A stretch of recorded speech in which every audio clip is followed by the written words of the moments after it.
Merkin said again, "How about going over there and have a look?" This question is for Saws. Saws asked Yang, "Is that the opposite direction or the wrong direction?" Yang replied, "I've used a computer to analyze it. That side is near the edge of the third platform." He still tells the truth. Saws said, "The wolf was very close to us when we heard the howl, just over 10 kilometers.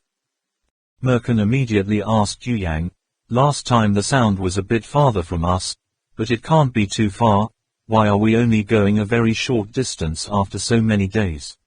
Yang didn't think about it, immediately replied, "Firstly, we don't know if the wolf howling today is the wolf yesterday or not. Secondly, even if it was the wolf howling the other day, it could still be on the move." He said that with his mouth, but in his heart he cursed silently. The plague wolf is dead. Why did you suddenly cry out?" Merkin glanced at Saws. Saws also nodded affirmatively. "Well, this place is foggy, there is a lack of food, the hunting animals of the wolves are also extremely meager, they want to survive in the land. If this is the case, then the natural range of activities must be very wide. I guess, they must be changing territories frequently. Well, there's also a chance, it's a lone wolf, hopefully not a dying old wolf. But listening to the howling sound, the middle chi is strong and full, it seems to be still very strong." Merkin looked at Yang, then back at Saws. In Yang's words, going in that direction would have to go around a bit more detours, but once he found the wolf to guide him, maybe the situation would turn around as well, should. He suddenly remembered the time when he first set foot on this third platform. They had wolves to guide them, and they easily passed in front of Trak Mok Kwong Ba and the others. After thinking about it, he finally carefully asked Saws, "How much of a shore?" Saws smiled wryly, shook his head and said, "As for the wolves here, I can't be sure. Equals 0. Saying this, he glanced at Max again. Merkin scowled at Max, then said decisively, "Change your route, find the wolves first, and it's okay to detour a bit. Everyone has to be careful, coordinate with Khan, don't mess it up." Hearing Merkin say that, Max could only smile awkwardly. Yang noticed his hand hidden behind his back, his nails dug deep into his knuckles, and Kafu's complicated gaze. Saws didn't pay attention to these minutiae. The howl reminded him of an unanswered question. He thought for a long time and couldn't understand. What happened that day? Why did the two wolves suddenly disappear? In fact, Yang is also wondering. The ears were more sensitive than the one who had told him. Those two howls were 100% certain from the same wolf. "I don't understand, why does it suddenly squeal like that after such a long time?" Trak Mok Kwong Ba didn't do it intentionally, just because every day he persistently performed movements in coordination with the breathing rhythm taught by Lu Kannam. When he felt the internal air in his body becoming more and more dense and frustrated, couldn't help but vent, having experienced from the previous time, he couldn't hold back any more, but raised his head and howled for a long hour. Trak Mok Kwong Ba howled continuously for about 10 minutes, only seeing that his spirit was completely excited, seeing that it was not dark yet, he took his bow and Phi bones to a few dry trees near the cave to practice. The youngest wolf perked up his ears, raised his head to look at him for a moment, then also got up, yawned a few times and ran after him. The next day, at dusk, after a day of patrolling the territory and practicing using new weapons, Trak Mok Kwong Ba was preparing to lie down to rest, suddenly discovered that the usual UT wolf had rushed to his side. "I still can't see it," Trak Mok Kwong Ba called a few times, but there was no answer, so he got up to look, and immediately saw the UT wolf looking towards the foot of the mountain inside the platform. His eyes revealed a dreamy look. Not only that, Big Wolf and Second Wolf were also looking in that direction. Pausing to look there for a minute or two, Little Wolf seemed to be attracted to something, looking very satisfied, eager to run forward, but was crushed by Big Wolf. At the same time, Trak Mok Kwong Ba heard Big Wolf say, "Oh Chang, watch out for Wolf 2. Trak Mok Kwong Ba immediately jumped up, As expected, Wolf 2 also seemed to be anxious to rush over there. He quickly hugged second Wolf's neck, feeling that the wolf was struggling to throw himself away, and also used very strong force. Big Wolf jerked his head, snorted a few times, and then made a nasal sound again and again, as if he was resisting something. Trak Mok Kwong Ba really didn't notice any difference. In his heart he thought, could it be that they smell something strange? Little Wolf used to be very obedient, but this time he refused to listen to Big Wolf, insisting on running to the other side. Big Wolf roared in anger, butted Little Wolf to the ground, pressing on him, making menacing sounds. The youngest wolf was disgruntled and began to counterattack. At the same time, Wolf 2 also began to show aggression towards Trak Mok Kwong Ba. His upper lip was raised, showing sharp teeth, trying to rush forward, and growling menacingly, as if to speak, to Trak Mok Kwong Ba, if you stop me anymore, you won't be polite anymore. Trak Mok Kwong Ba was startled, quickly spread his large hand, squeezing the long mouth of Wolf 2. Wolf 2 kept, cot cot cot, repeatedly, shaking his head vigorously to get out. Fortunately, the event came quickly and went quickly.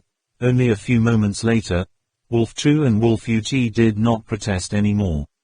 Big Wolf pushed the youngest wolf that was entwined with him aside, and the youngest wolf lowered his head and followed behind. Wolf 2 also calmed down, struggled to get out of Trak Mok Kwong Ba's arms, but still looked up in the direction before, as if he was still attached. Big Wolf let out a loud roar, and led Wolf Ut and Wolf 2 to the riverbank, drinking water while soaking his nose. Youngest wolf and second wolf did the same.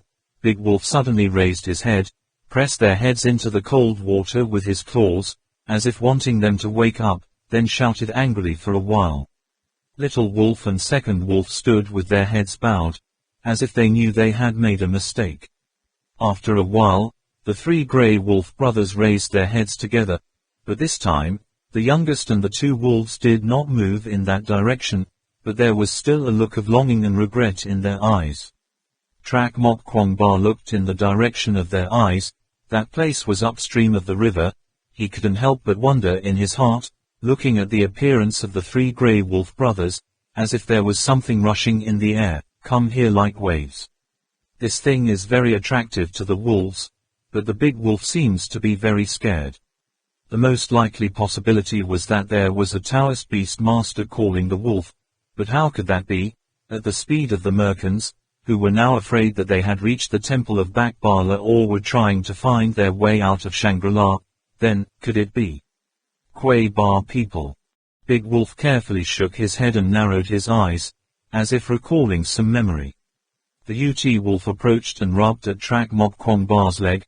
He still wanted to go there and see if the big wolf didn't agree. Trak Mok Kwong Ba had no choice. Saws also had a hard time getting down from the tall rock formed from the piled-up lava, the mercenaries under their backpacks, lining up, waiting for him to speak. Saws said, "No, this place is out of the wind. My information can't spread. We have to go around it and find a place to camp." The mercenaries nearby grumbled a few times. Merkin coldly waved his hand, and they continued on their way. The sky was still bright. Walked a little more. Saw's eyes were bright. Small murmuring streams gathered into a larger stream, winding along the rocky slope. The mercenaries also discovered the water that was about 1 meter wide. Everyone was overjoyed, and quickly ran over with water containers. Merkin and Kafu rearranged the team, ordered the group to return, then had 2 men from each group go to fetch water. Merkin asked Saws, "Look, can we camp here?" Saws replied with a smile, "This water must have flowed from high to low. If I am not wrong, it must not have only formed a few meals a month and a half, but I am afraid it has been around for a long time, or that is, there has always been a stream like this here." Seeing Merkin frown, Saws further explained, "Where there is water, plants will grow. Plants will grow, maybe there will be living things, but where there are living things, there will definitely be wolves. After coming here, I still haven't seen any living things, but hearing the howl of wolves, I dare say, just walking along this water, there will definitely be findings. Kafu mumbled, if you keep going, it'll be dark. Saw's eyes flashed with joy, let's go a little more. It was very difficult for him to find out where the creature could appear. No matter what, he didn't want to stop and rest. Merkin checked the time, then nodded and said, okay, go for another half an hour. Until then, whether we find out or not, we will camp. He caught a glimpse of Saw's disapproving eyes, and immediately spoke to comfort, everyone is very tired, tomorrow will be the same. Tell me, which way to go? Saw's turned to Yang and asked, where will you go down this stream? Yang replied, according to the field situation and computer analysis, going downstream will reach the edge of the third platform, but going upstream is not very clear, guessing that the terrain ahead is still complicated, slightly. Saw said to Merkin, we're going upstream, but it's best to send a small group downriver to scout. How far is this place from the edge of the platform? The last question is to ask Yang. Yang said, it shouldn't be very far, we've been going there all day, it's probably only about 10 kilometers to the edge of the platform, maybe a little further, but not much. Where? Saws nodded at Merkin. Merkin immediately ordered Kafu to dispatch a group of mercenaries, choose those with the ability to observe, react quickly, carry only light luggage to go downstream to explore the situation. Saws added, tell them we will camp by the water, they just need to follow the water and they won't get lost. But absolutely do not go more than 500 meters away from the water. Kafu received the order and went to arrange the personnel. Yang also asked to go, but Merkin only smiled faintly and said, this trifling matter, you don't need to do anything. Wolf sounds. Trak Mok Kwong Ba and the three Grey Wolf brothers returned to the cave. Today we should all be able to sleep well, there is no need to hunt at night, anyway, these days he and the three wolves have eaten, satiated, and in addition, the territory was very peaceful, aside from the giant lizard that suddenly rushed in that day, there was no living thing here that could threaten them. Not only that, the food storage is also full, the herd of big deer seems to have been buried by the wind and snow on the banks of the lagoon, not until next spring when the weather is warm again, they will not leave the place, there. In the cave, Trak Mok Kwong Ba asked Wolf Ut, what happened today? At the same time, he wrinkled his nose, pretended to smell something, and then turned his head in the direction they had been staring at. Little Wolf thought for a moment, then said quickly in Wolf's voice, delicious, eat. As he spoke while opening his mouth, looking like he was about to drool. Big Wolf was also next to him, his face was cold and he said something, repeating it 3 times in succession. Trak Mok Kwong Ba put a few syllables together, roughly understanding what Big Wolf meant, traps, dangerous food.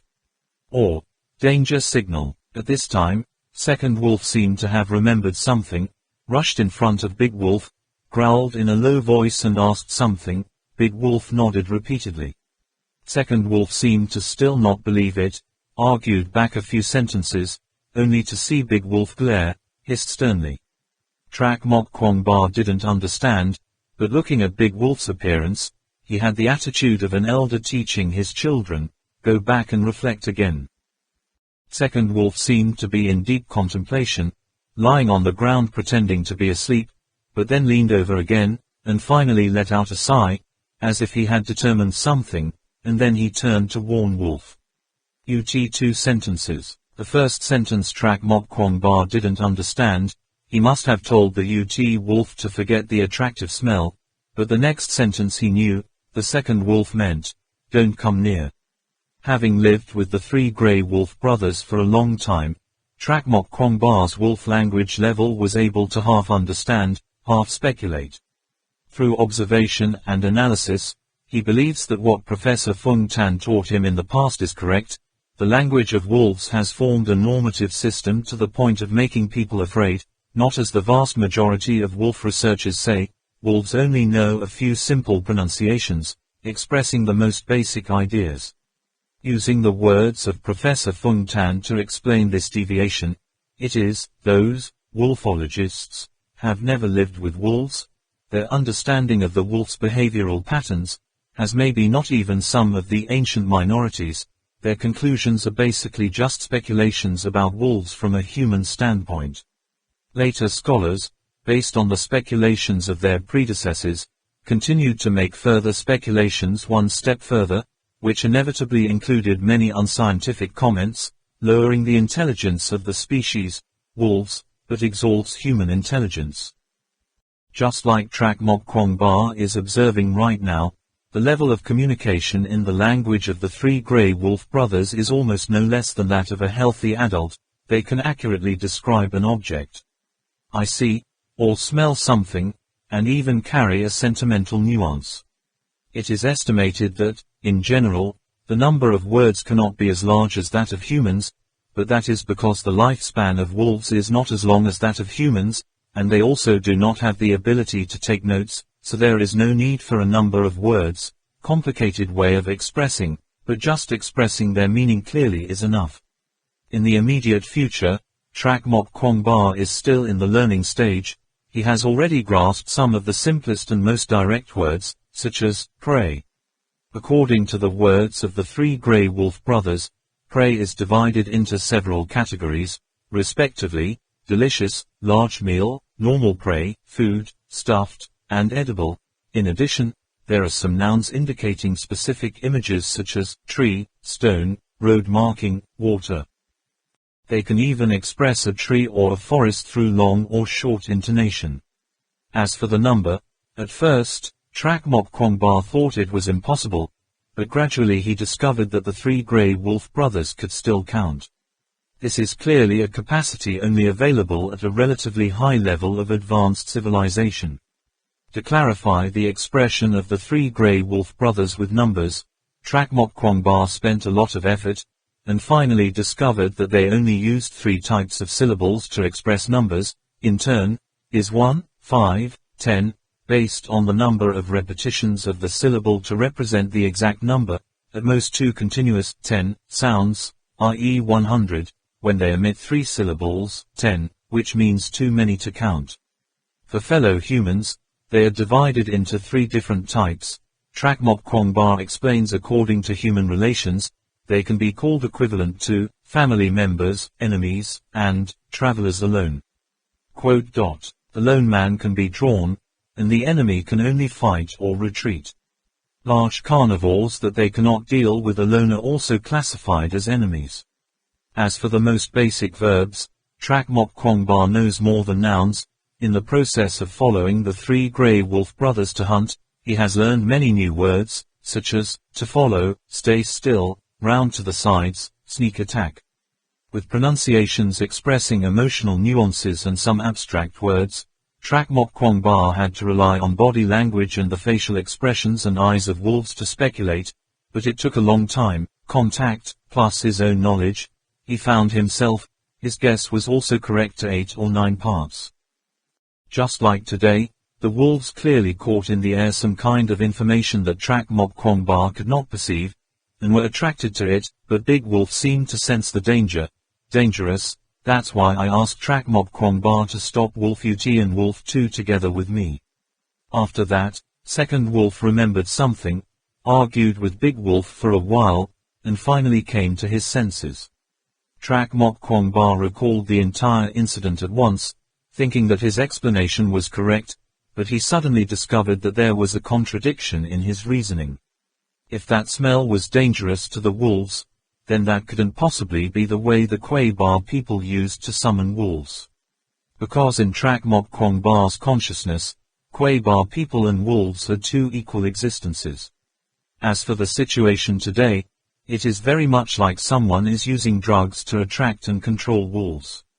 If this premise is established, then the only one who can do it, except for the Kwai Ba, can only be the black-robed Thou Beastmaster next to Merkin. But if that was the case, then it would contradict his own logic. In theory, even if Merkin only walked 10 kilometers a day, he would have reached the temple of Bak Bala long ago. But comparing the 2 theories with each other, Trak Mok Kwong Ba is more inclined to the former, because whether it is in the documents he holds in his hand, or heard from the Allah shaman, between the Kwai Ba and the wolf, neither can exist a relationship of dependence and domination, the two parties can only cooperate and coexist. On the basis of that thought, naturally, Trak Mok Kwong Ba began to think about the wrong cause of the other logic. If the Merkin and the others still haven't reached the Silver Bala temple, even behind their backs, then, what's the reason? Trak Mok Kwong Ba immediately thought of the only explanation. They lost their way. Trak Mok Kwong Ba remembers the method of finding the way of the tantric monk that Lu Kan Nam taught him. Without that special method, walking in the middle of this fog-covered heaven and earth, it is really difficult to find the direction. Exactly. But doesn't the enemy have wolves to guide them? Can a guide wolf get lost? Trak Mok Kwong Ba offered several different theories. 1. The wolves were dead. At that time, when the wolves attacked, Trak Mok Kwong Ba could not see their age, probably died naturally, maybe died from injuries. Lu Kan Nam ventured into Merkin's barracks. No matter what he said, it was impossible for the jade to dissolve in such silence. 2. The wolves have run away. The controllability of that beastmaster is not as high as he imagined. If today's work is also his work, then the three Grey Wolf brothers have not manifested as that resistance. These wolves in Shangri-La are absolutely not something that can be easily controlled. Right, it was because the wolves had run away that the Thou Beastmaster kept calling, hoping to find other wolves to lead the way. Thinking of this, Trak Mok Kwong Ba's heart suddenly arose a wave. That's right, the enemies he thought had long fled after obtaining the treasure in Back Bala Temple, unexpectedly still always circling around in the back. If that was the case, wasn't his howl a few days ago and yesterday a guide to them? They came here, not by accident, but following that howl. As soon as that thought appeared in his mind, Trak Mok Kwong Ba was immediately startled, and cold sweat broke out. He quickly sat up and discovered that the three Grey Wolf brothers had not slept yet. Each one of them rolled their orange-yellow eyes and looked out of the cave. Big Wolf growled and warned, telling Trak Mok Kwong Ba not to be aggressive. He also knew that something was wrong, so he relaxed his muscles, his breathing also slowed down, and gradually, he only saw that the four sides were quiet. After a while, Big Wolf turned to Trak Mok Kwong Ba and the other two wolves warned, "Stay in the cave, I'll go out and take a look." Trak Mok Kwong Ba reached out and touched Big Wolf's neck. Seeing him turn his head, he immediately said in Wolf's voice, "I'm going too." Big Wolf stared at Trak Mok Kwong Ba. He immediately applied the tantric method taught by Lu Kan Nam. His breathing slowed and prolonged, the pores on the body were closed, and the temperature outside the body can gradually balance with the surrounding environment. Big Wolf thought for a moment, then nodded in agreement, then warned youngest wolf and second wolf not to run around, turning his head to go out of the cave. Trak Mok Kwong Ba also quietly followed. Merkin looked at his watch and said to Saws, "Time's up." Saws raised his index finger and said, "Shush. Listen." Yu Yang listened attentively, first heard the sound of water rushing to one place, then, in that fog, there must be a rather large lake. Next, he heard the sound of the wind blowing the fallen leaves. There was a forest in front, not a small area. Finally, he seemed to hear hooves tapping on the ground. What creature? The volume is quite large, the weight is not light, the hooves are probably herbivores. Merkin said, "What's up ahead?" Kafu couldn't contain the excitement in his heart, and immediately ordered, "Switch to infrared vision, go ahead." Not long after, the front line echoed an excited voice, "I see much." Merkin raised a hand, and Kafu ordered, "Stop, hide, scout." Saws rubbed his thumb and slowly said, "Not a wolf." Merkin immediately turned his face, "Yu Yang." Yu Yang immediately replied, "It's a deer, about 40 to 50, very large, about 2 meters tall from foot to shoulder. Didn't detect any threat. Repeat, didn't detect any threat." Merkin gave a rare smile and said, "Finally found a place to camp." Saws also couldn't hide the excitement in his heart. There must be wolves lately. "Yu Yang, take a few people with me around to check, Max." Only seeing Max smiled wryly and said, I really can't walk anymore. Saws made a loud, sound, was about to say something, saw Yue Yang quickly run over, everything was ready. Saws didn't bother to waste words with Max anymore, waved to Yu Yang, and immediately set off. Saws asked, how far can you find your way back? Yu Yang thought for a moment, then replied, under normal circumstances, within 2 kilometers, they won't lose their way. If they light a fire or use lighting to keep in touch, within about 5 kilometers will be fine, does not matter. Saws nodded and said, with the barracks as the center, the search radius is 5 kilometers, you lead the way. Trak Mok Kwong Ba and Soi Ca left the cave and headed towards the edge of the platform. Big Wolf's face was gloomy, he constantly sniffed and searched along the way, suddenly cocked his ears to the sides and said to Trak Mok Kwong Ba, lie down. A man and a wolf hid behind a pile of rocks. Trak Mok Kwong Ba faintly heard the sound of running water, knew that this place was very close to that stream, about less than 200 steps, just that the color of the sky was gradually fading. It was dark, with his eyesight he couldn't see that far. Big Wolf peered into the middle of the rock, not knowing what he had discovered. Soon after, Big Wolf pulled his head back, whispered, growl, to Trak Mok Kwong Ba, there are 10 moving objects, 2 legs, thick armor, along the riverbank. Trak Mok Kwong Ba had already calculated in his heart, peering through the rock gap. Sure enough, there were 10 mercenaries with backpacks on their marches, weapons in their hands, were walking along the water's edge slowly, but no one noticed the direction he and Big Wolf were hiding in. When the mercenaries approached, Trak Mok Kwong Ba and Big Wolf both held their breath and pressed their bodies close to the rock. He seemed to hear footsteps coming from far and near, then from near to far. After a while, Big Wolf climbed to the top of the pile of rocks. It seemed that the mercenaries were far away.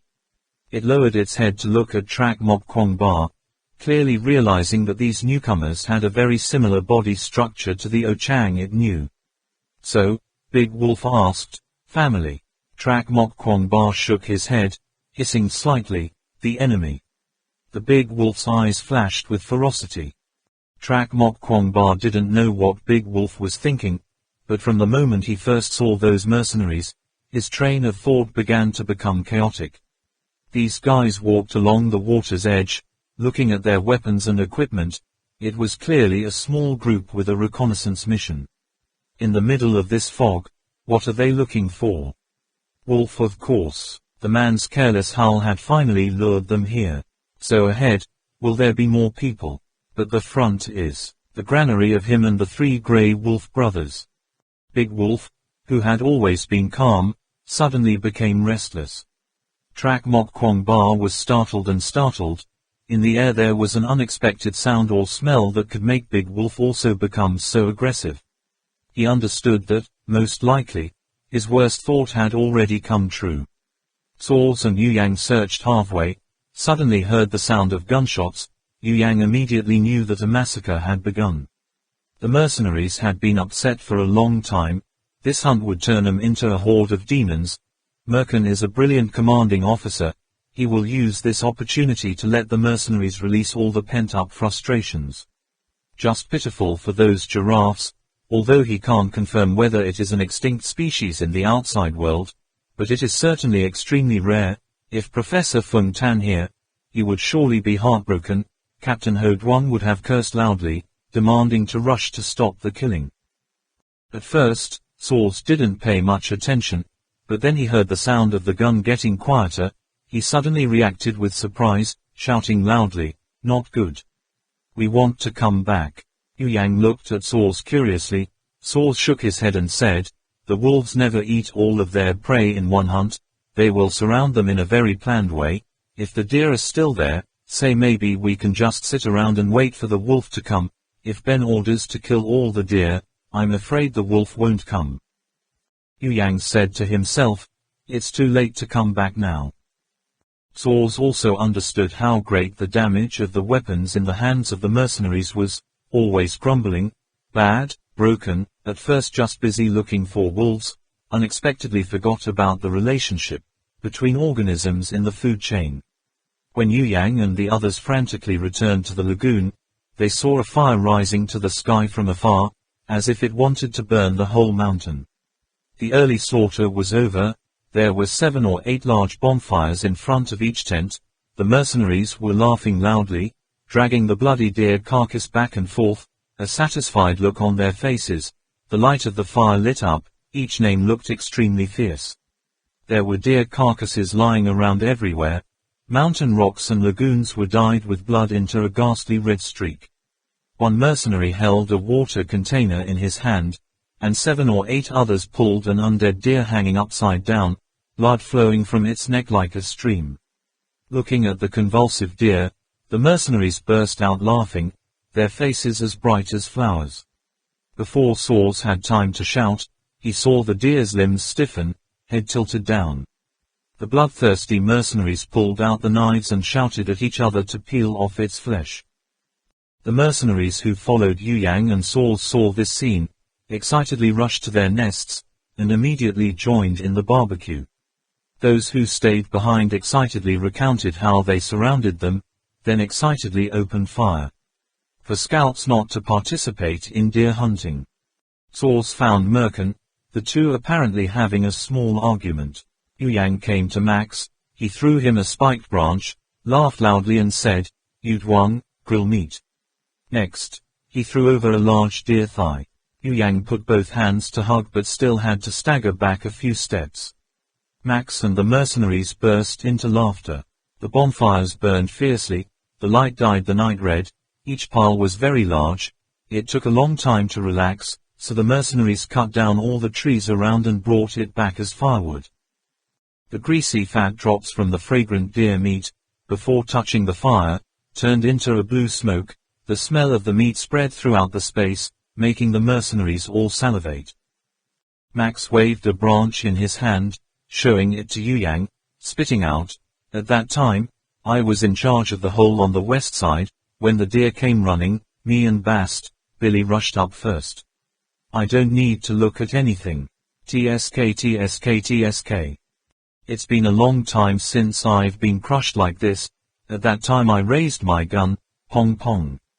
Poop pong, ping pong pong. Eating compressed food for almost 2 months. I'm about to forget what its father smells like." Listening to Max's story, Yu Yang learned that Merkin ordered the mercenaries to form a siege outside, then shot and killed the leader deer. The herd of deer no longer had a leader, immediately panicked and dispersed. At that time, the mercenaries in the outer circle could freely hunt and kill. Each nest had its own area. The team that killed the deer was that team's. Therefore, the mercenaries all thought of ways to kill more. The same goes for the other bonfires. Each nest is competing to cut trees, wanting to make the fire of their nest brighter and bigger than the other nests. Killing all the deer, Saws will have a hard time calling wolves. Yu Yang said calmly. Max scornfully glanced over to where Saws was standing and said, "Despite his mother's wolf, these deer were killed by the master. Who dares to say no? Call a wolf? I don't think he has that talent."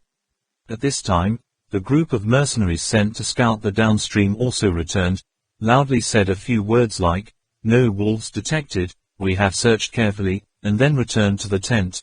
Their own meat robbed the picture to eat, laughed and joked for a while.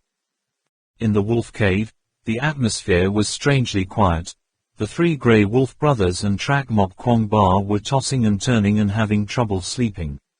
Trak Mok Kwong Ba knew that the wolves had discovered information that they could hardly perceive. They were very upset. Even the big wolf became unusually insecure. But that insecurity cannot affect the experiences it has accumulated over the years with its own life. It kept tight outside the cave entrance, strictly forbidding Trak Mok Kwong Ba and Soi Hai, Wolf Uti from half a step, until dawn. Chapter 69, Way. Go out. Trak Mok Kwong Ba began to feel unbelievable. The more he walked forward, the more he felt warm. The deerskin coat started to feel hot. He did not know how to go through this dark tunnel, where he would eventually appear. 3 days later, When Trak Mok Kwongba left himself naked, wrapped in a leather skirt underneath, seeing that bright exit, he immediately rushed out despite everything. The cave entrance is very small, but that light, is the sun, 100% is the sun. Since setting foot on this land, he has never once seen natural sunlight. Where did he end up? Call Wolf. The next day, when Big Wolf stepped aside to give way out of the cave, Wolf 2 and UT Wolf rushed out. Trak Mok Kwongba thought they were going to see the lagoon. Unexpectedly, the three Wolf brothers Grey just stopped by the water, dipping his nose and mouth into the cold water. It was only then that he understood. The smell in the air that he could sense yesterday was starting to affect the wolves again. The Thou Beastmaster was calling them, just this time, maybe close. The wind direction is more direct, so the effect on the three wolves is also greater. Not long after, Wolf 2 sneezed a few times, shook his head vigorously and then caught a sound, jumping straight into the water. Trak Mok Kwongba was about to pull it up, but suddenly saw Big Wolf growling softly. The hair on his neck stood up, and then jumped down as well. The water was so cold that it immediately shivered. Only the youngest wolf was still staring into the water, not daring to jump in, dip his feet a few times and then stop. But it stood on the shore, and a moment later it began to feel light and heavy, staggered like a drunkard, as if tied by an invisible string, pulled towards the lagoon. Wolf UT looked at Trak Mok Kwongba with innocent eyes, as if he wanted Trak Mok Kwongba to help him. Trak Mok Kwongba gritted his teeth, picked up the wolf, and put it down in the middle of the water. Little Wolf shivered, but his mind seemed to be much more alert. The three Grey Wolf brothers let themselves drift with the water, as if wanting to stay away from the smell. It's just that this place was very close to the edge of the third platform, and after a few turns, they didn't dare to swim further, again. In front is the edge of the platform. If you go further, you will be swept down by the waterfall. About 10 minutes later, Big Wolf came ashore, his face pale. Trak Mok Kwongba soon lit a big bonfire. The three Grey Wolf brothers all huddled close to the fire, shivering to shake off the drops of water clinging to their fur, then ran a few times around, drying their bodies. Time to rest. The smell seems to fly again. All morning, the three Grey Wolf brothers had to resist the smell, 3 times unable to help but jump into the water. Each time from the water to the shore, the Big Wolf looked up in the direction of the scent. His eyes were fierce, flaming with hatred. Saws used up the last of his potions, wobbling down from the pile of rocks. Faced with Merkin's calm gaze, he could only shake his head in disappointment. Merkin smiled softly. Moments later, the scouts spread out quickly in all directions, but did not find any traces of wolves. Kafu mumbled, "Staying here for an extra day today." He turned his head to look and saw a few mercenaries who were busy throwing deer bones at each other, and most of them were lying around sleeping. Merkin didn't answer, just looked at Saws and asked, "Tell me, Khan." Saws understood Kafu. These mercenaries had never met the guiding wolves, no matter how many believed it was a problem. Up until now, they had been circling around in this fog-covered area near 2 months, but this time to find the wolves, another long way around. If you stay here forever, there will definitely be problems. He knew that, but he still coldly said, "My subordinates, you can't control it for a day or 2. Kafu immediately said, "I need to know the exact time. You give me a deadline. How many days will it be before we see your wolves? That way, I can easily give orders to my subordinates." Saws froze. This was something he couldn't confirm. He glanced at the unharmed people, knowing very well in his heart that once they were mad, these mercenaries would turn into creatures more terrifying than wolves. He called Yang over and asked, "How far did we go yesterday? I mean, that straight line." Yang pulled the string on Max's backpack, opened the calculator, entered the data, and replied, "According to the computer's statistics, yesterday, we walked about 20 kilometers. Saws asserted, "The sound we heard the other day must be within 20 kilometers. There is such a large herd of deer, the wolves cannot go too far. They are definitely active around here. Yesterday's search scope was too narrow. Recruit me a team, I want to personally search again. Kafu said, many people have it, but how long are you going to search? Soars raised his head and glared at Kafu, just for today. Kafu nodded, not saying anything more. Merkin looked at the two coldly. This atmosphere was very bad, he didn't like it, couldn't let it continue to grow like this, but for the two old friends, he couldn't treat them like the crowd. That mercenary. Merkin involuntarily recalled his entire apparatus. Soars can control animals. In order to go to the world of Sumeru full of raging beasts as described in that ancient book, Soars is indispensable. And Kafu is his hidden force, his real support on this trip. The previous suicide team was just a piece of chess used to fascinate the opponent. They were destined to whole sacrifice. With the help of Kafu and Soars, he can definitely complete this journey smoothly. Besides, these two people have met before. The relationship is not very good, but it can't be said that it is too bad. One because of the treasure in Bakbala Temple, the other because he wants to study motion control skills. Deeper, in terms of interests, there are no conflicts. However, now because of one wolf, those two old characters used sarcastic words to attack each other like two fighting cocks. What did the problem arise? Merkin was thinking, but heard Saul say, Yu Yang, you also bring a team, we split up to search. Merkin glanced at Saul's, surprised, let Yu Yang go. Saul's nodded, it's not that I don't trust Kafu's men, it's just that finding this wolf requires a certain amount of professional knowledge. Wolf is an extremely intelligent animal, except a dead wolf, otherwise it won't be in one place for you to find. Usually, if you haven't discovered it, it's been watching you for a long time. Especially in this dense fog, many people are useless, so I don't intend to bring too many, just 3 people should be enough, but definitely the fastest, most cautious. In addition, I also taught Yu Yang some ways to find wolves, and he also helped out. Merkin turned his head to look at Yu Yang and said, how many people do you need? Yu Yang said, my ability to track wolves is not as good as Mr. Saw's, so I have to add it by multiplying.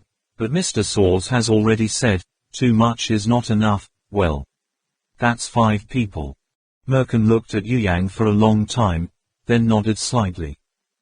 When Kafu led Yu Yang and Saws to recruit people, Max leaned close to Merkin's ear and whispered, Boss, do you need me to lead a group to follow him? Merkin angrily shouted, why are you following me? Max was suspicious, thinking to himself, looking at the boss's attitude, it is clear that Yu Yang does not want to lead people to scout alone. Could I have guessed wrong? On the other side, Kafu had already selected enough people. Saws took out a liquid, diluted it with water, and poured it into a spray bottle, and at the same time said to Yu Yang and the mercenaries, just like yesterday, just you need to walk along both sides of the river, observing for about 500 meters. Then he mumbled his analysis. If my method of calling wolves is not the problem, and the wolves are also in the area of influence, then the problem can only be with the wolves.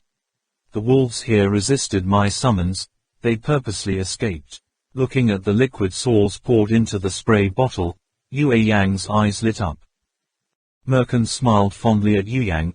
Be careful, or should you change into that new battle suit? After Kafu parachuted down, he immediately took the one-piece combat suit prepared in advance for Yu Yang and Max, but Yu Yang still persisted in wearing the old camouflage suit. Every little detail on this outfit was personally selected and arranged by him and Trong Lap.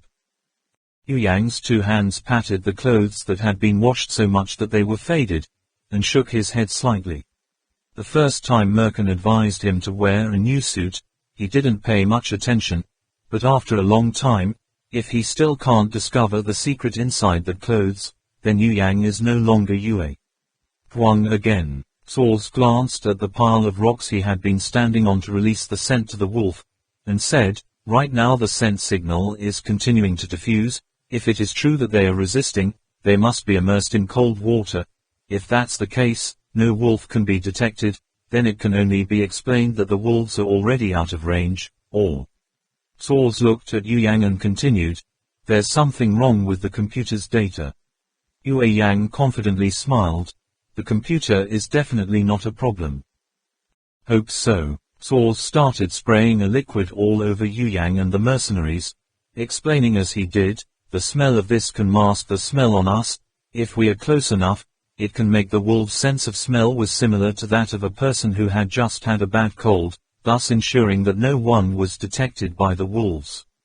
Remember, just detecting and monitoring, finding their burrow is the best, absolutely forbidden to take action with them, otherwise it will backfire. After the instructions were completed, Source and Yu Yang divided into two paths. He had not finished half of the way yesterday, and he had not found it all, and Yu Yang was walking down the river. Looking in the direction the two groups of people disappeared, Kafu asked Merkin, "What do we do?" Merkin replied curtly, "Wait." Kafu spread his arms, looking like he wanted to say, "Whatever he wants." Trak Mok Kwangba pulled a tree as big as a fist back to the water, looked at the three grey wolf brothers huddled by the small fire, and said apologetically, "The trees are almost gone." As he spoke, he broke off a branch and threw it into the fire. Struggling for half a day, the three grey wolf brothers all looked sullen and tired. The Ut wolf groaned and groaned, seeing that Trak Mok Kwangba did not dive as usual, but just curled up a little more. Trak Mok Kwangba sighed silently, sitting among the three wolves, hugging the youngest wolf, leaning close to the big wolf and second wolf, just like the second time he met him again. Man and wolf hugged each other tightly, using heat, their own bodies, passing on the warmth of the clan. Looking at the three grey wolf brothers, who were very active and healthy, because of a smell that I could not perceive, it became like this, Trak Mok Kwangba secretly thought, this thing is so powerful. As long as the Beast Master Tao is still there, Big Wolf, Second Wolf, and Little Wolf will not be able to fight. If he can summon the other wolves, the consequences are hard to imagine. At this time, the little wolf in his lap struggled to stand up again. Trak Mok Kwangba let go of his hand and said to himself, how could? Again. Seeing only the big wolf, second wolf, and youngest wolf standing in a horizontal line, all looking as if they were ready to fight, Big Wolf turned his head to look at Trak Mok Kwangba, then looked at the fire, telling him to put it out. Trak Mok Kwangba didn't know what happened, but he still listened to Big Wolf put out the fire, then followed the three wolves into the mist, rounding the back of the cliff. Yu Yang led 5 mercenaries, 3 from Eastern Europe, Krasnoye, Daniel, Aboldayev respectively, all active in Chechnya, tall, blonde hair and blue eyes, 2 Central Asians, Zahir and Ramada, who served in the war in Afghanistan, are thinner than the 3 Eastern Europeans, but exude a cold and aggressive look. Daniel said to Yu Yang, okay, we've already reached the edge and we haven't found anything. Listen, there's only the sound of a waterfall. We didn't find anything, no wolves. Yu Yang said, find the edge and calculate. He glanced at the 5 mercenaries, some of whom must have been specially instructed by Merkin. Each of his words and gestures, Merkin understood very clearly. However, he did not worry. Since receiving special training, Lu Kan Nam taught him how to protect himself. When traveling with others, Yu Yang will be Merkin's Yu Yang. He will obey Merkin's orders unconditionally. Only when alone, certainly without anyone's supervision, did he return to being himself. Yu Yang was sure that the wolves were just around here. Just now he had discovered the traces, just these 5 companions did not know. Source once said that in places where the ground was hard like this, for a species whose sense of smell was not so developed as humans, it was almost impossible to trace the wolves, but in reality there was a clue, very obvious. Excreta. Wolves are animals that like to mark, they use signs to divide the area. Wolf breeds, different wolf packs have separate symbols, just need to know where wolves like to mark, then won't be hard to spot. However, they were about to reach the edge of the platform. and indeed, no wolf was discovered. Yu Yang understood, maybe the wolves were already hiding, it's just. Why haven't they attacked yet? Yu Yang held a gun in his hand, secretly calculating in his heart how to defeat these 5 mercenaries in one attack. The uniforms of these guys were countless times better than the ones he was wearing, only a few positions where bullets fired at close range could penetrate. Besides, their action formation is also very standard. If they hit one arrow, they will be counterattacked by the other 4. I'm still waiting. The moment the wolves attack, that's when I shoot. Just can't believe, those wolves are more patient than me, have gone almost to the end and still can't see them. Now, how to calculate this? Yu Yang's arrangements at Merkin's place were still incomplete. There were still a lot of loopholes, but he couldn't bear it anymore. The nightly nightmare made him unable to help but seize every opportunity, find how to make Merkin think he's dead. I need to find Kwong Ba young master. It's been so long. I don't know if Kwong Ba young master is still alive or not. Probably still alive, just. Track Mok Kwong Ba and 3 grey wolf brothers in the distance looked at the shadow of a person looming in the fog. The enemy had 6 people. Track Mok Kwong Ba was secretly worried. They would definitely discover the fire that had just been extinguished. Hiding in the fog might not be detected by the other party, but the 3 grey wolf brothers obviously didn't want that. The 3 wolves seemed to have recognized the newcomers as the enemy who had made them soak in the cold water all morning, so they were all very angry. Track Mok Kwong Ba naturally couldn't leave them behind and hid in the fog alone, but he also knew that the enemy had a gun, and was still on a search mission, obviously carrying spy equipment. In the fog, he and the wolves needed a reasonable strategy to win. Now, their only advantage is that the 3 grey wolf brothers discover the enemy's movements first. How can they take advantage of this advantage most effectively? Track Mok Kwong Ba was still thinking about tactics. When the 3 grey wolf brothers began to act, they divided into 3 lines, hidden in the fog, slowly following the enemy. Track Mok Kwong Ba understood the strategy of the 3 grey wolf brothers, sneak attack. This is their forte. What about the guy? Track Mok Kwong Ba followed a parallel route with the mercenaries, his body gradually disappearing in the mist. Track Mok Kwong Ba decided to make a bet. Bet the mercenaries hadn't spotted him. The way he was dressed now, standing motionless, looked a lot like a black rock, or a dead tree. Track Mok Kwong Ba was about to return to the place where the fire was lit just a step before the mercenaries. Next to a stone about 2 meters high, the brave man stood up on that rock, his body hidden inside the cloak, baggy, revealing only eyes staring in the direction the enemy was about to appear. The mercenaries discovered the ashes, would surely be surprised.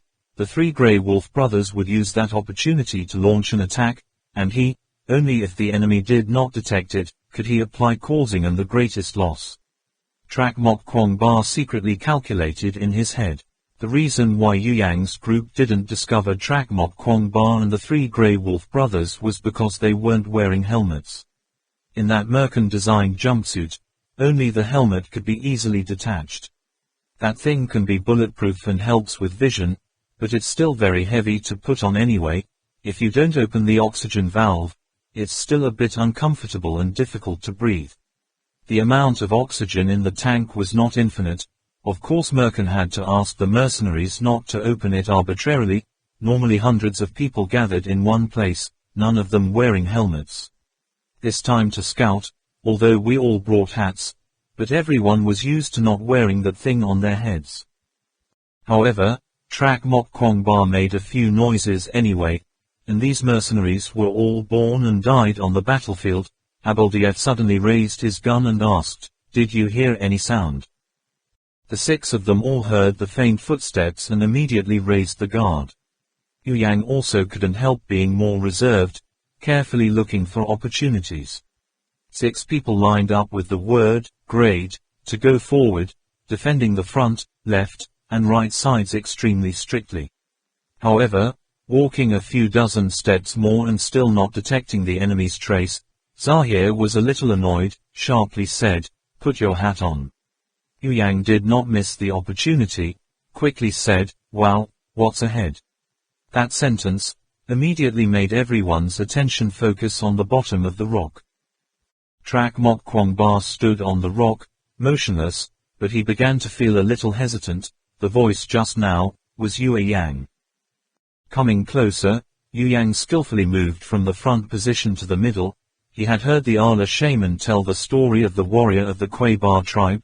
He also knew that the thing that looked like a tree above the rock must be some creature in disguise, but not entirely sure. He just needed to choose the right location, so that when the creature aloft ambushed, he could also kill the mercenaries. Whether he could still survive or not, he had not thought about for the time being.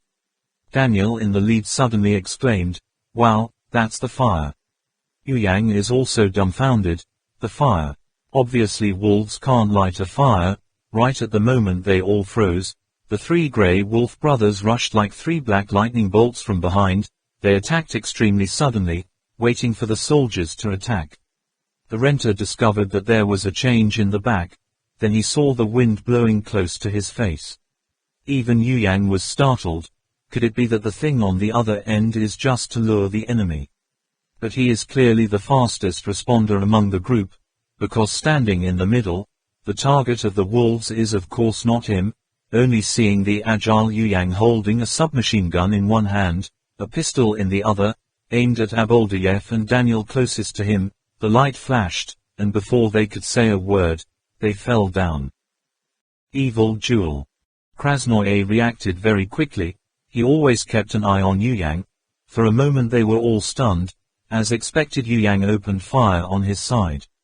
He and Yu Yang stood very close to each other, but the barrel was too long to cause inconvenience, so he reached out his hand to pull the knife and slashed at Yu Yang's right hand, causing his gun to fall to the ground. But Krasnoye had forgotten about the wolves behind him.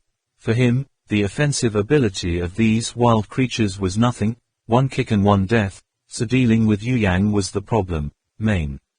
Unexpectedly, a knife just cut. The beast behind him jumped up, aimed directly at his head. Krasnoye immediately fell to the ground. Yu Yang pulled out a gun, opened fire.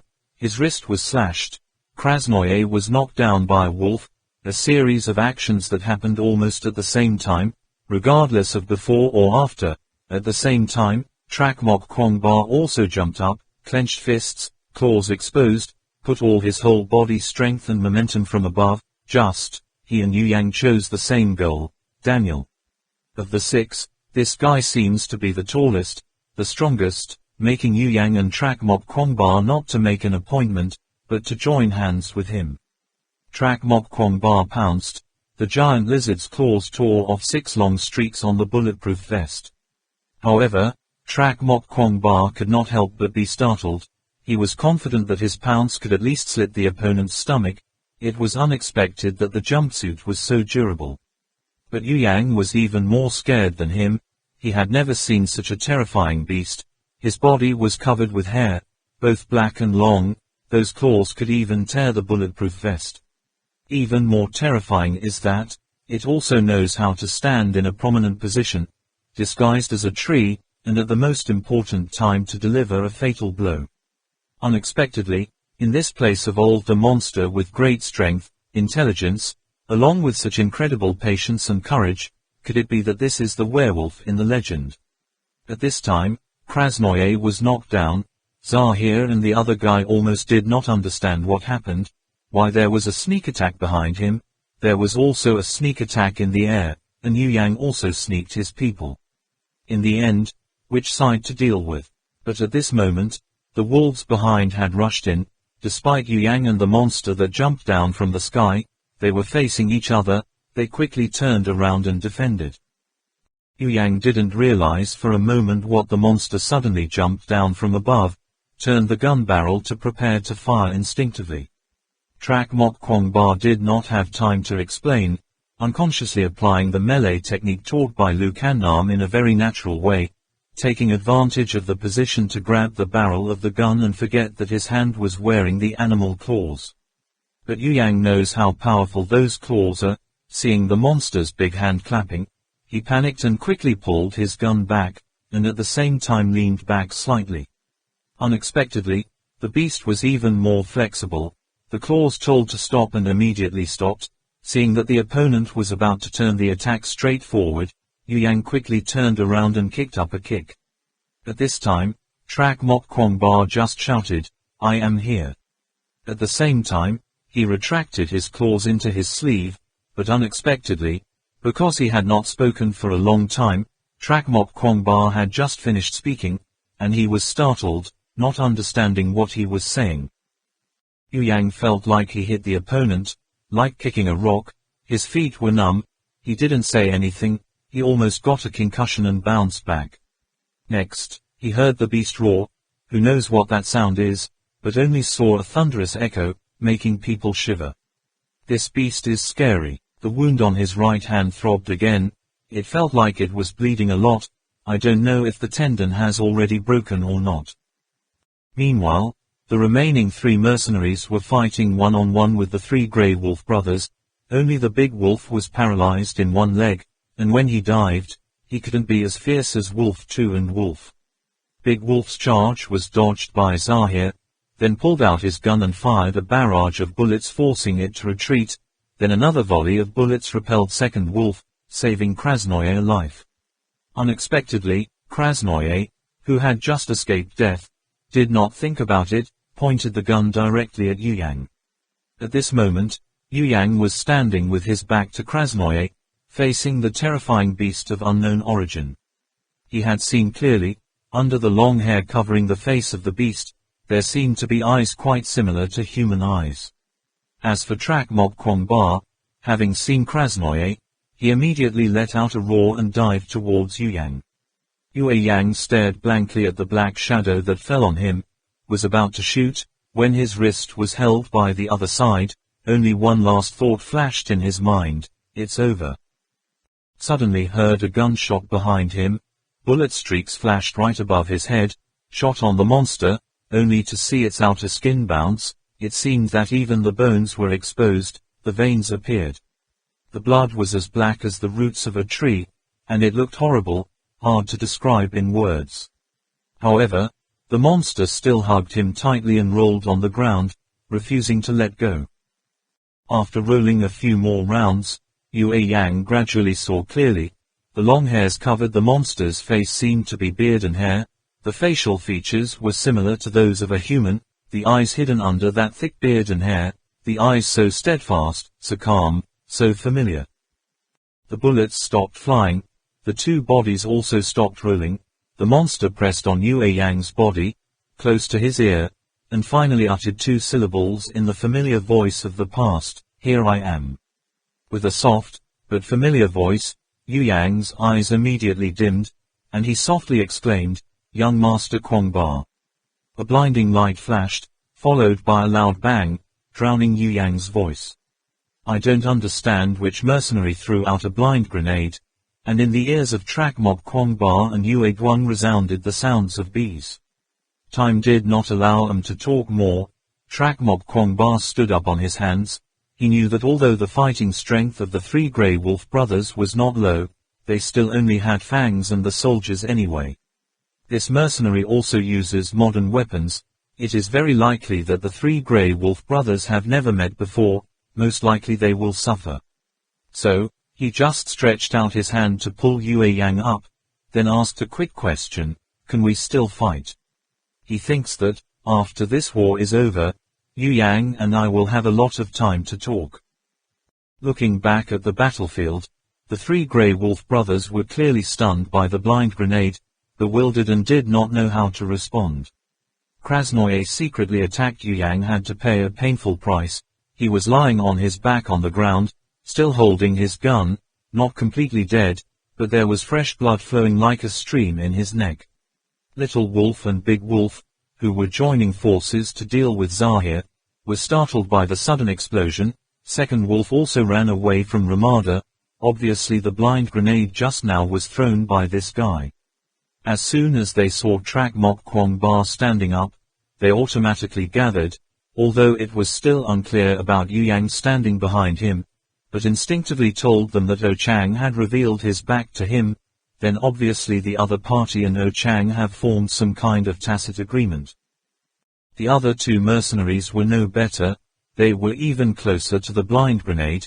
It was just that when Ramada threw the blind grenade out, he calculated that, as soon as he left his hand, he immediately put on his helmet, full body protection. And Zahir just noticed the flash of lightning, saw nothing, heard nothing. The image of the flash killing just now appeared in his mind, the will to fight was completely dissipated. He did not look in the direction, nor did he care to see how his comrades lived or died, and immediately jumped to his feet and ran away. Yu Yang just stood up, saw Zahir running away, immediately raised his gun and pulled the trigger, until he fired all the bullets. But the whole magazine hit Zahir's back and stomach, completely ineffective. But when Yu Yang raised his gun, Trak Mok Kwangba also took off his Phi bone, ran a few steps, turned around, aimed in the right direction, and then let go. Phi bone was like a giant wheel chasing Zahir. Only a boom sound was heard. Zahir was like being hit by a hammer weighing dozens of pounds. A sharp end of Phi bone went straight through the bulletproof vest, stabbed him in the chest, then continued the rotation, like a giant spoon digging a hole in Zahir's chest, his bulletproof vest torn, even his ribs sticking out. Zahir continued to run, but the contents of his chest and stomach were scattered everywhere, and after only 2 or 3 steps, he collapsed. Ramada had just finished adjusting the observation mode on the helmet, only to see Zahir's chest ripped open, organs and blood splattered all over the ground, but it was unclear how Trak Mok Kwangba did it. He knew that the monster standing on 2 legs like that person was extremely scary, but at the same time, he wondered, why is Yu Yang okay? Without thinking much, he instinctively raised his gun and shot at that terrible beast. Duo Mok Kwangba and Yu Yang moved aside to dodge, as if he heard Yu Yang shouting something. It's just that the explosion just now still affected his hearing, so he couldn't hear it clearly. Ramada had aimed at Trak Mok Kwangba. One heart wanted to kill him first. The bullets seemed to have eyes that followed him without leaving. Trak Mok Kwangba dodged twice, was delicious, suddenly slipped and fell. It turned out that the leather jacket was torn, the roots of the trees wrapped around him were also pulled out and dragged on the ground. Trak Mok Kwangba slipped because he stepped on his own clothes. Seeing that it was almost impossible to dodge, as soon as his hand touched the ground, in the moment of danger he kicked his legs very naturally, then his hands also supported him, leaping forward like a frog. No unexpectedly dodged a barrage of bullets. But the next round of bullets flew. Trak Mok Kwangba could not get up, reluctantly had to repeat the frog jump just one more time. This time, he suddenly discovered that the whole movement was gentle and natural, without any awkward feeling, as if he had practiced for a long, long time. He jumped up again to dodge the bullets, and at the same time, he could remember. So this was one of the moves Lu Kan Nam had taught him, except that, in practice, he performed while sitting on the ground, and now all 4 limbs are propped up. Could it be that the movements Lu Kan Nam taught him were not only used to support breathing, but could also be used in real combat? Thinking through this point, Trak Mok Kwangba's movements became more and more mature. His hands pressed down on the ground and pressed firmly behind him. His legs naturally curled up, his body curved, then his feet touched. The ground stepped hard, the body stretched, the hands dived forward. The distance between each jump was huge. At first glance it was much faster than running on 2 legs. Trak Mok Kwangba was like a hunting leopard rushing. At first Ramada felt that he looked a bit like a human, but looking at the way he moved, he had no doubt that this was clearly an animal. Wild animals. Trak Mok Kwangba became more and more confident with this method of dodging bullets. He began to enjoy the feeling of extreme pleasure when running and jumping, and at the same time gradually realized, this is a method of modeling, imitating the way of running of wolves, all 4 limbs touching the ground, bending, kicking legs, stretching back. He began to run around Ramada, causing him to fall into a state of extreme tension. Bullets fired continuously into the air. Yu Yang, who was standing next to him, also looked at him in shock. Forgetting to change the magazine for a while, On the contrary, the three Grey Wolf brothers were very excited. Oh Chang finally knows how to run. At this point, the effect of the blind grenade on them was slowly lessening.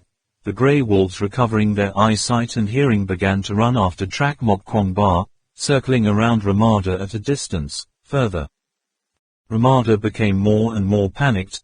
The black monster seemed to be able to rush over to crush him at any moment. In his mind, an image of his throat being torn by the sharp teeth of the beast appeared in his mind. The black spikes swarming all over the other's body pierced his veins, or else, the beast would pierce his stomach just like it did Zahir, yanking his organs out and scattering, not even his bulletproof vest. I can't block that attack. When he ran out of one magazine, took out another, his arm was shaking uncontrollably, unable to insert it. Such a good opportunity. Trak Mok Kwong Ba of course could not be missed. He immediately used the method of advancing along the strange zigzag path of the Grey Wolf brothers and quickly approached Ramada. Glancing at Trak Mok Kwong Ba rushing over, Ramada became more and more tense. 2 or 3 times he still could not insert the magazine, so he decisively threw the gun away, pulled the backpack from his back to his chest, opened the box. Tuya, stick her hand inside. When Yu Yang saw Ramada pulling his backpack forward, he immediately silently cried out, loudly calling out Trak Mok Kwong Ba's name, and at the same time rushed over. But at this time, Trak Mok Kwong Ba's hearing has not yet recovered. He can't hear Yu Yang's call clearly, but the three Grey Wolf brothers, seeing Yu Yang's strange actions, are surprised and slowed down in anticipation. Although Juo Mok Kwong Ba did not hear Yu Yang calling, he saw him rushing towards him, knew that there must be some reason, so he let go of Ramada and ran back towards Yu Yang. The incident happened so suddenly. If Yu Yang didn't scream, or Trak Mok Kwong Ba jumped to knock Ramada down, or if Ramada knew Trak Mok Kwong Ba was human, he wouldn't be afraid to use the holding method, equal to suicide, to prevent him from approaching her. In short, right at the moment Trak Mok Kwong Ba ran in front of Yu Yang, Ramada pulled out from his backpack an object that looked like a steel plate about 20 centimeters in diameter, pressed the button, the red light on the disc set, immediately lit up. Without thinking, he threw the plate at Juo Mok Kwong Ba and Yu Yang. Personal minds, this was the strongest weapon the Yu Yangs carried this time, probably Merkin used to deal with large creatures like giant lizards.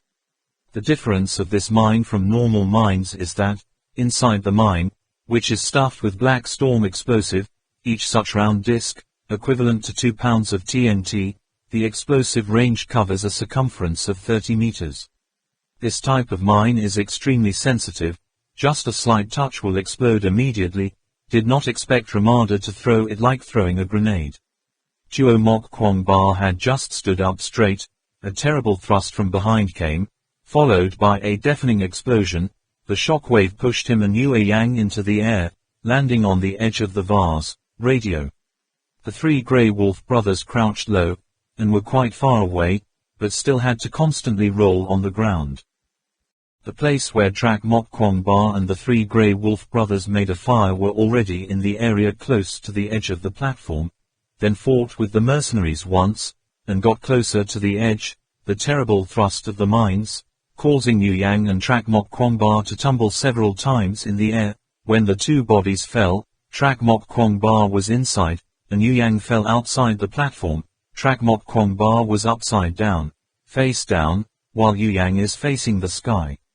Trak Mok Kwong Ba looked down and shouted in horror, "Yu Duang, give me your hand." Yu Yang was slightly surprised, seeing that the young master Kwong Ba did not reach out his hand to him. He also raised his hand to grab it in a very natural way. Trak Mok Kwong Ba stretched out his hand, held Yu Yang's wrist, and breathed a sigh of relief, caught Yu.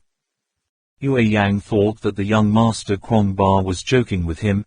Suddenly he saw Trak Mok Kwong Ba on high and himself a little lower, then saw his arm tense, then discovered that Trak Mok Kwong Ba was already landed on the platform, and I fell outside, my body hanging in the air. Yu Yang's hand grasped Trak Mok Kwong Ba's wrist. Trak Mok Kwong Ba's hand also wrapped tightly around Yu Yang's wrist. The two of them clung to each other, hanging on the edge of the platform. This method is inherently very sure. As long as the two people do not let go, it will be impossible to separate. But Trak Mok Kwongba fell to the open ground. The upper half of his body was completely pulled by Yue Yang to the edge. There is no point of pressure under his feet. His whole body is constantly inching towards the outside. One hand Trak Mok Kwongba held Yu Yang tightly. The other hand squirmed to grasp something bulging to steady his body, but his hand touched the ground, only feeling flat. Without much time to think, he clenched his fist, clawed the animal out, intending to use his sharp claws to strike the slippery ground. Unfortunately, the weight of the two people was too great for the friction force. Claws scratching the ground made creaky sounds, but still could not prevent the downward momentum of Trak Mok Kwongba and Music Dwang. Trak Mok Kwongba just needed to move a little further forward. His body would completely lose balance and fall down. At that moment, he suddenly felt his legs stretch, as if something was holding him back. There, the other leg is also pulled back. Trak Mok Kwongba knew that it was definitely the three Grey Wolf brothers who came to help. It was just that at this moment half of his body was floating in the middle of the air, sticking his head below the edge of the platform, unable to see the situation behind, could only cry out, "Big Wolf, Second Wolf, Little Wolf, come on." Trak Mok Kwongba felt the traction under his feet increase significantly, but no matter how much force behind him, he could only balance with the weight of Trak Mok Kwongba and Yu Yang, the two of them hovering like therefore, it cannot fall down, nor can it rise up. Yu Yang raised his head to look at Trak Mok Kwongba. Now he could no longer see clearly the contours of the young master's face as if he was carved with a carving knife, but his eyes still glowed with bright rays. No, compared to before, those eyes were much brighter. This scene, repeated over and over, in their long journey, how many times had they had to hold hands with their teammates on the border of life and death? Trong Lap, the teacher, Mr. Bartang. Where are they now? Yue Yang smiled again and smiled as bright as the sun. Young Master Kwongba, are you not angry with me? Hate you. You think I don't know what you guys did. You go back to the teacher to deceive me. A simple look, both sides can understand each other's intentions. Yu Yang forced a shy smile. He didn't know how to explain to the young Master Kwongba. Unexpectedly, the young Master Kwongba himself can guess. Suddenly, with a knock sound, Trak Mok Kwongba and Yu Yang slid down a little more. It turned out that Trak Mok Kwongba's leather jacket was soon torn by the fragments of the mine, although the three Grey Wolf brothers were biting very tightly, but the tear could not bear the weight of the two, and it was torn apart.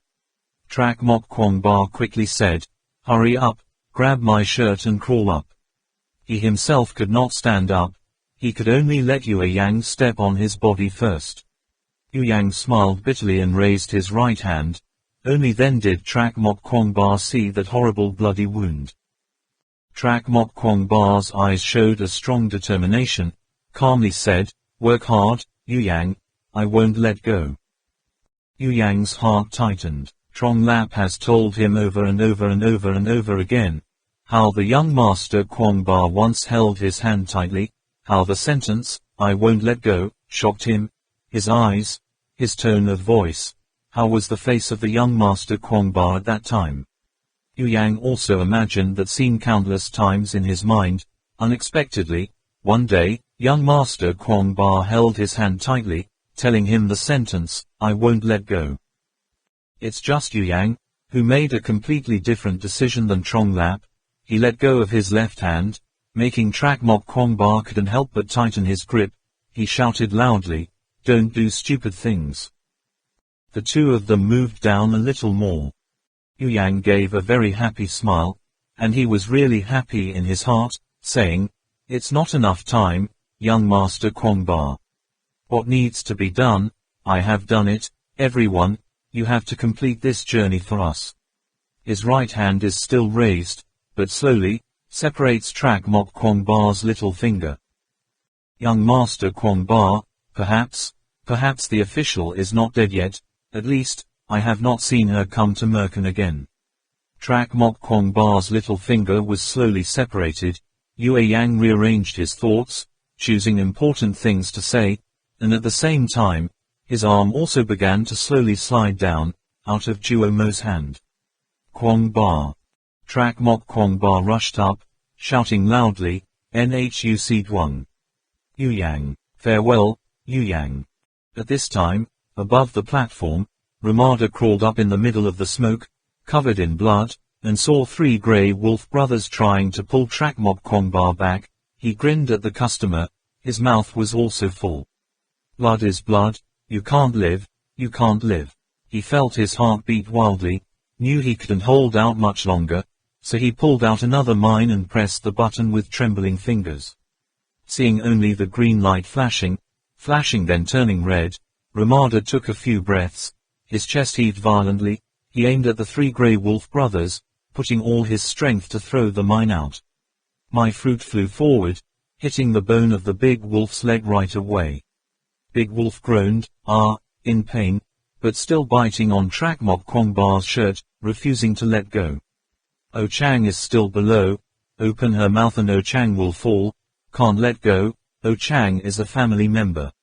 Family, that is, no one is abandoned, no one is forgotten.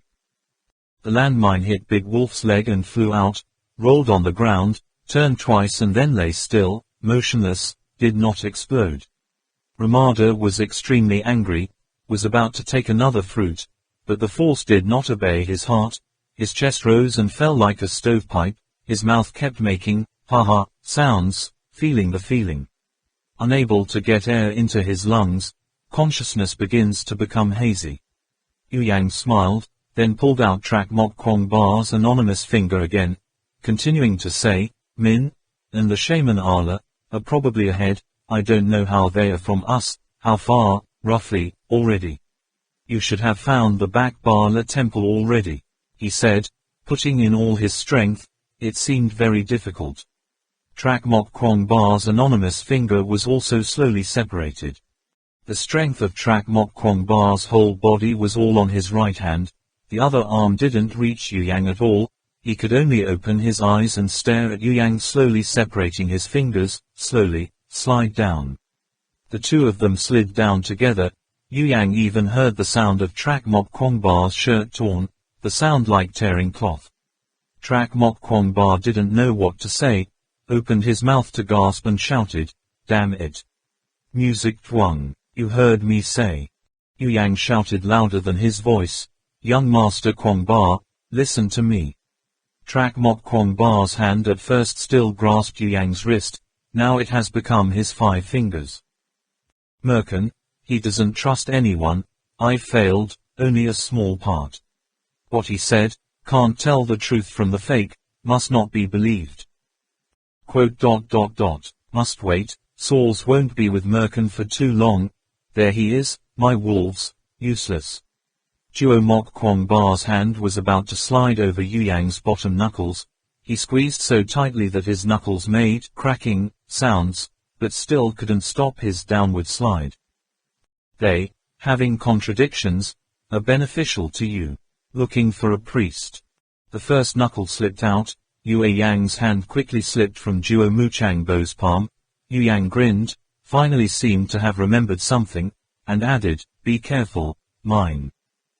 Trak Mok Kwong Ba was stunned, his hand was empty, he quickly reached out to grab it, but in a blink of an eye, Yu Yang fell far away. Everything that needed to be said, he said, his face showed a bright smile like the sun, towards Trak Mok Kwong Ba, waved his hand, Go in peace.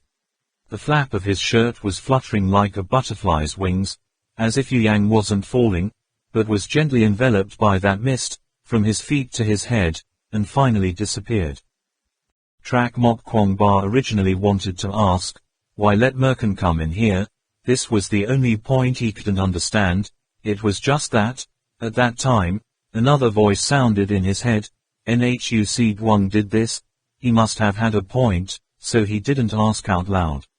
And Yu Yang was also thinking, I don't know if I should talk about it with young Master Kwong Ba, will it shock him?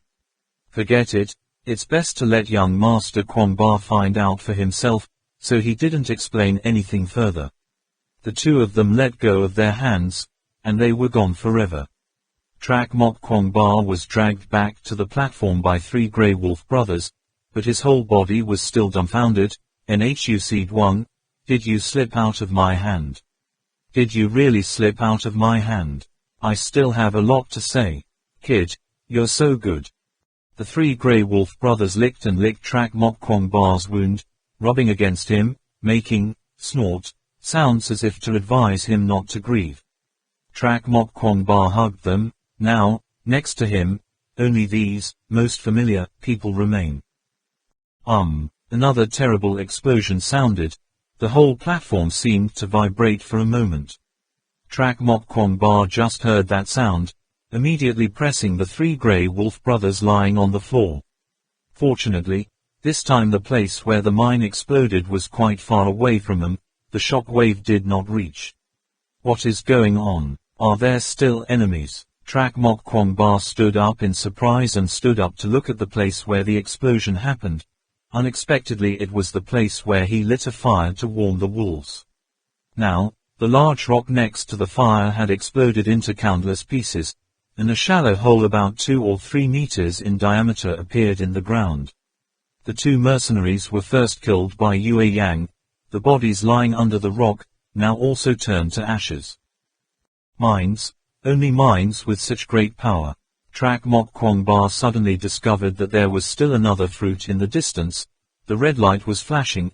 The UT wolf was curiously approaching that place. He gave a quick hiss, told Little Wolf to turn around, then charged himself towards the mine. As long as it is not activated, the mine will not explode. Trak Mok Kwong Ba looked closely at the design and number of the mine. In the past, Lu Kan Nam had shown the guys how to use and neutralize mines. He carefully flicked a few times.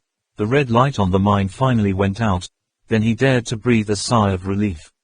This thing might still work. He put away the mine. Before he could get up, he heard another explosion. Trak Mok Kwong Ba completely did not understand what happened, suddenly remembered Yu Yang's warning, looked at the direction of the explosion, unexpectedly very close to the mercenary whose neck was bitten by Wolf 2, throat. Only then did he understand, there must be something on these mercenaries. This device always monitors their breathing and heart rate. Once the mercenary dies, after a period of time, the device will automatically explode. So, all traces are erased and thoroughly, typical of Merkin's style of behavior. Trak Mok Kwong Ba was thinking, suddenly saw the edge of the platform vibrate and then sway for a while. Although the lava rock here is as hard as iron and steel, it can't withstand 2 or 3 consecutive explosions. There are horizontal and vertical cracks that appear, and then quickly spread. Scamper. Trak Mok Kwong Ba called the 3 grey wolf brothers, ran inside the platform. In the blink of an eye, a large arc-shaped gap appeared behind. By the lagoon, Saws had just returned from his scouting party, his face full of weariness and disappointment, and Merkin didn't need to ask what had happened. Saws, still holding a last glimmer of hope, asked, "Where are the Yuyang?" Merkin shook his head. "Not back yet," Saws said gloomily. "Hopefully he can bring back good news." As soon as the words finished, his keen ears immediately heard a rumbling sound in the distance. Wai and Merkin looked at each other. That was the direction of Yuyang, and the others just didn't know what the sound was. Merkin quickly asked Max to turn on the computer to analyze the audio frequencies. He fumbled for a long time, but forgot the steps in between, making it even more confusing. After a while, a series of thunders rang out, and then Merkin confirmed with certainty, "It's happened." Saws jumped to his feet and exclaimed, "They found it." Merkin waved his hand and called out loudly, "Team 4, 7, 9, 15, bring weapons with me. Kafu, you have to carefully arrange the guard. We will continue to stay here tonight." Trak Mok Kwong Ba found 5 live bones about 100 meters away from Zahir's body. He intended to collect the equipment of that mercenary, but calculated the time, saw that the corpse was about to explode, but he did not. "I knew what would explode in the end, so I could only watch from afar, not daring to touch him." After a while, a loud explosion sounded as expected, bright lights and thunderous echoes, making Trak Mok Kwong Ba and 3 Grey Wolf brothers standing quite a distance away still shivered. However, this time, Trak Mok Kwong Ba covered his ears and opened his mouth wide so he was not affected by the explosion, and at the same time he could see very clearly that the mercenary's limbs and chest exploded at the same time. It was true, the phrase, broken bones and flesh. After observing, he determined that the cause of the explosion was in the clothes the mercenaries wore. Cluck, cluck, cluck. Half of the hat was thrown 100 meters away and fell next to Trak Mok Kwong Ba. He picked up half of the helmet that was severely deformed. The impact force was so strong, he didn't expect it to be able to completely crush it, which shows how sturdy this thing is. Trak Mok Kwong Ba flicked his fingers on the shell of his hat, not hearing the metal echo as he imagined, but feeling more like a knock on a plastic form. This point, making him more affirmative, this is a preparation from a new type of bulletproof material that has been researched and manufactured. After that, he thought of the mercenary who had been ripped off with his claws, which also meant that, from head to toe, these mercenaries were bulletproof. Trak Mok Kwong Ba was about to throw away half of that hat, when suddenly discovered, near the place where the hat was worn, there were some burnt black wires, the ends of which revealed a twisted metal thread. Looking more closely, he noticed that, although they were very thin, they were arranged in a neat row, sandwiched between the shell of the hat. This is a data transmission line. What's the use of hiding it inside the hat? Trak Mok Kwong Ba became more and more suspicious, and began to study the hat more closely. This eye protector, at first glance looks like organic glass. After a close inspection, it was discovered that there is a thin crystal screen inside, which also means that this eye protection can display video signals, image. Trak Mok Kwong Ba recalled the appearance of the mercenary when he put on the hat, initially determined, this type of hat is quite similar to a fighter pilot's hat, making sure that both sides of the hat have camera lenses. The person wearing the hat do not directly observe through eye protection, but see through the digitized image. He speculated that the enemy could not only freely adjust the distance and nearness of the image like observing with binoculars, but also create a 3D model, maybe even add night vision and vision modes, by infrared.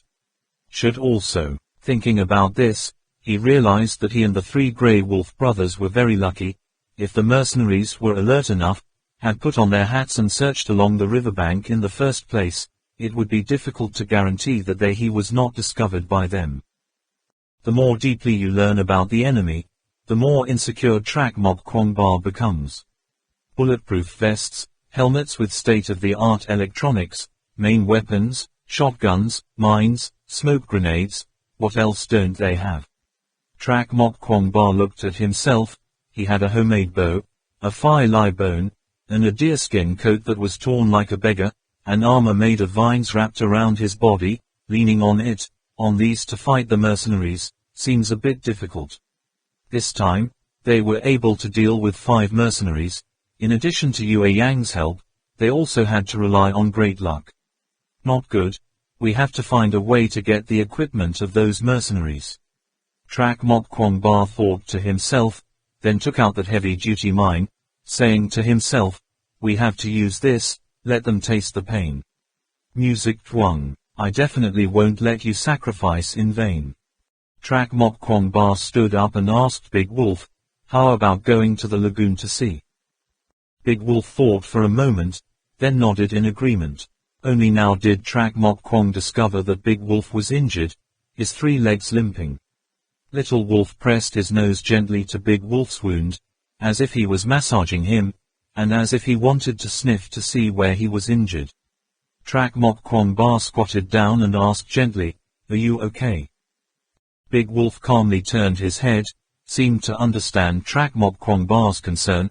His eyes seemed to contain a warm and gentle smile, as if he was telling him, I can still go. Trak Mok Kwong Ba carefully examined Big Wolf's wound and saw that there was a bruise on his back thigh, as if he had been hit by something.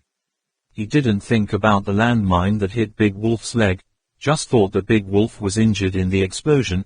It didn't seem to be a problem, but Big Wolf was old. It would take a while to recover. New time. Although Big Wolf was injured, Trakmob Kwangba and Trakmob Kwangba went in a straight line, much faster than the Merkins who followed the water, soon saw the clear water turning to turbid red. The shallow lagoon had disappeared. A pool of blood. Trakmob Kwangba clearly understood that the loud bang just now was enough to reach this place and must have caught Merkin's attention. With such a cautious personality, he will definitely go check it out, but he won't bring all his subordinates with him. There are still mercenaries standing guard here. Trakmob Kwangba thought of a plan, but it was a bit troublesome to execute. First, he had to convince Big Wolf to agree to this plan. It was very difficult for Big Wolf to agree, and he had to think of a way to make Little Wolf and Second Wolf understand his plan. He had to dance and snarl for a long time, repeating so many times that his mouth went dry, for the youngest wolf to understand. After that, he could only rely on the youngest wolf. At the edge of the platform, Merkin and Saws finally saw the drop. In addition, Merkin found only a few pieces of meat. It is not clear who it belongs to. Saws looked at the collapsed platform with eyes as if he were watching a play, and slowly said, "It seems that it was not dropped, but exploded." Merkin coldly ordered the mercenaries, "Search. Don't touch any suspicious leads. All report directly to me." He straightened himself, stepped forward to stand parallel to Saws at the edge of the fallen rock, and said thoughtfully, "Those are 6 scouts armed to the teeth. What kind of creature can cause such damage? What are the serious consequences? As for Yu Yang, I don't believe they're all dead." Saws pondered for a moment, then asked, "The explosion just now, was it a landmine?" Merkin nodded. "Only mines can explode like that. Grenades don't usually go that far." Saws said, "If mines have been planted before, will they be able to blow them to death? How many landmines does it take to drop such a large area?" He looked down again at the edge of the landslide, where the deepest part of the triangular section was probably 3 or 4 meters at least. Merkin immediately understood. It's a lot of mines concentrated in one place. Only then will it be powerful enough to blow up a corner of the platform. As for the cause of the explosion, it was naturally caused by those mercenaries who died. But for this reason, he could not tell Saws, could not say for the time being. The mercenaries finally found out, and hurriedly informed Merkin and Saws to come take a look. Saws examined it once, then concluded, "Wolf." Merkin asked, "How many?" Saws shook his head, indicating that he couldn't discern the number of wolves from these disturbing tracks. Merkin thought to himself, "It must be a lot, that will cause the scouts to be completely annihilated," but he still doesn't believe that Yu Yang also died. That brat finally found his chance, can escape in a proper manner, still not sure about your young master Kwangba. Merkin thought.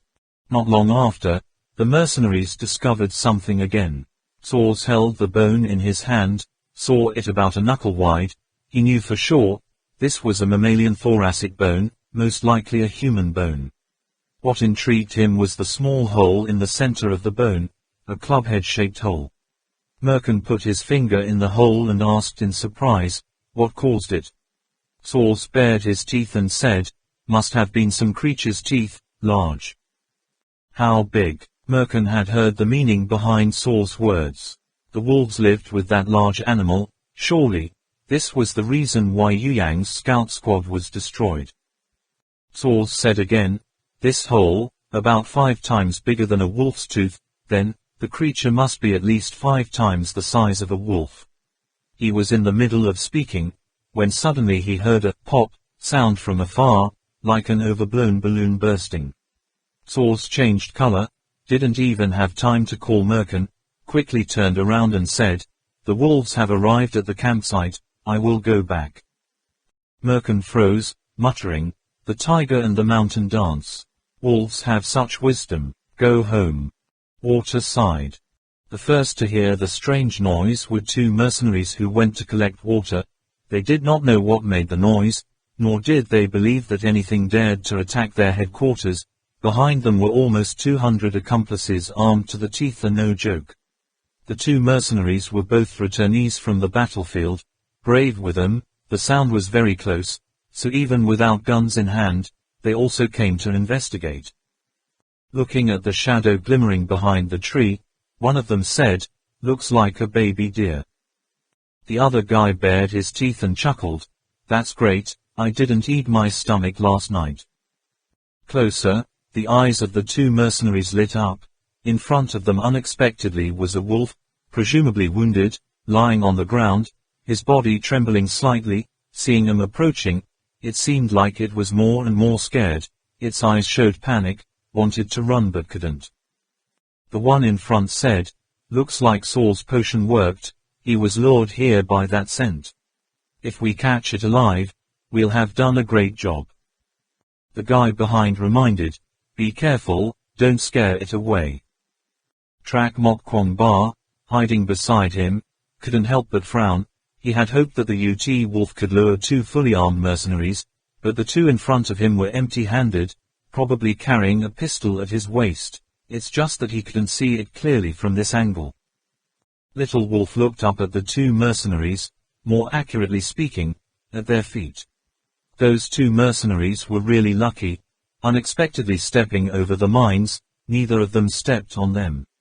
UT Wolf glanced at Trak Mok Kwong Ba, as if to ask him what to do. But Trak Mok Kwong Ba and Big Wolf both hid in the fog, did not move, only heard the name ahead say, "Come, baby, let me catch you." The other guy reminded again, "Be careful, it bites you, don't listen to them, the wolves here are not ordinary wolves." The guy in front sneered, "Look at its appearance, it must be seriously injured, want to bite me." The words had just finished. Suddenly the UT wolf stood up. That flexible movement, how could it be like an injury? At this time, its eyes suddenly became cold as ice, the hair on its neck stood up, revealing sharp teeth, the posture as if it wanted to dive in, killing intent rose up. The mercenary who came closer to Little Wolf was startled, and for a moment did not have time to guard, and quickly took a few steps back. Little Wolf glared, stepped on it. Without hesitation, it bowed down, even raising its front paws to cover its ears. The guy next to him still hasn't calmed down, thinking to himself that he doesn't understand what the wolf is going to do. Suddenly heard a dizzying explosion. The ground seems to shake. He froze, gawking at his accomplices shooting into the air. Middle like a rocket, from the waist down has completely disappeared, blood splattered like a shower. Then, he realized that he was also flying to the side. The terrible shock caused the pain sensation all over his body to spread to the nerve center. He couldn't help it, let out a pitiful roar, said. As for the mercenary who was shot into the air, the other half of his body also exploded, like fireworks exploding in the sky, scattering countless pieces, blood and flesh falling down. Trak Mok Kwong Ba sighed regretfully. This result was far worse than he expected. Big Wolf called Little Wolf back, and immediately hid himself in the mist. The mercenary who escaped death roared as he ran back to the barracks, intending to inform his comrades.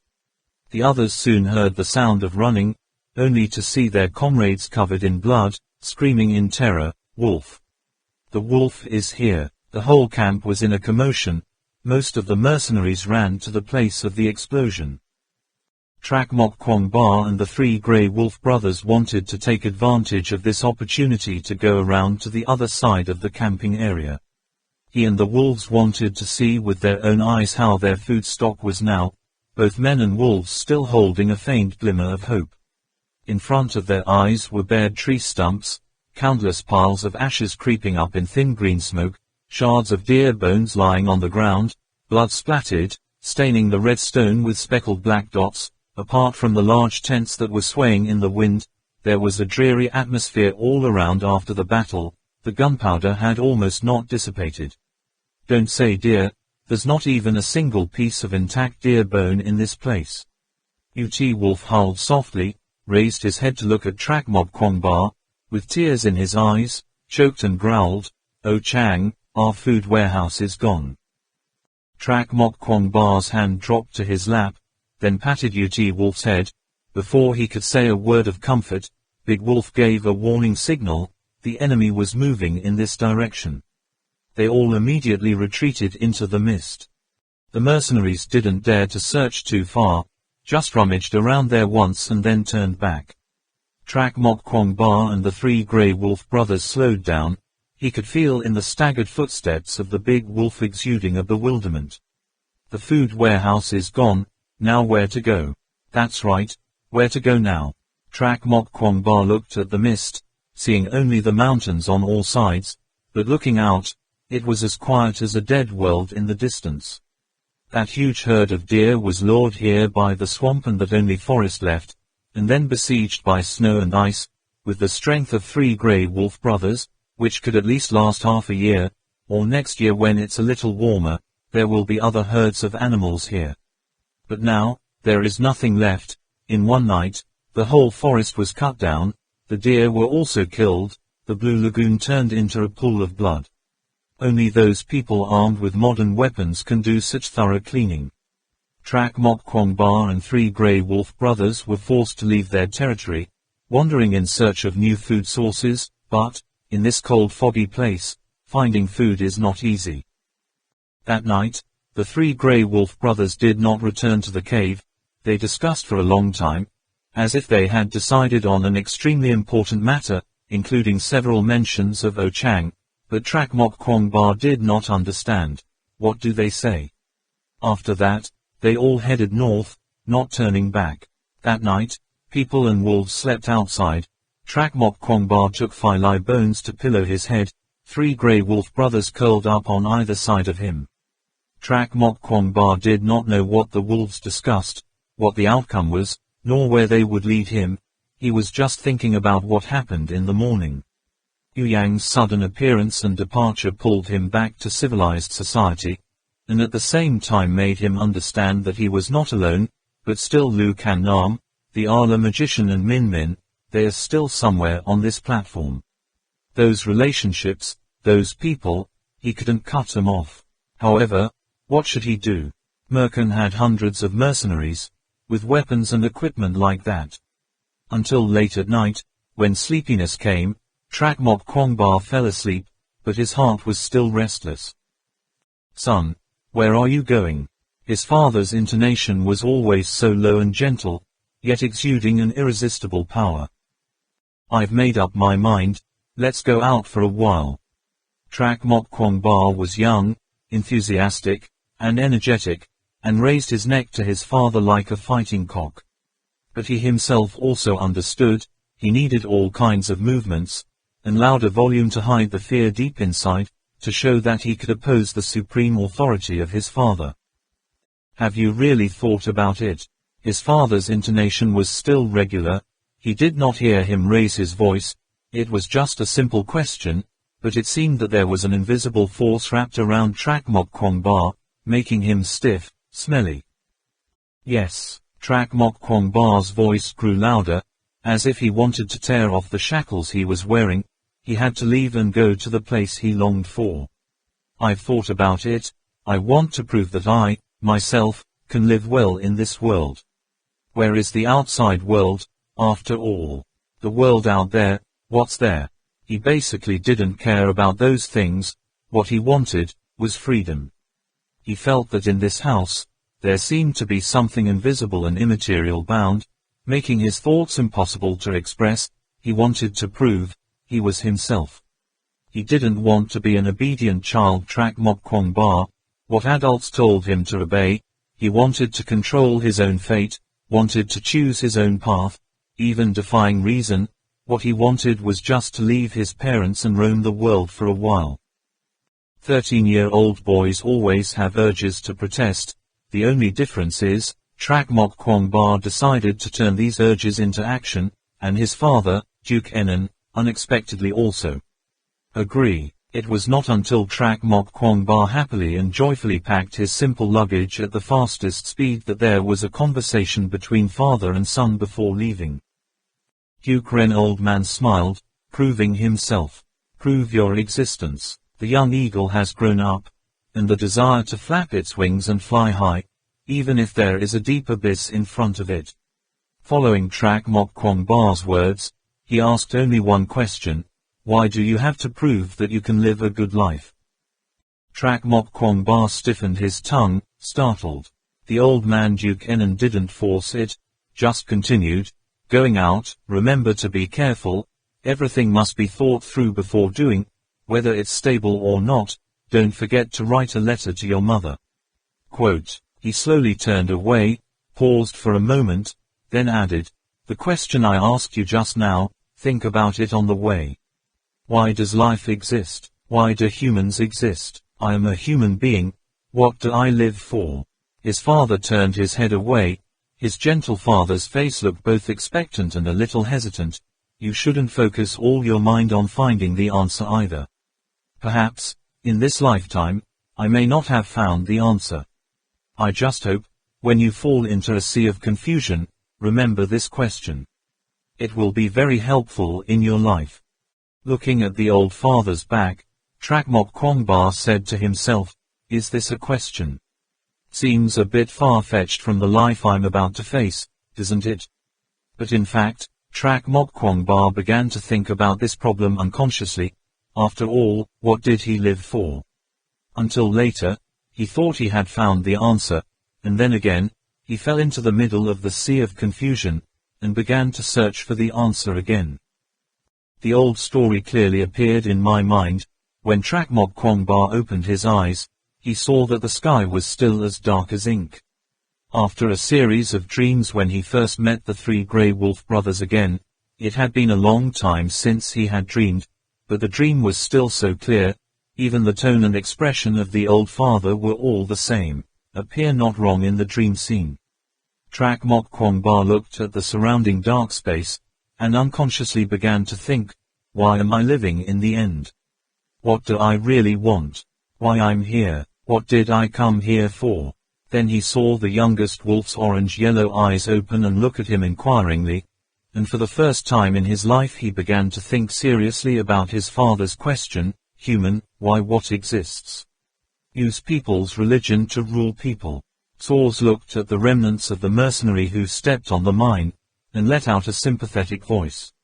As for Merkin, who froze, ran to see the injured man, either to listen to him describe the situation at that time, or to help him take off his jumpsuit. Moments later, Merkin came out with a grimace of indignation and said to Saws, unbelievable, I still don't believe wolves can do that. You have to know, there are buttons on the mine to manipulate, it can't be wrong to take a step, do you think wolves can do that? Saws explained with a chuckle, have you thought of another possibility?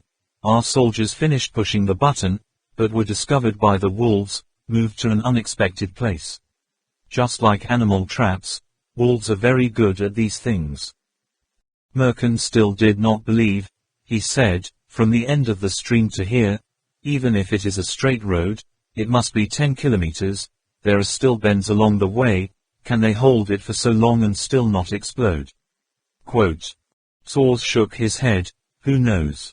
Merkin said again, they're already around, why don't you call, they won't come. Saw's face darkened, I told you, wolves here can't be judged by common sense. They seem to have developed a hostile mentality towards our behavior. If they still try to forcefully summon, I'm afraid it will backfire.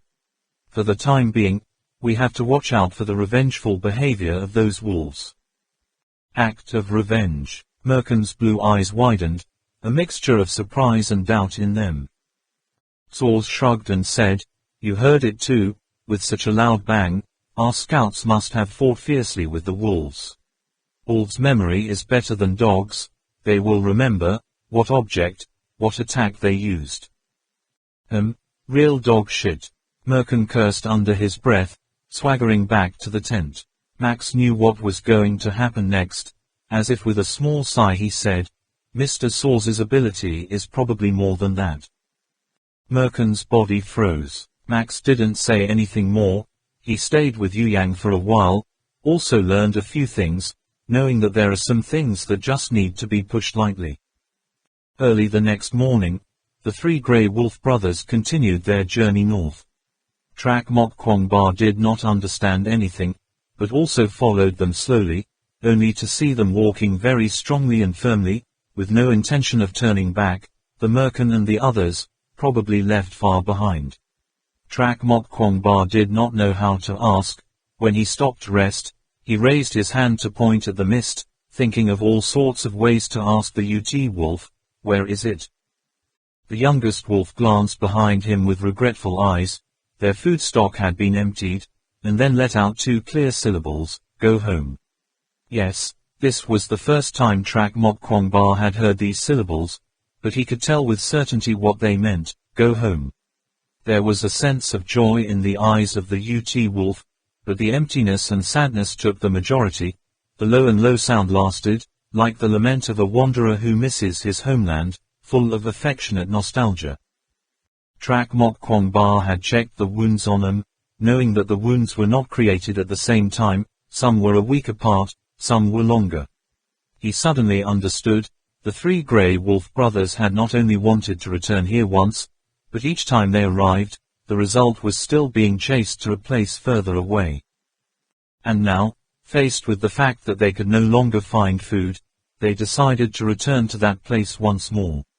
In the barracks, Merkin looked at Professor Fung Tan's computer and was full of sadness. Now that's good, Yu Yang disappeared, the wolves didn't come, for no reason, he lost a few subordinates, although he ate a meal of deer meat, he could not make up for the loss. Saws pondered for a long time, then said to Merkin, "Let's take a detour." This was the only way for them for the moment. Going around the edge of the platform and moving forward wouldn't get lost in the fog. It would take a lot of detours, but Saws was sure, in about a day or 2 it can get there anyway.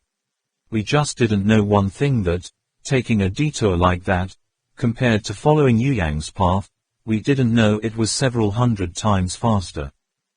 This is a long and arduous journey. After listening to the UT wolf's explanation, Trak Mok Kwong Ba knows that they will have to go for 15 days, there is no food along the way, there will be snow and ice every day, more and more, in the end there is no water. At the same time he could feel how hard the three grey wolf brothers had to work to find that only food store, how heavy the loss was for them there. However, they did not think of revenge, but still acted like their kind for thousands of years. Leave. Find another survival space. In the absence of food to travel 15 days on the road, it is almost an impossibility, but the three grey wolf brothers can. When running, their limbs are all stretched, their footsteps are light, this is the most energy-saving form of exercise, can reach a speed of 20 kilometers per hour. Unfortunately, the big wolf was injured, the temperature was getting colder and colder, its movements began to become difficult. In such harsh conditions, its injuries not only did not improve, but also tended to worsen. In the evening, they all went to find a place to hide from the wind. Trak Mok Kwong Ba lay on the ground, stretched out all four limbs. The three grey wolf brothers got into his leather jacket, man and wolf hugged each other tightly against each other. The cold. UT wolf said it was right, the further north you go, the colder the weather becomes. Every now and then a bone-chilling wind blows through, scattered snow particles are swept across the sky by the wind, causing the curtain to fall. The already dense fog became more and more unpredictable. It was an extremely majestic sight. The snowflakes accumulated for thousands of years without melting, which were as big as goose feathers, were now crushed into tiny silver grains of sand. The wind blew, the sun shone in, the whole sky glittered with silver, even the air that Trak Mok Kwong Ba breathed, it seemed to bring with them countless tiny pieces of silver. However, we were all too tired, there was no mood to enjoy the beautiful scenery anymore, the hunger, the cold, all were challenges with the limit of endurance. Wolves are not only carnivorous animals, they are also omnivores like humans. When they are hungry, they will eat anything. On the way, Trak Mok Kwong Ba and three grey wolf brothers had to cram all visible roots, grass, and bark into their stomachs. Although there was no shortage of water, their physical strength was significantly consumed. By the 5th day, Big Wolf could no longer walk. The place he was hit last time was seriously damaged. His entire calf after now froze like an iceberg.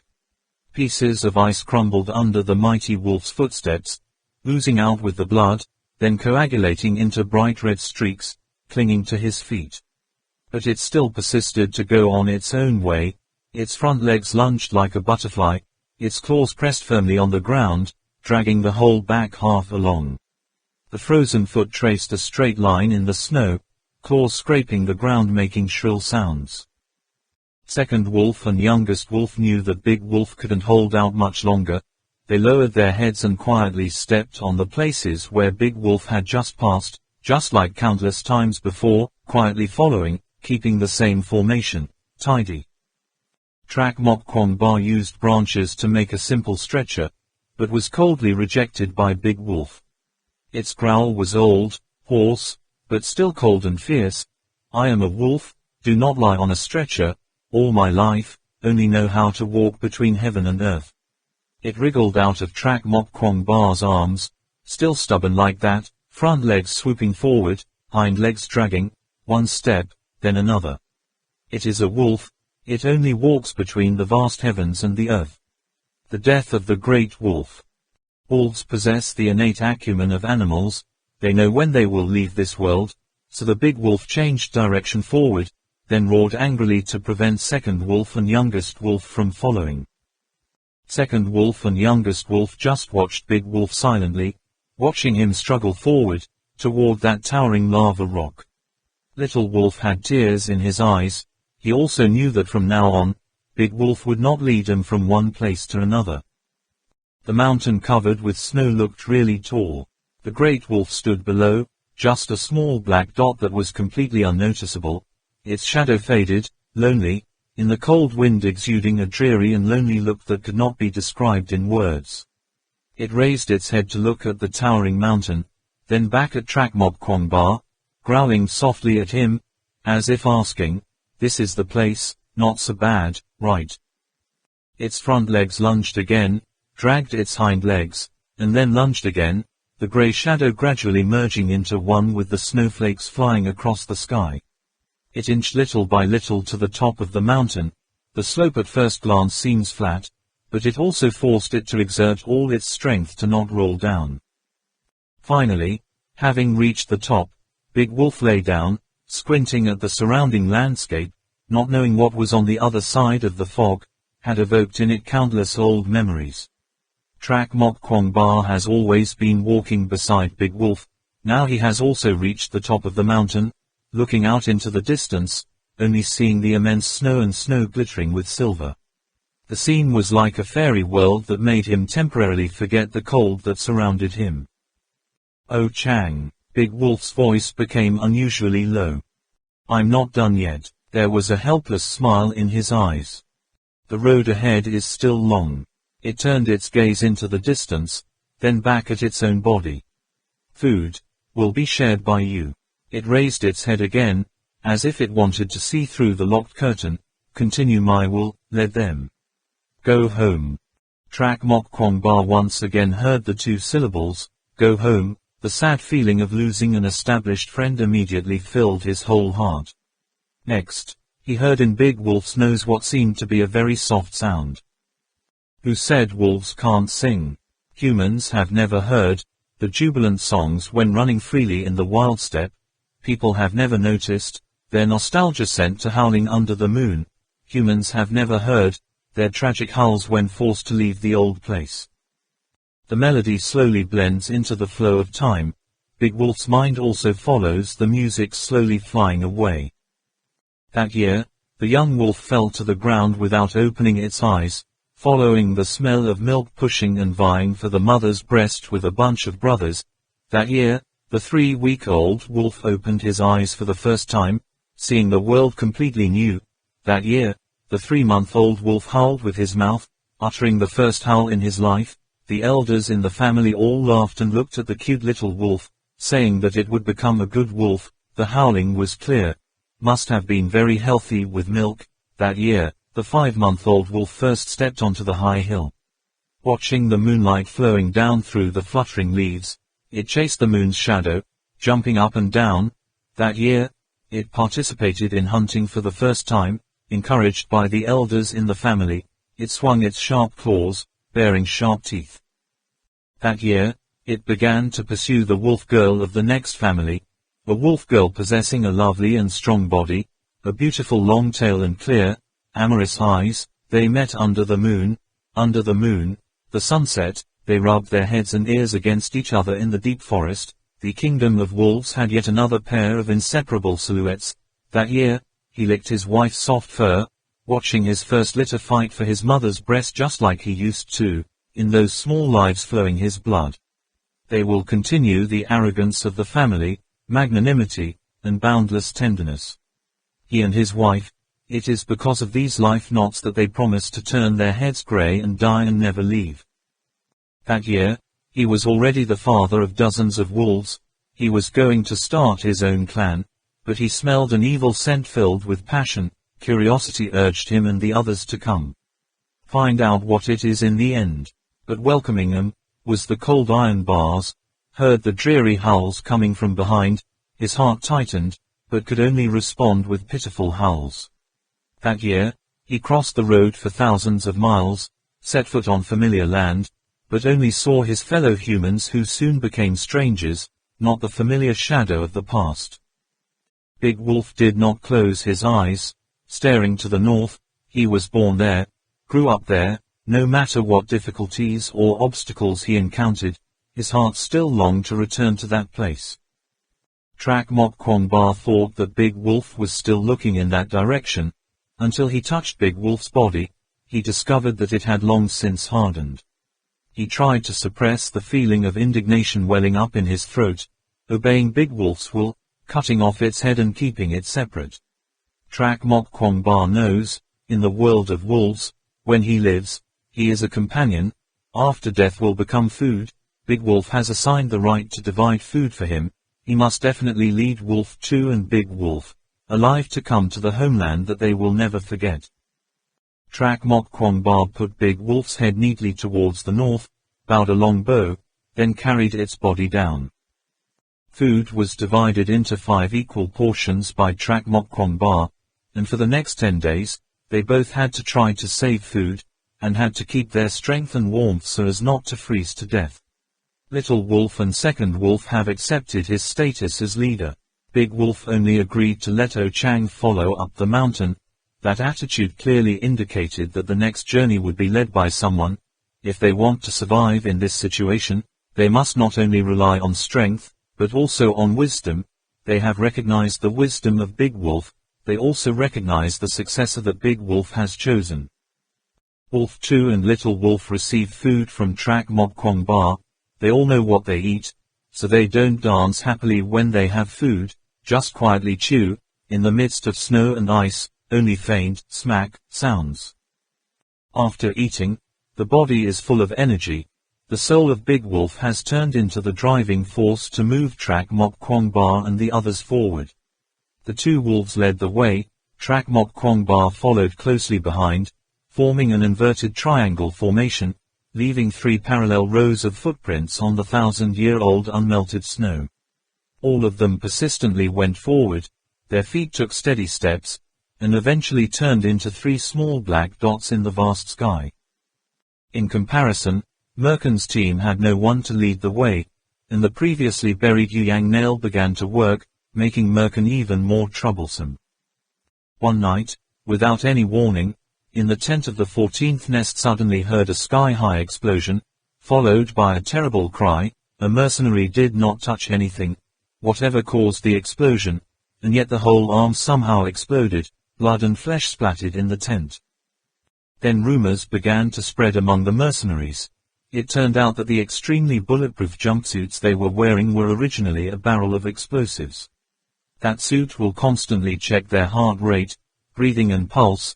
If their heart stops beating, the suit will explode, turning them into a pile of shredded meat.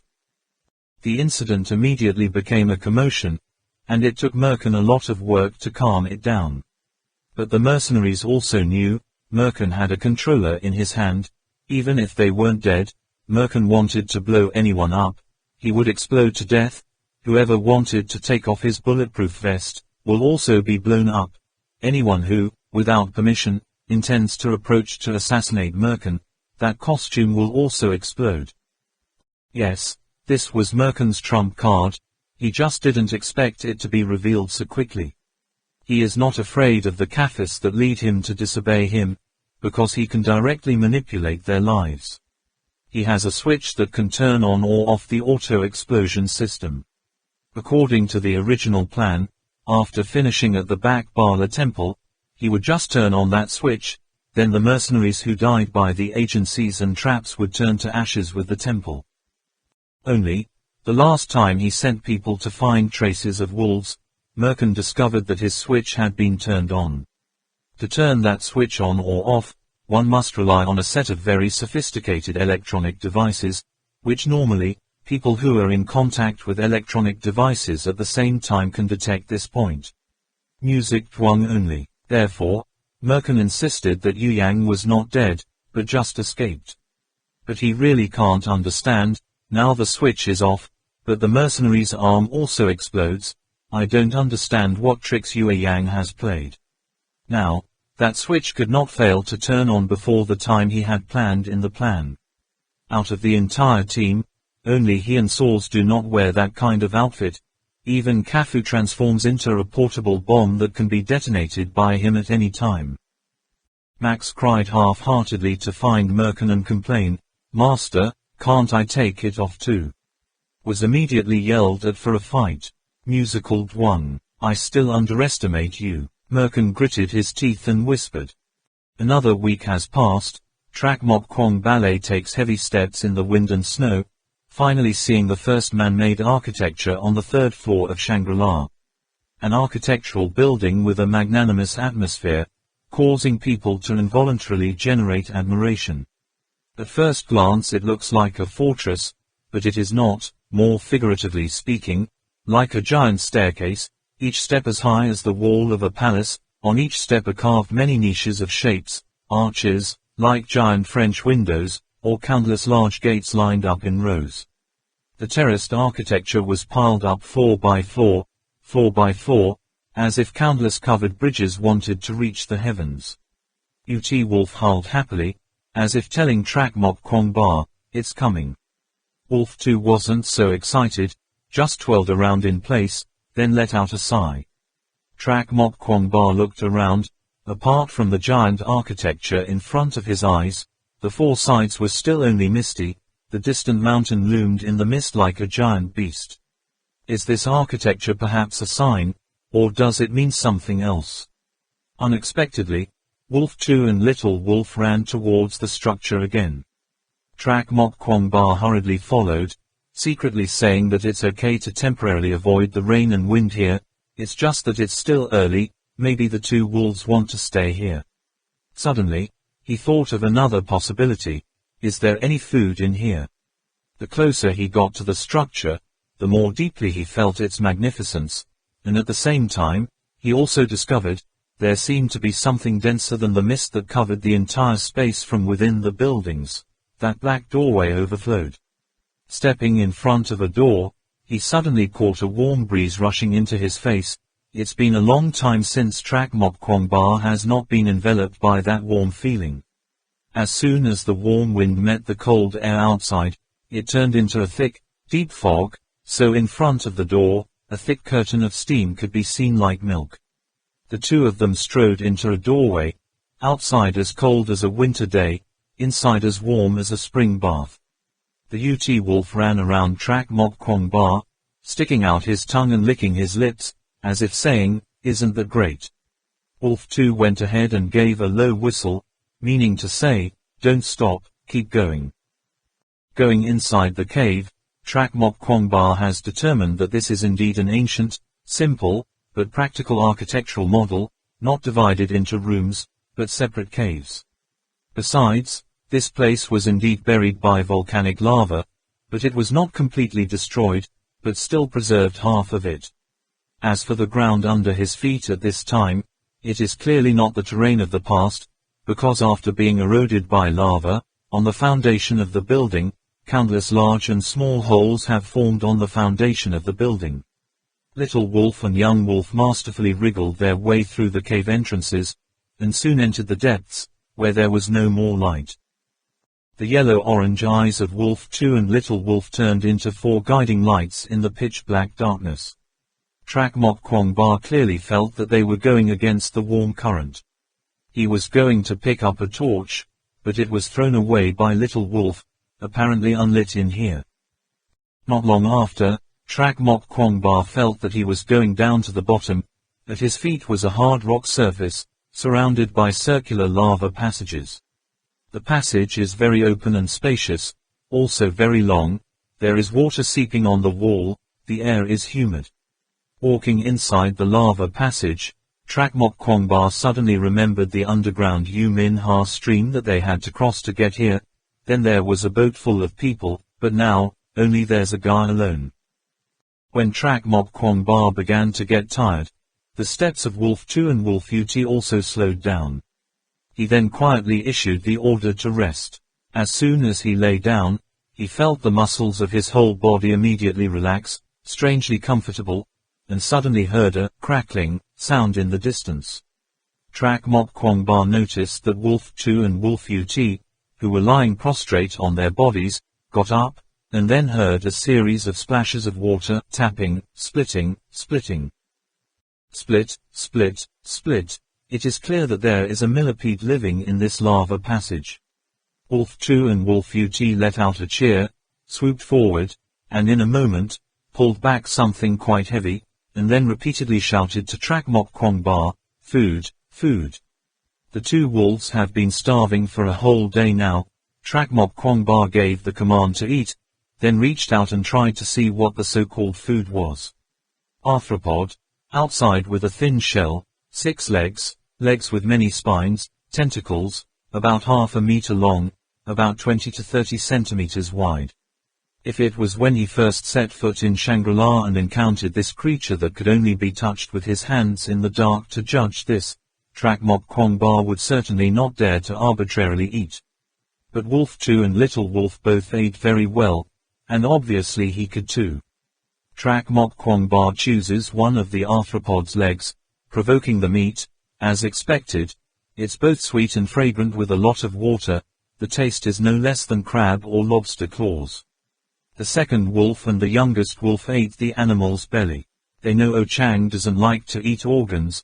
What a leader with a weird taste. After eating a full meal, they quickly fell asleep. The next day, Trak Mok Kwong Ba continued to walk in the dark, with the excellent sense of smell of Wolf 2 and Wolf Ut leading the way. Trak Mok Kwong Ba did not worry about getting lost. Along the way, we met many animals that had just eaten the day before, and the sound of cup, split, split. Those arthropods seemed to be able to feel the actions of Trak Mok Kwong Ba and the 2 wolves. Wherever they went, they all quickly retreated to dodge, hiding deeper. Trak Mok Kwong Ba imagined the appearance of these creatures, vaguely seeing them as very similar to some animal he was familiar with, and had even seen on the 2nd floor. In the logbook in Kongbo village, it was said that this creature was very suitable for the requirements, so it was brought to the 3rd floor. Trak Mok Kwong Ba knew what he had eaten the day before. Trak Mok Kwong Ba began to feel unbelievable. The more he walked forward, the more he felt warm. The deerskin coat started to feel hot. He did not know how to go through this dark tunnel, where he would eventually appear. 3 days later, when Trak Mok Kwong Ba left himself naked, wrapped in a leather skirt underneath, seeing the bright exit, he immediately rushed out despite everything. The cave entrance is very small, but that light, is the sun. 100% is the sun. Since setting foot on this land, he has never once seen natural sunlight. Where did he end up? It had been a long time since he had bathed in the rays of sunshine that the great nature bestowed on him. Even though he had prepared his mind in advance, Trak Mok Kwong Ba did not dare to believe that this was true, so when he got out, the cave door looked up at the sky. He involuntarily uttered a question full of suspicion. Is that sun? Is the sun real? That is, blue sky. Is the sky really blue? It's not an illusion, is it? The sky is deep blue, flickering with a hint of green, spreading endlessly, a thin cloud like a soft silk cloth floating on the horizon. The bright sunlight shines, his whole body feels get that warmth. Really isn't he dreaming? Chapter 70. Vuan Lang Chi Vuong, Tillion Killers. Forgarden Track Mok Kwong Bar's eyes stopped, staring into the distance. He suddenly couldn't help but wonder, is this true? Am I not dreaming? The grass is bright green, the tops are not over the knee, the low tops do not cover the heels of the shoes, forming a carpet, dotted with tiny white flowers like rice grains. A vast grassland stretches to the horizon. The wind blew past, rippling with light waves that spread far and wide. Like each blade of grass, each flower was waving to him, shouting, joyfully, I'm back. I'm back, I'm back. The wind here is as soft as a lover's breath, making one really unable to distinguish whether it's the wind blowing in my face, or just the flow of air caused by the movement of my body. The giant stone pillars slanted on the lawn, making the peaceful quiet space more dignified. A few birds with flowers flew to them, perched on a stone pillar. Their eyes wandered around, and then followed each other to fly and fly. In the air, it was as if someone was playing the Moonlight Sonata tune. The wind is blowing softly, the birds are chirping, the ground is slightly undulating, sketching beautiful curves like the lines on the body of a young woman. The Garden of Eden in the legend must be just like this. That is Track Mok Kwong Bar's first impression of the scene in front of him. Then he discovered that he was at an exit like a hole, in front of which was a vast step, but his view behind him was blocked by a stone wall. He stepped outside, turned around, and discovered that the architecture of this place was like a giant mailbox, and I felt like I had just come out of the mail hole. Stepping back a few more steps, he saw a high wall, back again, back again. As he retreated all the way to the step, stepping on the soft grass, he saw the whole face of this place clearly. It was a structure that looked like a royal forest at first glance, surrounded by high walls. The wall ran endlessly without end, giant black-gray bricks lined up in countless mosaic-style figures, vines entangled around the overhead ditch. The tall stone pillars supporting the corridor jutted out, at first glance, looked like a craggy gravel path halfway up the mountain. The city wall is tall and solid, there are countless windows as big as arched bridges, the long stairs gradually climb up, on the last step stands a magnificent door. Outside the city walls are scattered a few small architectures. There are places like forest towers behind pagodas, some like coffin lids. There are also architecture like small temples or ancient Greek temples. Track Mok Kwong Bar has never been. What architectural complex was so monstrous? But the giant frescoes on the other wall, he recognized quite a lot. Most of the paintings are derived from ancient Indian myths. Brahma dancing, Shiva holding a sword, countless goddesses, Thene consort surrounded. In addition, there are many deities of the ancient Hindu religion. This style of painting is very similar to the pictures they saw in Hyon Kong Island. Track Mok Kwong Bar couldn't help but take a deep breath, thinking to himself, could it be that I have already arrived? But the castle gave him a very strange feeling. This place is not at all like the holy place described in the classics, but like an unfinished construction site that is abandoned. It seems that the ancients from thousands of years ago were building a citadel or some great architecture, but had not completed the construction. They had given up. The atmosphere was majestic and magnificent, but still exuded a ruined beauty. But using the phrase, Forgotten Eden, to describe this place is probably the most accurate.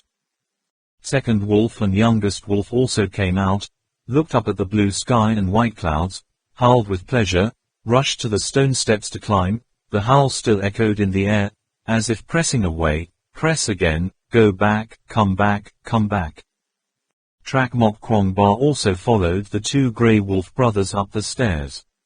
Halfway there, he turned his head and looked back in the direction he had just come, only to see the green grass stretching to the foot of the mountain, foggy clouds. At the end of the horizon is a thick wall of white clouds. The closer to the ground the layer of clouds gets thicker and heavier, as heavy as lead. Is it possible that their starting point is from the cloud? Trak Mok Kwong Ba suddenly remembered the concept of the air circulation system that Lu Kan Nam mentioned. Could it be that the air circulation system caused the fog in the air to form a ring, like a storm surrounding the entire Shangri-La land, while in the center of the storm there was no fog, so you can see the blue sky? Or fake? What are the reasons? Another point that makes Trak Mok Kwong Ba difficult to understand is that this place is really hot.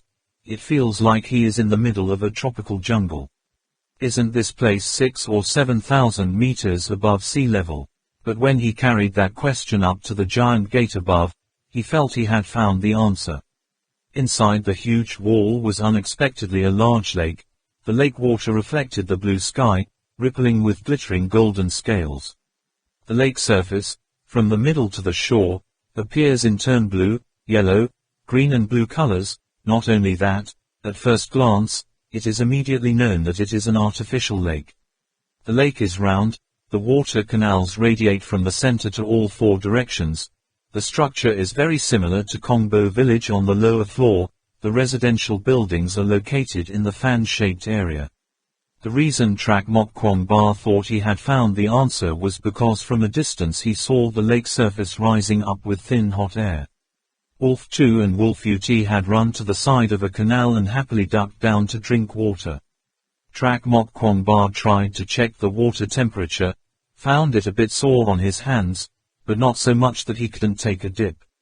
The water temperature is about 450 C, with a faint smell of sulfur. Geothermal, just like what he and Yu Yang discussed in the Amazon jungle, the source of heat in this place is geothermal. The Kwai Ba people led melted water on the snowy mountains into this artificial lake. Then, somehow they used geothermal heat to increase the temperature of the water, and at the same time keep it at approximately 450 C. This place is sandwiched between 2 big mountains, basically an enclosed space, so the whole Shangri-La is heated up, like being in a sauna. Thanks to that heat, a separate climate area has gradually formed, forming a circulation of air on the 3rd stratosphere, preventing cold outside air from entering. At the same time, toxic gases also follow the heat to escape. Oxygen is sucked inside, keeping the atmosphere fresh. Trak Mok Kwong Ba understands that in places where he has not been, there are bound to be other majestic architectures. Wanting to create such a climate zone is absolutely not an easy thing to do. Wolf 2 and Wolf Ut did not think as much as Trak Mok Kwong Ba. They carefully tested the water temperature, slowly immersed themselves, and then slowly swam gently in the water. After a hard journey through the icy region, a hot bath is actually quite pleasant. Wolf Ut flapped his front paws to shoot up small water flowers, as if he wanted to invite Trak Mok Kwong Ba to go to the water to play with him. When he first came down, the water was a little hot, but it wasn't long before he got used to it. One thing that made Trak Mok Kwong Ba very surprised was that, in this hot lake in the middle of the snowy mountains, there were unexpectedly small fish swimming around and an unknown green plant species. It is the unbelievable miracle of life that makes this 450 C hot lake full of life.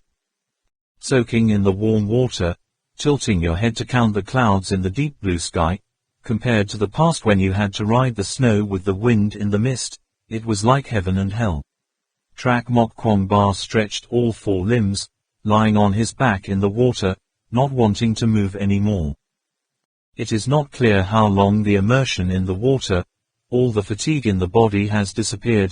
Trak Mok Kwong Ba just stood up. Just seeing that circular aqueduct seems to be designed in a spiral from top to bottom. The flow is flowing, the flowers are splashing. As for him, when standing in the water, looking up at the strangely shaped houses but in a unified manner, he suddenly felt as if he were in the Jiangnan River. The landscape was as poetic as a painting. Merely, the warm wind blew past, bringing a distant breath to the old man's neck. Trak Mok Kwong Ba followed the small road, going from house to house. The design of those architectures is still quite perfect, although there are quite a few houses that have been eroded by wind or rain or damaged by trees growing up, but the vast majority of them are complete houses.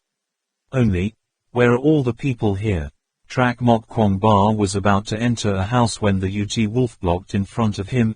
His mouth growled, "Don't go in there." Trak Mok Kwong Ba was closest to the youngest wolf, and when he heard his warning cry, he squatted down, lifted the youngest wolf's chin and said, "Can't you come in? There's something in there that's detrimental to me, isn't it?" Little wolf half understood, half did not, nodded. Tuo Mok Kwong Ba also nodded slightly and said, "I know." He then gave up the idea of entering the house, just stood outside the door to observe. The furniture inside was still perfectly intact, making him even more suspicious. What happened in the end, making this huge citadel become a garden without a house, as quiet as a dead land?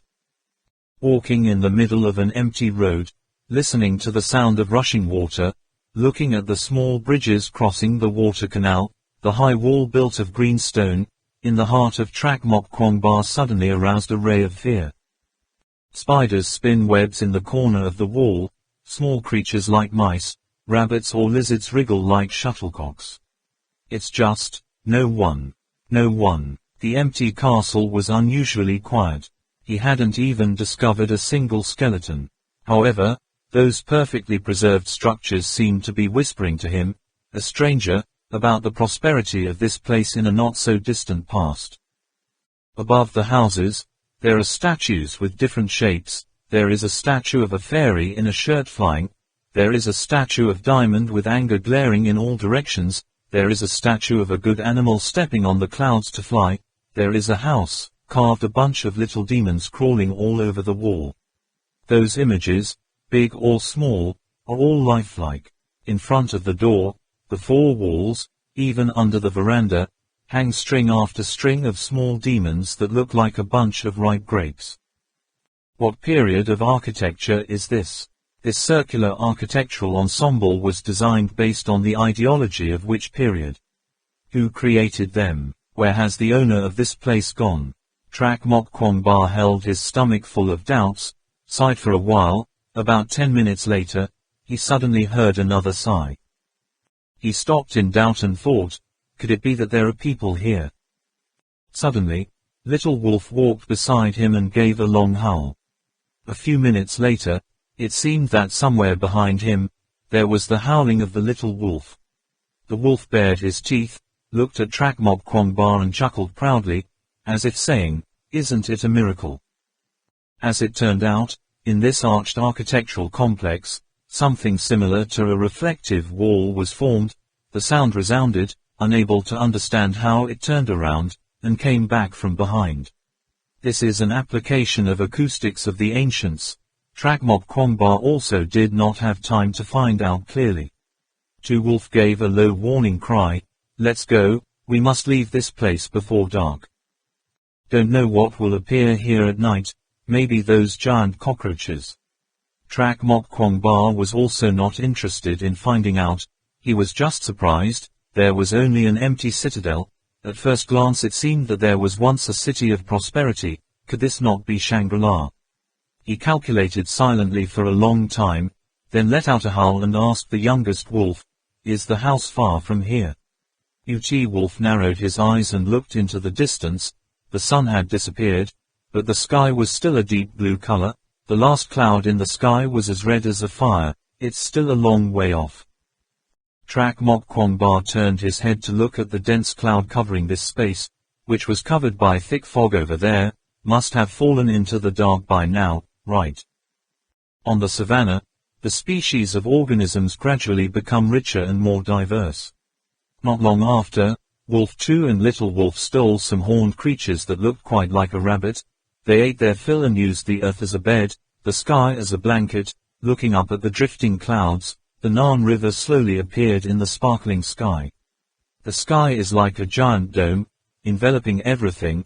The feeling of immensity stretches out in all directions, and Trak Mok Kwong Ba's thoughts also seemed to soar thousands of miles away. Trak Mok Kwong Ba went for another 2 days. The grass under his feet became more and more luxuriant. the trees began to grow close to the forest. From the steppe he went into the jungle, the huge stumps blocking the sun, the branches and roots intertwined like a bunch of beasts struggling endlessly. Wolf 2 and Little Wolf only need to crouch a little to be able to easily squeeze through the gap between the trees, only suffering for Track Mok Kwong Ba. If you want to squeeze through the dense foliage, you have to dodge very well, or had to climb up and down for a while. Going on and on, he finally saw the second castle. Or is it a shrine? The temple is so big. Track Mok Kwong Ba stands on the top of a huge old tree. From afar, only horizontal and vertical lines intersect between heaven and earth. The layout is like a chessboard. Closer, he discovered that the lines were very square, surrounded by countless concentric rectangles in the shape of the letter, reverse, 1. When he got closer, when he got out of the last row of dense trees, Track Mok Kwong Ba saw the entire appearance of those lines. In the middle of the forest, appeared a square lake. The perimeter of the lake must be several kilometers long. In the middle of the lake is that temple. The horizontal and vertical lines that he saw earlier were all the walls of the temple, or rows and rows of tall towers like pine trees growing close together. Track Mok Kwong Ba stood at the edge of the lake, looking at the temple. An unreal feeling rose in his heart, as if it was not something belonging to the human realm.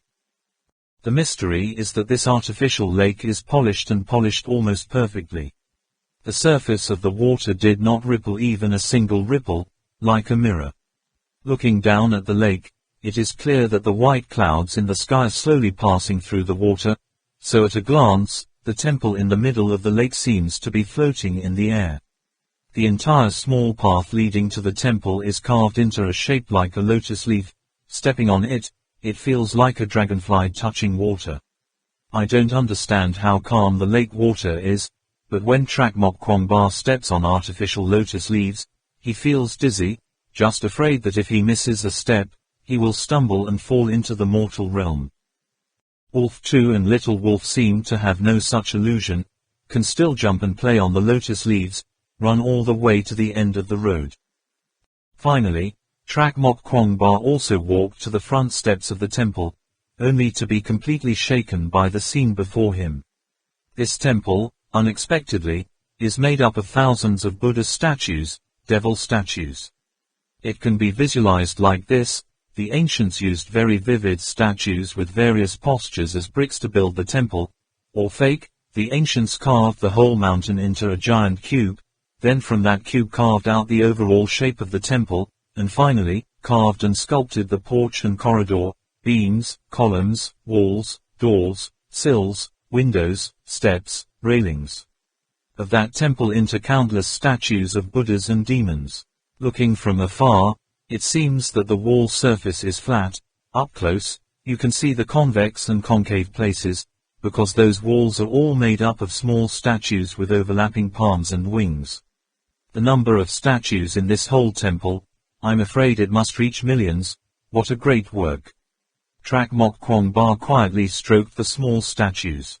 Statues of gods, statues of demons, statues of Buddha, statues of birds flying and animals running, insects and ants, even trees, flowers and leaves. It seems that all life, whether or not existing in the world, is sculpted, even in the temple. These small statues form the basis of larger structures. Hundreds of thousands of small statues standing crammed on top of each other, combined into a giant Buddha image, several 100,000 other small statues, assembled into giant text symbols floating on the wall, those tower forests, also made up of hundreds and hundreds of thousands of small statues that overlap. Even the blue stone floor at his feet is also sculpted into the image of the Sea of Desire, with thousands of small people raising their hands and screaming in the middle of the Sea of Desire, struggling to get out of it. If you sit down and look closely, you can see clearly the different facial expressions of each statue, either anger, or despair, or sadness, or hysteria. Track Mok Kwong Ba's feet stepped on the sea of lust. Every time he lifted his foot and put his foot down, dozens of small people raised their arms, screaming in pain. Looking up, he immediately saw the top of the dome, There were countless fairies pouring their sorrows and debauchery on the world. Their sleeves fluttered as if they wanted to cling to the indifferent clouds floating in the air, but only in vain. On the four walls, there are Buddha statues wearing halo of light. Their facial expressions are unusually similar. In those eyes, it seems to contain compassion and cold seriousness, like you can feel pity for humanity, but also anger for the non-competitive cowardice. Taking a quick glance, Trak Mok Kwong Ba suddenly felt a heavy feeling of suppression. Those eyes seemed to exude an indescribable melancholy. Trampling on a crowd of people struggling in pain in the midst of the sea of desire, passing through the gods who looked down at sentient beings, Trak Mok Kwong Ba entered the wall. He immediately had a completely different feeling. Static, like the most magical meaning of Zen in Buddhism. This square temple made of hand-sized figurines was unexpectedly quiet, without a single sound. Trak Mok Kwong Ba held his breath and listened attentively, but still did not detect any sound. The only sound in this place was from them, his footsteps, the wolves, the sound of his breathing, the breathing of the wolves. Not only is it quiet, Trak Mok Kwong Ba feels like he has come to another world, a world sealed in a transparent glass block. It seems that a cube formed from oxygen envelops the whole building. It is his breath that disturbs the movement of the air here, otherwise, everything would have remained in place, in a stationary state. The surface of the water is calm, like a shiny lapis lazuli mirror. The air was still, the oxygen was so strong that it seemed to have turned into a substance. Trak Mok Kwong Ba could clearly feel the air flowing into his chest, flowing into his lungs, and then turning into thousands of silk threads, scattered throughout the four limbs.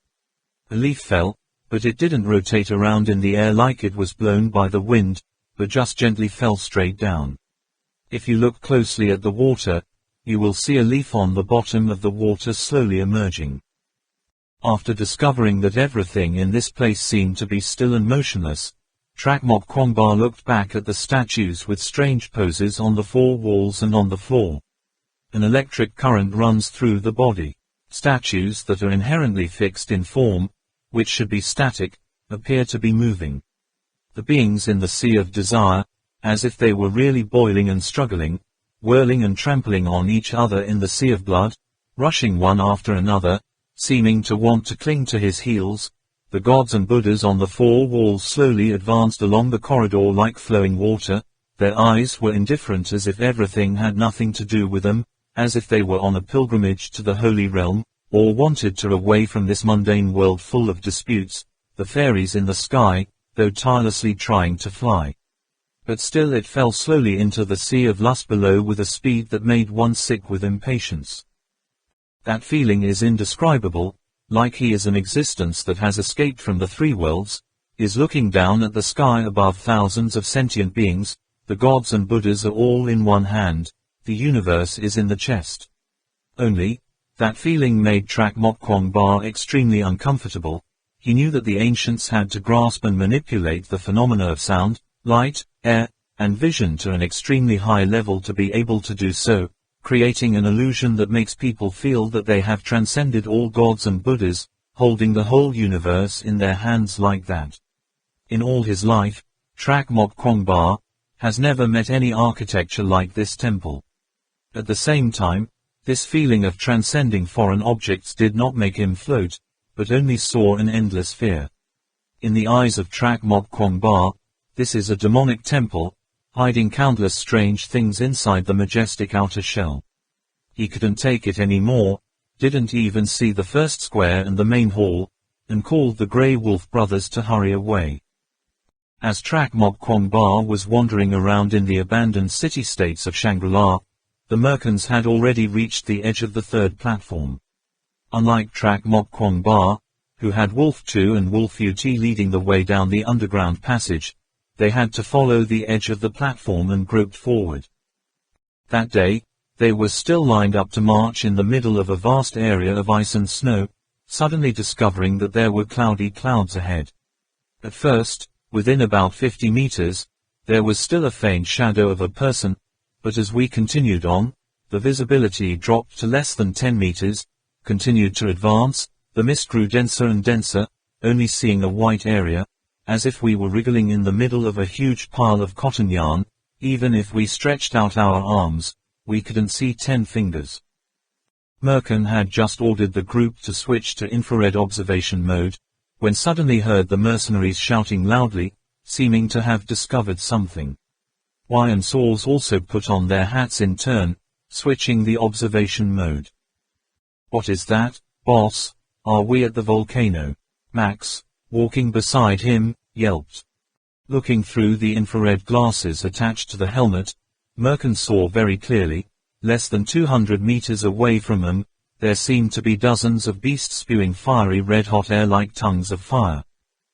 "Great, we're here, we're finally here," Merkin cheered loudly, not even paying attention to his majestic image.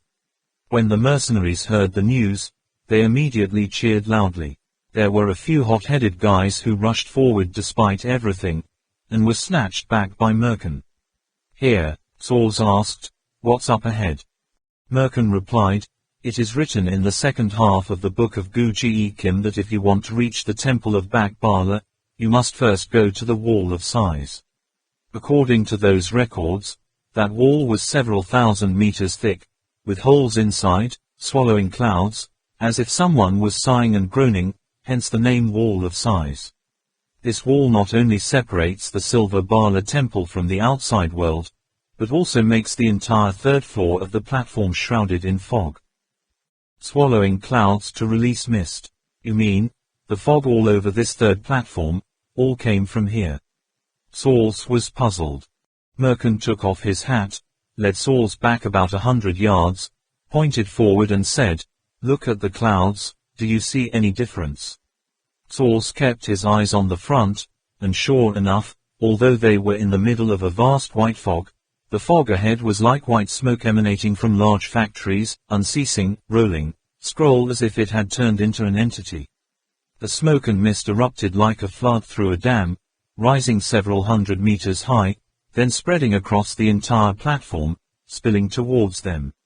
Unexpectedly, the fog that covered this vast area of space was man-made. Saul looked further out, only to see the sea of clouds rising endlessly. It is estimated that the wall of size had blocked the third stage of the platform, creating such a miraculous effect. Before coming here, Saul always thought that smog and clouds were magical phenomena that only great nature possessed. Surprisingly today, artificial fog can be seen. These are not just tiny plumes of smoke rising from factories, but dense fog covering a huge area up to several hundred square kilometers.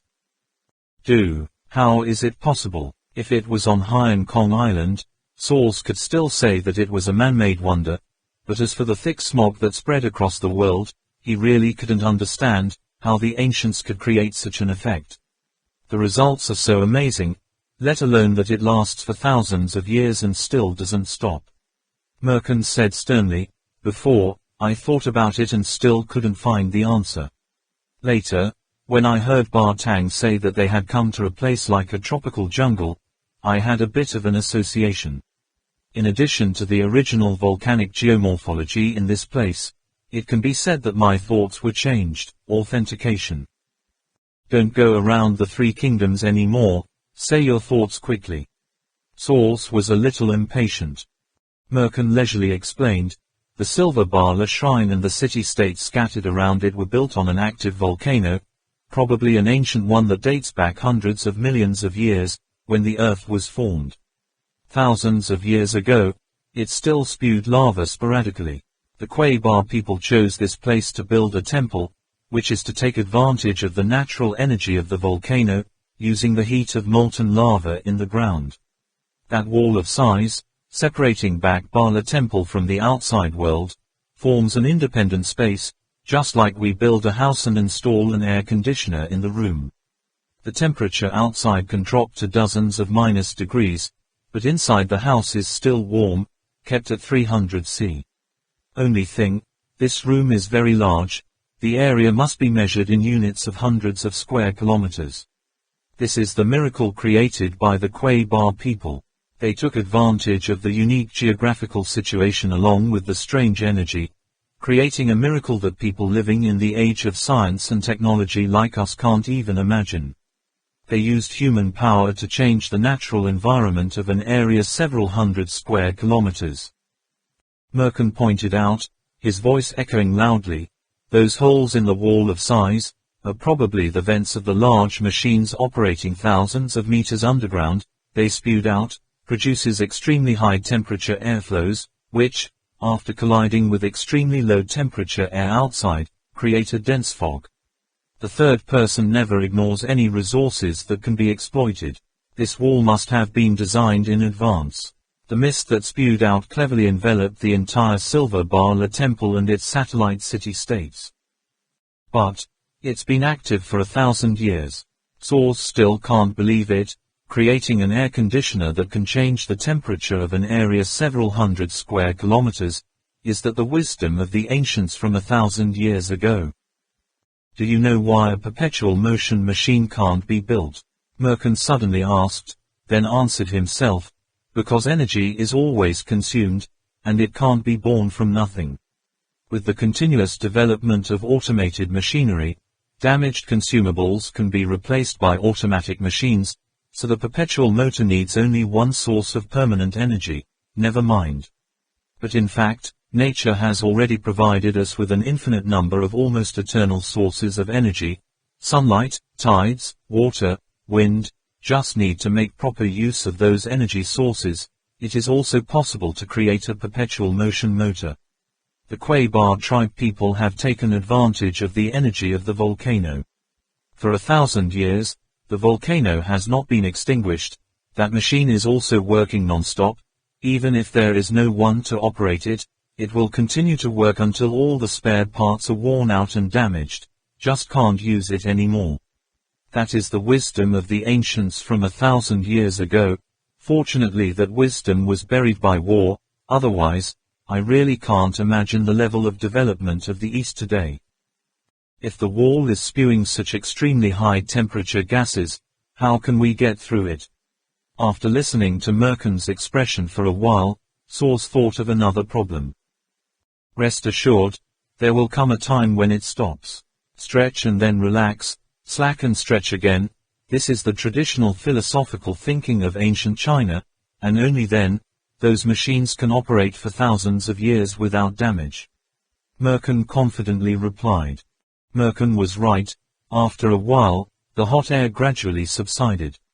Their team of mercenaries quickly advanced, using modern tools to climb the wall of size. That 100 meters thick wall, which can be considered as a large square, standing above, looking at the inside and outside of the city, it is truly two completely different worlds. Outside is a vast white mist, and inside is a green lawn stretching to the horizon. Looking at that blue color as far as the eye could see, Merkin smiled and said, It's finally here. The wall of the city immediately resounded with cheers, and the mercenaries also temporarily forgot the frustrations accumulated in their hearts. Whoever it is, after a few months of walking in the snow and ice, suddenly seeing a warm green oasis, the mood is also very happy and comfortable. The two of them took off their helmets one by one, breathing in the fresh air with their mouths open, feeling as if they only needed to take a few more steps to see the temple of Bobala, but, all of them. Unbeknownst to them, the road ahead is still far and arduous. There, death awaits them. Kingdom of Wolf. When the Merkin and the others set foot on the wall, seeing the lush green scene bursting with life, Trak Mok Kwangba was walking slowly in another citadel. These days, he had seen all kinds of different structures, almost each of which left him in awe and admiration. Each time there were new vibrations, and eventually, after going through many vibrations, he began to feel numb to these strange structures. Trak Mok Kwangba clearly understands that each citadel that appears in front of his eyes is unique, each architectural work is beyond his imagination. In the jungle, there are countless strange creatures. Sometimes the second wolf and the youngest wolf will run to hunt for food, sometimes they will lead him around in a detour to avoid, but this whole platform, in every castle they passed, there was no sign of a human. Not even one person. All traces of human existence have been eroded by time and gradually disappeared. Each citadel is perfect, absolutely beautiful, and the geometrical structures are perfect, as if falling from the sky, just like the other Maya city-states, quietly lying in the middle of the deep forest.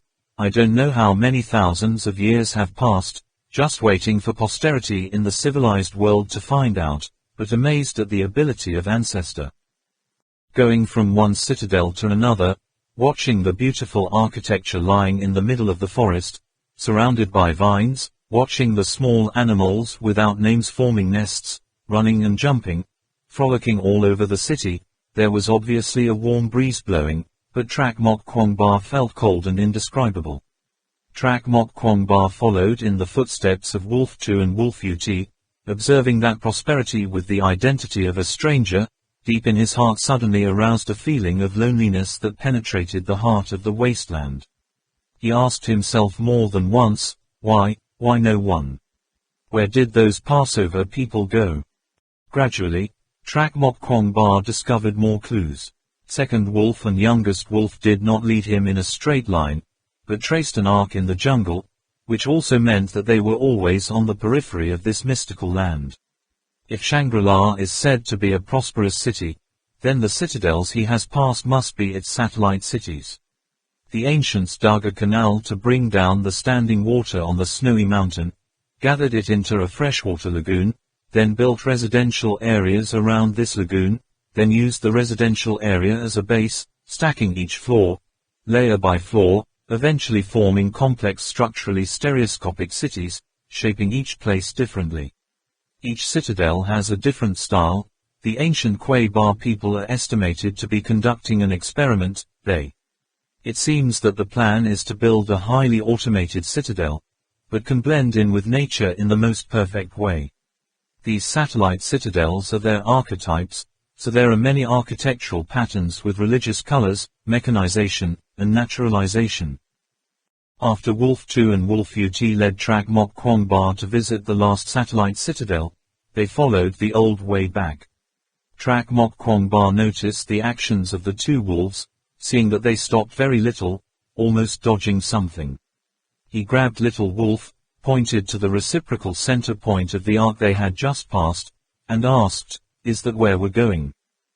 Youngest Wolf seemed to be startled by him, tilting his head and shaking his head, cautiously rolling his eyes around in all four directions, then suddenly crept away, stealthy like a mouse. It led Trak Mok Kwong Ba to under a large tree, flipped the stone at the base of the tree. Immediately a strong smell rushed into his nostrils. Duo Mok Kwong Ba was stunned. Of course, he knew that it was a mark of wolves.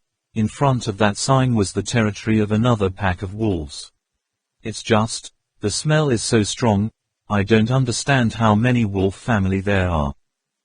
Trak Mok Kwong Ba understood, as long as they crossed this invisible mark, they would enter the territory of another pack of wolves. These days, second wolf and youngest wolf led him through the buffer zone between the domains of the different packs of wolves. They are just a lonely group. Two wolves don't know if they're accepted by the other wolves, but the lessons of countless past failures have left indelible marks on them. They were chased away, driven to the extremely cold land. Trak Mok Kwong Ba also understands that he is their leader. If he crosses this line, Wolf Tu and Wolf will step over. It's just, Wolf Tu and Little Wolf can't seem to be accepted by the wolves, can he himself? He was hesitating to make a decision, when two wolves stepped forward from behind, emitting a few short warning sounds, as if they had been detected by something. As soon as Trak Mok Kwong Ba stood up, there was a rustling sound in the forest. A pack of 9 wolves appeared on the other side of the boundary line. The youngest wolf snorted, lowered his tail, only half a step forward to communicate, but the opponent did not seem to bother to accept its greeting, giving a signal to prepare to attack. Seeing that it was not effective, the youngest wolf immediately ran back, hid behind Trak Mok Kwong Ba, revealing only half of his head, putting one front foot on Trak Mok Kwong Ba's leg, as if saying, "This is boss mine, if you have anything, just find him." Trak Mok Kwong Ba clenched his weapon tightly in his hand. He had absolutely no confidence in facing 9 wolves at once. It's just that in this jungle, even if he ran, he couldn't escape the wolves. What to do? He suddenly remembered the only weapon that could repel the enemy in his hand, the bone flute. Trak Mok Kwong Ba immediately took it out, put it on his lips, blew softly. Unexpectedly, this time the wolves did not retreat, but only put their heads together, their eyes flickering with suspicion. Trak Mok Kwong Ba started to panic, blew one more time. When he felt someone pulling his leather dress, he turned his head. Only saw 2 wolves staring at him, shaking his head slightly, as if to remind him to stop blowing. The leader of the 9 wolves stood up, hissed softly at Trak Mok Kwong Ba and the others. This sentence is understood by Trak Mok Kwong Ba. It is an invitation, or can also be considered an order: follow us. Trak Mok Kwong Ba was still hesitating, when Wolf 2 and Wolf Ut showed their excitement, constantly urging him to move forward. Trak Mok Kwong Ba gently stroked the Ut wolf's head, feeling the desire and determination to return home, then took off to follow the other wolves. Along the way, Soi Hai constantly repeated a word to the leader wolf. According to Trak Mok Kwong Ba's explanation, that word probably meant leader, or leader, intonation exuding respect. Afraid, only when a low-status wolf talks to a higher-status wolf makes such sounds. But from their expressions, the one mentioned in the conversation was clearly not the leader of this pack of 9, and also, where were they going to lead him? Originally thought it was just a short journey. Unexpectedly it took 2 days. Trak Mok Kwong Ba and the others had entered deep into the central area of the jungle. Everything around was almost perfect. On top of the green leaves, smooth, overlapping message, beside the winding vines, the grass is as tall as people. At the feet, ancient tree roots zigzag into a net. Winged insects hummed through the narrow gaps between flowers and trees. Sometimes between the dense foliage there were silhouettes of nimble little animals scurrying past. The ants swarmed in swarms, busily running back and forth over the moss and leaves as thick as a snowdrift. The gentle scent of flowers hovered around, somewhere in the unseen places in the forest murmuring the sound of streams. The warm wind blew, the forest rippled with waves of rustling leaves, rising and falling, dropping dew drops in the morning sun. The sun shines through many layers, forming colorful cotton spots. The dew drops on the leaves give off a sparkling crystal-like 7-color halo. Trak Mok Kwong Ba stepped on soft, spongy branches and discovered that everything around him was in harmony. Animals and plants in this place form an independent world, endlessly multiplying, alternating and exchanging perfectly. He even felt like he could reach out and touch the happy notes that were dancing in the air. Compared to the magnificent buildings like those of a supernatural being, this place makes people even more awe-inspiring, emotions overflowing strongly behind the quiet appearance. Nature itself is already a great miracle. It was in this miraculous forest that another miracle quietly appeared in front of Trak Mok Kwong Ba. Although it is said to be in the same forest, the scenery here is completely different from the surrounding. In the middle of the dense forest, covering the sky, suddenly appeared a large area.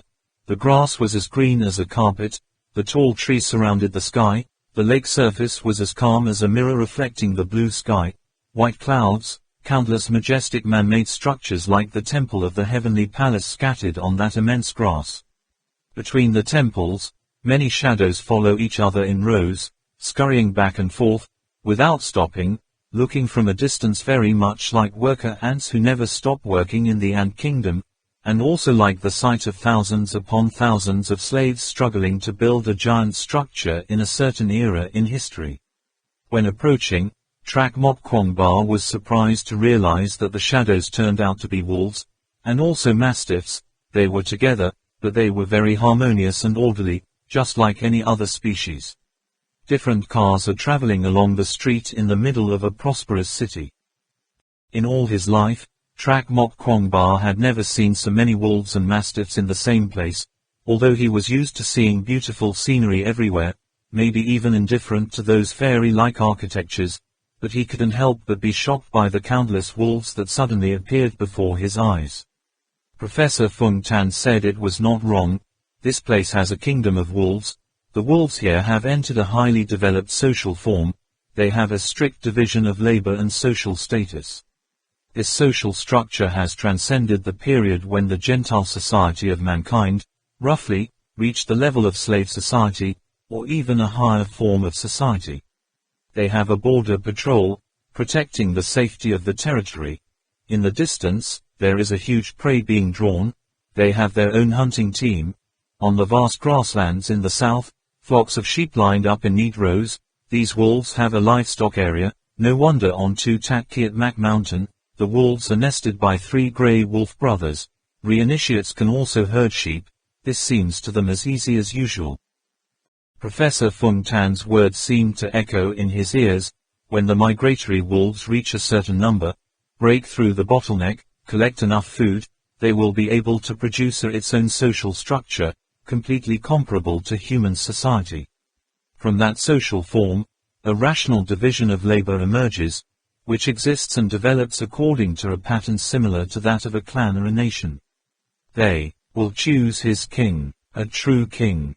But the wolf, the captain of the other border patrol, did not let Trak Mok Kwongba have time to stand there and feel emotional. It urged him to move forward quickly. Wolf 2 and Little Wolf also regained the usual stubborn personality, obediently followed him, and gently pushed Trak Mok Kwongba, as if to remind him not to disobey the other wolf's will. Only then did Trak Mok Kwongba realize their true identity. They were not invited guests to this wolf kingdom, but were treated as prisoners, or some kind of suspect, taken to a place, someone to interrogate, that's all. Trak Mok Kwongba secretly smiled bitterly, but still following the captain wolf. He could see such a majestic architectural ensemble like this, and saw with his own eyes the kingdom built by tens of thousands or even tens of thousands of people. 10,000 wolves and mastiffs gathered to form a city. Even if he had to die the next day, he would have no regrets. At first glance, the structures seem to be very close, but the guys go away without seeing them, which can only prove a problem. Those structures are too big. When Trak Mok Kwongba really entered the middle of that architectural complex, he suddenly had doubts. Is this place a citadel or not?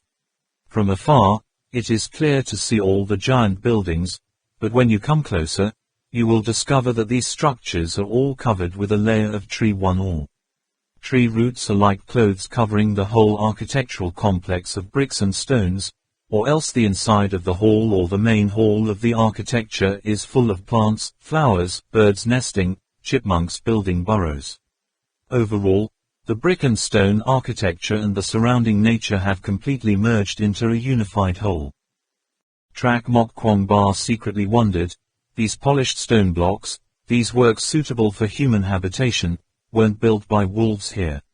Surely they still have real masters, only, where have those masters gone? Why has this place become the capital of the wolf kingdom and the paradise of wild animals? The wolf, the captain of the border patrol, brought Trak Mok Kwongba and the others close to a structure that looked like a small library, then stopped.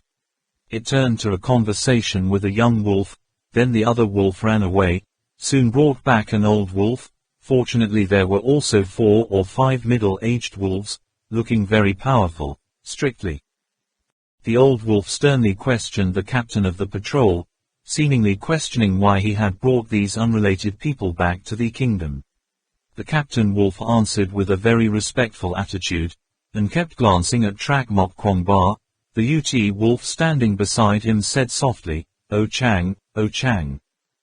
The old wolf turned his head to look at the youngest wolf, called him to his side to ask, and the youngest wolf burst out, asking to tell O Chang this, O Chang that, and all the things they had experienced, so this is this. Such that. Listening to the youngest wolf narrate everything, the old wolf seemed to be immersed in thought. A middle-aged wolf next to him said something to the youngest wolf. He immediately ran to Trak Mok Kwongba, heard the meaning, seemed to want something from him. Trak Mok Kwongba patted his naked upper half, stretched out his hand to ask what Wolf Ut wanted. Ut Wolf opened his mouth to try to pronounce it, then hissed, You. It was not the voice of wolves. Trak Mok Kwongba also heard what sound Wolf Ut was simulating. He quickly took out the bone flute. Sot Ut nodded rapidly. At this time, the old wolf walked over and said something to Trak Mok Kwongba. He heard vaguely, knew that the other party wanted to ask him to play a sound, so he lifted the flute to his mouth and blew out that sound.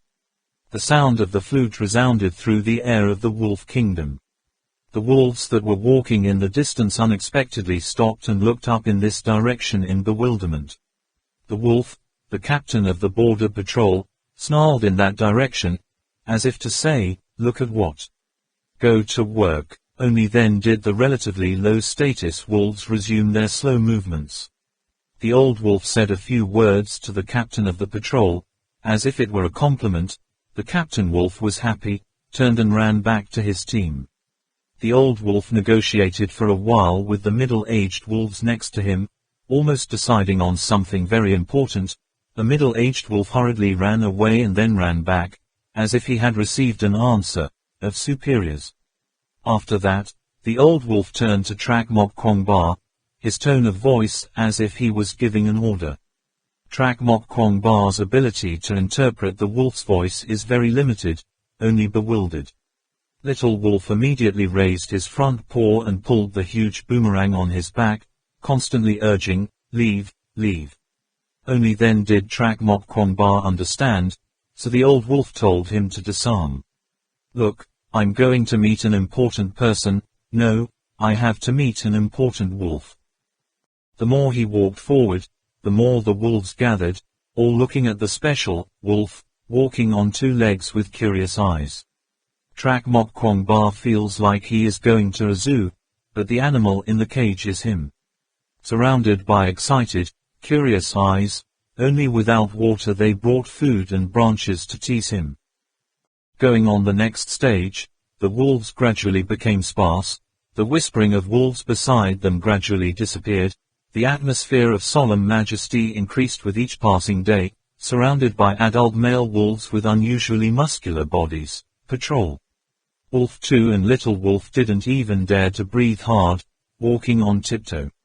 Trak Mok Kwongba knew that they were entering the heart of the wolf kingdom, just didn't know who wanted to meet him, the wise man of this wolf kingdom, or that mysterious wolf king. Architecture that looks a bit like a Maya pyramid gradually appears before our eyes. That pyramid towered, compared to the surrounding architecture, more majestic than a few parts, occupying the highest area in the forest. Amidst this complex of architecture like hundreds of scattered stars, it is a bright, majestic moon, connecting the two worlds of heaven and earth. At each pedestal on the pyramid's body there is a wolf or mastiff, either standing or lying, staring intently at the newcomer below. Even though he was the first person to set foot in this place, Trak Mok Kwongba also understood that this was the center of the wolf kingdom's decision. The wolves and clans standing on it all had extremely high positions in the kingdom. And at the top of the pyramid, from where Trak Mok Kwongba was standing, it was impossible to see the platform at the highest point. In the middle of the pyramid, there is a staircase leading directly to the top. The old wolf steps up the stairs, and Trak Mok Kwongba and the others stay below. After a while, the old wolf ran down again, its position in the middle of the pyramid. After that, the surrounding air seemed to settle down, strangely quiet. At the end of the stairs appeared two shadows of wolves or mastiffs. Towards the bottom, the sound echoed in all directions. Wolf 2 and Wolf Ut bowed their heads, crawled up the stairs. Trak Mok Kwongba walked between the two wolves, catching the eyes shining like torches in the surroundings. The atmosphere turned strangely serious. He could feel an invisible pressure weighing on him. About a dozen stairs from the top of the pyramid, second wolf and youngest wolf both stopped and lay motionless, not even daring to look up. Trak Mok Kwongba was still standing straight. With his height, he could just barely see a small vase on the top of the pyramid. That platform is like a throne, on top of which there is a large body lying, a lazy and leisurely appearance. It half closed its eyes, slightly opened its mouth, stuck out its tongue in the sun, from the tip of the tail to the top of the head, sketching an absolutely perfect line in the eyes of other sculptors. The waist and hips slightly vibrated with a steady rhythm of breathing, almost. That is the heart of the whole wolf kingdom. Thanks to that heartbeat, the whole kingdom was filled with vitality. In fact, the first thing that met Trak Mok Kwong Ba's eyes that made him hold his breath, and his heart also temporarily stopped beating, was the one on the throne. That jet-black coat, shimmering with a faint purple under the sunlight. Those eyes, that mouth, those 4 legs, that body, nothing that Trak Mok Kwong Ba was unfamiliar with, all had appeared in his dreams hundreds of thousands of times. The majestic figure that galloped across the steppe, once pictured in his mind countless times, now suddenly appeared in front of his eyes. It really existed. Therefore, Trak Mok Kwong Ba was completely dumbfounded, like a fool, even forgetting everything around. In his eyes, there was only it, only. Death Unicorn in Legend, Long Kong Kitchen. Trak Mok Kwong Ba really forgot everything, forgot his identity, forgot where this is, only heard angry roars from all sides. Wolf 2 and Little Wolf did not dare to raise their heads, only carefully touched the instep of Trak Mok Kwong Ba's foot with his foot. Everything around was reminding him, it's King. That is the supreme King. What is your identity? If you don't want to kneel down, don't want to submit. The one on the throne opened wide his half-lidded eyes, his eyes sharp as swords throughout time and space. What is that? That is the king, the hegemony. When its 4 legs straightened and stood up, all the creatures on the pyramid bowed down. Trak Mok Kwong Ba could not have imagined that he would face the 2 unicorn in such a situation, with such a status. After a moment of stunned surprise, although short, but also as long as eternity, Trak Mok Kwong Ba was startled to awaken. He suddenly remembered his identity. He appeared in this place as a wolf, the status of a wolf. With a monstrous appearance like him, in the herd, I'm afraid that his position is not as good as that of Wolf 2 and Wolf. But facing him now, is the king of the whole wolf kingdom, the only king. Looking at the eyes around him, if he didn't say anything, he would be instantly torn to shreds. He had to accept his identity and position, slowly crouch down, his limbs touching the ground, but he had the courage to raise his head and look directly at the unicorn with passionate eyes. Trak Mok Kwong Ba couldn't help but think bitterly, why is the whole thing completely contrary to his original thinking? Not too long ago, he even thought he could take the unicorn with him and slowly walk through the bustling city of mankind, like a hunting dog, or stand on a bright stage, introduce this most precious animal to the whole world. But when the truth appeared in front of his eyes, he was surprised to realize that it was the king of a country, the supreme being who resided at the top, and himself, just a small wolf in position. He was so low that he couldn't get any lower. The only difference was that he could stand up and walk on 2 legs. He himself can only look at it with endless admiration from afar. Even if he wants to approach it, he can't. The contrast between fantasy and reality is so great. He seemed to have understood his father's mocking smile. He didn't understand anything about wolves, didn't understand anything about the world of wolves. He had always stood from the human perspective to perceive and observe wolves, not really understanding what wolves want, existing because what? It's like he doesn't understand what he wants, what people exist for. On the throne, this supreme king did not understand Trak Mok Kwong Ba's current mood, but it seemed to be unusually close to this creature that could walk on 2 legs. It stretched out and gently jumped off the throne, reached the edge of the stairs, looked down at Trak Mok Kwong Ba. Trak Mok Kwong Ba hastily met its eyes. Even he wondered if his appearance was a bit panicky, like an old farmer who had never been to the city suddenly met the king or not. There were commotions all around. The wolf kingdom's great gods were all surprised. What happened to their king? Why jump off the throne yourself just because of this monstrous 2-legged wolf? He even went to the edge of the stairs himself, peering at it. This supreme honor, how can it be given to such a strange alien? A man and a mastiff, two different species, tilting their heads to look at each other, conducting a non-verbal exchange of eye contact. The unicorn took a deep breath, the nostrils narrowed, slowly sniffed, brooded, analyzed the information coming from the bipedal creature below the stairs. His deep eyes revealed a complicated doubt. Where are you from? That alien species. From the outside world far away from here, a nation of mankind. Trak Mok Kwong Ba's eyes gradually calmed down. His clear eyes reflected the blue sky and white clouds. What's your aim? The eyes of the regal were friendly and gentle, as if he had regained the feeling of a distant past. Come to fulfill a millennial agreement, come to admire you. In search of you, I left everything behind. Trak Mok Kwong Ba's eyes were very sincere. He waited for the opponent's answer in an uneasy mood. Thuong closed his eyes, then immediately opened them again, as if he had finished his analysis. His eyes showed a hint of disappointment. You go? You are not the one waiting for. Come back. Where did you come from? Then go back there. A ray of uneasiness quickly spread in Trak Mok Kwong Ba's eyes. He was both impatient and worried, quickly using gestures to express, please let me stay, I want to learn more about this country.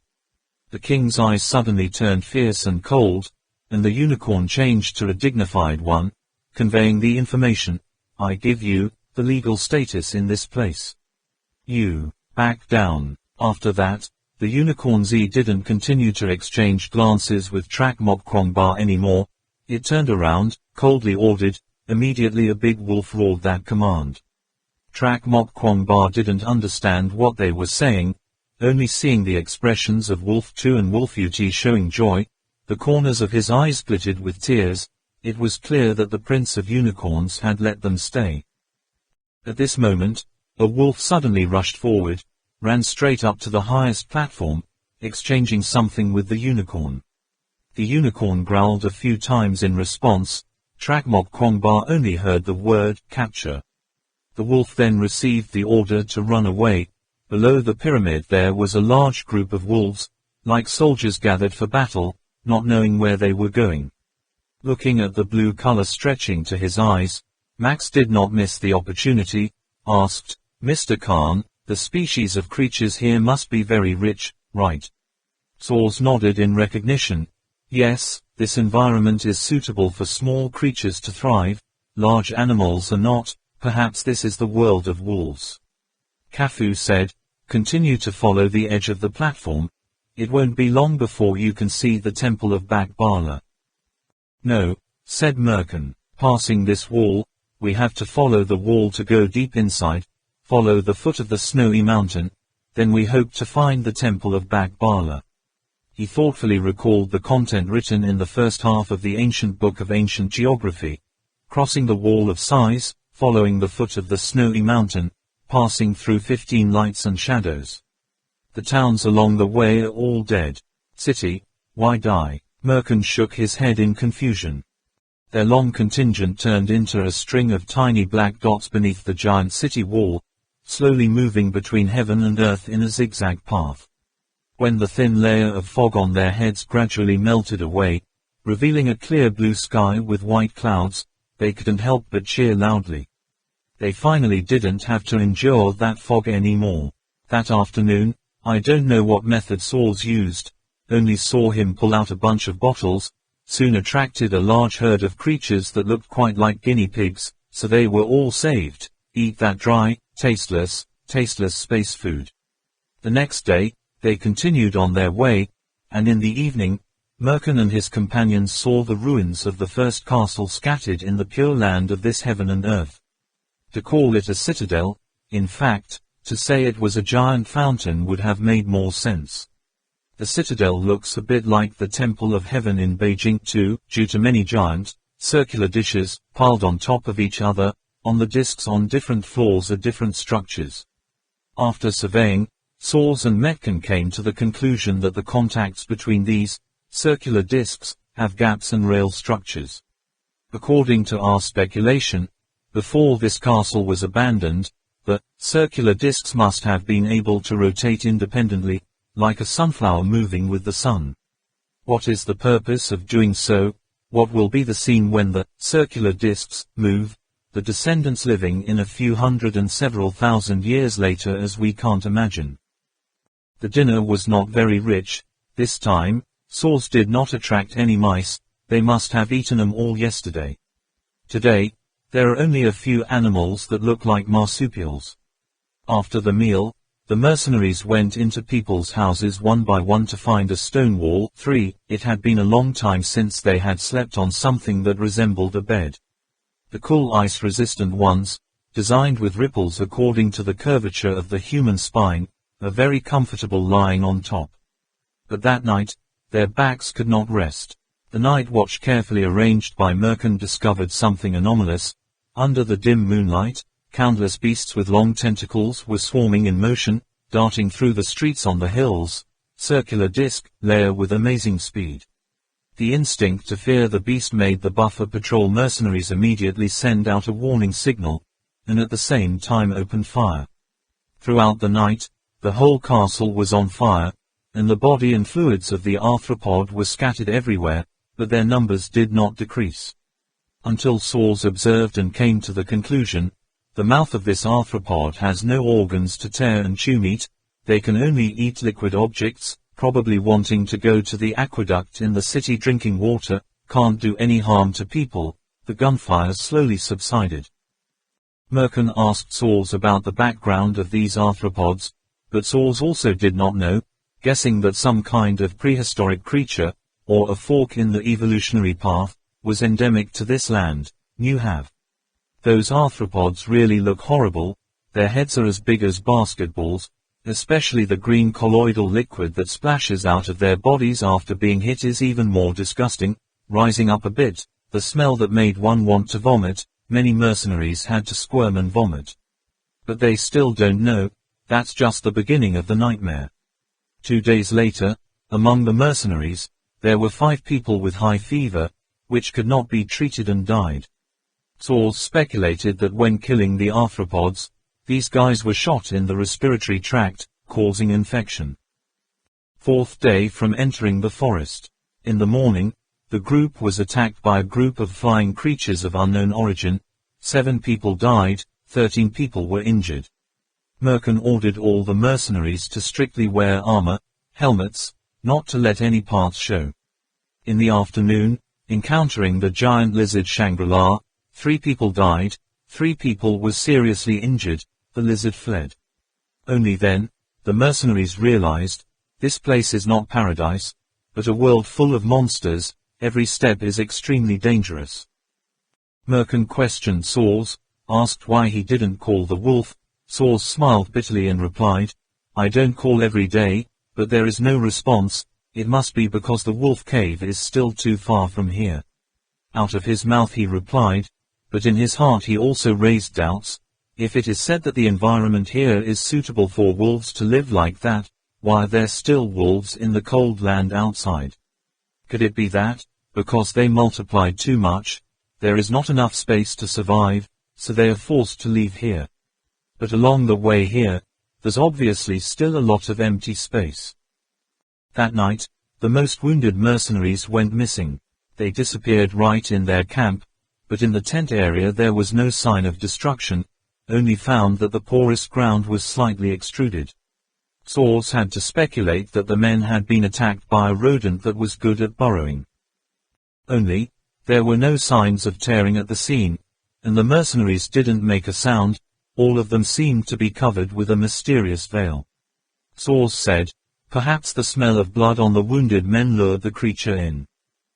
From then on, even when sleeping, the mercenaries wore hoods over their heads. However, it was only for one day. On Friday morning, some of them started to have a fever, then showed symptoms of rabies. Some tried to drink water, others stuck their heads and tried to dig in the ground, almost wanting to bury themselves in the cold ground for comfort. Then someone came to report. It seemed like something grew on a mercenary's body. Saws and Merkin went to see him, only to find the mercenary, whose helmet had been taken off, was in a frenzy, squirming, crawling back and forth. There are also ears. Merkin was startled, looked at Saws and asked, "What is it?" Saws said casually, "I don't know, I'll have to cut it open, but it's rare for parasites to be directly visible under the skin like this, and besides, haven't all of them been covered up for the past 2 days? Why are there parasites?" When the skin of the mercenary's face was cut open, they discovered that what was twisted inside was a bunch of tuber-like plants strung together, with tiny white threads on both sides that went deep under the skin. When pulled out, the length should be twice the visible part. After being torn apart, the thing quickly stopped moving, the white veins dried up by the heat on the mercenary's palm, briefly turning yellow. Saws took it, twisting it slightly. That thing was not as soft as people imagined, just a little twist and broke in half. Saws looked at it carefully for a moment, then handed it to Merkin, saying incredulously, "It seems a parasitic plant." Merkin took it and took a look. It was indeed quite similar. The tubers and the tiny white veins were very similar to the roots of a plant. He was puzzled. "Why are you being parasitic?" Saws shook his head and replied, "As for plants, my knowledge is not very much, only know that there are many kinds of plants with fruits that are eaten by birds, and carry their seeds far away. Some plants even directly occupy the animal's body, turning the animal's flesh and blood into a source of nutrition for development. During that invasion, they will train the host. Parasites will become erratic, eventually turning into a transport for the parasitic plant. After finding the right conditions for the parasite to grow and develop, the host will die there, the body as fertilizer for the soil, or directly sucked up nutrients. If only one of us had a pseudo-real name, that would be great." After taking 2 or 3 steps, he suddenly remembered something. "I remember, the first day I entered this forest, I encountered a group of insects of unknown origin that attacked. The canopy above my head fell down a lot. As much powder as pollen, must have been parasitic since then." Merkin said, "It's over, there shouldn't be any sequelae, right?" Saws could only shake his head. So the 13 mercenaries who showed obvious symptoms had their faces slashed to remove the strange parasite. The strange thing is, the thing seems to parasitize beneath the skin of the host's face. Saws speculated that the parasitic plant directly attached to the victim's nasal cavity, then followed the cane leaf bone of the nasal cavity into the brain, so that it could control the host in the shortest time. As for why they appeared under the skin like that, Saws could not explain. That night, well-meaning Max reminded Merkin, "Master, is this an animal or a plant? You can't tell by just one sentence of Saws." Merkin asked nonchalantly, "What do you mean?" Max quickly replied, "Since the discovery of animals until now, I have been attacked by animals every day. Saws is so powerful, why can't I give up?" "If," Merkin said with a smile, "no worries in this regard, Saws is just a scholar." Max mumbled as if lamenting to himself, "But the closer we get to the Temple of Silver Bala, the fewer of our people there are."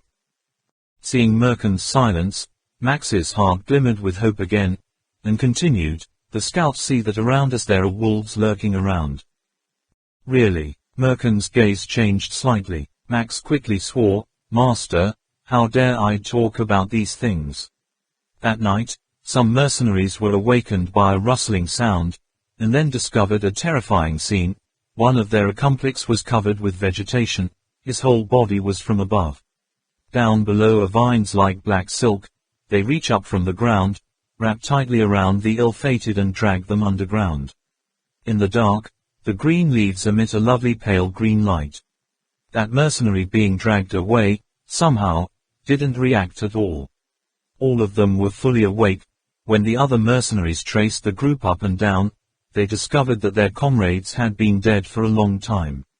The same situation happened to the 4 mercenaries in 3 other camps, all of whom had been slits in the face by plant parasites this morning.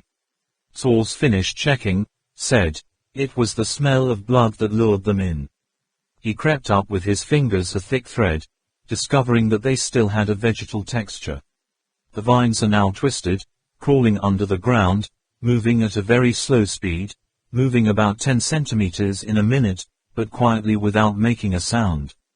Merkin ordered a corpse to be placed on the ground, wanting to see how the vines would eventually pull the man away.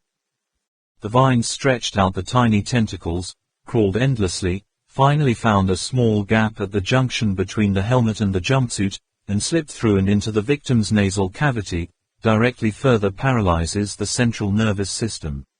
The tip of the vines has a sharp hairy tip. The anesthetic effect is very obvious. Soles stabbed his finger with the sharp tip, feeling absolutely no pain, but there was blood oozing out. Then, the Merkins followed the tracks of movement on the ground, finding where those vines had come from. They were wrapped on a giant tree trunk. The corpses of the unfortunate mercenaries were hung upside down on the tree, gradually rotting there, turning into nutrients for the vines to absorb. Merkin stiffened and said, "We have to think of it, Bar Tang has mentioned this before." Max also suddenly remembered, this is the plant that kills people at night, hanging the corpse on a tree branch in the story of Bar Tang. If you know the source and mode of action of this plant, then it is not difficult to think of ways to deal with it. That night, nothing like it happened again. The next day, Merkin and Saul stared intently at a 3-meter-high mass of volcanic lava that remained silent for a long time. On this platform, similar volcanic lava monkeys are everywhere. The reason this rock can make the two of them silent is because the scouts discovered that there is a carving on it, text symbols. Saul said, "Here, this. It looks a bit like Latin, doesn't it?" Merkin replied, "The rune in Northern Europe. During the Second World War, the German army used it as a cipher." Y stared blankly at that line, his face half crying and laughing. Max stood next to him and didn't miss the opportunity. "The owner is so knowledgeable, what is written above?" Merkin said bitterly, "In the superficial sense, it can be translated. Someone used to come here for a tour." These words just came out. All the people standing next to Merkin are dumbfounded.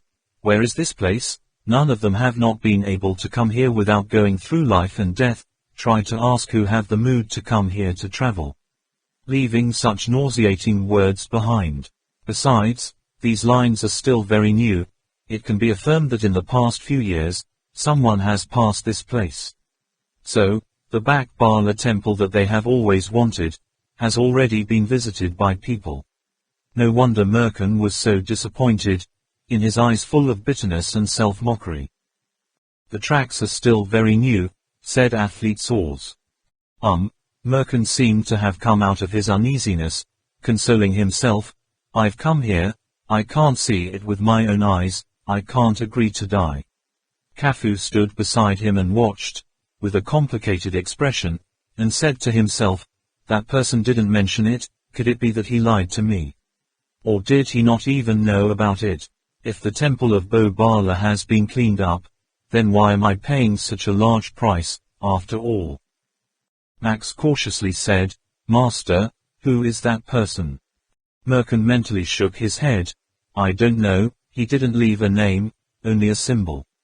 Must be a nickname or something." He changed his voice and said to Saws, "When you mention the name, what is it that left a mark next to it?" "Wolf." Merkin meant the claw marks beside the writings. The mark was on the side of the line, like a signature. Saws shook his head affirmatively. "No, wolf paws are not that big, is it? Tiger or lion?" There were deep wrinkles on Merkin's forehead.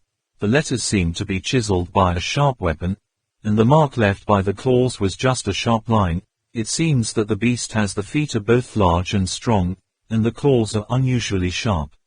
Looking at the position of the writing, it can be guessed that the person who left this line must be as tall as Y, or even a little taller. And the beast isn't short either. An image flashed in Merkin's mind. A few years ago, a tall man with an equally tall beast, wandering aimlessly in this forest. When they got tired, they stopped, rested under a large rock. The other said, "It's boring, mark one here." The beast nodded, raising its claws. These days, Trak Mok Kwong Ba stays in the Wolf Kingdom. It was a whole new world, all had to be recognized from the beginning. Since returning to the kingdom, it is not clear where Wolf 2 was arranged to go. Wolf UT could not find his pack, and was placed with Trak Mok Kwong Ba to join another pack of wolves. There were dozens of wolves in that pack. The leader was a grey wolf with a white spot on his forehead. The UT wolf always walks with Trak Mok Kwong Ba, a bit like a tour guide with an interpreter, because anyway, O Chang's half-ripe wolf sound and O Chang's strange hand-waving style are only there, hear the most, see the most. Guided by the UT wolf and another black wolf arranged by White 4, Trak Mok Kwong Ba gradually understood the social form of the whole kingdom, in which the training school of wolves left a deep impression on him, most colorful. On the west side of the training school is a wall with countless small holes. On both sides of the south and north there are countless statues. Each wolf participating in training stands underneath a statue, as if looking at the statue, and then performing different reaction movements, rushing to attack, sneaking close, or rounding back to attack the rear. Trak Mok Kwong Ba observes the spirit and eyes of the wolves, feels that imagining this place as a training school seems a bit wrong, perhaps calling this an amusement park for wolves is appropriate, than seeing the wolves doing the same moves over and over again, looking at the scene of the wolves jostling to enter and the wolves doing the job of maintaining order, it is easy to think of a packed park, people on holiday. When Duo Mok Kwong Ba looked closely at the Buddha statues, he unconsciously froze for a moment. These statues are quite similar, the only difference is the arms. The arms of the statues were doing different movements. It was obvious that the wolves were reacting to those movements. Trak Mok Kwong Ba recalled the hand movements they had mentioned when collecting the final documents. He also relied on his reasoning and imagination to practice many times, but in the end still did not achieve the expected effect. At this time, seeing the wolves practicing with the hand movements of the Buddha statue, compared, Trak Mok Kwong Ba discovered that the unexpected reality was different from what he imagined. The posture of the Buddha statue, perhaps, is a type of movement known as hand seal. In the early days, perhaps only the Tibetan tradition of Buddhism existed. When Trak Mok Kwong Ba imitated those seals, he was immediately surrounded by wolves, apparently treating him like a Buddha statue. Perhaps, in the eyes of the wolves here, these Buddha statues are like a roller coaster in the park in the eyes of children, new, exciting, and fun again. Trak Mok Kwong Ba was forced to be a coach for half a day, and he himself had mastered each hand seal movement. Because this statue can do many different movements, the wolves cling to him even more, determined not to let go. It was very difficult to reach the foot of the wall on the west side, so UT Wolf signaled to Trak Mok Kwong Ba to listen carefully. Not long after, he immediately recognized it. It turns out, every now and then, the wind blows through the small holes in the wall, emitting a certain sound, sometimes like a howl, sometimes not quite. The wolves gathered nearby, listening to the sound and performing various movements. Finally, Trak Mok Kwong Ba also understood, this is a form of Kwei Ba people use to train and exchange with wolves. With a training school like this, even if the Kwei Ba tribe were to disappear, the sounds and hand gestures that command wolves to act will still be effective, because they have been imprinted in the wolves' memories since childhood, small already. Trak Mok Kwong Ba listened in turn. Even though he couldn't make those sounds, he also wanted to understand what each sound meant. Gradually he discovered, whether hand movements or sounds, were all combat orders, and besides, his bone flute could just as well make one of the sounds heard here. There are also 3 or 4 square holes in the wall that don't make a sound, but the wolves continue to perform their movements. Obviously the sound coming from those holes is beyond the hearing center of the human ear. Perhaps the bone flute can also make out, or if Kwei Ba people still have other pronunciation devices. In addition, Trak Mok Kwong Ba also discovered another borderline of the wolf kingdom. It was a large rock that looked very ordinary at first glance. Little Wolf led him here, said a long, serious talk. In short, no matter what, they would not cross this invisible line. As for 2 Unicorn, Trak Mok Kwong Ba has gradually given up his original intention. With his position in front of him, not to mention meeting the unicorn, even if he wanted to get close to that pyramid, he was not qualified. In this wolf kingdom, there were curious wolves watching him every day. It's just, those glances didn't give him a sense of superiority like when all human eyes were directed towards him, me. Different races, different societies, different lives, just bring a huge pressure that cannot be named. Trak Mok Kwong Ba thought to himself, Father said honestly, from the very beginning, I stood in the position of humanity, coming from my own interests, but never once thought about the feelings of the unicorn, our. After Merkin's group passed through the tasteless inscription, that night happened the most terrifying thing since they came to this land. At night, all the mercenaries switched to night vision mode, because in the thick forest, the heat is thick. If the infrared observation mode is set, everything seen will turn red. It is not clear when the attack began, or if the early patrols were destroyed, without notice. What attacked them was a pack of wolves. A large pack of wolves, covered with grass and branches in camouflage, suddenly surrounded the barracks, attacking the mercenaries. Fortunately, these people had all gone through the same dangerous ordeal of the past few days, and now went to sleep wearing helmets, so that the entire army was not destroyed. However, being suddenly attacked, unable to organize an effective counterattack temporarily, the mercenaries only knew who took care of that person, confused like bees breaking a nest. The wolves are extremely fierce. As soon as they attack, they immediately scratch and bite.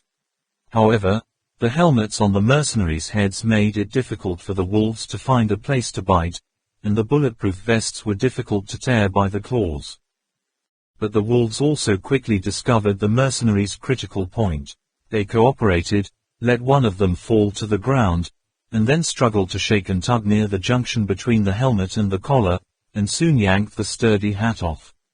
Immediately after, there was a pitiful cry that made the hairs on the back of one's neck shiver.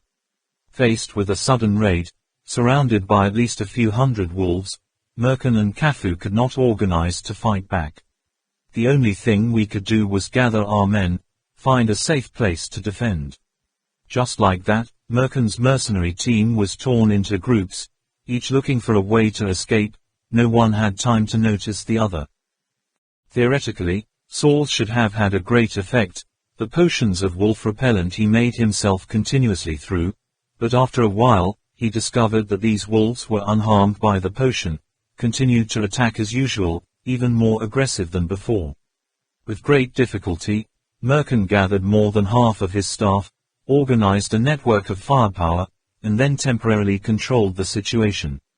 In front of the dense net made of guns, even if the wolves had the advantage of speed, they could not do anything. Immediately there were pitiful howls, and the wolves began to receive bullets consecutively. By the time the wolves retreated, when Merkin was clearing the battlefield, he counted more than 30 mercenary corpses, more than 30 wolf corpses, and did not find any wounded wolves.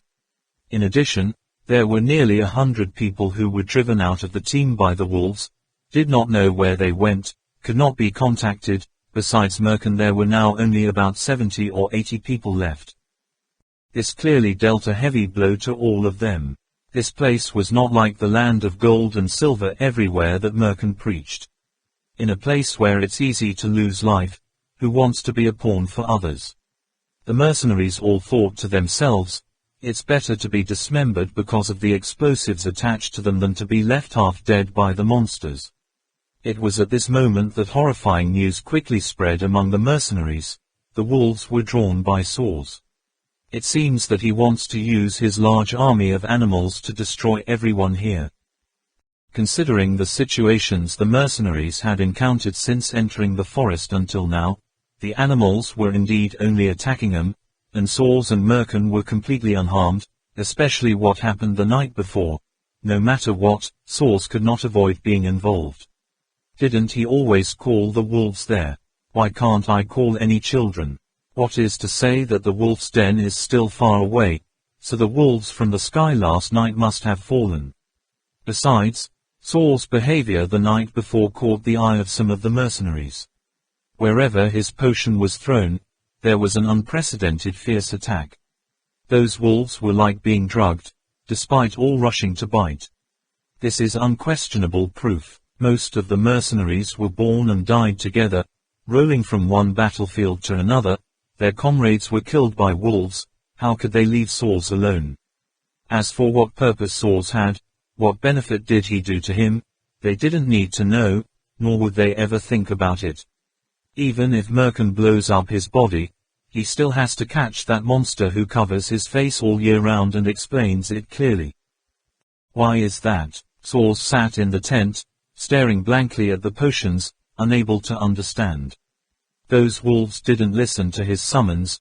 Why did even the potion that was used to scare them away, making them attack even more madly? Saul has always been very confident with the drugs they make. The smell can strongly stimulate the sense of smell of wolves, making them feel scared, insecure. Within a few dozen meters certainly worked, but last night. Saul raised a bottle to his nose and inhaled sharply, then tested with biochemical papers, finally found the answer. Those potions have been changed labels. Saul's whole body was cold. Before he encountered the wolves, he did not arbitrarily use these potions. After all, this is also a form of volatile matter. Each time it loses a little bit. Who changed the stickers on the potions? Definitely a person who has regular access to him. This person is both bold and careful, can see the slightest loopholes, and has a certain understanding of the potions he makes. Again. Finally, Saul remembers someone. Music Twang. Only Yu Yang had the time and opportunity to do so, and Yu Yang was also knowledgeable about these potions. Because Yu Yang often asked questions, he considered the young man as a seed that could be nurtured, but never thought he could. But what is the purpose of Yu Yang doing that? Saul's is still unclear. That's right, this is the second landmine Yu Yang buried in Merkin's team. Since he discovered that Merkin used the explosive device on his costume to control the mercenaries, he moved his arms and legs, causing a mercenary to be blown to pieces, inciting conflict between Merkin and his subordinates. As for Saul's, obviously this is the only person who can control animals in the Merkin group. If there are many animals in the place where they go, then Saul's ability is absolutely not inferior to the power of all soldiers, combined higher. It is forever impossible to confront the Taoist beast master in the primeval jungle filled with wild animals. That warning, Yu Yang has never forgotten. But the land in Ba Tang's story, how can there be no wild animals? Yu Yang has always considered Saul's to be the most terrifying threat. Even the level of danger of this person is higher than that of the mercenaries. But unlike the mercenaries, the relationship between Merkin and Saul's was not trivial. Yu Yang could not provoke a quarrel between these two people. The only thing he can do, is to let Saul's fail, and at the same time take advantage of the mercenaries' aversion to Saul's. Besides, he also has a very powerful assistant. Max's displeasure with Saul's was no longer buried in his heart, but clearly revealed. Yu Yang believes that Max will not pass up any opportunity to make Saul's miserable, because without Saul's, his position in front of the boss will be raised a notch. This is the reason why Yu Yang told Trak Mok Kwong to wait. Saul's had just guessed that Yu Yang did it, and before he could understand why, the tent door was thrown open. Merkin stood outside, a look of hesitation and doubt on his face. Behind him are a group of mercenaries with bloodshot eyes. Aggressive, looks like they're about to go crazy. Merkin didn't know what to do either. From seeing dozens of mercenary corpses last night, he knew this couldn't end well. He had to make a decision a step earlier, needed choose between Saul's and the mercenaries. After weighing the pros and cons, in the end Merkin quickly made a decision. Saul's can deal with animals, mercenaries can. Mercenaries can transport treasures in Silver Bar La Temple out, though not sure if there were any treasures there, but Saul's did not. Saul's is his comrades, and the mercenaries are the people he uses the explosives attached to the bulletproof vests, but if they insist on keeping Saul's, they will most likely explode regardless, rushed to attack him and Saws. And the most important reason was, Merkin was starting to suspect Saws. In his mind, it seemed that Saws was too impatient to eliminate a part of mercenaries soon, so that in this place full of raging wild creatures, Merkin he could only rely on Saws alone. Stop. And the night before, Saws' behavior had been even more blatant, so while Merkin's intuition told Merkin that Saws' behavior was still subject to discussion, he didn't have time to think too much about it. It needs to be resolved as soon as possible, before the mercenaries can't help but rebel. Khan, what do you want to do anyway? Merkin frowned and stared at Saws. The mercenaries behind him all raised the guns to aim at the Thou Beastmaster. As long as he acted a little differently, they would not hesitate to fire immediately without waiting for Merkin's orders. Hearing that question from Merkin, Saws immediately understood why Yu Yang did such a thing. But now there was no chance to reverse the situation. Merkin never asked him to explain, but always admitted that his behavior was premeditated, that is, the death of all the mercenaries in the past few days, he had to bear full responsibility. Musical Dwang. As expected, it's Yu Yang. Saws bitterly thought, it's useless to explain now, but how to explain? Yu Yang has been gone for a long time. The events that happened after crossing that wall have nothing to do with him anymore. What makes Saws most bitter is that Merkin chose a bunch of unknown mercenaries and abandoned this old friend of many years with him to fight side by side. If it weren't for Merkin's sincere invitation, how could he have come to this place? Unexpectedly, the other party didn't even give him a chance to explain. On the contrary, he is looking for him as a substitute for a goat. This is already in your calculations, isn't it? Merkin, you're so good. Saws hissed the words through clenched teeth. The way. Suddenly, the sound of the safety lock being opened was heard. At that moment, Merkin suddenly reached out his hand to stop the mercenaries behind him. Boss. Max stood next to him impatiently to remind, if he was still protecting Saws at this time, then the boss must have gone mad. He himself would have instigated these two people too. He's gone. Merkin suddenly let out a sentence that made Max shiver in fear. Boss. Max was almost in a panic, about to cry, his face so sad. Even Trak Mok Kwong Ba can let go, why can't Khan? Merkin seemed to have made up his mind. The mercenaries standing around said nothing, but none of them put down the guns. The invisible pressure from all sides grew heavier and heavier, all tense as if petrified. Max's irises rotated periodically, as if finding a way to run away if a shooting happened.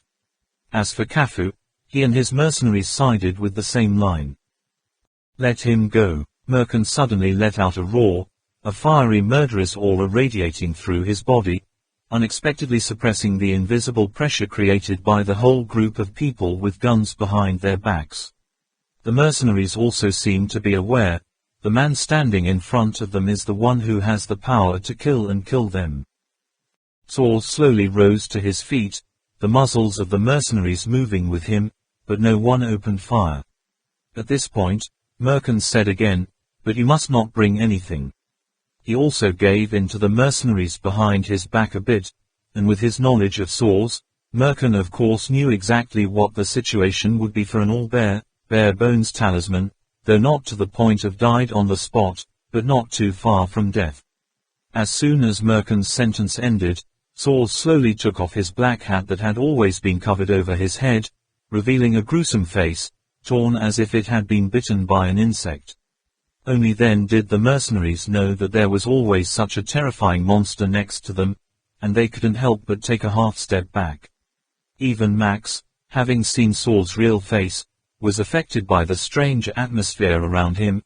He lowered his face, tried his best to hide behind Merkin's back, as if he wanted to pull his head and limbs into his body, maybe, anyway, this mercenary agitator. The mouth on that monster's face lifted slightly, revealing sharp, white teeth, and loudly said word by word, "You'll regret it." Kafu stood by and whispered to Merkin, "Doing this is to release the tiger into the forest." But Merkin crossed his arms to interrupt him, showing his resolve. Soars slowly took off his shirt. In this warm and hot jungle, he also didn't wear much clothes, so he immediately revealed his body beneath his baggy robes. That is not a human body. The whole body is covered with red zigzag worms, from top to bottom, without a single piece of healthy skin. The mercenaries, seeing the scene, took another half step back. Max trembled, thinking to himself, could this be? This is the price to pay to become a Taoist Beastmaster. He stood quite close. He could clearly see the wounds on his skin, all of which were bitten by different animals. Soars took off all his clothes, not even his underwear, stood naked, then gave Merkin a scornful glance, striding toward the mercenaries. You are not worthy to be friends with me. This grey serpent has returned to the jungle and belongs to me. Wherever Soars walked, the mercenaries stepped aside to make way there. They didn't understand how hurt it was to make a human like that. Is there a gunshot? Going like that into the jungle? Is it like stabbing yourself to death? So they just kept quiet. Soar's figure quickly disappeared behind a huge old tree, and soon after, his angry roar echoed, Merkin. You're so good. Although Merkin was very calm, he could not help but be startled by Soar's roar that contained both anger and resentment. His arms trembled slightly, but he quickly regained his composure, coldly ordered, all, pack up, set off. When he left, without Merkin's orders, the mercenaries rushed to smash everything Soars had worked so hard to gather. That still doesn't vent their anger. They still piled up a bunch of glass bottles and other things, gave a spark, and thick black smoke rose to the sky, as if they were telling the infinite resentment of the people, dead. Max couldn't help but feel disappointed, not expecting Soars to leave like that. And he didn't feel the pleasure he should have had when Soars left, even for a moment. Chapter 71, The Word's Foreign Location. Mystery. Led by UT Wolf to travel the whole Wolf Kingdom, Trakmok Kwangbar is more and more certain that this place is a kingdom of wolves with a fairly high level of social division. The wolves have a clear division. The strict class is not inferior to the human form of society. That day, after walking around with UT Wolf, having just returned to the kingdom's capital, Trakmok Kwangbar realized something was wrong with the atmosphere. It seemed that all the wolves were busier than usual, usually a lot. He and the youngest wolf quickly discovered that the wounded wolves had returned. That day, when the wolves set off, Trakmok Kwangbar once saw a very large-scale mobilization. He just thought that they were going to conduct a big hunt. Unexpectedly, he was injured a lot and seriously, so. There are wolves with herbs running back and forth like shuttles, chewing and spitting to cover the wound, but it still doesn't seem to be able to solve the root of the problem. Besides, the injured wolves, when they see Trakmok Kwangbar, seem to show hatred on their faces. Trakmok Kwangbar came close to check us, then was surprised to discover bullet marks. These wolves got hit. There are so many injured wolves, it's absolutely impossible to make one or two people. Could it be that the target of these wolves attacks Merkin's men? Trakmok Kwangbar immediately thought of this problem. Yes, the Merkins were not allowed but set foot in the territory of the wolves, so they were besieged. Both sides suffered losses. These wolves did not know that the Merkins were armed to the teeth, fearing that they had suffered many losses. Also, isn't the Taoist Beastmaster still by Merkin's side? Why are they shooting? Could it be that the Beastmaster Tao couldn't control the wolves here? The surroundings were suddenly silent. Trakmok Kwangbar raised his head and saw the unicorn being supported by wolves in the distance. The regal wolf slowly walked over to examine his wounded people. The wolf soon reported the whole situation. He watched the wounds, growled and commanded. Since coming to the Wolf Kingdom, this is the second time that Trakmok Kwangbar has seen the two unicorn at such a distance. The excitement in his heart is no longer the same as the first time. After realizing the childishness of his thinking and the inferiority of his position here, he understood that, in the face of reality, the ideal is sometimes really far away. Gradually, The wolves around him all focused their eyes on him, and the wolves around the unicorn also seemed to look at Trak Mok Kwong Ba saying something. Although Trak Mok Kwong Ba didn't fully understand the wolf's voice, he half heard and half guessed it, and couldn't help but silently cry out, "These wolves, aren't you going to vent all your anger on me?"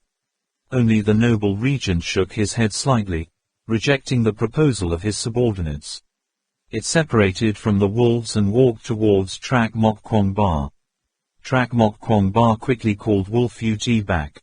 Having this half-seasoned translator, plus the spiritual exchange between him and two unicorn, Trak Mok Kwong Ba finally gradually guessed the enemy's intentions.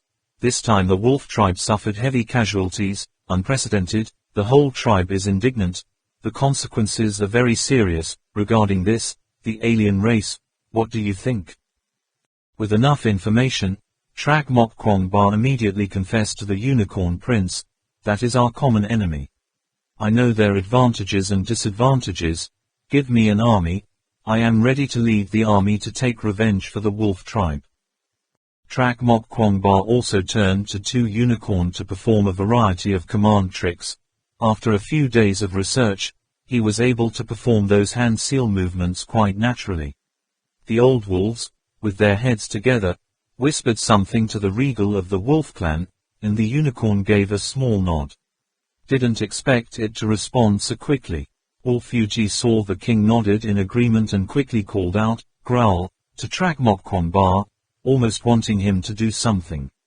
But this time, there were too many things in his sentence that Trak Mok Kwong Ba did not understand, making it impossible for him to guess the meaning of the UT wolf. Wolf Fuji hurriedly jumped up and put his feet on Trak Mok Kwong Ba's shoulder, biting his nose with his muzzle. Trak Mok Kwong Ba knows that the wolf's nose is the weakest part of them. Usually during play, the wolf never uses his teeth to touch the opponent's nose. This action of the youngest wolf has the meaning, "Oh Chang is an idiot, an idiot." The wolves quickly commanded their troops to control the generals, and in a moment they gathered a new army, counting the number of troops. Trak Mok Kwong Ba was assigned to this army and assigned to lead a small group.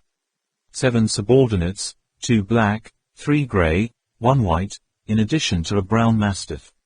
The youngest wolf could not go with him, because compared to those fighting wolves, the youngest wolf was really too thin. In this wolf tribe, he could only be a commoner. Trak Mok Kwong Ba has regained his weapon, now just waiting for the signal to start. The moon is too high, the clouds are light, the stars are sparse. Trak Mok Kwong Ba is free from work, so he learns more about the members of his team, hoping to build a relationship with these wolves in a short time through hand movements and cries. Little Wolf was helping him translate for the last time. The location of action and the nickname of each animal have been determined. UT Wolf suddenly nudged Trak Mok Kwong Ba. Seeing that he still didn't understand, he looked up at the moon in the sky, nodding his head to suggest. A ray of light flashed in Trak Mok Kwong Ba's head. The moon, the wolves, that scene once again appeared in his mind. Covenant, Treaty of Allies. Right, it was the Covenant. Could it be that the youngest wolf meant that he wanted him to make a pact with the wolf clan? Trak Mok Kwong Ba made the gesture of using a knife to cut his wrist. Wolf Yuti and him were in good spirits, immediately nodded rapidly. Trak Mok Kwong Ba entered a stone house to find an item as clear as a bowl and then cut his wrist with a knife in front of the eyes of the surrounding wolves. He was still a little tense, drawing blood among the wolves. It was a bit dangerous. Who knew if the smell of blood would stimulate their wildness? Bright red blood flowed into the bowl, until the bowl was full of blood. Trak Mok Kwong Ba bandaged the wound. Fortunately, he still hadn't forgotten the covenant ceremony his father had mentioned. After drawing the blood, he carried the blood bowl through the middle of the wolves. Each of them couldn't control themselves, inched closer to the bowl of blood, and gently sniffed with their nose. The eyes they looked at Trak Mok Kwong Ba were completely different, close, friendly, reverent and praised. Some children even licked and wrote letters to Trak Mok Kwong Ba, all started wagging their tails at him. The older wolves parted ways and walked out, huddled in front of the bowl of blood. half closed their eyes, as if they were carefully examining the smell of blood. They nodded at the same time, exchanging ideas with each other. Yes, this is the taste. Hundreds of thousands of years of lineage have not faded the taste in their bloodlines, which have been familiar to them since ages. Being protected by the wolves, the unicorn also walked in front of the bowl of blood, listened attentively to the old wolf's narration, then took a deep breath, closed his eyes and meditated. After a long time, the king of wolves narrowed his eyes at Trak Mok Kwangba. His eyes showed recognition, then raised his head towards the bright moon, and howled with a long voice. Trak Mok Kwangba also cupped his hands over his mouth, raised his head, and howled along with the wolf king. One man, one wolf. Two long, clear howls like two dragons curled up into the air, resounding throughout the kingdom. Immediately after, thousands of wolves also howled in unison, the sound shaking the blue sky. This treaty was considered to have been successfully signed, and after that, all the wolves in the kingdom came to the blood bowl, sniffed it, and then left. But even Trak Mok Kwangba did not understand what this alliance was for in the end.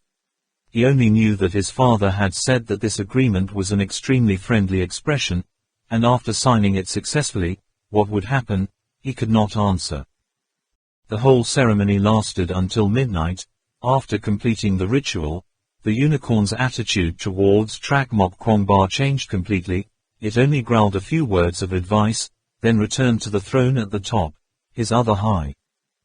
However, the whole pack of wolves jumped up, and another army to protect their homeland continued to set off. In the midst of that great army of wolves, there was another wolf, walking on two legs, so that it looked a bit like a crane among chickens. Looking at the bright moon that is gradually leaning to the west and the dark forest, Trak Mok Kwangba secretly said, "I told you, I will come back, you wait, Merkin." Wearing moon and stars on their heads, wolves crept among the forest trees, some jumping on the branches, or climbing up the tall trees, the small lights shining blue, blinking continuously in the dense forest. The wolves divided into three lines, upper, middle, and lower, spreading out like fishing nets, spreading throughout the forest, only seeing strange black shadows tearing the curtain to bring darkness, causing the forest trees to vibrate, up and rustled, leaving two blue-green streaks of light like a shooting star gliding across the sky. Trak Mok Kwangba was also affected by this marching momentum, so he poured all his courage, pedaled the mountains and forests, and led his squad to advance at full speed in his mind, thinking, must be faster, higher, stronger. Furthermore, there are response stations along the way, exchanging messages, leaving signs everywhere. At dawn, the wolves divided into small squads, continuing to spread out in the jungle to find food for themselves. Anyway, this forest is too big to gather. In Trak Mok Kwangba's team, two wolves Blackback and White Forehead were in charge of the navigation, and also the reconnaissance mission. With little effort, they brought back a creature that looked like a wild boar, with a hard object under its chin, inverted, not knowing if it's fangs or horns. Resting for a while, Trak Mok Kwangba immediately stopped getting up and trained the wolves to get used to his hand seals. These war wolves have followed the postures of the Buddha statues countless times.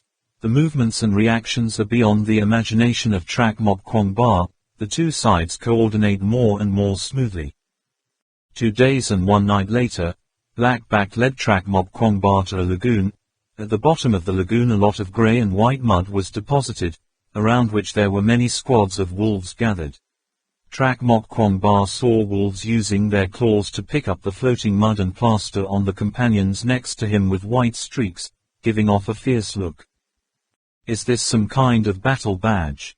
The wolves under Trak Mok Kwangba also began to smear white mud on themselves, drawing zigzag lines that were not standard at all. Trak Mok Kwangba reached out his hand to touch it. Seeing this white mud after leaving the lagoon, it was unexpectedly sticky. The wolves had finished smearing the white mud right in the bushes or rolling lawns for a while, their bodies covered with green trees and grey-brown mud. As they nestled among the foliage, Trak Mok Kwangba found it hard to spot. Camouflage color. Trak Mok Kwangba was excited, also smeared white mud all over his body, and picked up grass and leaves to camouflage himself. In an instant, the wolves had turned into trees or bushes that could move at lightning speed.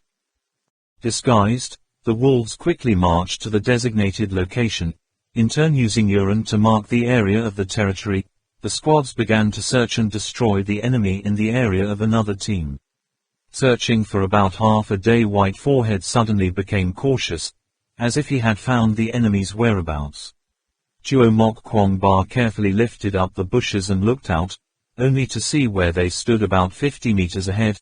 There were 4 or 5 fully armed mercenaries, groping forward, walking anxiously. There, once in a while, he glanced around again. Perhaps a group got lost from the team. Trak Mok Kwangba just looked and understood the situation. Apparently, the mercenaries suffered heavy casualties among the wolves, and they themselves weren't much better. Probably in the previous battle, they were driven by wolves to run away in their own way, everyone taking care of themselves. I don't know how many single guys are left in the forest. Their mission should be to deal with these isolated small groups first. Trak Mok Kwangba knows that now there are wolves everywhere in the forest. As long as the mercenaries open fire, they will immediately startle the whole crowd to run. It is not difficult to destroy them. Armed to the teeth, to defeat them without a single loss to our squad, is not an easy task. Trak Mok Kwangba secretly calculated, throwing Phi bones can seriously injure one, so what do the other 4 guys calculate? A suitable ambush site is required. The war wolves gathered in an arc behind Trak Mok Kwangba, waiting for his signal. Trak Mok Kwangba observed the surroundings, then raised his hand to form a seal, and the wolves were immediately divided into 2 groups, wrapped from both sides. Taking advantage of the cover of the dense forest, Trak Mok Kwangba climbed the tree, moving quietly like a sloth, gently coming over the heads of the 5 mercenaries. One wolf received an order to rustle the grass, the other 5 soon turned into birds afraid of bent branches, immediately looking around frantically. Suddenly, in the forest a shadow of a wolf flashed past. One soldier cried out in Russian, "There are wolves." The others all opened fire in unison, regardless of which direction the target was in. There were 2 guys who had fired the entire magazine in one go. When they stopped to change the magazine, the remaining 3 mercenaries had just cleverly turned the backs to Trak Mok Kwangba. Trak Mok Kwangba jumped down from the tree canopy, sharp animal claws shot out, plus his momentum from above, while, with a sound, slit the bulletproof vest in front of one's chest, revealing its thin and weak abdomen. He twisted his wrist once, clawed the beast and stabbed the mercenary in the stomach like a sharp bayonet. The unfortunate mercenary was immediately slashed in the abdomen. Trak Mok Kwangba didn't bother to pay attention to the soldier who was already soft and let go of his hands. When the mercenary standing closest to him finished loading his bullets, just as he was about to raise his gun at him, he stroked his beast from his stomach. The first mercenary swung horizontally, sending a bunch of fresh blood splattering. A pop sound, claws hooked into the guy's helmet. Trak Mok Kwangba also did not expect the force of one swing of his arm to be so great. He only felt the front part of the animal claws put at the junction between the helmet and the bulletproof suit, lifting the arrow. The mercenary was tall and physically similar to him. He swung his strength again, clicking, with a sound, the other guy's helmet flew off, blood and impurities from the abdomen of his accomplice splashed into his face. The mercenary was completely lethargic and forgot to shoot at Trak Mok Kwangba. Trak Mok Kwangba turned around again, smoothly pulled out the thigh bone, pop, with a sound, hitting the enemy's forehead, causing his forehead to sink into a deep scar. The whole process happened in the blink of an eye. First, Trak Mok Kwangba quietly fell from the tree, ripped open the bulletproof vest of the first mercenary, poked his stomach, then flipped his arm around, forcefully, from the abdomen of the first one shot straight up to the head of the second, lifted him off the ground, and then immediately turned around to deliver the decisive blow. After he completed a series of moves, the fighting wolves swarmed around from the bushes. The remaining 3 mercenaries also discovered this fallen monster from the sky. In that moment, Trak Mok Kwong Ba let go of his hand and threw Phi Lai Bone out like a goalkeeper throwing a chain weight. The 3rd mercenary couldn't dodge. The whole person shot away following the flying momentum of the Phi Lai Bone. 3 wolves in the tree swooped down on the 4th mercenary. The last guy saw this and frantically threw away both his gun and backpack and ran, hoping to run as fast as possible. The 4th mercenary was still squirming in front of the wolves' clutches, shooting wildly. Trak Mok Kwong Ba suddenly stopped spinning, lifted the body of the 3rd man that had not completely stopped breathing, and threw it on the gun lap, and at the same time waved his hand to signal the wolves to retreat.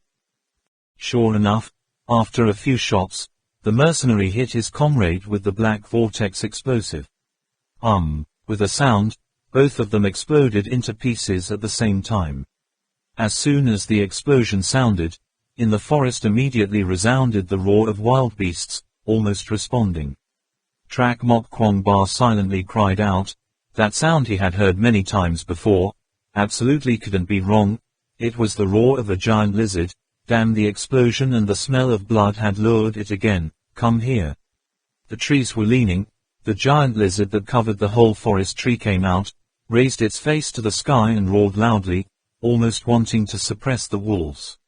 Faced with this giant creature, usually only when hunting in a group, in large numbers, the wolves attack, but normally they all try to avoid. The river water does not violate the well water. These war wolves are strong, but the disparity in physique is so great that they still tremble for a moment, only bowing their heads and growling softly. Unable to fight hard, Trak Mok Kwong Ba signaled to retreat. The war wolves immediately rushed into the forest at the exact moment before being bitten by the sharp teeth of the giant lizard. At this point, the 2nd mercenary was out of breath, and the 1st was still groaning in pain. The lizard followed the scent of blood, rushing forward. Trak Mok Kwong Ba rolled his eyes and used the tip of Phi Lai to hurl the body of the 1st mercenary towards the beast. The lizard opened its mouth wide, biting the guy's whole body. The coordination seemed to be very good. Trak Mok Kwong Ba immediately threw away Phi Lai Bone, rolled around on the ground, picked up the weapon of the 2nd mercenary, fired continuously at the mercenary in the lizard's mouth, finally hitting the mark. Explosive leads on bulletproof vests. Another explosion sounded. Half of the giant beast's head flew away and disappeared. The statue's body fell to the ground with a bang sound. The wolves in the hiding place poked their heads out. After confirming that the giant lizard was dead, they looked up at Trak Mok Kwong Ba with a gun in surprise, not expecting the giant creature to have many wolves join forces, was able to defeat this 2-legged wolf that O Chang handled easily. But Trak Mok Kwong Ba did not have time to rejoice. He knew that the explosives on the dead mercenary could explode at any time. He held the Phi Lai Bone in one hand, picked up a backpack in the other hand. Before he looked up and saw his helmet lying around, he lifted the barrel of his gun, howled loudly, and led the wolves away from the car. Dangerous body. At a safe place, Trak Mok Kwong Ba stopped and carefully examined the helmet. Sure enough, the tight-fitting hat, filled with microchips in the middle, couldn't hide the explosive black vortex at all. This hat is safe. Then he checked the other loot again. In the backpack there were food, magazines, first aid supplies and many other things, but the weapons were very few, except for a few personal mines. Only the pistol was left. The scar he was holding in his hand only. It seems that the most-handed weapons are all worn by the mercenary. Boom! The explosion sounded exactly as predicted by Trak Mok Kwong Ba, shaking the whole forest. Trak Mok Kwong Ba secretly felt lucky. He used to think that the self-destruct system on Merkin's mercenaries must be underneath the protective layer of bulletproof vests. Bullets fired from outside were almost impossible. So, when the 4th mercenary blew up a black vortex on the 3rd, and when he blew up the first one, it must have been from the bullet, which hit the dike from the side, inside of the bulletproof vest. It seems that his perception of this bulletproof vest is also quite accurate. This is probably a one-piece bulletproof vest with a protective plate. The protective effect of these protective shields against the frontal shock was very strong, but in order to maintain the soldier's mobility, the joints should be defenseless. But the force of his jump from above unexpectedly can tear the protective shield, proving that this outfit is not absolutely without flaws. Trak Mok Kwong Ba thoughtfully recalled his 2 encounters with mercenaries. The 4th mercenary was crushed by wolves. Before struggling to shoot, he screamed in pain. His pants leg was bleeding, which means the visor doesn't protect his shins. Trak Mok Kwong Ba involuntarily laughed. Yes, no matter how good a bulletproof vest is, it can't be covered from head to toe. Soldiers must be active, and the designer shirt must have enough space to place other weapons. Or if the shield only protects their thighs and arms, these 2 places are very important because they have large blood vessels. Moreover, when in danger, people will instinctively raise their arms to block their faces. The protection in other parts of the body may not be as strict, from the buttocks to the abdomen probably without protection. Also, the most flexible shoulder joint is probably unprotected, and neither is the junction between the helmet and the jumpsuit. These lords, although they say it's difficult to use machine guns from a distance, but the wolves don't use long-range attack tactics, they are experts in close combat. Thinking through this point, Trak Mok Kwong Ba immediately took himself as a model, helping the wolves in the squad grasp the weaknesses of the enemy. He pointed at his shoulder, butt, and neck, so that the wolves would remember, the next time he fought, he had to focus on attacking them. Finally, Trak Mok Kwong Ba put a helmet on his head. This helmet is still relatively intact, but the transmission line and the curse line are both broken. In the backpack with a spare battery, Trak Mok Kwong Ba reconnected the power cord before entering the power, seeing only a black patch, almost no light. After plugging in the power, adjusting the knobs again and again, the screen was chaotic for a while. Suddenly in front of Trak Mok Kwong Ba's eyes lit up, the screen showed a bright red color. Trak Mok Kwong Ba thought there was blood on his hat, quickly took it off to check it out, didn't see anything strange, then put it on again, then realized that this is infrared mode. No wonder the mercenaries using this mode detected the wolves in advance. The entire forest has geothermal heat rising from the ground. Using this mode, everything turns red. If you want to find the shadow of red blood in a world full of red, it's even better to see with the naked eye. Trak Mok Kwong Ba continued to adjust, found the night vision mode and the normal default mode, and then found the distance vision function with the electronic group tube. However, the image displayed on the screen and the image there is still a certain difference that can be observed with the naked eye. He took off his nose again and continued to study. Trak Mok Kwong Ba quickly discovered that the image displayed on the screen was not directly seen by the eyes, but on both sides of the hat there were 2 cameras. The large and small room functions were performed by them. Looking at the laces hanging loosely on the hat, it was clear that this type of camera must have more than just 1 or 2, which meant that, in other locations on the suit, there were cameras attached, so the mercenaries didn't need to turn their heads. I can also see 360 degrees around me. Trak Mok Kwong Ba secretly remembered this point. As for the communication function, Trak Mok Kwong Ba could only find the connecting wire, but not the corresponding device. It seems that it was mounted on the soldiers. He was worried that using this hat would be discovered by the mercenaries, but he couldn't probe the enemy, so he threw it in his backpack, and didn't plan to use it until the critical moment. In the murky jungle, a series of crisp gunshots rang out, and 3 other mercenaries fell. They collapsed in front of the muzzle of the gun, their limbs bleeding, their throats foaming with crimson blood. Behind them, there was a person dressed very strangely. Although that person was armed with the same weapons as the mercenaries, but he was not wearing a jumpsuit like them. His clothes seemed to be assembled from various rags. Weapons were planted everywhere. Can pull out at any time with his hand. At first glance, his whole body resembles a rack full of weapons. This man was also wearing a helmet, but the digital cameras that had been hidden inside his clothes were now exposed, both the wires and the lenses, some facing forward, some facing back, on his body, like growing a few more eyes. It looks really weird. After confirming that the mercenaries were completely incapable of counterattack, he took all their weapons and backpacks, then raised his hand to look at another mercenary's stolen watch. 5 minutes after the heartbeat and brainwaves have both stopped, the self-destruct system kicks in, so there's still time. This man expertly pulled out his tactical dagger, ripped open his bulletproof vest, and searched for the shields and electronics he needed inside the suit. If time permits, he might even be able to remove the black vortex explosives inside to use. In the distance there was the sound of gunfire. The forest was in complete chaos, guns were fired everywhere. I don't know how many mercenaries were bitten to death by fierce wolves.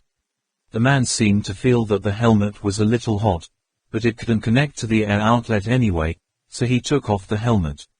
Shiny black hair shining among the trees, like a silk band.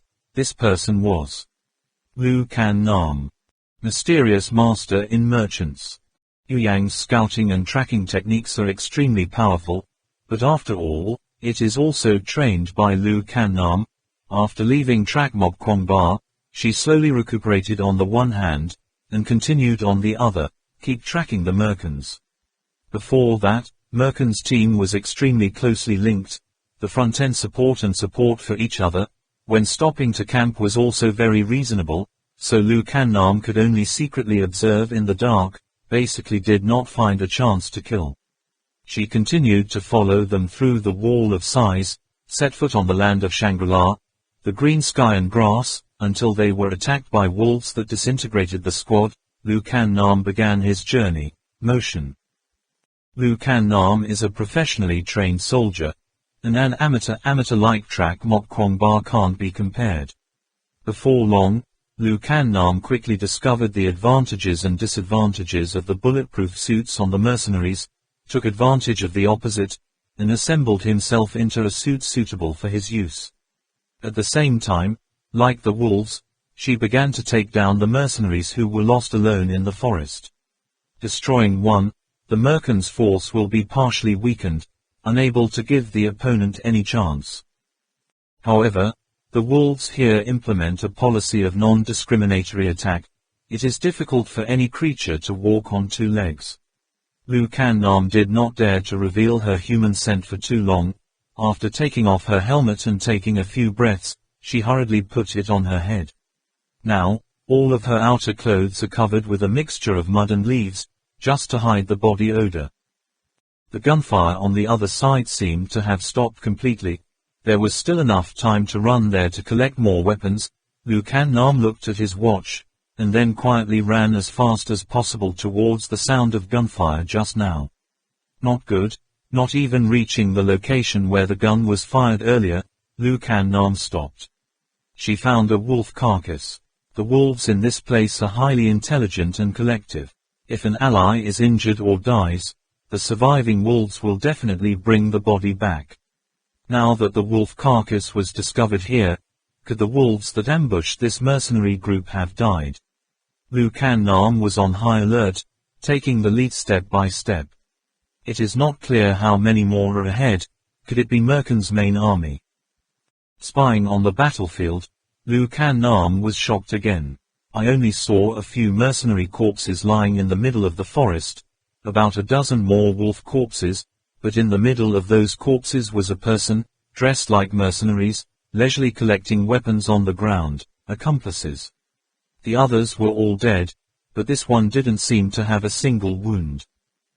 Lu Kan Nam was startled, his breathing became heavier. The mercenary who was collecting weapons suddenly stopped moving, as if he had noticed something. Lu Kan Nam quickly hid in place, not making any sound, in order to avoid the attention of the other party. After about 10 seconds, it was estimated that the other person had somewhat relaxed his vigilance. Seeing nothing else, she was shocked to panic. The mercenary had disappeared. Being able to suddenly disappear while Lu Kan Nam was in a state of full mental concentration locking onto the target like that, ordinary mercenaries absolutely did not have this ability. Although the helmet affects the sensitivity of the senses, Lu Kan Nam still insists that this guy is 100% not an ordinary mercenary. Could it be, the other party is the leader of the mercenaries? The surroundings were quiet, only a pile of corpses lying on the ground and a hot, humid wind blowing. Lu Kan Nam carefully observed all four sides, slowly inched his body up, not making even the slightest sound. The enemy suddenly disappeared in front of her. Now, the situation has turned into a secret war between scouts and counter-reconnaissance. Who detects the enemy first, but is not detected by the enemy, that person will prevail. Lu Kan Nam guessed that the other party would definitely not take this opportunity to escape. Those who dare to kill the whole pack of wolves, and linger to collect weapons, will absolutely not be afraid to run away from any movement. The enemy is also moving, he is looking for you. Time passed very slowly. For the first time Lu Kan Nam had a feeling of doubt. After such a long time, even though the opponent was Merkin and the chased Beastmaster, she was confident that she could detect their whereabouts. But the mercenary, who wore a normal mercenary suit, did not reveal any trace, not even the sound of breathing was heard. Lu Kan Nam knew that the enemy must be nearby, but couldn't find him, which only proved one thing: this man's hiding skills were superior to her scouting skills. How is that possible, unless the other party is a master on the same level as the magician Allah? Right at that moment, Lu Kan Nam, instinctively aware of danger. It's dead, discovered by the enemy. Although Lu Kan Nam had not seen anyone, nor felt any strange movements, she understood very well what her intuition told her: the other party must have discovered her, the other party had locked her. Relationship between prey and predator, reversed. Lu Kan Nam looks for a large enough stump, leans against the trunk, first to ensure that the enemy does not ambush from behind, then to pay attention to the top of his head, then to the four surrounding areas. After a while, the mercenary seemed to feel that Lu Kan Nam's defense was very tight, could not find an opportunity to sneak attack. He stepped out proudly, appeared right under a bunch of vines in front of Lu.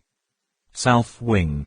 Lu Kan Nam attentively observed the strange mercenary's appearance. Seeing that the opponent was a little shorter than him, his physique did not seem to be very strong. At that moment, the other party suddenly gathered his breath, and the sense of danger surrounding Lu Kan Nam immediately disappeared. Lu Kan Nam couldn't help but re-evaluate the intentions of the other party.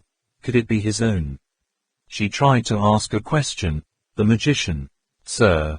Unexpectedly, that person suddenly accelerated towards her. It was clear that the other party's breath was withdrawn to make her doubt and make incorrect judgments. As long as her spirit wavered slightly, he would immediately find an opportunity to deal a fatal blow to her. Lu Kan Nam was not alarmed. His hands were raised slightly, and both guns opened fire at the same time. Just now, she called out a mage Sama. That was actually a tactic to lure the enemy. Although the opponent's body is very similar to that of the Allah mage, the mage never persists in pursuing her like that. There's no way the shaman Allah wouldn't notice her breathing. Lu Kan Nam called the other party a master mage to make the enemy think that she was weak. This is a battle of wits and bravery. In terms of reconnaissance and anti-reconnaissance, she lost to the opponent by one goal, so this frontal battle, Lu Kan Nam does not allow herself to make any more mistakes. Win or lose, just decide in a thought only. Can be avoided, can be avoided, can be avoided. The mercenary still charged at the same speed. Just in unexpected moments, he suddenly raised his hand, turned, and tilted his body, completely dodging the incoming bullets without a moment's delay. Lu Kan Nam told herself that she could do those moves too, avoiding such bullets, but she had not been able to do it as smoothly as clouds and flowing water like the opponent. The distance between the two is getting closer and closer. Lu Kan Nam's shooting speed is getting faster and faster. The fire grid is getting denser and denser. The space to rotate the body is gradually narrowing. The mercenaries still, despite everything, just rushed forward, continuously performing movements that even Lu Kan Nam found odd, avoiding the bullets that could injure him. Liu Nam shoots at the same time, constantly thinking, how far can I do it? It's the limit, I've reached the limit. The opponent continued to charge forward. He continued to charge forward. That's right, using that move can be avoided. He thinks it's even more complete than me. Using your body to knock out bullets. Didn't expect bulletproof vests to be used like this. This does not affect the speed of the charge. The calculation is even smarter than me. Broken, too close. Liu Nam suddenly realized that this seemingly extreme form of attack was actually a display of the opponent's strength in front of her. You can do it, I can do it too. I can do it, not sure if you can. Therefore, I am stronger than you. Unknowingly, in terms of momentum, she was already inferior to the other party. Running out of ammunition, Liu Nam had carefully kept the amount of ammunition left in the ice, so she did not stop. In the blink of an eye, when the last bullet left the barrel, she immediately threw the submachine gun away, pulling out 2 guns, green, maintaining the same firing speed, and at the same time gradually retreating backwards. The advantage of hot weapons lies in the distance. If really let the enemy close, forcing me to close combat, I am afraid that she is not an opponent of this mercenary. One side stepped forward, the other side retreated. Liu Nam's prestige weakened a bit. The mercenary speeded up to rush forward. The movement in front of Liu Nam's gun almost turned into an illusion. Speed, terrifying speed. This special bulletproof vest makes it possible for the mercenary to directly receive most of the bullets fired by Liu Nam. She always aimed at the weakest points on that suit, but the opponent's movements were really too fast. Liu Nam was forced to take 10 steps back in a row. Each step was a shot, and the bullets were about to run out. Already, seeing her body, which was clearly shorter than herself, suddenly rushed like a peak of Tai Mountain, Liu Nam understood that the gun had lost its effect, and at the same time, she had no way to retreat. When pressed too tightly, she will bounce back. Time and space seems to stand still for a moment, like a bow has been stretched to its fullest extent. A tsunami surges when the tide is just receding. She suddenly accelerates, carrying the momentum. Even though the army is 10,000 horses, I will advance, 5, rushing towards the enemy like a shooting star. The mercenary's eyes lit up, as if he was also attracted to this aura. He didn't go forward but back, his toes pointed to the ground, his body tilted slightly, as if he had never rushed forward, but before. It's still fast moving backwards. This fiery atmosphere born in adversity of Liu Nam immediately fell. The changing light flashed, the daggers cut open space, painted in the middle of the forest a silver screen of iridescence. Dozens of knives were cut, but it was as if only a single line had been drawn. The mercenary was also very calm, taking a dozen steps back in a row, returning to the same path he had just forced Liu Nam to back down. When Liu Nam stopped breathing, the old force was exhausted, the new force had not been born. He suddenly took action, his legs stopped, his body changed, as if he had never retreated, from beginning to end, still excited to rush forward. Faced with this sudden change of posture and posture of the opponent, Liu Nam began to feel difficult. She soberly realized that the opponent was absolutely not on the same level as her. This guy's ability was too high compared to Meccan, probably on par with the magician Ayla. No, I'm afraid that Ayla Mage will fight this person. I'm afraid I will lose by a margin. Who is this guy in the end? Among Meccan's mercenaries, how could such a dangerous man exist? With just a few short moves, Liu Nam discovered that the difference between herself and the opponent was really too big. She gathered her gas, popped out like a snake leaving a cave. The opponent immediately cupped his hand into a bird's beak, lightly pecked, female. The spot hit the snake's body 7 inches. She swung her knife and danced. Her aura was as strong as a golden eagle spreading its wings. The opponent was like a golden dragon winding. 2 hands intersected into a giant scissors, cut off the eagle's wings. She split the photosynthetic attack, like a tiger jumping over a crevice. A leopard crossed the forest. The opponent immediately grabbed his tail and pressed his head. Ease the complexity into the simple as nothing.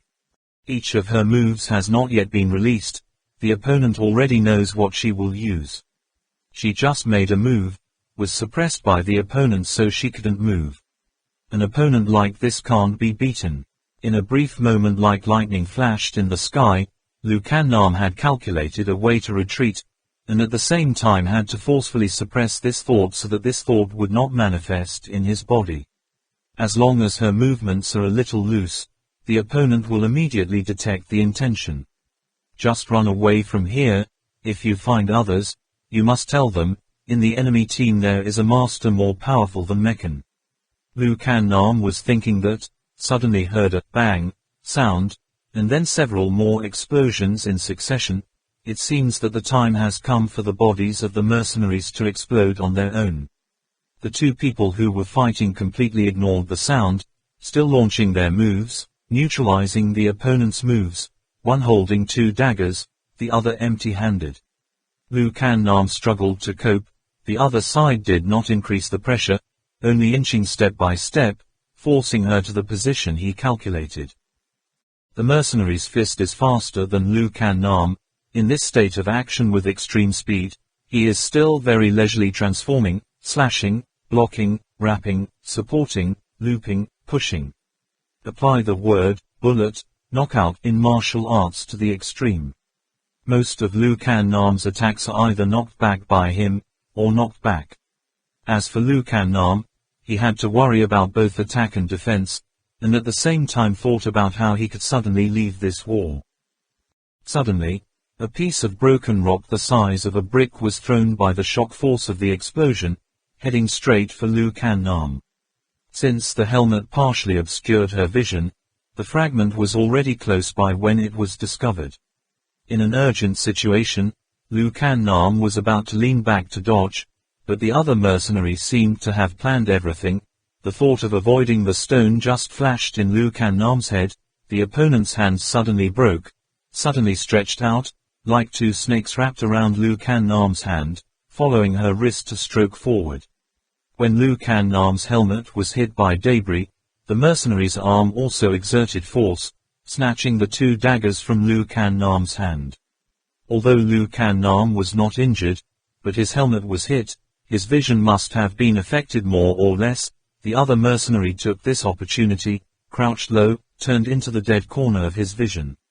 Liu Kannam grabbed her arm, pressed her hip, hit her thigh, several consecutive movements very decisively, not giving her any chance to counterattack. Liu Kannam knew that the mercenaries' bodies would explode 5 minutes after they died. She thought of taking advantage of the explosion that she knew well to suddenly increase pressure on the enemy, but unexpectedly, the opponent also knew the explosion in the palm of her hand. What surprised her more was that the opponent was able to calculate the shock force caused by the explosion that could shoot what object to which position. At this point, even though she could clearly see the location of the corpses and the surrounding circumstances, it was not certain that she could calculate so accurately and clearly. Who is this person anyway? It's too scary. Liu Kannam was about to use close combat wrestling, but the mercenary's arm was like a giant python. The tighter it was, the more tightly she finally made her unable to move. Oop, the helmet fell to the ground, the long hair like a waterfall and the cold and arrogant face were immediately exposed. Only then did the mercenary let out a victor's laugh, as if trying to suppress his own voice, a low, hoarse laugh that sounded like the beasts of the underworld. Who are you anyway? Meccan invited you to help him. Liu Kannam struggled to ask questions in English. Us too. The mercenary's tone was filled with scorn. He's nothing but a pawn. He leaned down, his helmet touched Liu Kannam's ear, whispered, like you, ha ha, ha ha, ha ha ha ha. Liu Kannam was extremely moved, turning his head. From a layer of tea-colored glass, it seemed that he could clearly see the mockery in the mercenary's eyes. But what scared her the most was, that person spoke authentic Mandarin. It was impossible for a foreigner to pronounce it correctly. This person was Chinese people. She raised her lips slightly, not knowing what to ask the other person for a moment. The mercenary seemed to have seen through Liu Kannam's mind. and said directly, "No need to think about how to probe me, tell me, I know a lot more than you imagine." In front of the cliff at the foot of the snowy mountain is a huge square built by people. On the square are scattered many large stones, which seem to be statues or commemorative pillars, but in the end, it is still unfinished, with the original shape of the red stone blocks, looking old, thorny, simple, like the loyal bodyguards guarding this place. How wide the square is after all, I am afraid that no one can see it clearly at a glance, it can only be judged by feeling. Large blocks of stone as tall as a 6-7-story building, placed on this square, look like lonely chess pieces. But compared to the man-made holes outside, the square became too small. If you compare the lake with the sea of life on the second level, it's not much smaller. The reason why it is said that the lake is artificial is because its appearance has obvious human handprints. The lake looks like an eye, or it can be said to be very similar to the lake of life near Kongbo village in Mak Thot.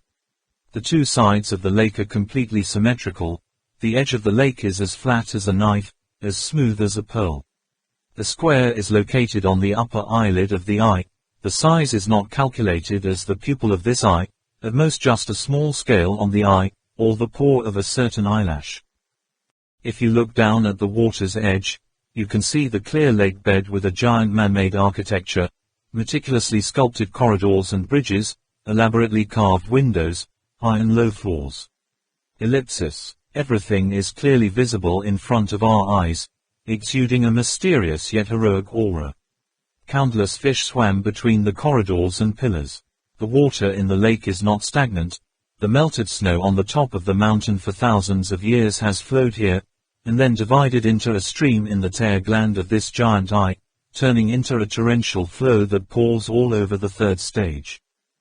In one corner of the square, the cliff slopes inward, looking a lot like natural slopes, but are actually man-made. At the intersection between this slope and other natural slopes, there is a narrow gap, which at first glance appears to be a natural formation, but around which the space suddenly expands, it turns out to be a deep-cut stone chamber, mountain bed. At the edge of the cliff, stood a giant stone door, in the middle of the door was a giant snow mountain spider, on its back carrying countless angry angels and demons, each side occupied a door, as if hundreds of thousands of years have not stopped conquering each other. 8 spider legs reached out to the edge of the door, embedded in the cliff. Each spider's leg grows countless small hairs, covering the wings of the rock, like a web. The spider's body was pinned to a giant triangle, in which there was a circle. The spider lies on a straight line passing through the center of the circle like an eye up. Who knows what this bas-relief means? On the left side under the door, there was a small basin of water that looked like a place to wash hands, but inside there was not a single drop of water. On the wall to the right of the door were engraved 3 lines of large letters. The tired magician could not hide the excitement in his eyes as he translated each sentence: a blood, a man of excellent wisdom, a fearless person, excellent body. In front of the stone door was a corridor about several meters wide. Outside the corridor stood giant stone pillars, each pillar had to be hugged by 5 people. Adjacent to the pillar are 5 or 6 gently sloping steps. Tang Min soon couldn't lift her legs anymore. She sat on the steps, leaning against the pillar, listening to the interpretation of the shaman Allah, couldn't help but ask, "What does that mean?" The shaman Allah replied, "In the literal sense, the person who comes here needs to have pure blood, excellent intellect, and a heart that is not afraid of everything in the world, so that he can open this door." Okay, well, in Old Tibetan, overflowing with unmatched courage and confidence, usually synonymous with possessing the greatest strength and most skillful skill, that last sentence can be explained as, a great martial artist, great talent and great courage. Min Min looked at the 3 lines of text as big as a truck, but couldn't help but ask, "So we can't open this door?" She thought for a moment, then suggested, "Or use dynamite to blow it up." The shaman Allah shook his head and said, "I have tried slapping a few palms on the door slots. This door is not like normal doors, the thickness is more than the width, we only have a little medicine left. Explode, it's impossible to blow the door open, on the contrary, it might even destroy the door opener. These two doors are really very different from other stone doors. It is 20 meters high, but the width is much larger. The two doors stretch to the sides, each side is about 40 or 50 meters. Min Man is amazed. I thought to myself, if it is true that the shaman Allah said, its thickness is greater than its width, then how can it be opened? Obviously, pushing in or pushing out is not possible. At this time, she remembered the hairs on the spider's legs. The texture was very similar to the large door that controls the blood pool that they had seen, and involuntarily whispered, "Ah, this door." The shaman Allah patted the door, nodded and said, "Yes, this door opens to the sides," finally retreating into the mountain, controlled by a kind of organ similar to the blood pool, so that's why. It only takes a person of pure bloodline. Only then did Min Min understand. Those words were confirming the obvious fact that their blood could not open this door. She asked again, "Then what is the well for?" The well that Min Min was talking about was a round hole on the right side under the door, symmetrical with the basin-like sink on the left side. In fact, it cannot be considered a water well, because there is no well wall, just a very round hole. The bottom is as dark as ink lying on the floor. Just arrived here, the shaman Allah tried to throw a stone to find the way. As a result, from the tunnel below, there was a click sound. The stone rolled for a long time before stopping. "This is the sacrificial well of this door," Allah shaman replied. "The sacrifice well." Yes, in ancient times, many places did the same thing. After a majestic architectural work is completed, or before construction begins, people dig a sacrifice well, donate living people or animals to ensure the construction will be stable or start the construction safely, later developed into the rite of laying the foundation. Instead of burying people and animals, the foundation stone is buried. Considering the shape of this sacrificial well, it must be designed after the work is completed, to ensure that this thousand-year-old architecture does not collapse, to bless future generations to forever enjoy the honor and safety. Kang. Really, Min Min remembered the Mayan palace in South America, and suddenly asked, "Can we enter through this sacrifice well?" Allah shaman, of course, guessed her thoughts, but he also understood that the Maya city-states had many unique features of Tibetan architecture, in many places even simulating the design of Tantric style in the Tibetan land of the tribe. Via bar, the shaman Allah shook his head and said, "This well is different from the sacrifice well in the Ahis palace. Each sacrifice well has its own characteristics. We need to see what it is used for. There is a sacrifice well that goes directly to a deep pit. People and animals are thrown into it. All four sides are sealed. There are wells that feed ferocious animals. The food is people and animals, so there will be ventilation below. And the sacrifice well in the Maya palace, except to throw people and animals down to sacrifice, also has another function of draining water for the upper floor, so the barrier between the lower part of the well and the upper floor is so thin. Usually, the heart of the sacrifice well is an isolated room that is sealed, completely separated from the surrounding. Just look at the stone we just threw down. With that height, we go down and absolutely can't get up. Whether we can find the exit or not, it's entirely up to luck. That's it. Do you want to make a bet?" Min Min pursed her lips and stopped talking. What kind of joke is Allah Mage joking? I still haven't met Kwon Ba. She didn't want to fall alone into the closed stone room again. Although this time there is a shaman Allah, but this shaman sitting in meditation and sitting in tantra is no different from a corpse. Going with her for a long time, plus all the words that shaman Allah said again, I am afraid that it will not be as much as today. After a while, she could not bear to wait forever, and began to feel uncomfortable again. She asked, "Mage, what can we do now?" "Wait," said the shaman Allah firmly, without the slightest hesitation. His gaze became firm, penetrating through the narrow gap between two cliffs, almost seeing the lake on the other side. Only to hear him mutter, I have picked up the signal that the wind has brought from afar. The whole forest is in an uproar, the wolves are roaring in anger, a great carnage is taking place. Since the merkin and the others have arrived, the young master Kwong Ba is certainly not far away from us. Kwong Ba. Min Min suddenly saw how much fatigue dissipated. She stood up, almost wanting to see the lake to the other side of the lake, seeing the situation happening in the deep forest like the shaman Allah. Kwong Ba will definitely come. She is full of faith in Trak Mok Kwong Ba. Her Kwong Ba is a holy messenger, must have pure bloodline. Yes, it will definitely come. The shaman Allah glanced at the faint blue blood behind Duang Man's ear, hesitating in his heart. It has already spread to this far. This little girl, how long will it last? Tang Min suddenly remembered something, and asked anxiously, Sorcerer, tell me, our path is so complicated and zigzag, Kwong Ba, can they? Why are there so many wolves? We didn't meet any wolves along the way. The shaman Allah smiled slightly. Only God understood how careful I had to be to avoid all the big animals, and bring this little girl here safely. However, those wolves are really not very good. Just relying on the merkin and the others, how could there be such a big upheaval in the forest? Haven't his subordinates been completely annihilated? How many more people does that merkin actually hide? Could it be that Beastmaster Thao? As soon as he thought of the Beastmaster, the shaman Allah couldn't help but shudder in horror. Such a scary job. I don't know if that Boy Scout Yang will be successful or not. The shaman Allah turned around, gently stroked the relief on the giant gate, muttering, Bak Bala Temple, the last floor of hell, when will this door be opened for us? Enjoy Saws. Trak Mok Kwong Ba and his wolf squad destroyed a few more remnants of mercenaries.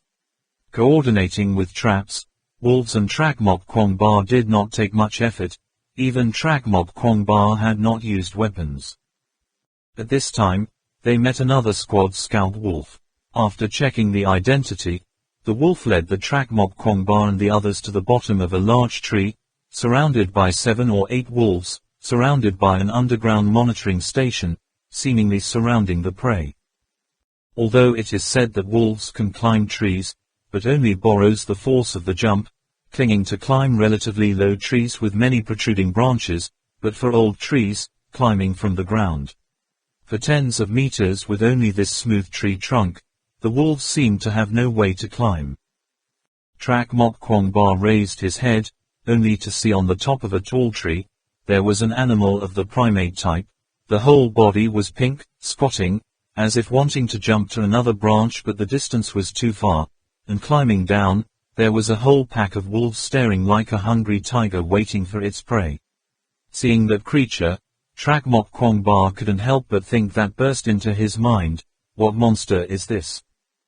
The person squatting on that branch was none other than the Beastmaster Saws. The pink-colored Trak Mok Kwong Ba saw were concave scars all over his body.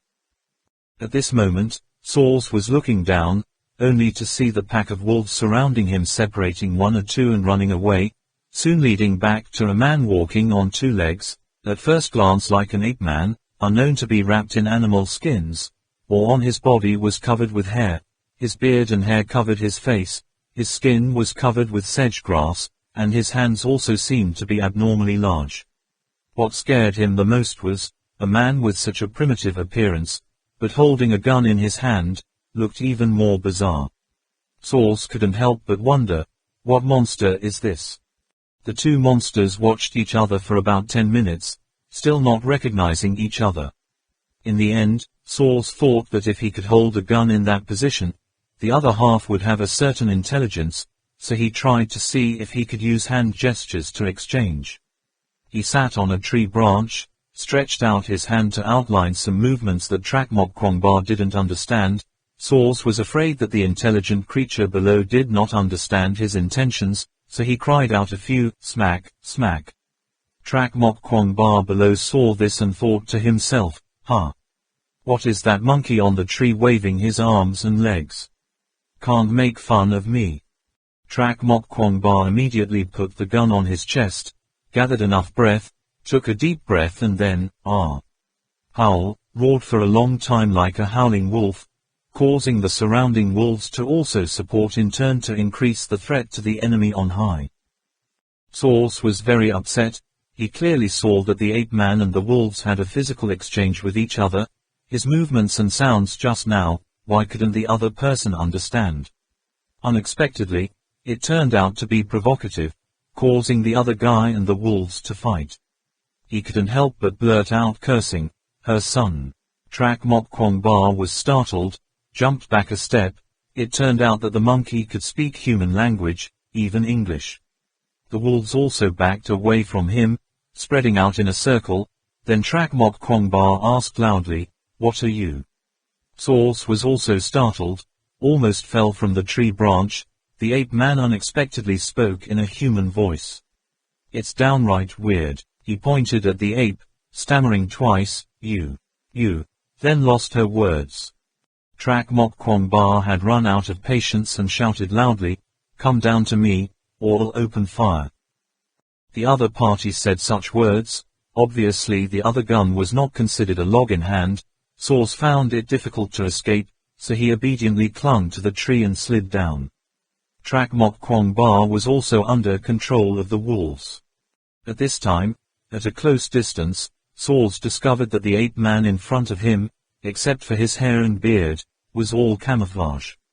These guys absolutely can't be Merkin's subordinates. They can't approach wolves like this. Looking at the body and height of the opponent, Saws exclaimed, "You are Trak Mok Kwong Ba." Although he did not immediately realize who this scarred naked body, but as soon as he heard that voice, Trak Mok Kwong Ba immediately remembered the strange cold beastmaster Thao, involuntarily blurting out, "You are Saws." Remembering that the other party was a Taoist beastmaster, Trak Mok Kwong Ba immediately ordered the surrounding wolves to retreat a little further. Saws gave a helpless smile. "Now that I have nothing left, I can't threaten your wolves." "Are you really Saws, Khan?" Since confirming this name through Yuyang, Trak Mok Kwong Ba has always wondered, why Saws, why he was a part of Merkin's party, a person whom even teachers respect, but Saws showed no expression, almost felt there was no reason to assume that name. Meanwhile, Trak Mok Kwong Ba asked himself, "Is this person my death enemy? Do I have to hate him?" But the one who appeared before his eyes was an old man full of wounds, as thin as an ape. He realized that he could not hate the other party, and only felt pity for it. "Aren't you going with Merkin? Why all this mess out?" Trak Mok Kwong Ba himself was surprised at what he just said out of his mouth. Saw's eyes finally revealed a hint of humiliation and helplessness. He sighed and replied, "Just like you, They were also chased away." Trak Mok Kwong Ba's memory instantly turned back to the humiliating scene of being chased away on the cold land, naked as a pupae. That memory, he couldn't forget it all his life, looked at the naked old man in front of him, and his emotions suddenly rose up. Did Merkin do it? Saws bowed his head. "Why did you help him?" "I am a scholar, a man with a boundless interest in all the wonders of the animal kingdom." Merkin said, "This is the original land of the Beastmaster. This place has plants and animals like nowhere else in the world. This place has ancient poison. In short, he convinced me." "Then how did you get chased away by them?" "Speaking of which, this is also thanks to your elite scout soldier. That's right. Why doesn't Yuyang go with me? That brat hasn't found you yet." He was. Trak Mok Kwong Ba did not expect that one day he would be able to sit down with the person who made them most afraid of Merkin's team, a mysterious beastmaster, to sit down and talk like this. They talked for a long time, talked a lot. Saws now considers himself a prisoner, recounting everything he knows to Trak Mok Kwong Ba, starting with Merkin's phone call. Because of that, Trak Mok Kwong Ba solved many doubts in his heart, but at the same time, many new questions arose, making him unable to help but ponder. Finally, Trak Mok Kwong Ba offered, "Help me deal with Merkin." Saws shook his head. "Are you sure about me?" "No, I'm not helping you. nor will I help Merkin. I just want to return. Up until now, I'm not interested in treasures at all, nor am I interested in your spying and counterintelligence games, so tired, I just want to go home, finish my research. How are you going to go? Trak Mok Kwong Ba frowned and asked, Merkin's men and wolves are scattered throughout this forest, I can't get you out. Give me a knife, said Saws, raising his head sharply, saying in a very determined voice, I only need a knife, or a tool that can be used, to get out of this place alive, no need for a funeral. For me, the deep forest is like home, of course. Saws gave a self-deprecating smile, I can't make tools with my hands. Trak Mok Kwong Ba hesitated for a moment, but still gave Saws a jungle knife and asked, the road ahead, no one has passed, do you have the confidence to cross the capital of the Wolf Kingdom? No, I heard you talk about the ancient creatures in the first stage, I want to go down there. Saws casually replied. You want to cross the sea? You alone? Trak Mok Kwong Ba exclaimed in surprise. Even if I can't return, I can still see creatures that have never been seen, never heard of before, and I will have no regrets even if I die. Saws didn't seem to want to return, seeing so many things, he was already satisfied. But for him, words like, humanity, or, comrades, are the most terrifying. He left Trak Mok Kwong Ba a warning, if you encounter the fire fox again, no matter what he says, you must absolutely not believe it, don't let his appearance fool you. The fire fox only believes in himself, but he doesn't trust anyone else. Standing up to think for a moment, Saws reminded again, your hair and beard, it's best to change it up a bit, your appearance now, even if your comrades see it, I'm afraid you won't recognize it, where? Trak Mok Kwong Ba laughed, living with wolves for a long time, I'm used to it, and I don't feel any problems. Shave it clean, confront the fire fox, there can be no openings. Finally, Saws said. Saws hunched over his wounded body and walked away. No longer the black cloak that covered his body, he was no longer as mysterious and strong as before. Trak Mok Kwong Ba looked at his thin back, feeling that it was just a stooped old man, almost any wolf could easily tear that body apart. Saws Khan, thank you for letting me know so much, it seems that you are just a pitiful person who is taken advantage of. The wolves seemed to be a little annoyed with Trak Mok Kwong Ba's action of releasing Saws. The wolves of the other squad let out disgruntled growls. The rest of the war wolves in Trak Mok Kwong Ba's team remained silent. After all, he was their captain. In battle, subordinates must absolutely obey the commander. This is the steel rule of the Wolf Kingdom. Trak Mok Kwong Ba had to find the captain of the other squad, a yellow mastiff with a wide forehead and a big mouth, using a special method to tell it about the enemy's weaknesses, as well as the fear of weapons on them. The Golden Clan led his subordinates to practice a few times with Trak Mok Kwong Ba, then nodded with satisfaction. Letting go of an enemy, in exchange for information about the strengths and weaknesses of all enemies, is acceptable. Besides, for them, a naked enemy is no longer a threat. Then the two platoons acted together, continuing to search for remnants of the enemy in the forest. Every now and then, other packs of wolves would pass by where they would exchange information. With his raw wolf voice, Trak Mok Kwong Ba also heard fewer and fewer enemies in the forest, but there was a large number of enemy troops running to the northwest. The battle command commanded, all wolf squads, after destroying the enemy in their assigned territory, immediately pursue in the northwest direction. The Meekans had to flee quite hard.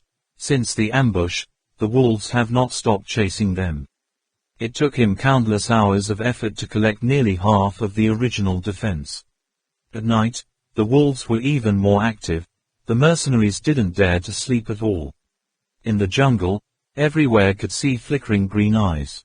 These wolves are really scary.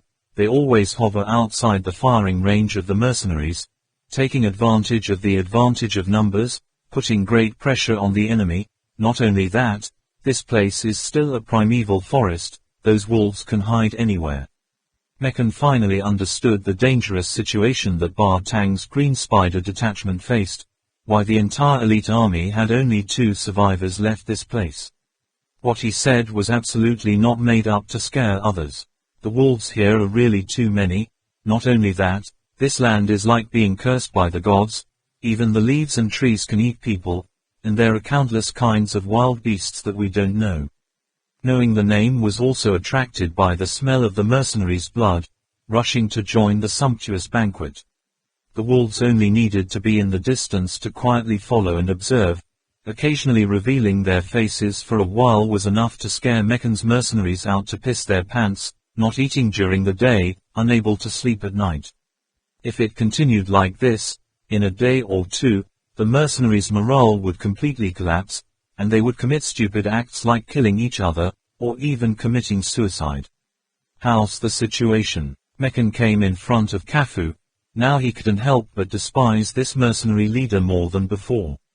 Originally, with a pre-existing relationship, the two could completely get closer. If it was to blame, just blame the other Yuyang for revealing his secret before it was time to reveal it. Kafu raised a large pistol, squinted at the pack of wolves in the distance, and cursed maliciously, "They're fairies, these wolves are so clever. Besides, he's constantly moving, it's like drinking ecstasy. How many of your subordinates are left?"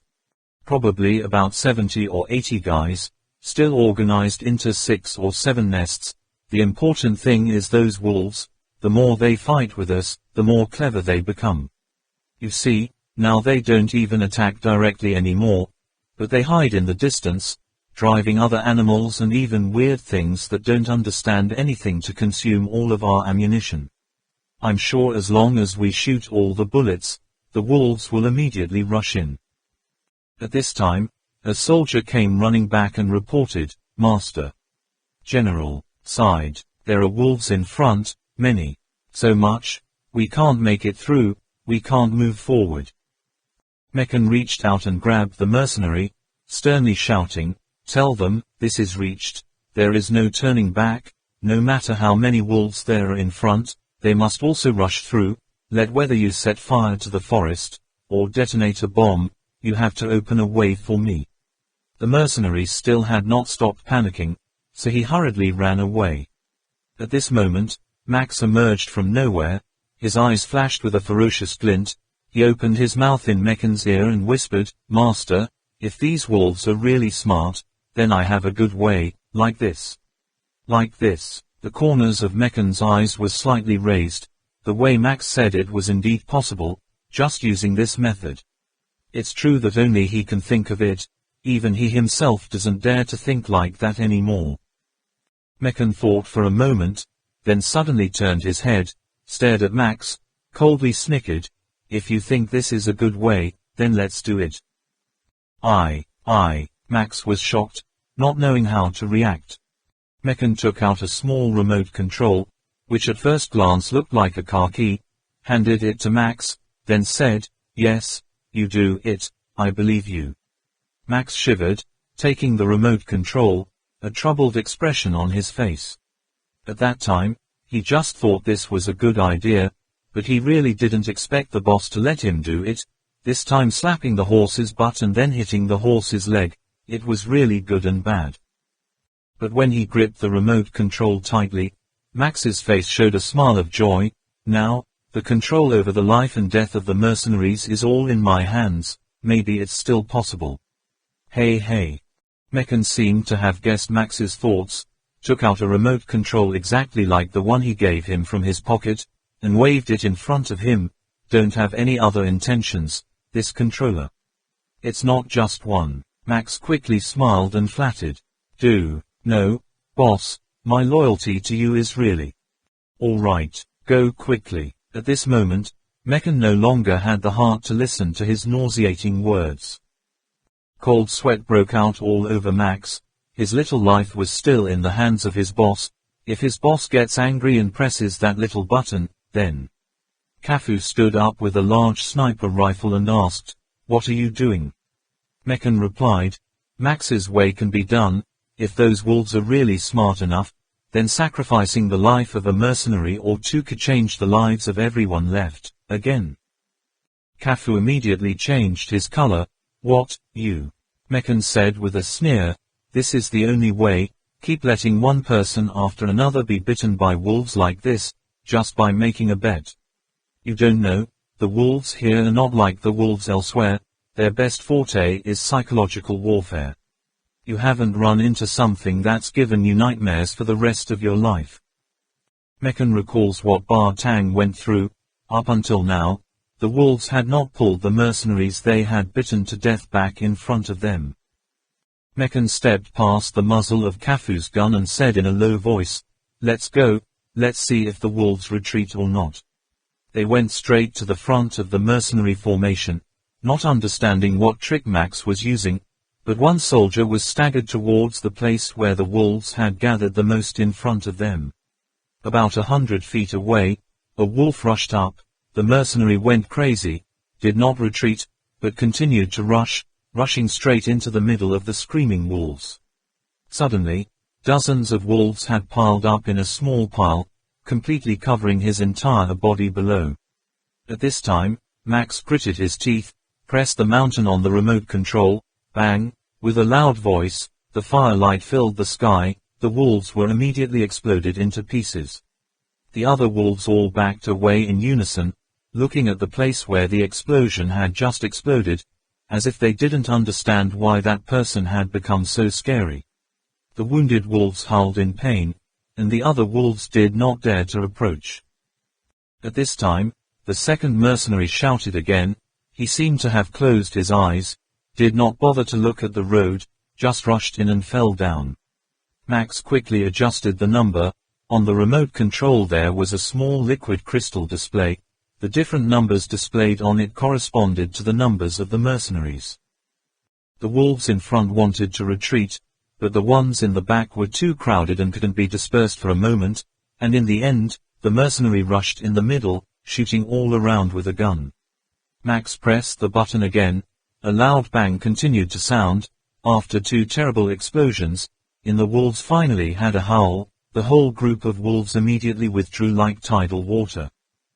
Mekan let out a small sigh. It's finally withdrawn. But the other mercenaries were no better.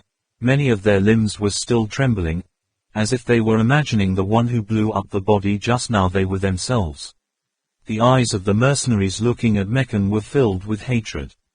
Mekan did not know what Max said to the mercenaries, but he completed the task. He did not say much, just took the remote control back from Max's hand, and quickly ordered, quick. Up, all at once, get through this place before the wolves form the next encirclement. Kafue next to him said, at this rate, I'm afraid that if we find the Silver Bala Temple, we won't have our lives to carry the treasures there. Mekan said, this is my lifelong wish, even just seeing 'em is good, just. It's your fault. Kafue shook his head. You have nothing to do with me, we also came here for money. He said that with his mouth, but in his heart he sneered, Mekan, you are really smart all your life, momentary. Since the distance he sent swords away, no one trusted him anymore. At the same time, he also lost his only comrade. Good children are pitiful. The words location. Trak Mok Kwong Ba cleaned up the territory for the last time, confirmed that there were no more mercenaries hanging around, then aimed at directing the army forward. When they arrived, Mekan's army broke through the encirclement to escape. Some wolves saw the weapon in Trak Mok Kwong Ba's hand, suddenly got angry, rushed to try to bite. Fortunately some wolves the battle in Trak Mok Kwong Ba's squad was blocked in front of him, to avoid an internal war. Because there is no little wolf here, Trak Mok Kwong Ba had to spend a lot of effort to explain the wolves' exchanges. Until he saw the corpses of wolves and mercenaries scattered everywhere, he vaguely understood what they meant, expressions. Those mercenaries seemed to be able to explode at any time, not after they die and then explode. Trak Mok Kwong Ba immediately understood. Yes, the Mekan and the others would not have been able to break through the defenses of the wolves without this method, but this method was too cruel. Mekan's doing that is almost no longer humane. It seems that the relationship between Mekan and these mercenaries is not stable at all. His method of dividing troops into two lanes, one in the light and one in the dark, although he could hide the group, wouldn't he isolate himself? Trak Mok Kwong Ba had to spend a lot of time demonstrating the effects of all kinds of weapons on wolves, using the wolves in his squad to demonstrate how to attack the weak points of the enemy. Then several other wolves jumped in, pointing out their flaws. In this tactical discussion, Trak Mok Kwong Ba racked his brains to think of a way to deal with the Mekan's good manners. Some of them rush out to lure the enemy, one sneak attack, knock down the opponent, then immediately bite the throat, bite the thigh or bite the arm, in short, launch the attack and immediately retreat. If the enemy is still able to act, move, do it again. The advantage of this method is that a wolf confronts a mercenary. Even if the enemy presses the detonator button, only one wolf will be lost. This is the only possible way at the moment. After watching Trak Mok Kwong Ba's method, several ruling class wolves also demonstrated their methods.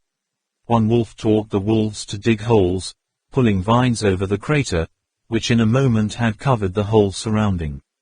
Digging traps, does this work? Trak Mok Kwong Ba is skeptical.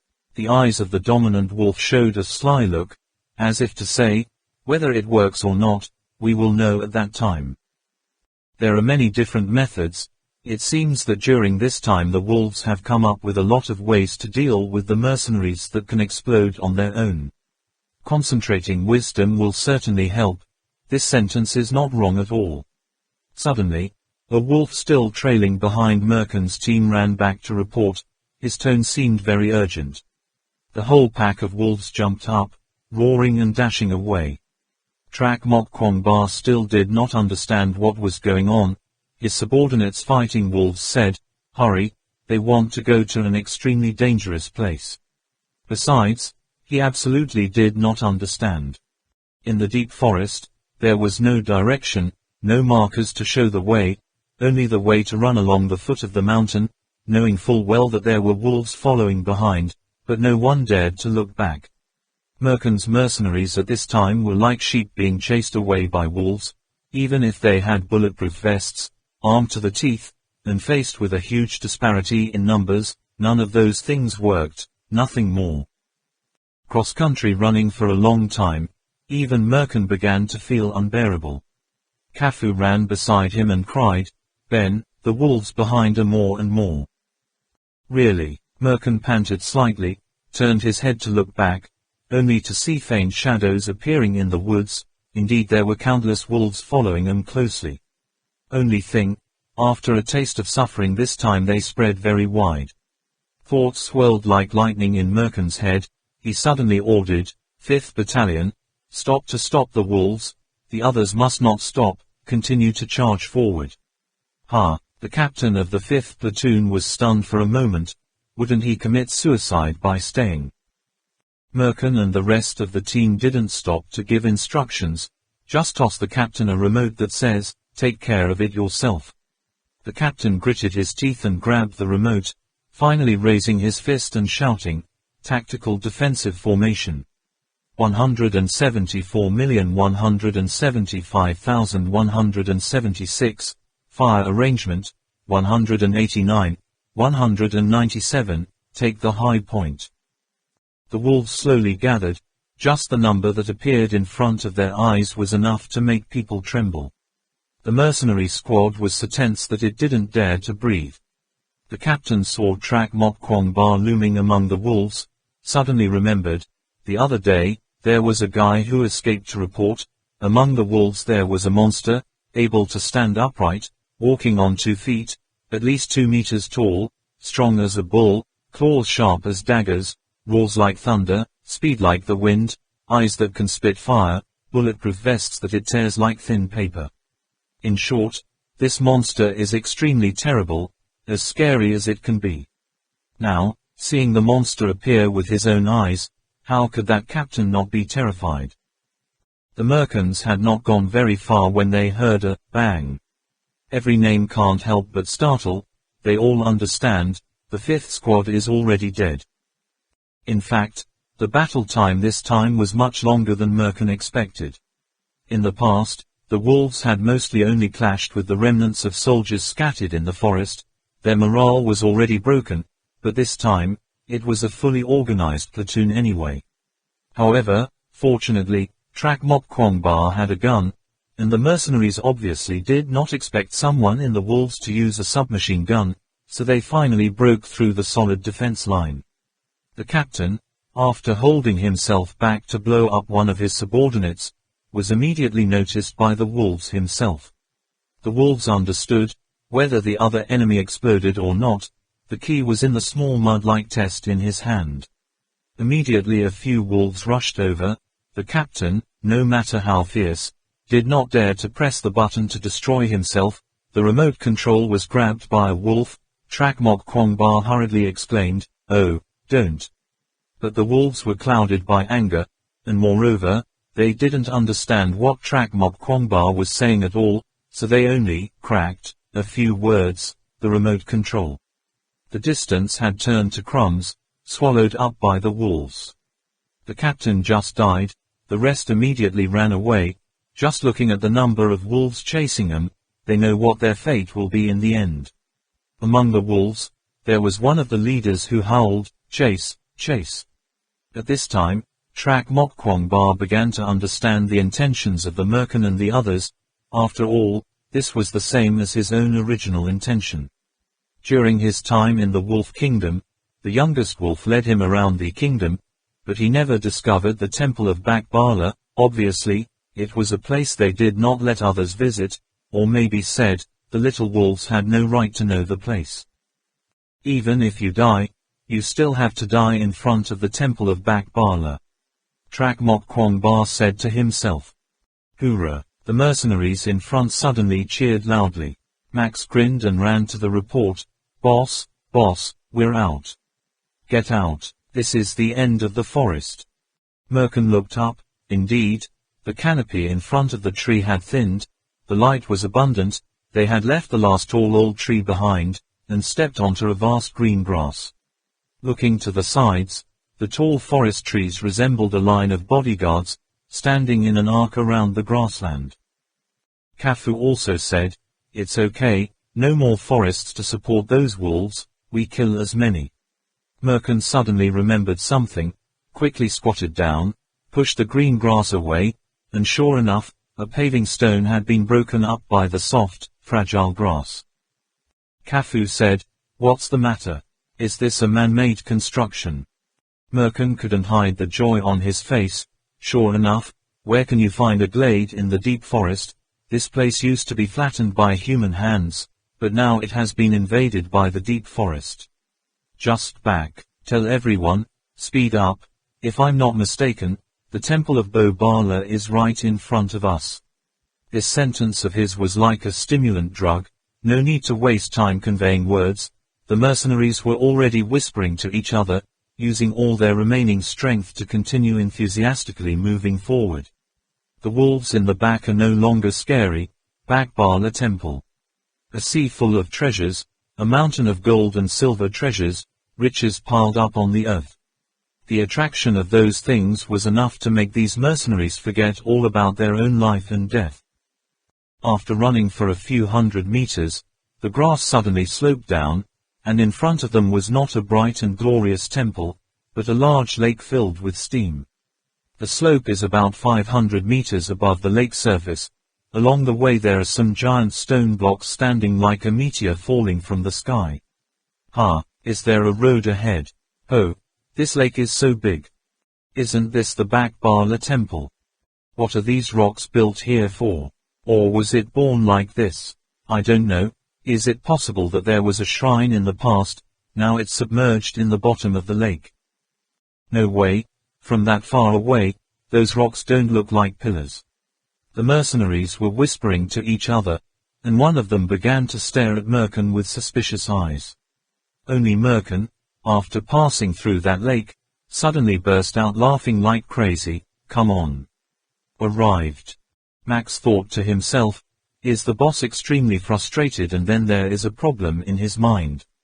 He timidly asked, Master, here, This is obviously a lake. Is the Bakbala temple at the bottom of the lake? Goof. Merkin laughed and said, this is the sea. In Old Tibetan, there is only the sea. Do you think I can't see this is a lake? Do you see that curve? Tell me, if you stand at the top looking down, what shape does this lake look like? Don't understand. Eyes, eyes, the eyes of fairies, illuminating the whole world, separating the real and the virtual. Merkin mumbled a long line of mantra-sounding verses.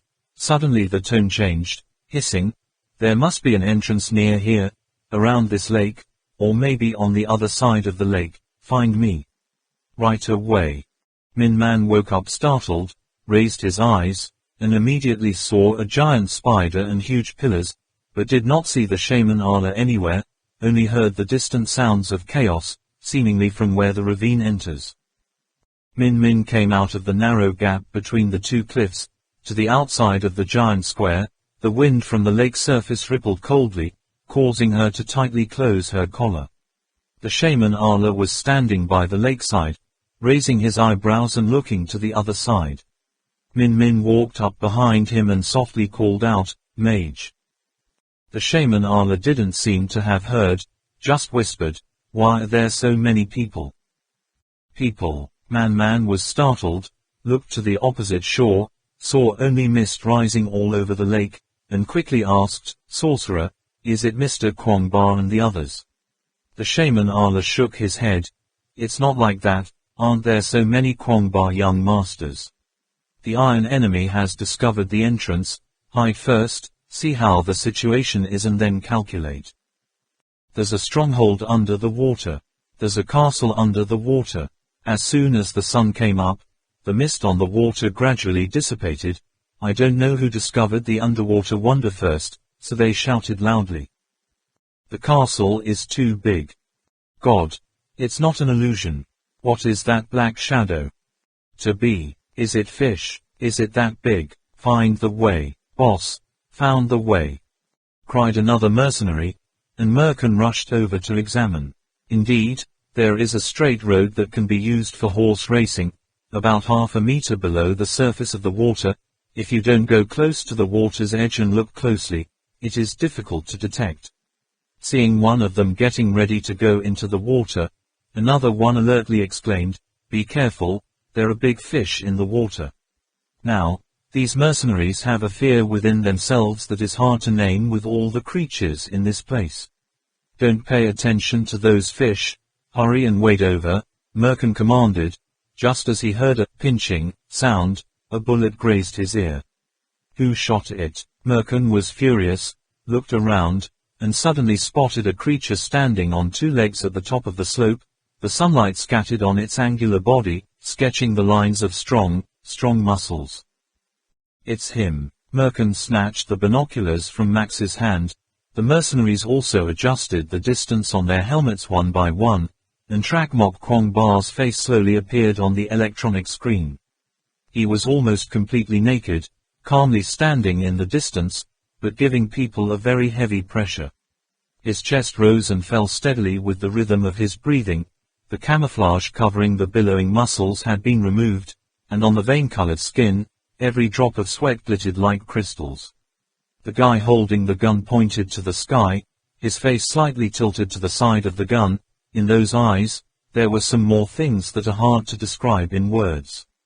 Only Merkin understood. It was a spirit, a realm that ordinary people couldn't explain. Unexpectedly, Trakmok Kwangba is still alive. Did not expect him to become so powerful. It was unexpected. Max saw his boss exclaim, it's him. Then stood frozen in place, put down the binoculars in his hand. He quickly took it, and then cried out in horror, Trakmok Kwangba. He's not dead yet. Trakmok Kwangba. Merkin suddenly let out a loud roar, the sound immediately spreading far. I mean, you've run out of ways. Surrender. Trakmok Kwangba's voice resounded strongly, filled with confidence. Rely on you. Merkin glanced sideways. At least more than half of the mercenaries pointed the guns at Trakmok Kwangba, of which many belonged to snipers, even though Trakmok Kwangba had two more wings. will also be shot for holes like a sieve. Of course, it's not just me, but the owner of this place. Trak Mok Kwong Ba finished speaking, immediately raised his left arm, making some signs that the merkin and the others did not understand at all. Right after that, next to Trak Mok Kwong Ba, a wolf appeared, another one. Wolf after wolf appeared one after another, crowded.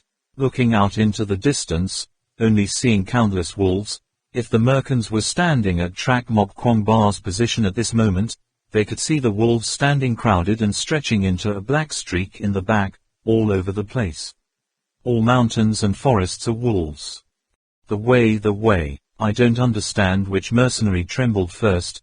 The hand holding the gun couldn't hold it firmly, the gun bodies collided with each other, there was a continuous click sound. Right after that, as if it had been rehearsed from before, that sound quickly spread throughout the surroundings. But, what if they were afraid of trembling? Just like Trak Mok Kwong Ba said, they ran out of ways to retreat. Oh Mom, I don't know if there is anyone who can't hold back the fear that is spinning in his mind, throws the gun, turns and jumps into the water, frantically swimming into the middle of the lake. Like a chain reaction, there was another series of bumps, sounds, and a few more people turned to jump into the water. Those who remained on the shore were either steadfast in spirit, or oppressed by merkin's influence, who dared not act recklessly. They widened their eyes in fear as they looked at Trak Mok Kwong Ba's raised left arm, as if it were the arm of death in hell. They clearly understood, just swinging that arm, the swarm of wolves would roll over like a hurricane, they wouldn't even take a bone. Trak Mok Kwong Ba, merkin suddenly gave up his hostility, spread his arms wide and said, "Open your eyes and see clearly. This place is the temple of Bak Bala, the place where you and I had to bet our lives to find." He suddenly pointed back, just this opposite bank. If you go there alone, will you escape the pitfalls? Is it possible to take away the treasures inside? Why don't we cooperate? All have to chase and kill each other like that. 3 years ago, I told you. Today, I still repeat that saying. Let's work together. If merkin didn't mention it, just hearing those words, Trak Mok Kwong Ba was furious again. 3 years ago. Are you still talking about 3 years ago? How did you invite me? I just asked at that time on a chariot chasing behind, using submachine guns and portable rockets to say hello and get acquainted. Is that your invitation? Merkin loudly said, the old story is not mentioned again, say it again, confine this place, whether you admit it or not, this is also the result of our cooperation. This is the truth. Trak Mok Kwong Ba sneered and did not answer. Cooperation, is that also called cooperation? When Trak Mok Kwong Ba appeared, in the midst of chaos, no one noticed that a mercenary wearing a helmet was not only not scared, but on the contrary also showed a happy expression, softly uttered a, Trak Mok Kwong Ba, was about to step out, but was held by another guy, whispering, "Don't get excited. Let go of me." The mercenary standing in front was about to struggle, but could not escape, so he said, "Don't you see those wolves? As long as he swings his hand, the wolves will come. How many do you think you can hold out?" The other mercenary sneered, "You think the wolves really listen to Trak Mok Kwong Ba? Don't dream, even I can't control them. Besides, do you see those pillars? I assure you, the wolves absolutely do not cross that line half a step. Now the one in danger is your young master Kwong Ba." Ha ha. The conversation of the two was drowned out amidst the noise of the surrounding mercenaries. Suddenly there was a cry of terror, not understanding what merkin and Trak Mok Kwong Ba were talking about. It seemed that the negotiation was broken. Break. Trak Mok Kwong Ba didn't pay attention to the wolves behind him anymore. He suddenly ran straight down. As soon as he moved, the wolves behind him also rushed after him. A sea of black wolves rushed in like a flash flood, the ground shook, and dust covered the sun. Before that battle, many of the mercenaries froze. Merkin coldly ordered, "Open fire, shoot down Trak Mok Kwong Ba for me." Kafu lay down on the ground, raised his gun to aim properly, but Trak Mok Kwangba suddenly shook himself, running on 2 legs, suddenly kneeling down, using all 4 limbs to rush like a hunting leopard, the speed of each faster than the wolves fighting behind. He constantly changed direction, his body swaying extremely flexible. Kafu continuously adjusted the muzzle, but he still deviated by a silk line, and at the same time, among the mercenaries, quite a few guys recognized Trak Mok Kwangba through his running posture, shouting in turn, "It's him! It's him, the beast in the forest! Oh my God, it turned out to be him!"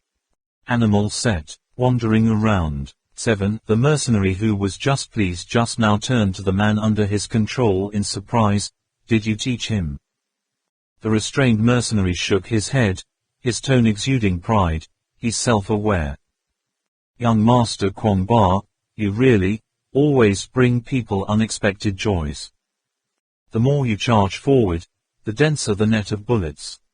Trak Mok Kwangba put all his strength into rolling and jumping, like an angry animal going mad, quickly left, quickly dodged to the right. But Merkin just stared at Trak Mok Kwangba's back. That was what worried him the most. He quietly shifted his body's center of gravity, ready to plunge into the water to escape at any moment. But the more he watched, the more Merkin's expression changed, a ray of joy spreading between his eyebrows. The mercenaries who were extremely panicked also gradually calmed down, staring behind Trak Mok Kwangba, as if they had just discovered something strange. The first thing Merkin did after that was to turn to Kafu. "Kafu, you and I weave a net of fire, see how fast he runs." Trak Mok Kwangba also discovered that something was wrong. Why was the firepower of the mercenaries getting denser and denser, only aimed at him? Under the heavy rain of bullets, at any moment can only be grazed by bullets. Why can't he hear the footsteps of the wolves behind him anymore? Not letting him think too much, Merkin's hand that he had been paying attention to from the beginning suddenly flashed fire. Trak Mok Kwangba immediately exerted force. Running at high speed, his limbs also jumped up, jumping more than 2 meters high. Trak Mok Kwangba turned around in the air like a tick. The huge Phi bone almost caught the bullet net, whirled and shot towards the light that had just flashed. Instinctively, Merkin sensed danger and immediately jumped backwards. As soon as he left his position, he saw Phi bone flying over and hitting, bang, half a meter deep into the ground. The part exposed on the ground was still shaking. Right at the moment that forced Merkin to jump back, Trak Mok Kwangba took advantage of a glance to look behind. As soon as he looked back, his heart fell into the freezer, only to see the wolves gathered, forming a new curve in the middle of the slope, not taking another step. Between the giant rocks there seemed to be an invisible isolation net, blocking the wolves outside. The most senior wolves in the pack stood looking at Trak Mok Kwangba with helpless eyes, almost saying to him, "We have no choice, our ancestors have already prescribed it." "That's not it." Trak Mok Kwangba was dumbfounded. At this time the chicken had rushed too far to throw Phi bone towards Merkin. The distance between him and the mercenaries was much closer than between him and the wolves. The two sides were not close to each other, 100 steps. "Stop." Merkin waved his hand, and the mercenaries stopped firing. The distance between Trak Mok Kwangba and them was too close, and at the same time, the mercenaries had now restored the usual calm and brutality. Merkin believes that if Trak Mok Kwangba wants to run back, he will definitely be shot through the hole. At that time, he slowly said in Chinese, "Young Master Kwangba, you Chinese have a very good saying, if you are religious, you will be helped by many people, if you are not religious, you are alone, ha ha ha ha. Don't glare at me like that, I can see. It's not that the wolves don't want to help you, but God's will is indisputable. Forbidden land of wolves, who knows that this is the forbidden land of wolves, do you say? Now, I have so many guns pointed at you, yet I still invite you to join. Do you think I'm sincere enough? Hayes, I hope you don't use those guns. Put 'em down there, take it slow. Take it slow." Fire from the home. Seeing that scene, the mercenary being controlled blurted out, "Why, Why do you know? Have you been here before? The mercenary smiled and said, so what? After all, who are you? You'll know by then. Trak Mok Kwong Ba suppressed his anger. He was really unwilling. Why did it turn out like this? Merkin smiled and ordered his subordinates to escort him to the front. Max stood next to him and asked, Master, why keep him? Merkin said, I don't know why. I always have the feeling that Trak Mok Kwong Ba, like me, has a deep relationship with this temple of Bak Bala. Now that we haven't seen the shrine, we don't know what the situation will be there in the end. I've been searching for many years now. I think, if he can't even see the door of the temple, he dies in a place just a lake away from Bak Bala temple. I'm afraid that even a ghost will not be satisfied. Okay, it doesn't matter if I show him around for a bit. He doesn't have any weapons on him. We have so many guns, should we be afraid of him alone? My lord.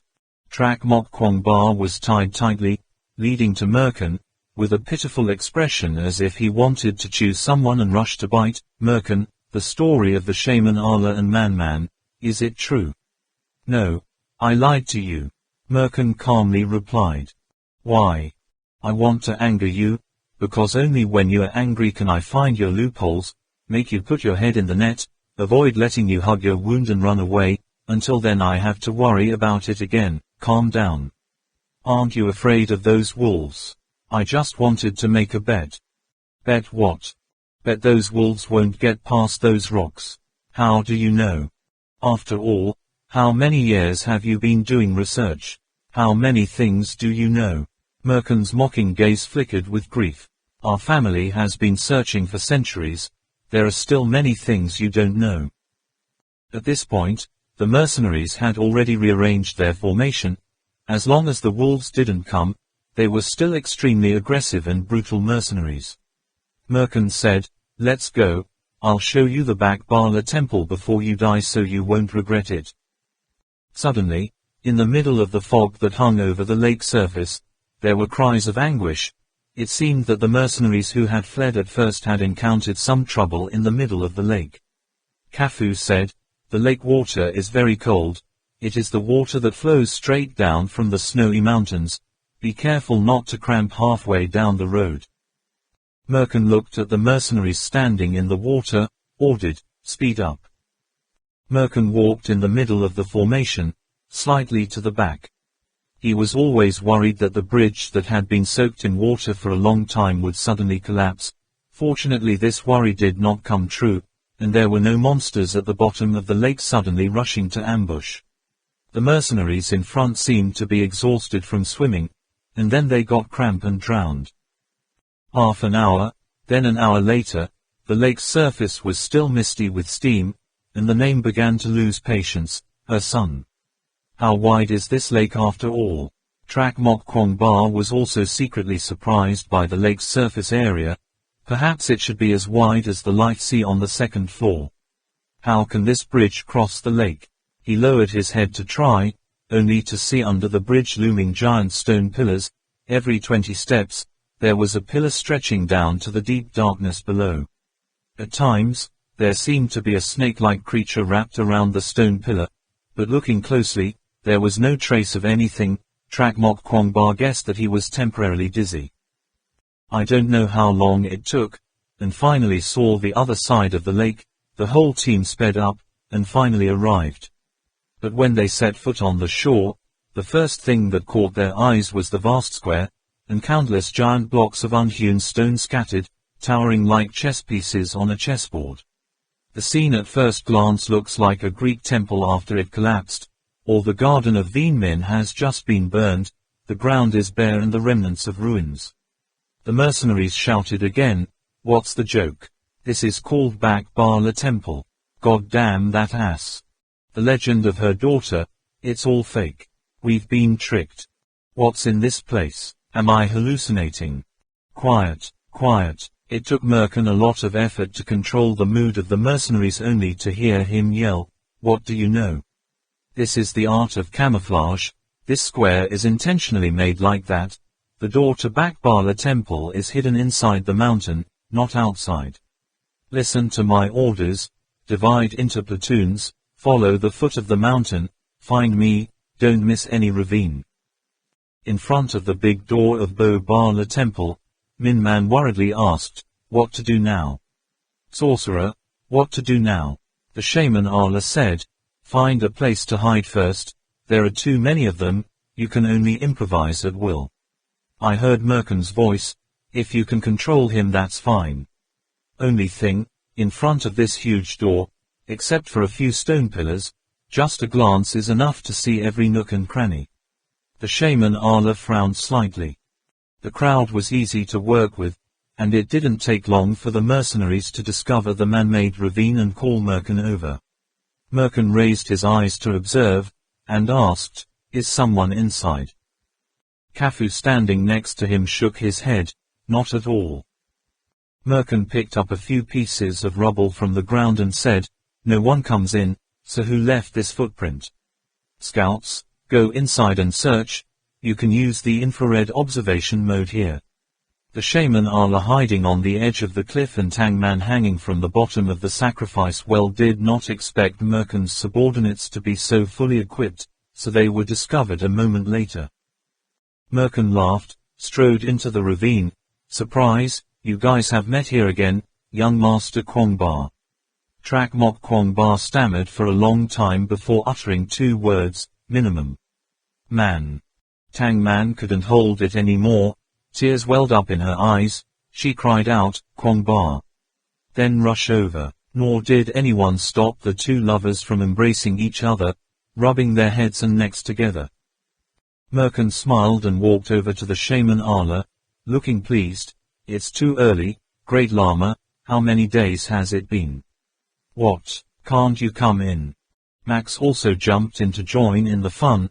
Wow, drool, but can't get in. The most painful thing in the world is just that. Merkin raised his snake eyes and told the shaman Allah, I admire your body very much.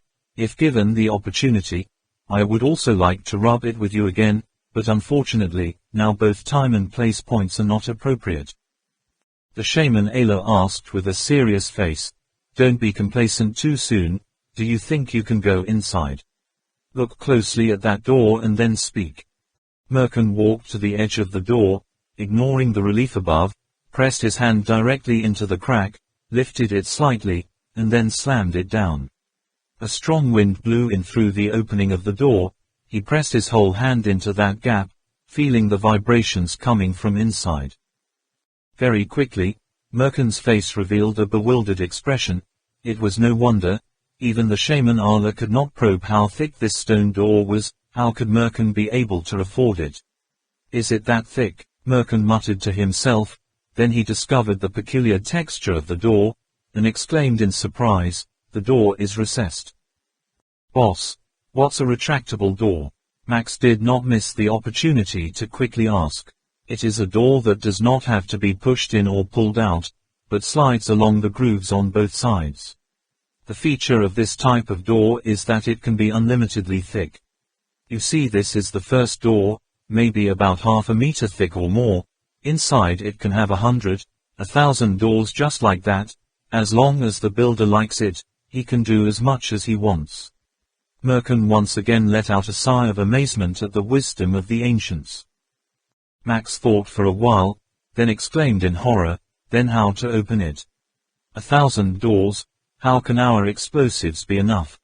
Organ. Merkin ran his hand over the decorative ridges on the door. The pull is as strong as a blood stream. Besides, the ancients chose this foothill to build a door, afraid that using dynamite would not be very effective. Why so? Kafu asked. Merkin replied, if the tunnel is very deep, these doors not only have the effect of opening and closing the tunnel, but also have to bear the tremendous pressure of the whole mountain. Once using dynamite, the mountain above will collapse, down, this place falls, all are buried here alive. So how can I open it? Kafu asked again. Look for it, Merkin said, there must be some sort of trigger on the door, or some sort of ritual sacrifice. Max, who was next to him, suddenly said, Boss, What's that big hole for? Merkin glanced at it, then nodded and said, the sacrifice well, just fine. He turned around, went to Trak Mok Kwong Ba's side, told the mercenaries to separate him and Man Man, then escorted Trak Mok Kwong Ba, Man Man, and the Ala shaman to the side of the sacrifice well. Merkin said solemnly, 3. I believe you also know what will happen next. I am very sorry, to comfort the crazy or wandering souls inside the other door, you have to bear the disadvantage. Trak Mok Kwong Ba, I let you see back Bala Temple, also met a lover, believe that the two of you have said your final goodbyes. Duo Mok Kwong Ba calmly said, aren't you afraid that I won't die? It's just a religious ritual, Merkin said, but I just feel that every action the ancients performed had a purpose. I'm not a murderous madman, you were able to survive on the ice, so it's not unusual to escape death this time. Only, now I have the upper hand, so it's best to just follow your destiny. Let me down first, Min Min suddenly squealed, and the two mercenaries next to her had to put all their strength to hold her down. Merkin sneered, love is harder than gold, fine, let it be. Duo Mok Kwong Ba said, Merkin, let me go first, rest assured, I will keep you a good place in hell. He said this sentence very calmly, the intention was too obvious. After hearing that, Merkin smirked, his face muscles shrank, his eyes gradually became malicious and ferocious. He slowly turned around, Max standing next to him understood what he meant and immediately pushed Trak Mok Kwong Ba. And not, in Man Man's gut-wrenching scream, Trak Mok Kwong Ba was swallowed by a black hole. At the same time, among Merkin's mercenaries, a man shouted loudly. As soon as Merkin heard that sound, he quickly ordered the surrounding mercenaries to stop the mercenary. He was afraid that his subordinates would not be able to stop the enemy, so he rushed forward personally, but in a flash, that mercenary had already been subdued. The helmet on Lu Kan Nam's head was taken off. Merkin was surprised, and said with his tongue, it's not a shame that you are the officer of the special forces, I did not expect you to be so patient. If she had just watched the others, Duo Mok Kwong Ba and the others, the Great Lama jumped down one after another without reacting, maybe at the crucial moment, she could have successfully sneaked in.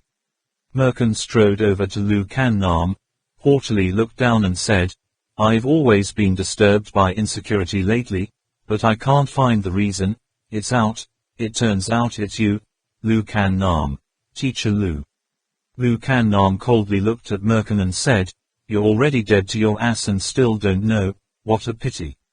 Merkin burst out laughing, this sentence, I have to tell you, right, ha.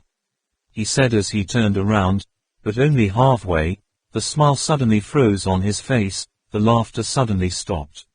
A black muzzle was pointed directly at his head. Merkin's focus was immediately drawn from afar, right in front of his eyes, clearly seeing the face of the brave man who dared to raise a gun to aim at the center of his forehead. His stiff expression immediately turned indignant. So it's you. Max. Finally, it's Max's turn to laugh. The first time he straightened his back, unexpectedly as tall as Merkin. Max couldn't contain the joy that welled up in his broken heart. He couldn't help but open his mouth, sorry, boss. When Max said this, his eyes, once afraid of the tiny golden hairs on his hands, seemed to be smiling. It seemed that he had to spend a lot of effort to stop himself from bursting into laughter that shook the surrounding space. Sorry, I've been following the boss for a long time. I don't know when I learned the habit. Familiar with the boss. He used to like to see other people's shocked faces. I just found out today, that expression can make people's moods so happy. I'm so moved, boss. The mood Merkin was in the high clouds suddenly fell straight into the deep ice hole. He swept his gaze to the side. As expected, Kafu standing next to Max pointed his gun at him. Those mercenaries, it seems, after a fierce internal struggle, finally pointed the guns at him. Merkin only felt the fury like a giant ferocious beast clashing inside his body. Every vein in his body tensed and wanted to explode. Unbelievably, Unbelievably, Max only knows how to stroke his tail every day and night, to flatter himself, to serve himself like a slave to his master. Max's mind is stupid, his limbs are developed, he can do anything, should not be that soul, to play him such a painful blow. Unexpectedly, this Merkin is being teased by such an idiot. You thought painfully. Merkin took out his last hope, put his thumb on the remote control button, and said coldly, "Aren't you afraid to die with me? Boss, feel free to press." Max was more and more pleased. In this moment he seemed to want to bring all the laughter that had been suppressed for decades, and laugh to his heart's content. "I guarantee there will be no reaction. You forgot, you gave it to yourself. The frequency of the electromagnetic waves on it has been changed by me using the computer. Ha ha ha. The remote's in your hand, now just a bunch of junk. Ha ha ha." The mercenaries heard that the remote control device in Merkin's hand was useless, and gradually revealed their wandering identity. Their eyes looking at Merkin immediately turned fierce and fierce. Lu Kan Nam was stunned for a moment, then turned her head to look for the other person, but behind her was a group of mercenaries wearing tight helmets, indistinguishable. Man and the magician Arla were also dumbfounded. The mercenaries, Merkin and Max, just because of a sentence from Lu Kan Nam, became enemies. For a moment, all was silent, a strange stillness enveloped the scene.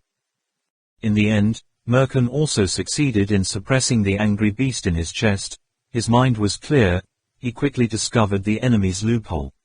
Just heard him growling and asking Max, "How is your strength? I understand very well, you absolutely do not dare to deal with me so blatantly. Cafu has talent in training soldiers and military blood, but has no political mind. You two can't do this. Say, who is the mastermind behind the scenes? What has he promised you?"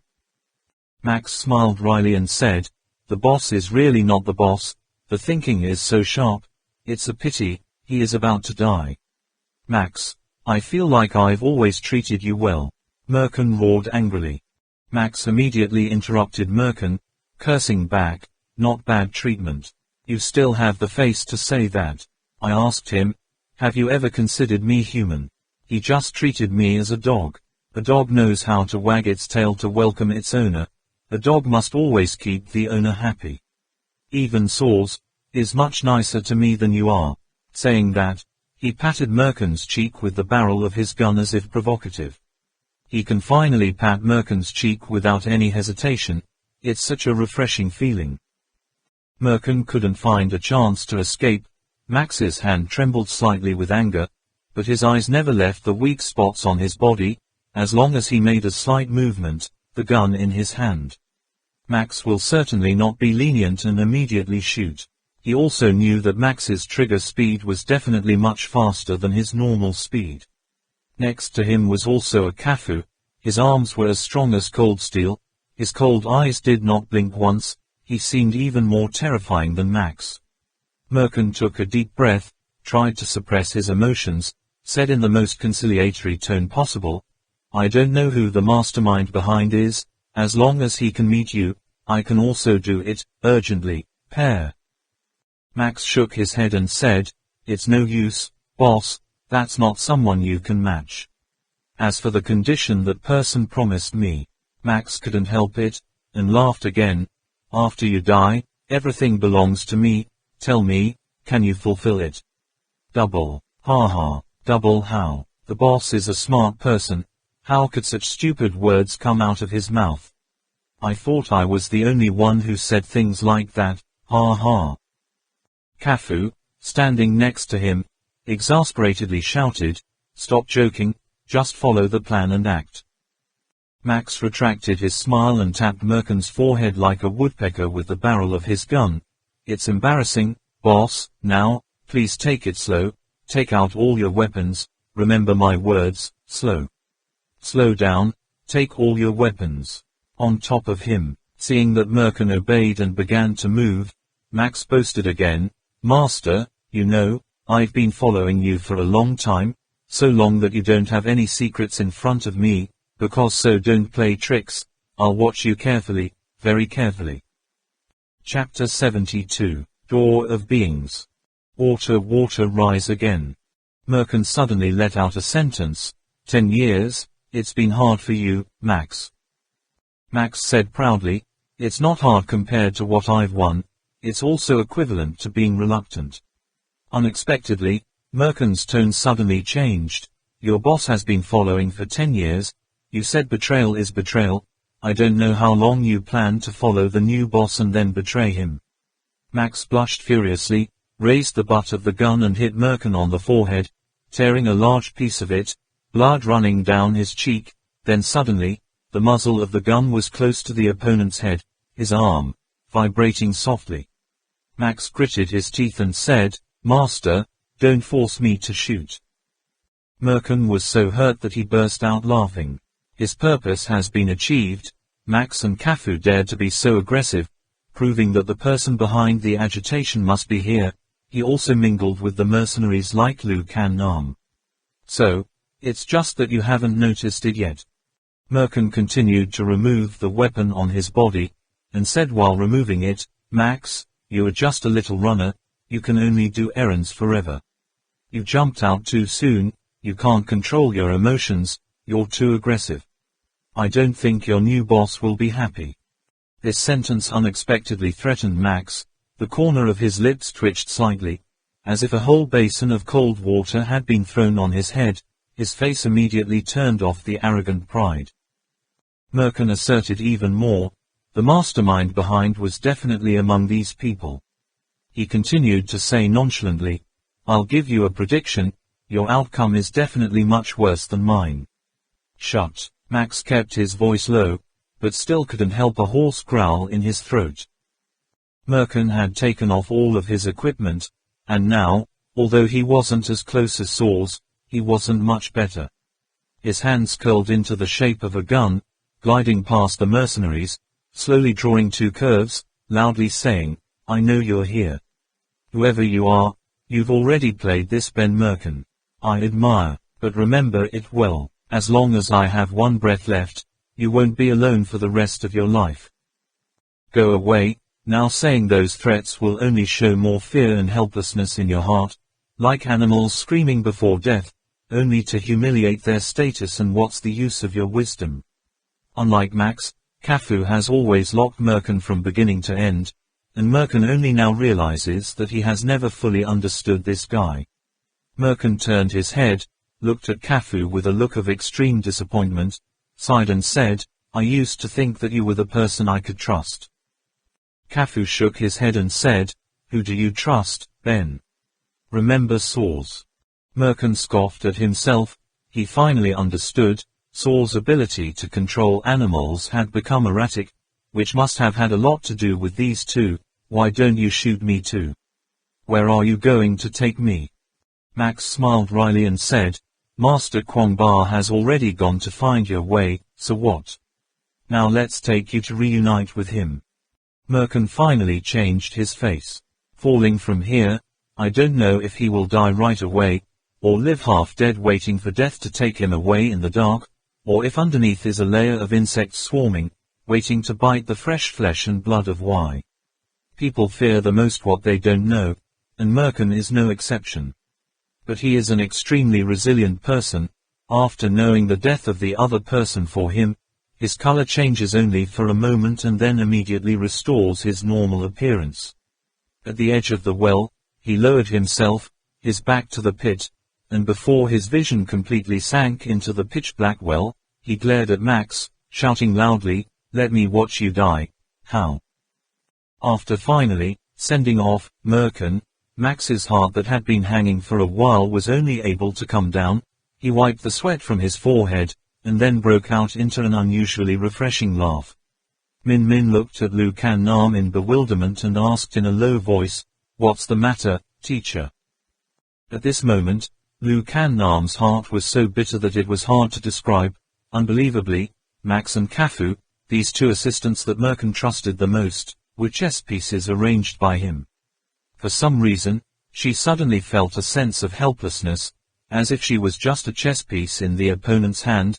The fate of the shaman Allah, Man, the mercenaries, were in fact all the same, in the control of that person. It's just, what's the use of him keeping her? That man, what does he want to do? In his mind wandering, Lu Kan Nam involuntarily began to look around in the crowd. The mercenary was still wearing his helmet, but he only took 2 steps to stand out from the crowd. He was only slightly shorter than the surrounding mercenaries, but his cold aura was nothing less than Merkin's. Max and Kafu immediately recognized each other. Max hurriedly stepped forward, grinning and said, "Sir, I don't understand why you don't show up in front of him. If he sees you, I'm sure he'll be speechless with fear." The other person didn't answer, just tilted his head slightly. His eyes shot through the glass on the helmet directly at Max. Max seemed to remember something. His knees suddenly softened, very mature, knelt down immediately, raised his butt high, pounded his head like a pound of garlic, always waved with a hammer. "Sir, sir, I swear to heaven, my loyalty is witnessed by the moon and stars. That Merkin is only slandering me, he is jealous of me, he is jealous that I can win your trust, he wants to separate the relationship between servant and master forever, between you and me. You believe in me, don't you? I've always worshipped you." Not understanding because Max's posture was too unsightly, or his words were so disgusting and nauseating, the mercenary suddenly banged. A sound gave him a bullet in the middle of his forehead. The movement was very decisive, succinct. The brackish smile was still frozen on Max's face, only his frightened eyes changed slightly. He slowly leaned over and rolled to the ground. Empty eyes peered through the ravine, glaring at the blue sky and white clouds outside. "How is that possible? Why is that? I just revealed my face, I still have a bright future, but it's already over. Simple. Is that all?" Max's resentment seemed to turn into a swirling cloud on the horizon, dense and impossible to dissolve. Only then did the mercenary take off his helmet, not bothering to glance at Max's corpse on the ground once, as if the pile of vengeance in front of him was nothing worth seeing, just a pile of only dust. He pondered for a moment, then said to the corpses, "You're right, Merkin, he's just talking nonsense, but unfortunately, your intellect and your former bosses are not at all on the same level.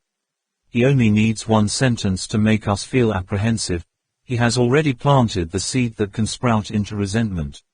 Either way, just put a stop to it for simplicity. Next time you reincarnate as a human, it's best to be a little more intelligent." Finally he turned to Kafu. "Act according to the plan." Kafu immediately commanded 2 mercenaries to change Max's clothes. The transformation happened so quickly and unexpectedly.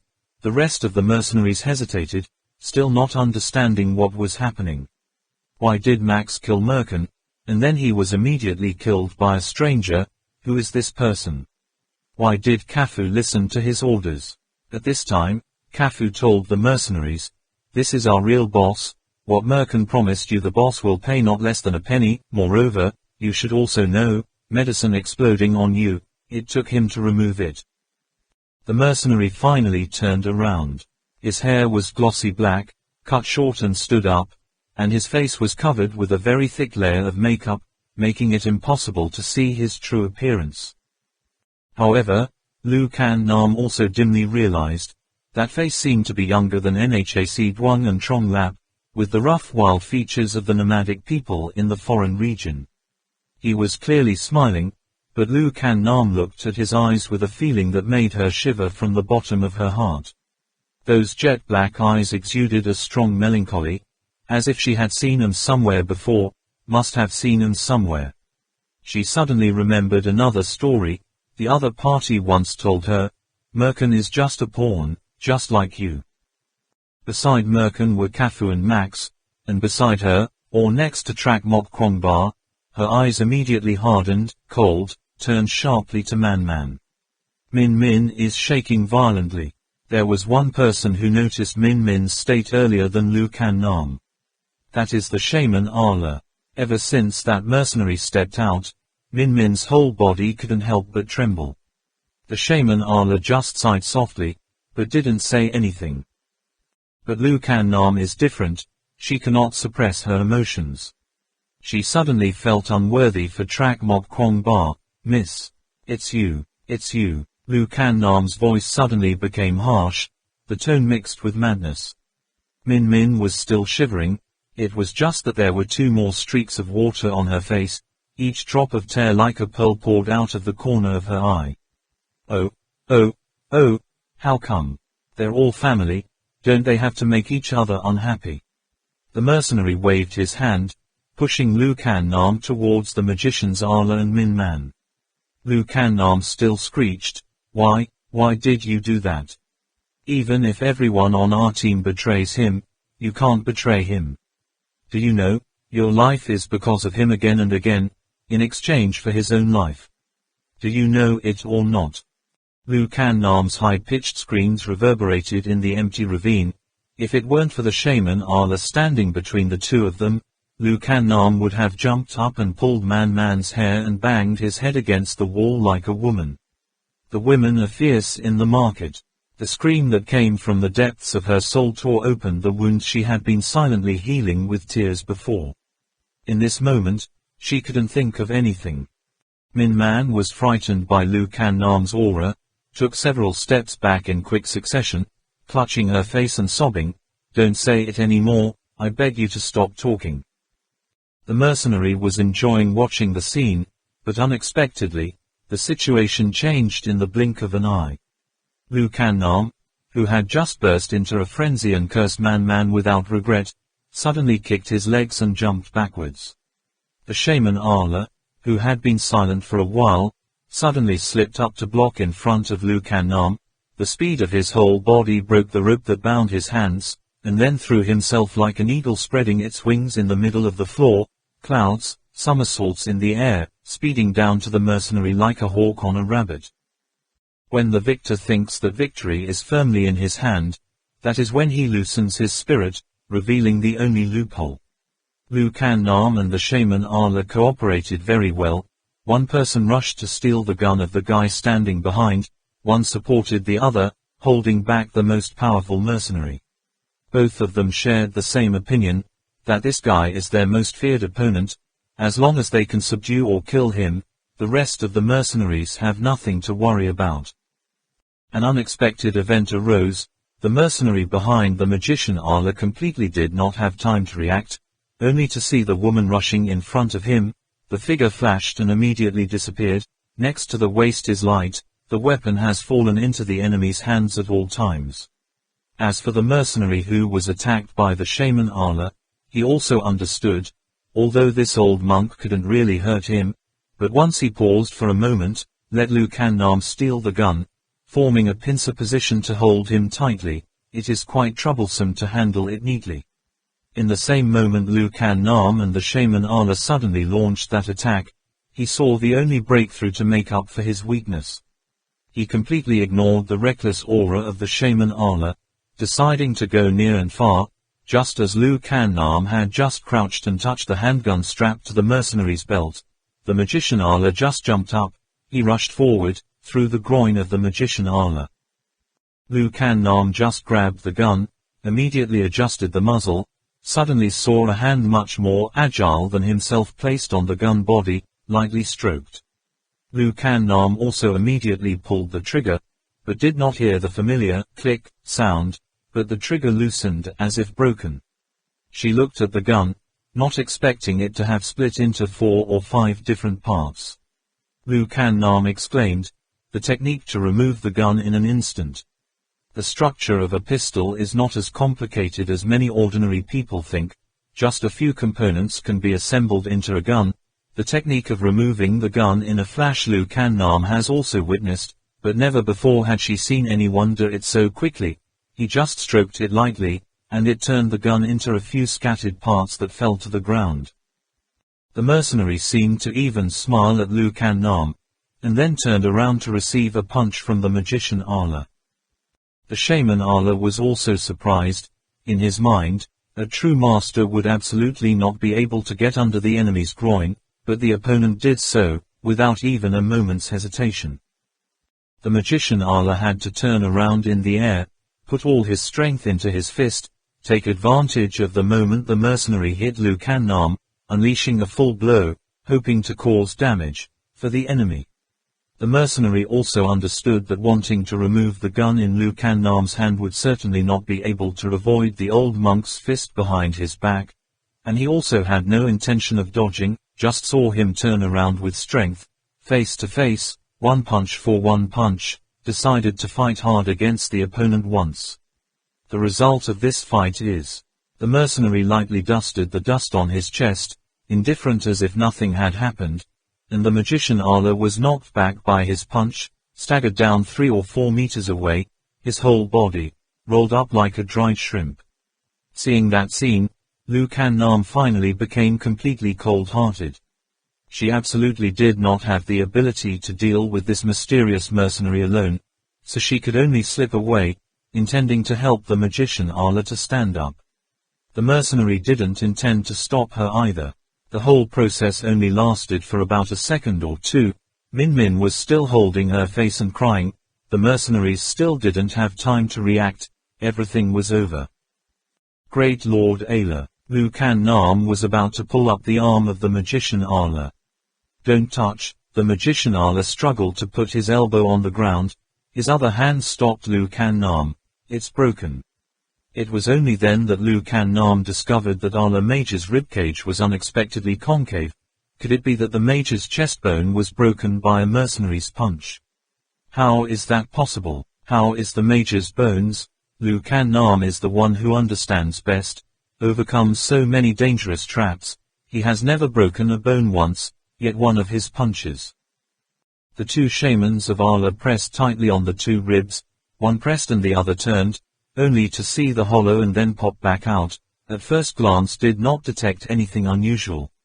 But Lu Kan Nam knew that although the Allah shaman used the special bone joining mudra of the pseudo-cultivator to return the thoracic bone to its original position, if it had been broken, it would have been broken, and the wound could not be recovered in the first place.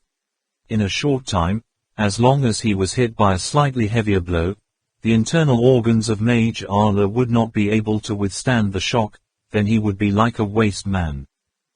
The shaman Allah leaned close to Lu Kan Nam's ear and whispered, his right hand possesses a power that humans cannot possess. The shaman Allah understood his bone density. A person with a strong punch could not hurt him to this extent. He felt very clearly, what hit his chest was a weapon of steel, or some kind of substance harder than iron. Lu Kan Nam looked back in surprise, only to see that the mercenary's right arm was completely wrapped in a jumpsuit. There was no iron fist wrapped around it.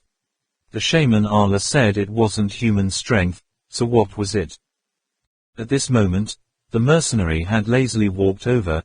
His eyes were still filled with an inexplicable melancholy. The body of the elderly loses a lot of calcium, and is prone to osteoporosis, not comparable to young people, so it's best not to do it indiscriminately.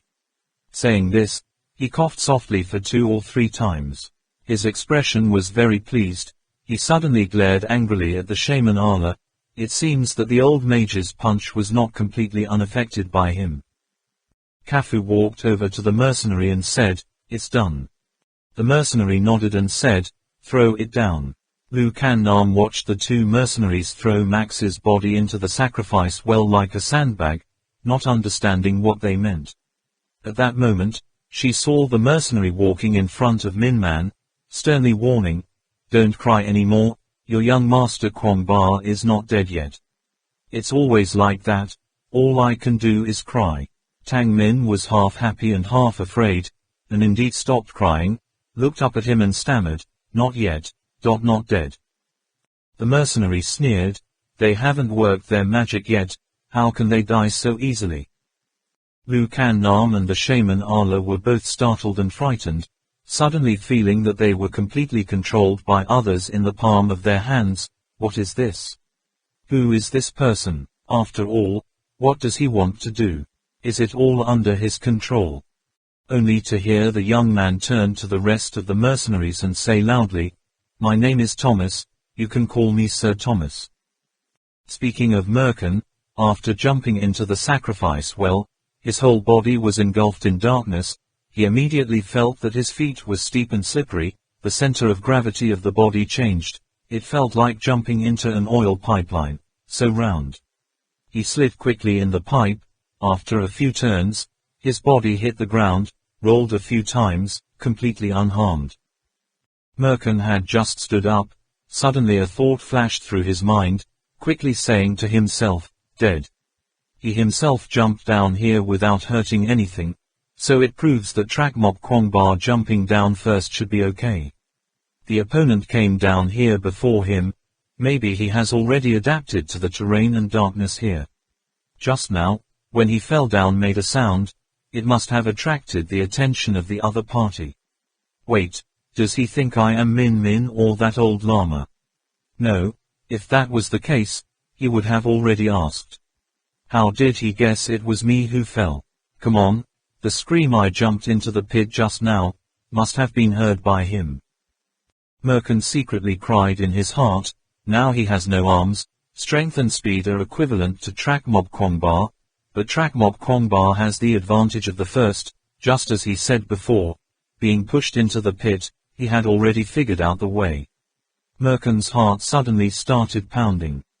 Trakmok, Kwangba young master. Merkin turned towards the darkness, cautiously calling twice. Ha! In the darkness came the reply, whether it was a cold snarl of laughter, or an angry growl. Overview. Having a reaction, that's easy. Merkin feels that he's pretty good in terms of negotiation. As soon as he opened his mouth, he released a Chinese proverb, sighing, oh, when will the injustice and retribution end? Pause for a while, no response.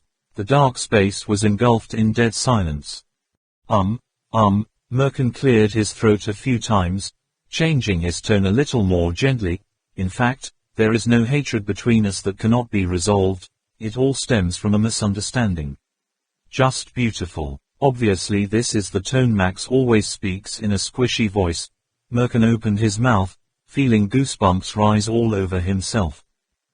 Trakmok Kwangba didn't want to listen to the other party's chatter. Tell me, how do you want to die? Merkin heard that voice, immediately became angry. Trakmok Kwangba, I have humbled myself to negotiate with you. What else do you want? You think I'm afraid of you? I don't know who died at whose hands. His mouth was so aggressive, but his legs were quietly moved to the side. Where are you hiding? Do you think you can escape from me? Trakmok Kwangba exposed Merkin's intentions. He lived with wolves for a long time. Long ago he learned how to search for targets in the dark without using his eyes. For Merkin, Trakmok Kwangba became more and more profound and difficult to understand. In his heart he wondered, how long has it been? This Trakmok Kwangba has changed from a merchant man to a soldier. It's special. Progress seems a bit too fast. Cough, chuck. Trakmok Kwangba let out a few cold laughs. However, the echo in this dark room was so loud, it was impossible to rely on noise to judge the enemy's position. Merkin only heard the voice in the dark say again, if you are religious, you will be helped by many people. If you are not religious, you are alone. You study Chinese culture very carefully. I don't know if you have heard this saying. That is, not without retribution, but the time has not yet come. God has let you fall into my hands. This is your revenge for this life. Don't tell me not to remind you. I'll attack from the left. As soon as the words finished, the sound of the wind began to rise. Merkin quickly raised his hand to protect the left side of his face, and then, a sharp pain in his ribs. Trakmok Kwangba did not say that he must attack him in the face. It wasn't until Trakmok Kwangba's fist fell on his body that Merkin started to counterattack. Block, parry, block, counterattack. The two exchanged punches in the dark. Only hearing the sound of bang, bang, sounded. Every blow hit the skin. After that, the two separated again. Trakmok Kwangba slipped into the dark. Merkin couldn't find him, had to grit his teeth because of the pain. After all, there was no one else in this dark room, so he was not afraid of losing face. Merkin knew, Trakmok Kwangba also had to eat a few punches, but none of them hit the weak spot, but only hit the muscles. This time he really was a big loser. This time changed to the right. Merkun's pain had not yet subsided. Trak Mok Kwong Ba attacked again. Merkun hastily defended on the right. Suddenly his feet were swept by a tree. Unexpectedly Trak Mok Kwong Ba started to attack from below. Bob, pop, two people one-on-one defense. Trak Mok Kwong Ba jumped back and disappeared into the dark. Merkun clutched his right face. His cheekbones seemed to have swollen. Originally, when it comes to personal defense, Merkun has decades of experience. No matter what, he must be one level stronger than Trak Mok Kwong Ba. But in this dark, fingerless room, even the circulating air is hard to feel. Every time Merkun had to wait for Trak Mok Kwong Ba to hit him first, then based on his imagination to sketch out the position and movements of his opponent in that moment, so he had to suffer a great loss. Because of that, Merkun found it extremely difficult to understand the perceptive ability that Trak Mok Kwong Ba learned from wolves. In his opinion, at least reaching the level of Ala Shaman to have that ability, but the class Trak Mok Kwong Ba is absolutely not. Next, Trak Mok Kwong Ba again attacked Merkun from different directions. Front, back, right rear, then left behind, cornering Merkun right, pressed his back against the wall, not daring to move, then he stopped attacking, hiding in the darkness panting, staring at his prey. Merkun heard the wheezing sound of a giant beast resounding in the darkness, and finally had the urge to retreat. The rumor in Dat Ngo No Tho village is true, thousands of times. Don't anger young Master Kwong Ba. If he gets mad, even the devil will tremble in fear. The two of them at first still had attack and defense. Each move and each technique transformed to the best of their ability, later gradually turned into a literal struggle. Nails, fists, elbows, knees, forehead, teeth. All usable parts of the body are used up. The two of them were entwined and rolled on the ground, or else one hugged the other and slammed into the wall. This type of fight puts someone who is used to using high-tech guns like Merkun completely in a low position.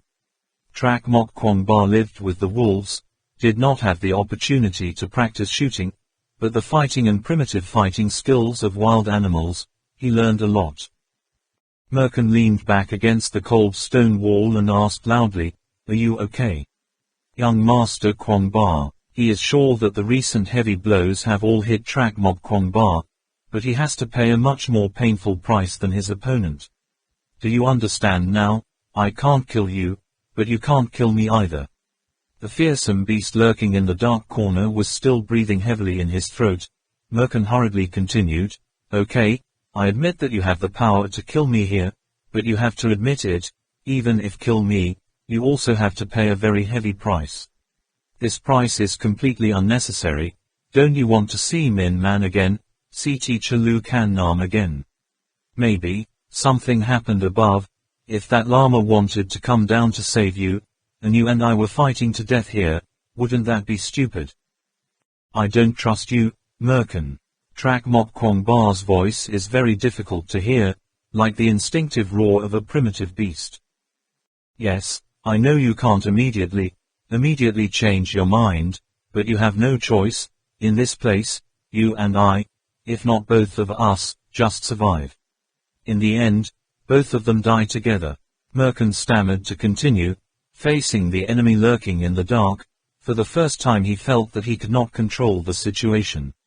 That terrifying growl was the opponent's declaration to him, warning that the master of this darkness was not him. The roar of wild animals gradually subsided. Trak Mok Kwong Ba was thinking. Merkun knew that at this time, he couldn't use words to seduce or threaten Trak Mok Kwong Ba anymore, so he just silently waited for his answer. At this moment, there was a sound of friction, bang, on the crater, as if a sack had been thrown down, made a few rounds, and then stopped beside Merkun. Merkun stood closer to the crater, and was startled to hear the sound. He knows well, Trak Mok Kwong Ba can't help but hear the sound. Maybe the other party has locked all his actions. As long as he makes a little movement, Kwong's claws and teeth, the three young masters wouldn't hesitate to smack him right away. Merkun seemed to have seen his opponent's golden eyes glinting in the gloom. Merkin poked his foot into the sack, feeling soft, with arms and legs, like a corpse, and a backpack on his back. Probably not Lucan Nam, but some mercenary. Merkin strained his ears to listen, to see if there was any more sound above the crater, but in the end all he heard was annoying bees. While Trak Mok Kwong Ba had not launched an attack to grab the item that had just fallen, Merkin spoke first. Trak Mok Kwong Ba, what just fell seems to be the corpse of a mercenary, including backpack too. Maybe there's something usable. I'll kick you over. Saying that, he immediately kicked hard. The soft body like a sandbag rolled a few times, his arms and legs hit the ground with slaps, and it was estimated that he had rolled in front of Trak Mok Kwong Ba. Trak Mok Kwong Ba felt the pharynx bone of the body, determined that the dead man was a man, but it was not the shaman Allah. Then he was somewhat relieved and questioned, "Are you so kind?" Quote. Merkin replied, "Just to show my sincerity." Tuo Mok Kwong Ba said, "Aren't you afraid that I will take a weapon on him? It will be easier and simpler to handle you." Merkin said, "If you do that, you will not be Trak Mok Kwong Ba anymore. I believe in my own eyes."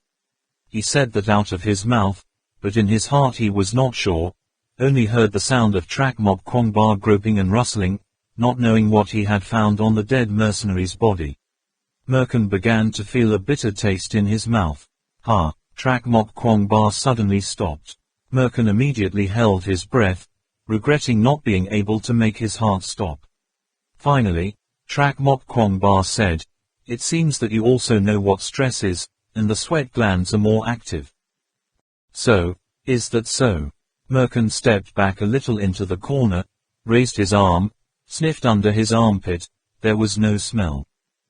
Trak Mok Kwong Ba checked the mercenary's corpse, got what he wanted, finished somewhere, then said to Merkin, "The body is still hot, must have been shot dead on the mouth of the sacrifice well, fell straight down. Hey, his armament is still intact." Merkin was about to say a congratulatory word, and laughed a few times, but when he opened his mouth, it was dry, unable to make a sound. This time, no need to remind Trak Mok Kwong Ba, he also knows that his sweat glands have increased activity. It's true that he's dead, he hasn't bet on a game so exciting in many years. It feels like he's playing Russian roulette with a shotgun with only one bullet left. Compared to Merkin, Trak Mok Kwong Ba was more and more relaxed. He was silent for a long time until he heard Merkin's sweat drops on the ground. He said, "If you want to prove your sincerity, say it. Tell me what I want to know." Merkin breathed a sigh of relief, almost couldn't stand. In this quiet battle, he finally won the bet. Past this stage, although Trak Mok Kwong Ba did not fully believe it, but he would not consider it, just like a mortal enemy. But he still wanted to take advantage of more opportunities, so he turned to remind Trak Mok Kwong Ba, "Should we try and see if there is a way to get out of here first? Maybe the person above has already taken action, should."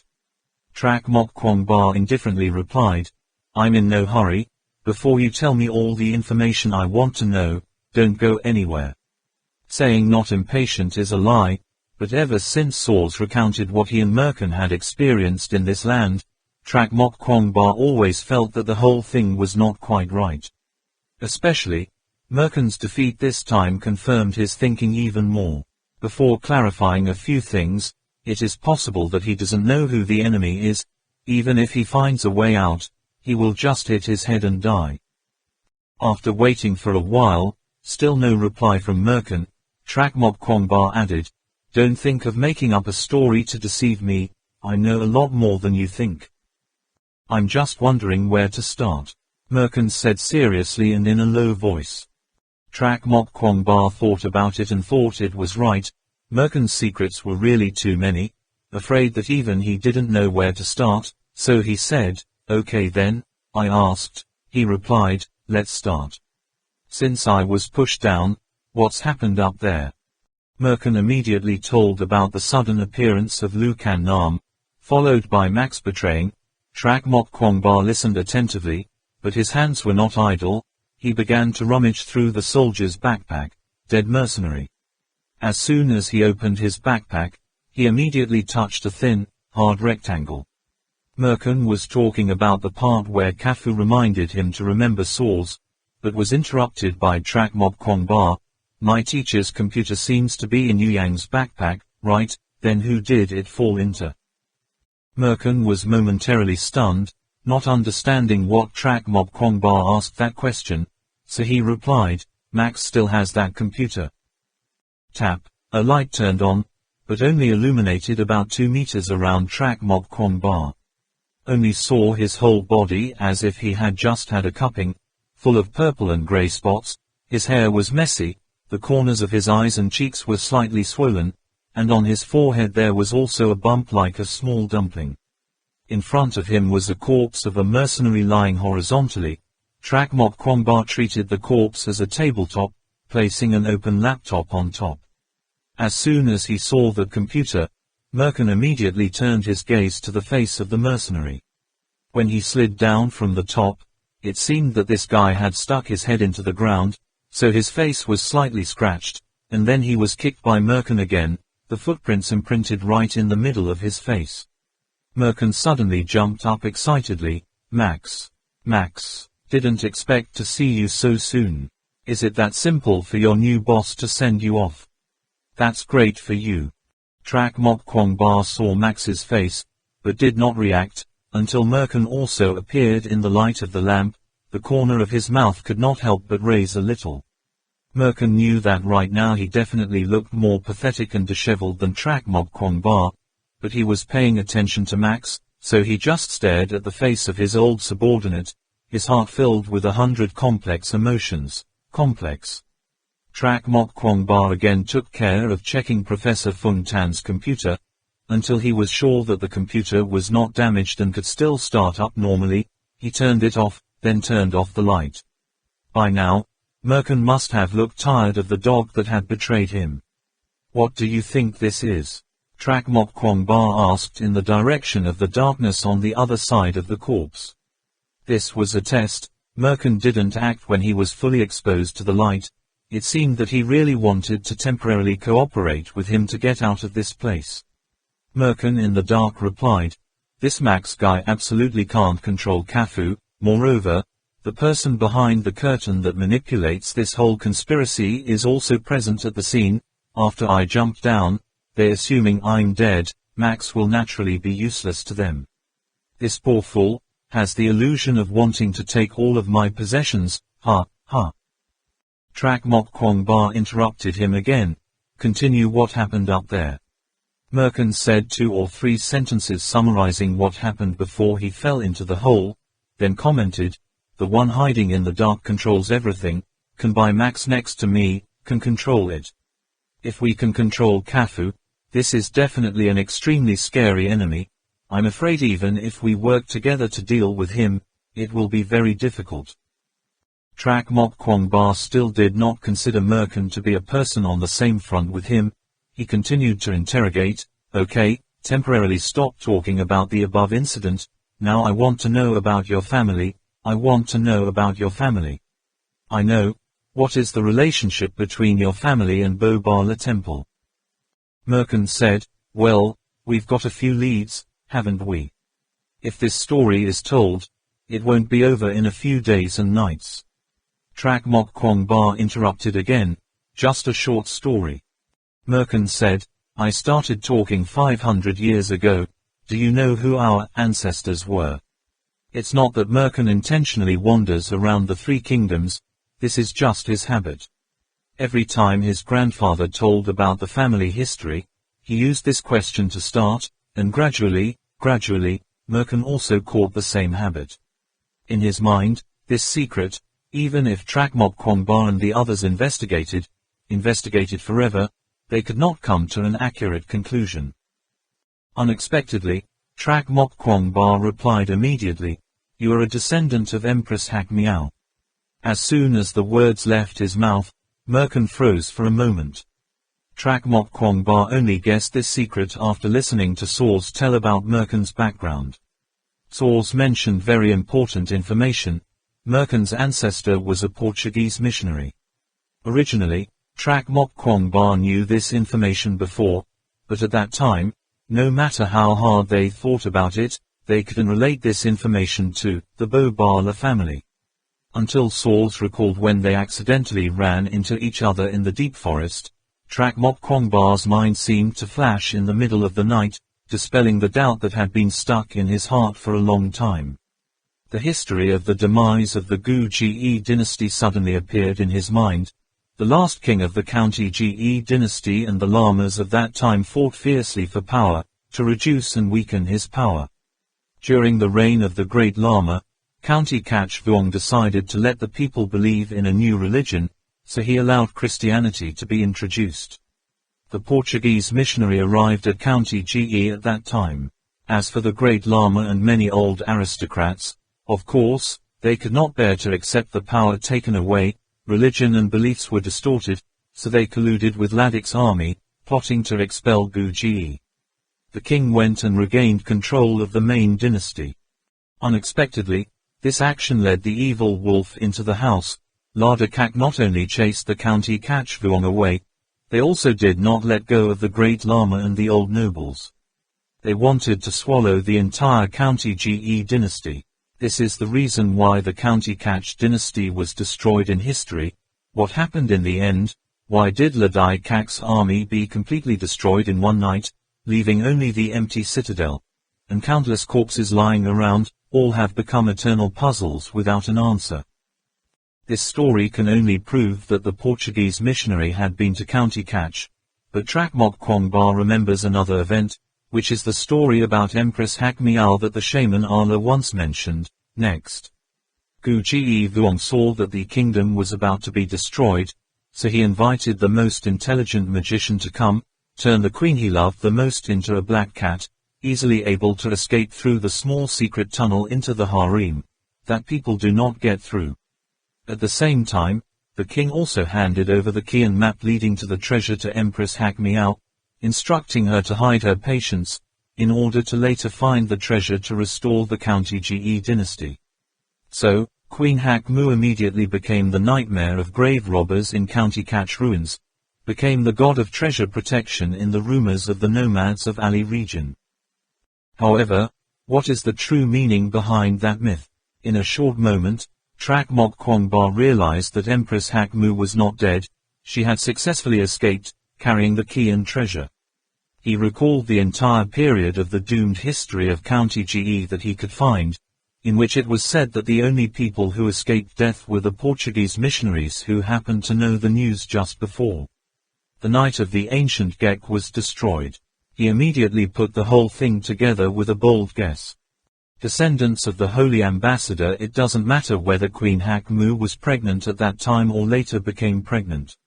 Most importantly, if this assumption is correct, then the mysterious man with the face of a Westerner standing in front of him right now, in fact, still has some Tibetan blood.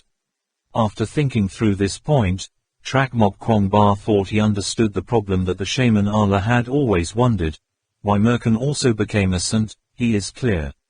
Are you a foreigner? After that statement by Trak Mok Kwong Ba, the two were immersed in silence for a long time. The surrounding atmosphere became unusually heavy and oppressive. Merkin could not have imagined that his family's secret, which he had kept strictly for many centuries, would be openly stated by an outsider in such an affirmative tone, and he could not immediately accept it. It's funny to think, he originally intended to make Trak Mok Kwong Ba surprised, but now it turns out that he himself has to be surprised like a stone. Not knowing how long it took, Merkin regained his composure after the shock. Although what Trak Mok Kwong Ba said was very close to the truth, it was not the whole truth, the family's secret anyway. The medical family will definitely make the opponent lose their color for a while. He smiled wryly and said, "How did you find out?" Trak Mok Kwong Ba honestly replied, "Actually, we couldn't investigate anything. This is what I suddenly thought of, just recently."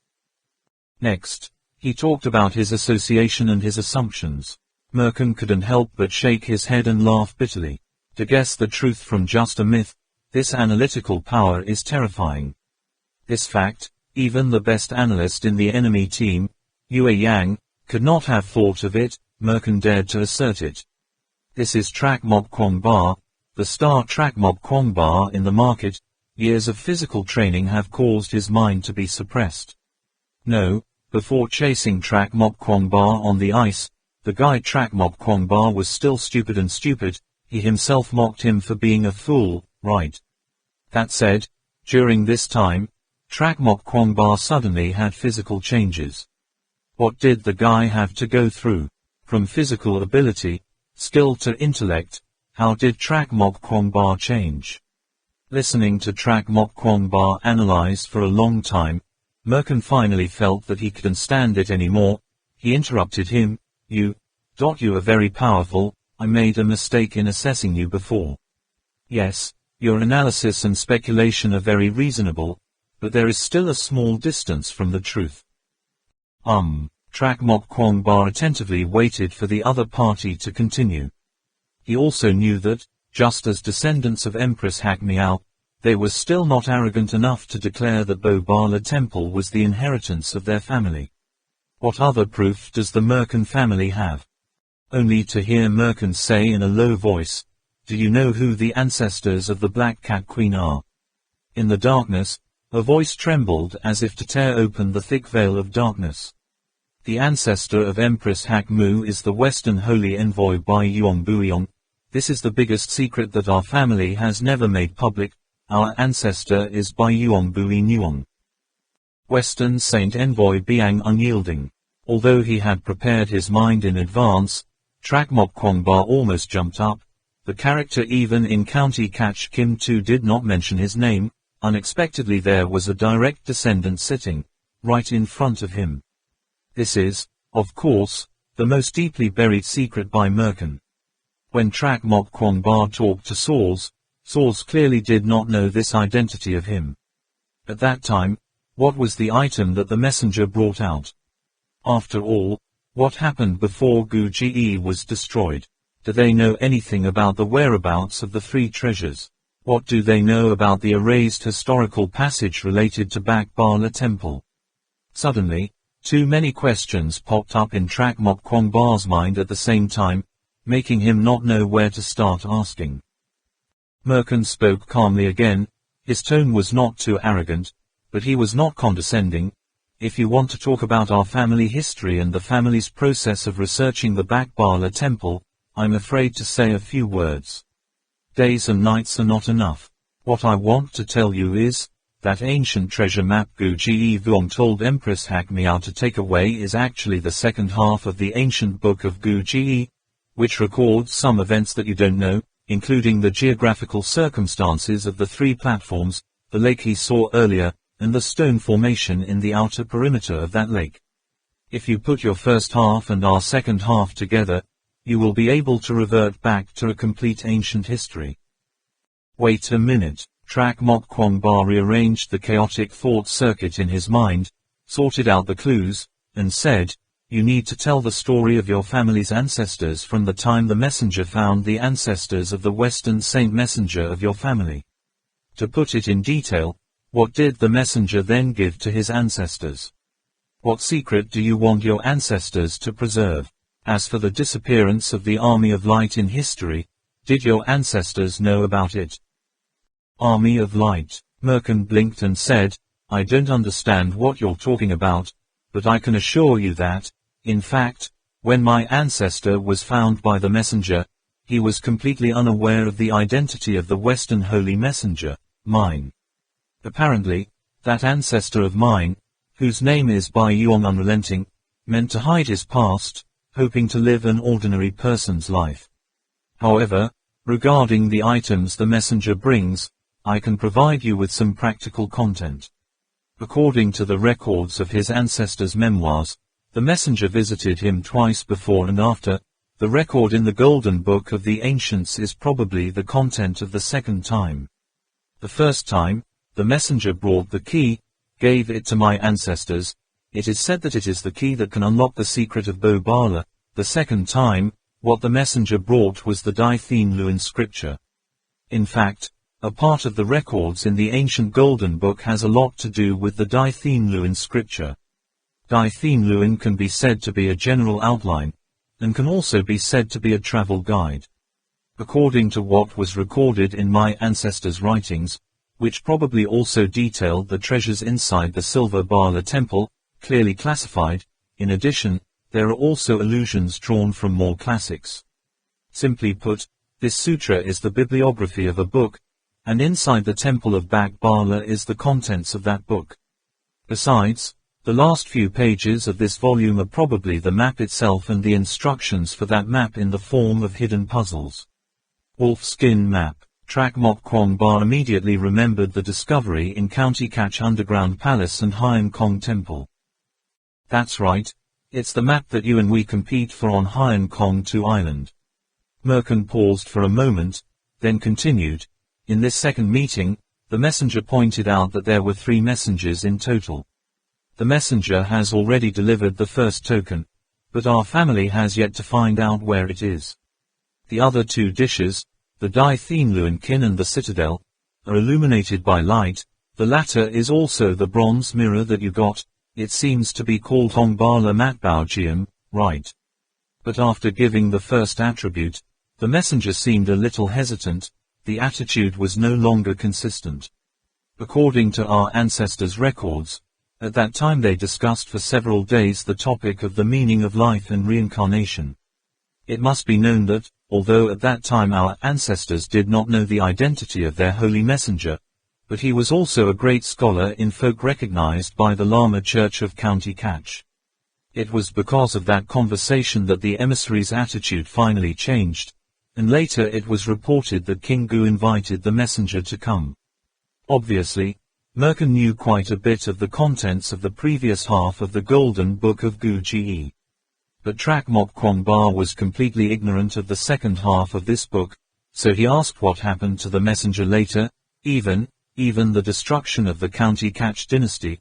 He also felt that there was something wrong with this book, related to this. Merkin sometimes ponders, sometimes stops altogether, not knowing if he is trying to explain thoroughly the content of the second half of the County Kach Kim Tu to Trak Mok Kwong Ba, or trying to refine and select some parts that Trak Mok Kwong Ba might know. Through Merkin's narration, Trak Mok Kwong Ba learned many more historical mysteries. It is obvious that after discussing with Merkin's ancestors, the other messenger's attitude changed, but the content of the story the other talk is impossible to know. The envoy stopped the act of handing over the gift to the 3 saints. On the contrary, he also asked County Kach Vuong to assist him in separating the artifacts. From these behaviors, it can be seen that he seems to want these believers to never have the opportunity to see the sunlight again, but somehow still leaves a little clue for posterity to discover later, leaves a faint trace in history. According to the explanation of the Merkin family, the messenger did so, hoping that no one would discover the Silver Bala temple in the future, but the other faithful objects are supreme and cannot be destroyed. Destroy. The reason why you have to carry the treasure and hide it on the horizon, the corner of the sea, is because your mind is in accord with the will of heaven. The messenger has already made it to this country and still is discovered by later people, then it is a decree of heaven, and has nothing to do with him anymore. As for the messenger, after returning from that distant continent, it was as if he turned into a completely different person, drunk every day, acting crazy and rebellious. The cause of this situation is not clear, but Merkin mentioned the words that the messenger often mumbled after returning: "Everybody is dead, every city is dead, is dead."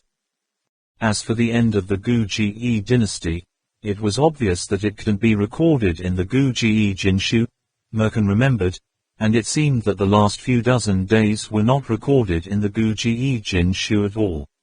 However, the last ancient Kach king ever mentioned wanted to open the box that could destroy all, and perish with the invaders. When Trak Mok Kwong Ba and Merkin discussed in the dark, the mercenaries above did not do anything. The mysterious man who controlled the whole world just ordered them to rest in place, then turned on the machine. When you pick up your hand, 2 small red dots appear on the screen, but no movement is visible. He waited quietly, until late at night when the moon was high. He whispered a sentence: "It's very true." The mercenaries whispered among themselves, "What are we waiting for?"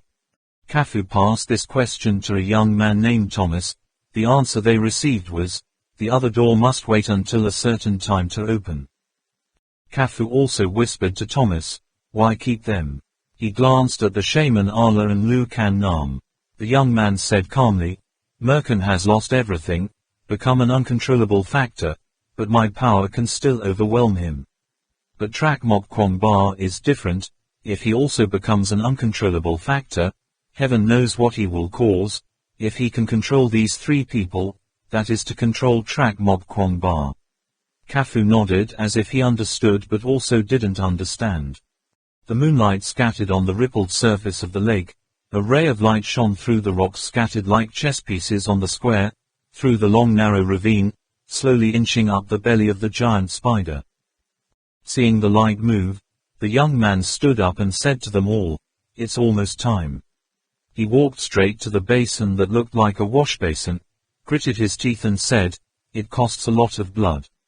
Saying that, he immediately lifted up his left sleeve, revealing a muscular arm. Slowly cutting into a knife, drops of liquid blood flowed into a stream, flowing straight into the wash basin below. The shaman Ala raised his head to look at the lines of words next to the door and said suspiciously, "How is that possible?" Lu Kan Nam paid attention to the mercenary's blood volume, 250 milliliters, 500 milliliters, 600 milliliters. The blood in the tank gradually rose. When it reached a certain level, suddenly heard a poop sound, like some shell is broken. The young mercenary smiled and said, "Done." He retracted his hand, pulled a piece of bandage to stop the bleeding, and quickly tied the knot, and in a moment, he stopped the bleeding. The blood in the hand basin began to seep downward, eventually completely disappearing. The cilia on the giant spider's legs had begun to suck blood like sponges, turning crimson under the silver-white moonlight, as if wanting to come to life. The mercenaries hurriedly backed away, not daring to stand in front of the big door. All the hairs below were dyed crimson with blood. The color of the blood continued to spread upwards, as if chasing a bright yellow light. Finally, the blood color and the light ray meet near the eye. 8 spider eyes arranged in an arc like a crescent moon reflecting the pale yellow moonlight. The crimson blood has penetrated, like 2 lightning bolts, one yellow and one red chasing each other in the spider's eyeball. From the eye of the spider, this runs to the other eye. After a long time, the ground began to shake, the dust rose, and the sound like a train grinding against the tracks came from afar, getting closer and closer. If someone were next to the wall of size right now, they would be surprised to find that the wall was spewing white mist every day at that hour. Now it was as if a factory was working overtime, a bit foggy, white billowing up, covering the entire wall with the faint sound of machinery roaring. The shaman Ala looked at the young man, as if he couldn't believe his eyes. He repeated the question again, "Who are you after all?" The young man just stared at the large letters on the door, not sure if he was translating the words or answering the question of the shaman Ala, "Apa blood." A man of great wisdom. A person who knows no fear, has an extraordinary body. Ha ha ha, along with that arrogant laugh as if, looking around the world, there is no one else but me. The giant stone door that once made the magicians Ala and Man had to push, gradually moved to the sides, but did not open completely, but only inched forward to form a tunnel that allowed a person to pass. From here it can be seen that this door certainly has a load-bearing effect. Seen from the front, the tunnel seems to stretch endlessly into the mountain. Thomas ordered the mercenaries to push the 3 Araha magicians in first. "Please." He raised his hand in a very elegant invitation. The shaman Ala went first, behind a mercenary carrying a lighting device that lit up the entire tunnel. This stone door is indeed a line of doors. Each door is about a meter thick. Looking ahead, I don't know how many such doors there are. Besides, when they entered the tunnel, they discovered that the 2 edges of the door on either side were not a straight line, but slightly inclined. The left door tilted downwards, the right door tilted upwards. At the same time, on each section, there are sculptures, one convex and one concave. When they close the convex side, the mortise fits snugly inside the concave face.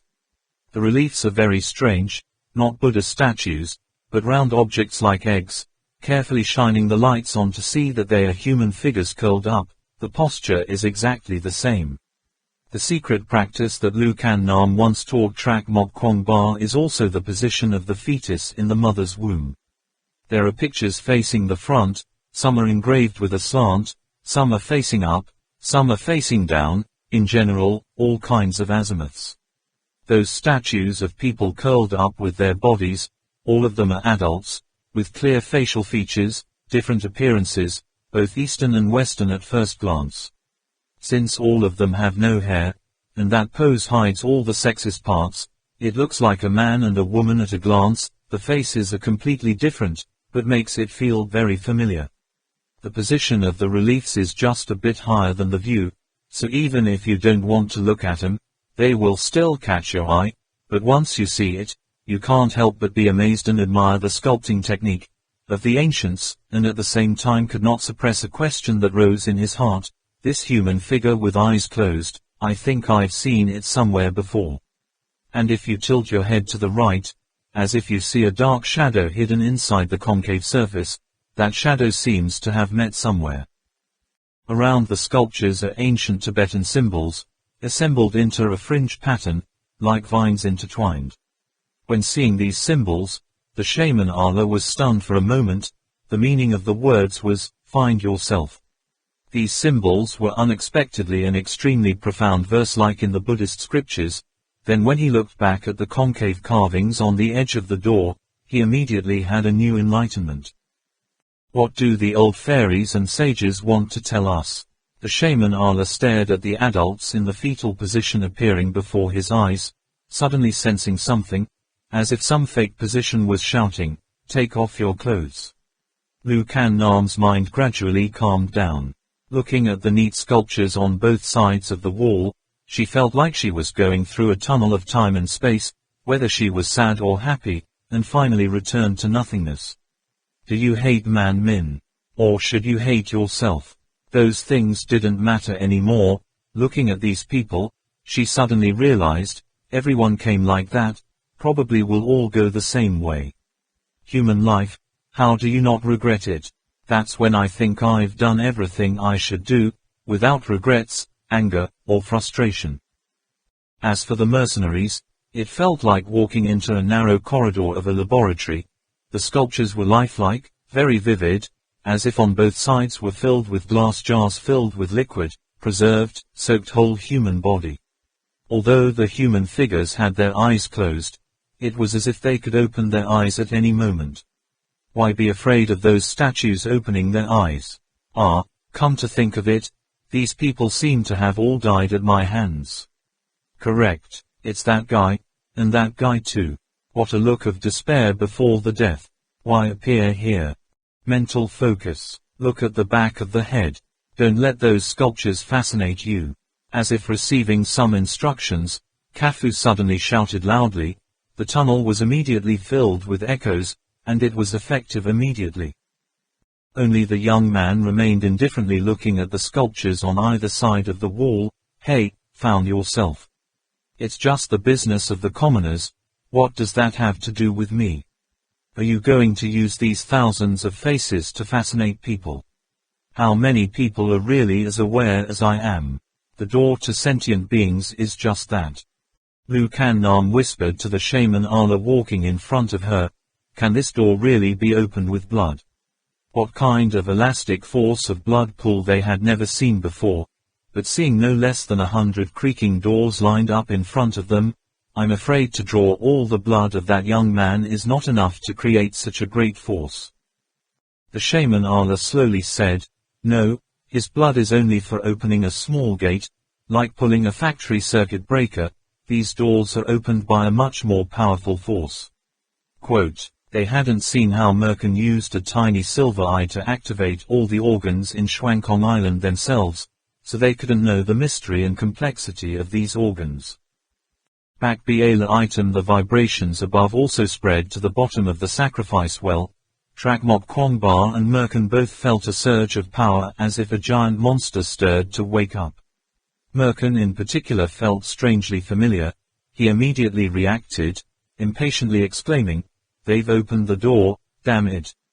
Why have this feeling? Could it be that all the organs in the Silver Bala temple have already been activated? What does it mean?" Trakmok Kwangba turned on the light and immediately saw Merkin's frantic and insecure appearance. That appearance of the opponent made him curious.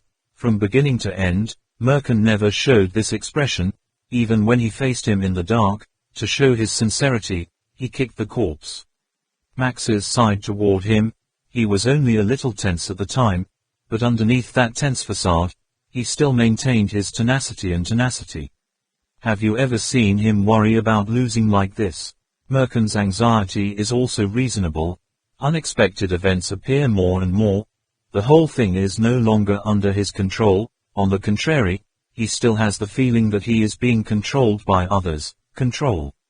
Hearing Trakmok Kwangba's question, Merkin was startled and replied, "I don't know, but I have a bad feeling. We must quickly think of a way to get out of this place before they plunder everything in Bo Bala shrine." Trakmok Kwangba stood up and said, "It's time to leave." Merkin has told a lot of secrets, although he has not been able to confirm whether what he has revealed is 100% true, but has answered many doubts or suspicions accumulated in Trakmok's heart. Kwangba for so long.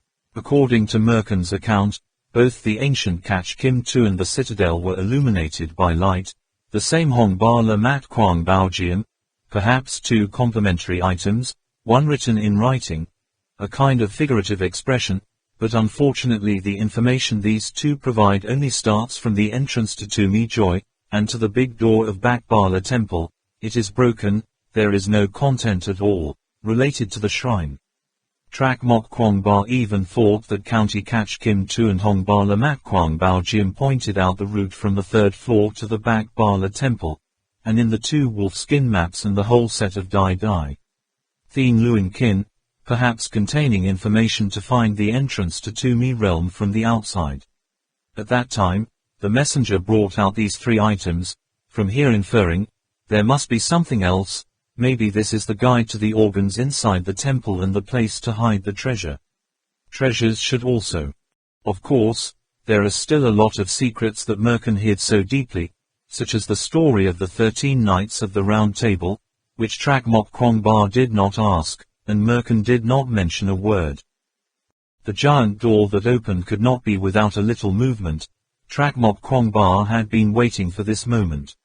If the opponent wants to open the stone door, it may take time to break the organ, but if he wants the opponent to believe that he fell into the sacrifice well and can't survive, he also needs to be silent and not make a sound, large over a certain period of time. It's just that Trakmok Kwangba still doesn't understand why Lu Kannam, the magician Allah and Man were not pushed down this sacrifice well like him. Is there still another incident? Trakmok Kwangba just thought for a moment, then negated the most unlikely situation in his head. How are you going? Merkin's voice was full of anticipation. It was clear that the recent physical match-up, and the need to calculate and filter out what to say that made Trakmok Kwangba interested had invaded almost all of his mind. In fact, he was still wondering, not understanding why Trakmok Kwangba did not ask about the 13 Knights of the Round Table.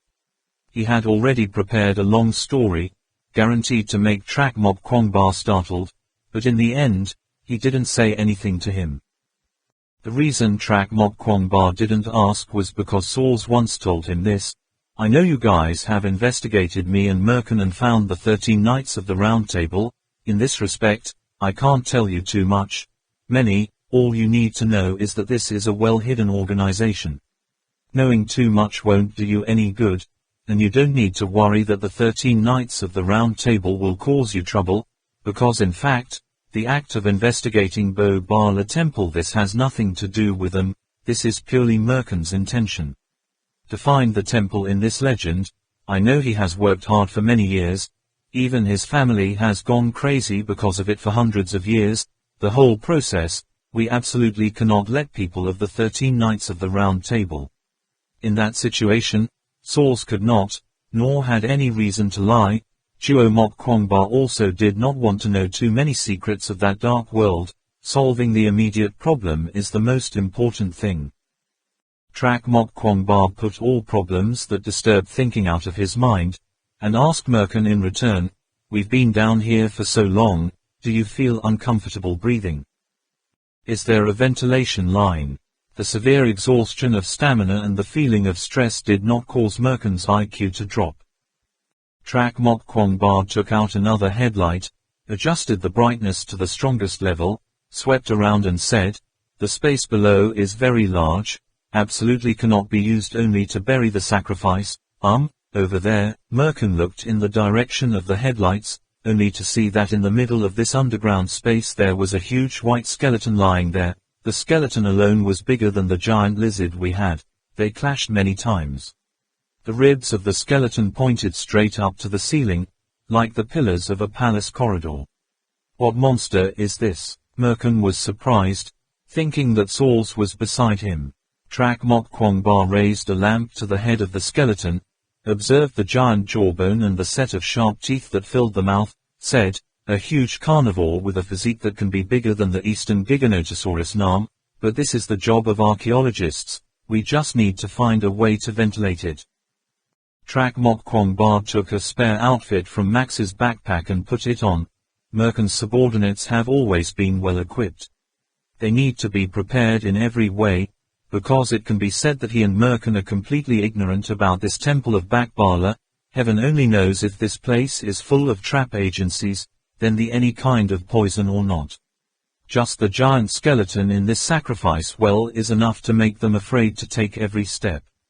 After getting dressed, Trak Mok Kwangba took off Max's shoes and went in, then took the necessary weapons and tracking equipment to wear. He thought for a moment, then also threw Merkin a set of backup weapons, including a main part that Max had just found on Merkin. Trak Mok Kwangba understands that the following journey will be a journey where he has to sleep with tigers, lie with snakes. He needs to be very alert to prevent possible thefts, at any time from right next to you. But if Merkin were to enter this unknown place with bare hands, as long as Bakbala Temple was as dangerous as half of Shuangkong Island itself, then Merkin's death rate would reach 100%. But as Merkin said, in this place, without an assistant, it would be extremely dangerous for Trak Mok Kwangba to advance alone. After weighing the weight, Trak Mok Kwangba chose to express his goodwill to Merkin's compromise. He knew Merkin was a smart person, in places where he has the ability to take action, as long as he is vigilant. Okay. Once he finds the Mage Arla and Lu Kan Nam, he will immediately separate from Merkin. After all, no matter how friendly the other person was, he didn't want to be around such a dangerous figure as Turning his hand. Trak Mok Kwangba took out the compressed food from his backpack, shared with Merkin a portion, ensuring that in a few months the two of them would not have to worry about food problems. The struggle just now had drained both of their stamina. Merkin didn't say a word, accepted the food and immediately popped a piece into his mouth. For the first time, he realized, after fighting with all his strength, and then talking non-stop for several hours, his physical strength had been consumed more than going through a life-and-death battle. Once fully refitted, the two left Max's corpse there, one from the left, one from the right, starting to search for the draft. Moments later, Merkin called out loudly, "Trak Mok Kwangba, there are words on this wall." He also wanted to call Trak Mok Kwangba by the name, Kwangba, like other people, but he knew that Trak Mok Kwangba would certainly be uncomfortable hearing that, calling him, Boss Trak, would lower himself. Well, just call out his name directly. Trak Mok Kwangba quickly ran over, watched intently for a long time, then hummed softly. Merkin hastily asked, "Well, what's written on it? Is it literary?" Although he also studied the ancient Tibetan language, but in front of someone who was taught by professional teachers like Trak Mok Kwangba, he couldn't help but admit that he was not as good as his opponent in this respect. Trak Mok Kwangba nodded, It is true that literature here raised a beast named Ba-M-Ma-Ka, which translates to regal on the continent, lived for several hundred years. Its roar could make Bo-Bala temple is not invaded by hateful spirits. As the meaning of this sacrificial text, there is a sacrifice every 5 days. The sacrifices are mainly animals. Only the great sacrifice once a year can be used as a sacrifice. Merkin glanced at the huge pile of white bones again. No other bone fragments. Trak Mok Kwong Ba said, "Look closely at its jawbone. The front row is sharp teeth, used for biting. The rear has evolved into crushing teeth. Obviously this is a giant voracious beast.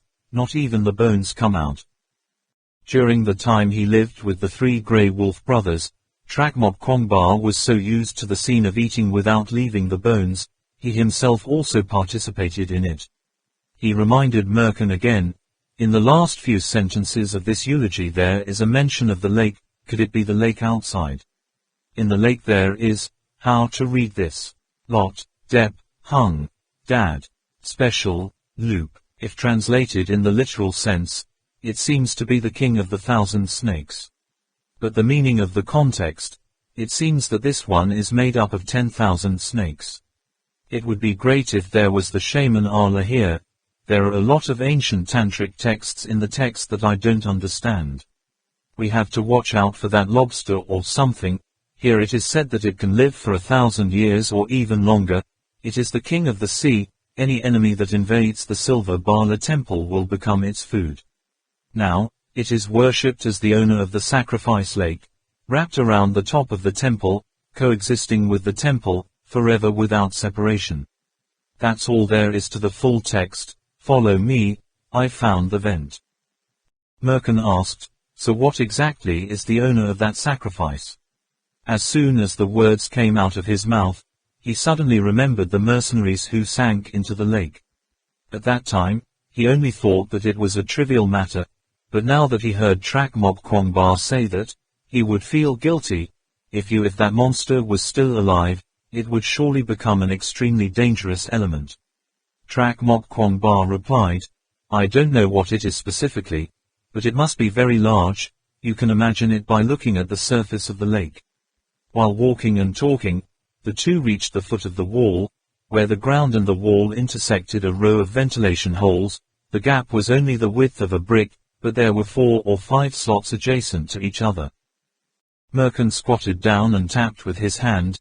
"This is a rammed earth. This place was originally a passage that could go in and out, but later it was blocked, probably to prevent the prey from escaping. However, this passage must be very long. We can think of a way to open a path." In this respect, Merkin is a bit more knowledgeable than Trak Mok Kwong Ba. Trak Mok Kwong Ba said, "In the pile of tools he brought with him, there was nothing to use for digging." Saying that, he immediately scratched the wall with his fingernails out of habit, but forgot that he was no longer clawing animals. 5 fingers ached, but did not see any dust falling, enough to see the crushed earth, also quite stiff. Merkin laughed. "I'm not an architect. I'm a special forces training consultant. I only know about weapons. Do you know anything about plastic explosives?" Saying that, Merkin spat out the gum he had been chewing on since he finished eating the compressed food. Trak Mok Kwong Ba silently nodded to observe the opponent's operation. It was also relatively simple. Only to see Merkin stretch the gum, wrap it in a circle about 20 centimeters in diameter, wrap around part of the circle with foil, then at the edge of the foil swipe 2 needles, thin like a strand of hair, pulling about more than a meter.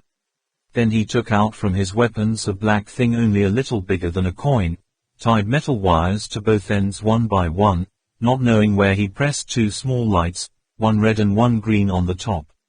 The black device flashed and flashed. Merkin motioned to Trak Mok Kwong Ba to step back, explaining, "Just a heavy object on the foil can lead to an explosion by pressure, but to detonate long narrow structures, it can also lead to detonation, with a rope." A flash of lightning flashed, and on the wall appeared a hole about 1 meter wide, 2 meters high, and 2 meters deep. The lava on both sides was extremely solid and undamaged. "The sound is so small, I believe it will not be transmitted to the outside. Merkin took another stick of gum and put it in his mouth to chew, and at the same time, Trakmok Kwangba also began to clean up the rocks inside the hole, preparing it to explode a second time.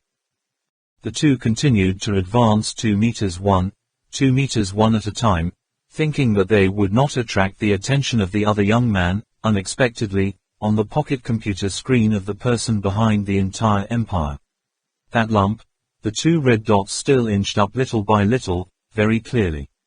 Finally, its action. The man smirked, as if everything was in the palm of his hand. At this moment, they were still in the door.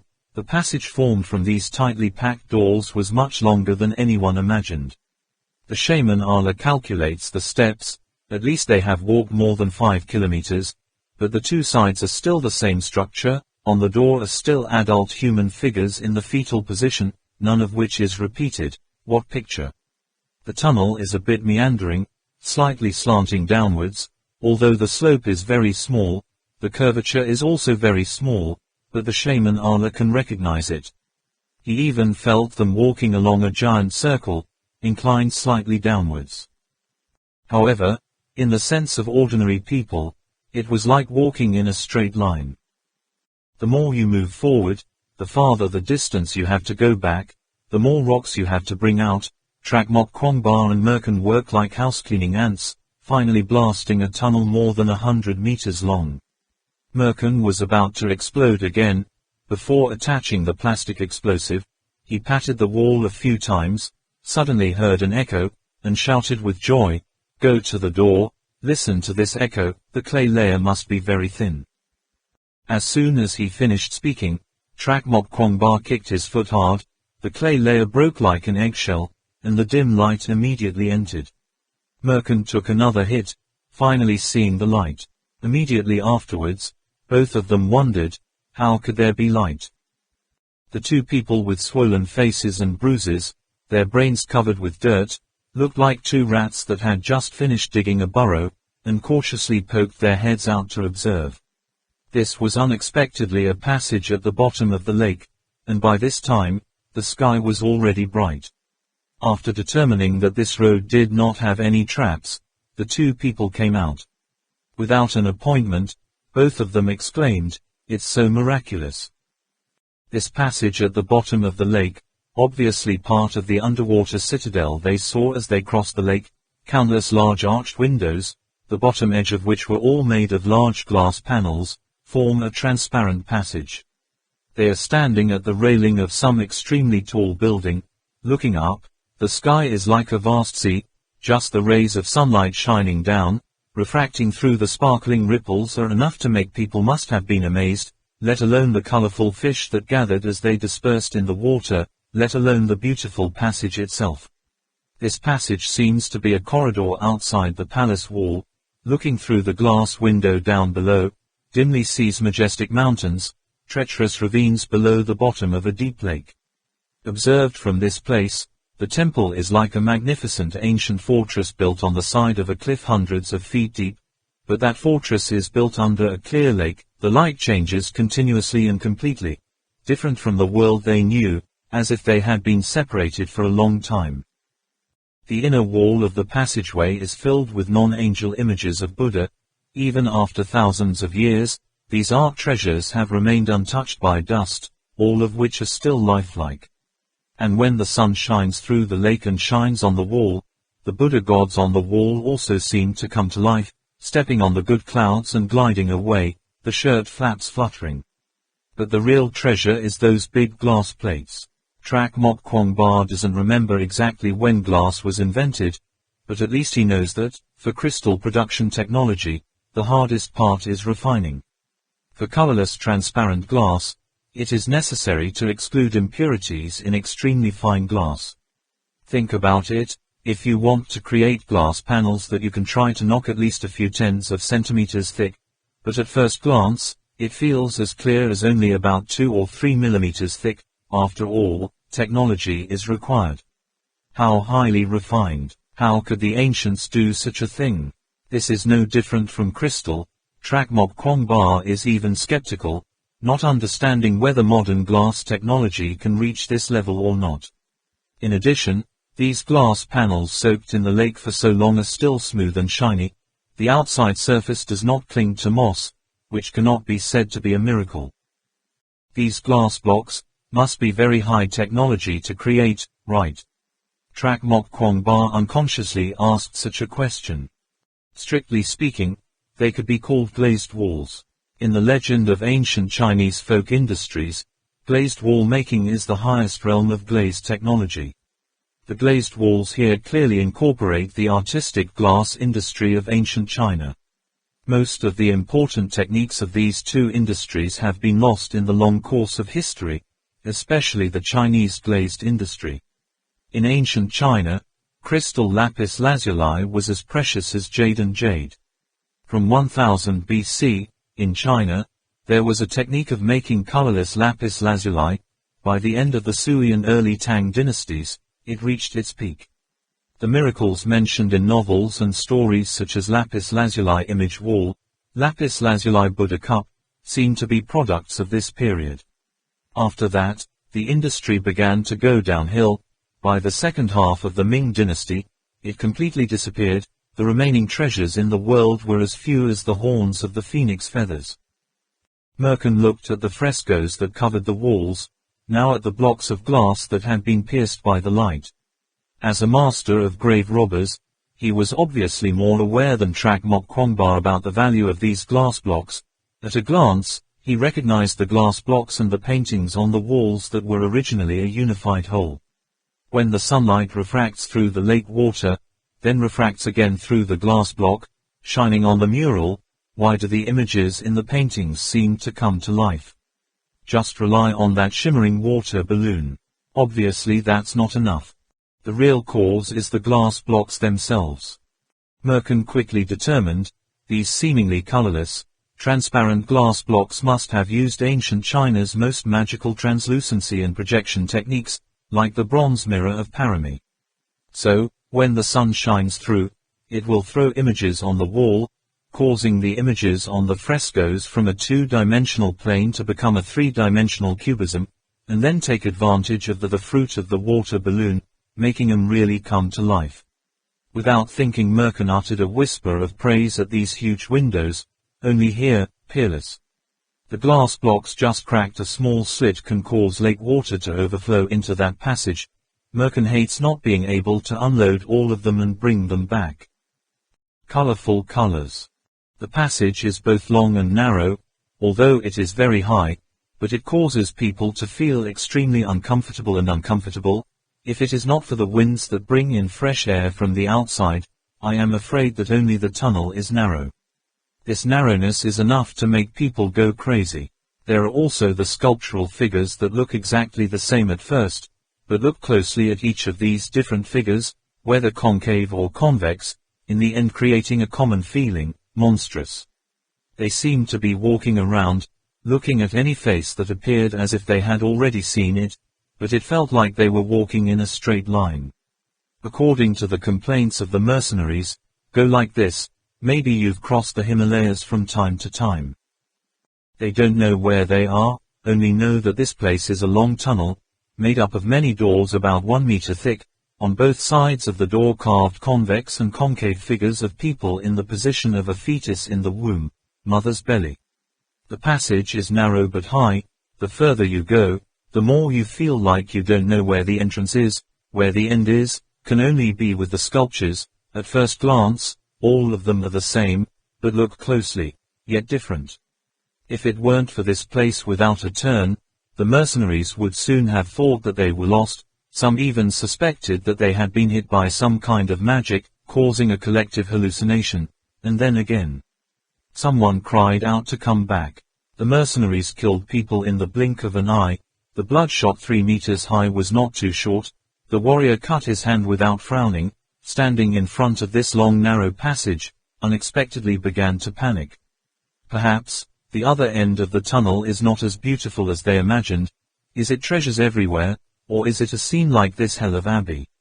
Looking at the dark tunnels that go on forever, looking at the sculptural figures on both sides, who can say that they are not afraid? The young man told Kafu to order the mercenaries not to make a fuss, and at the same time constantly promised material things to cheer them up.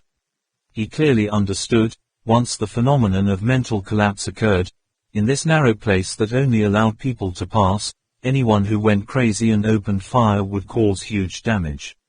This tunnel is clearly a test of the Kuei Ba people for posterity. The ancients did not know what a system of psychology was, but there is no doubt that they were the great masters of psychology.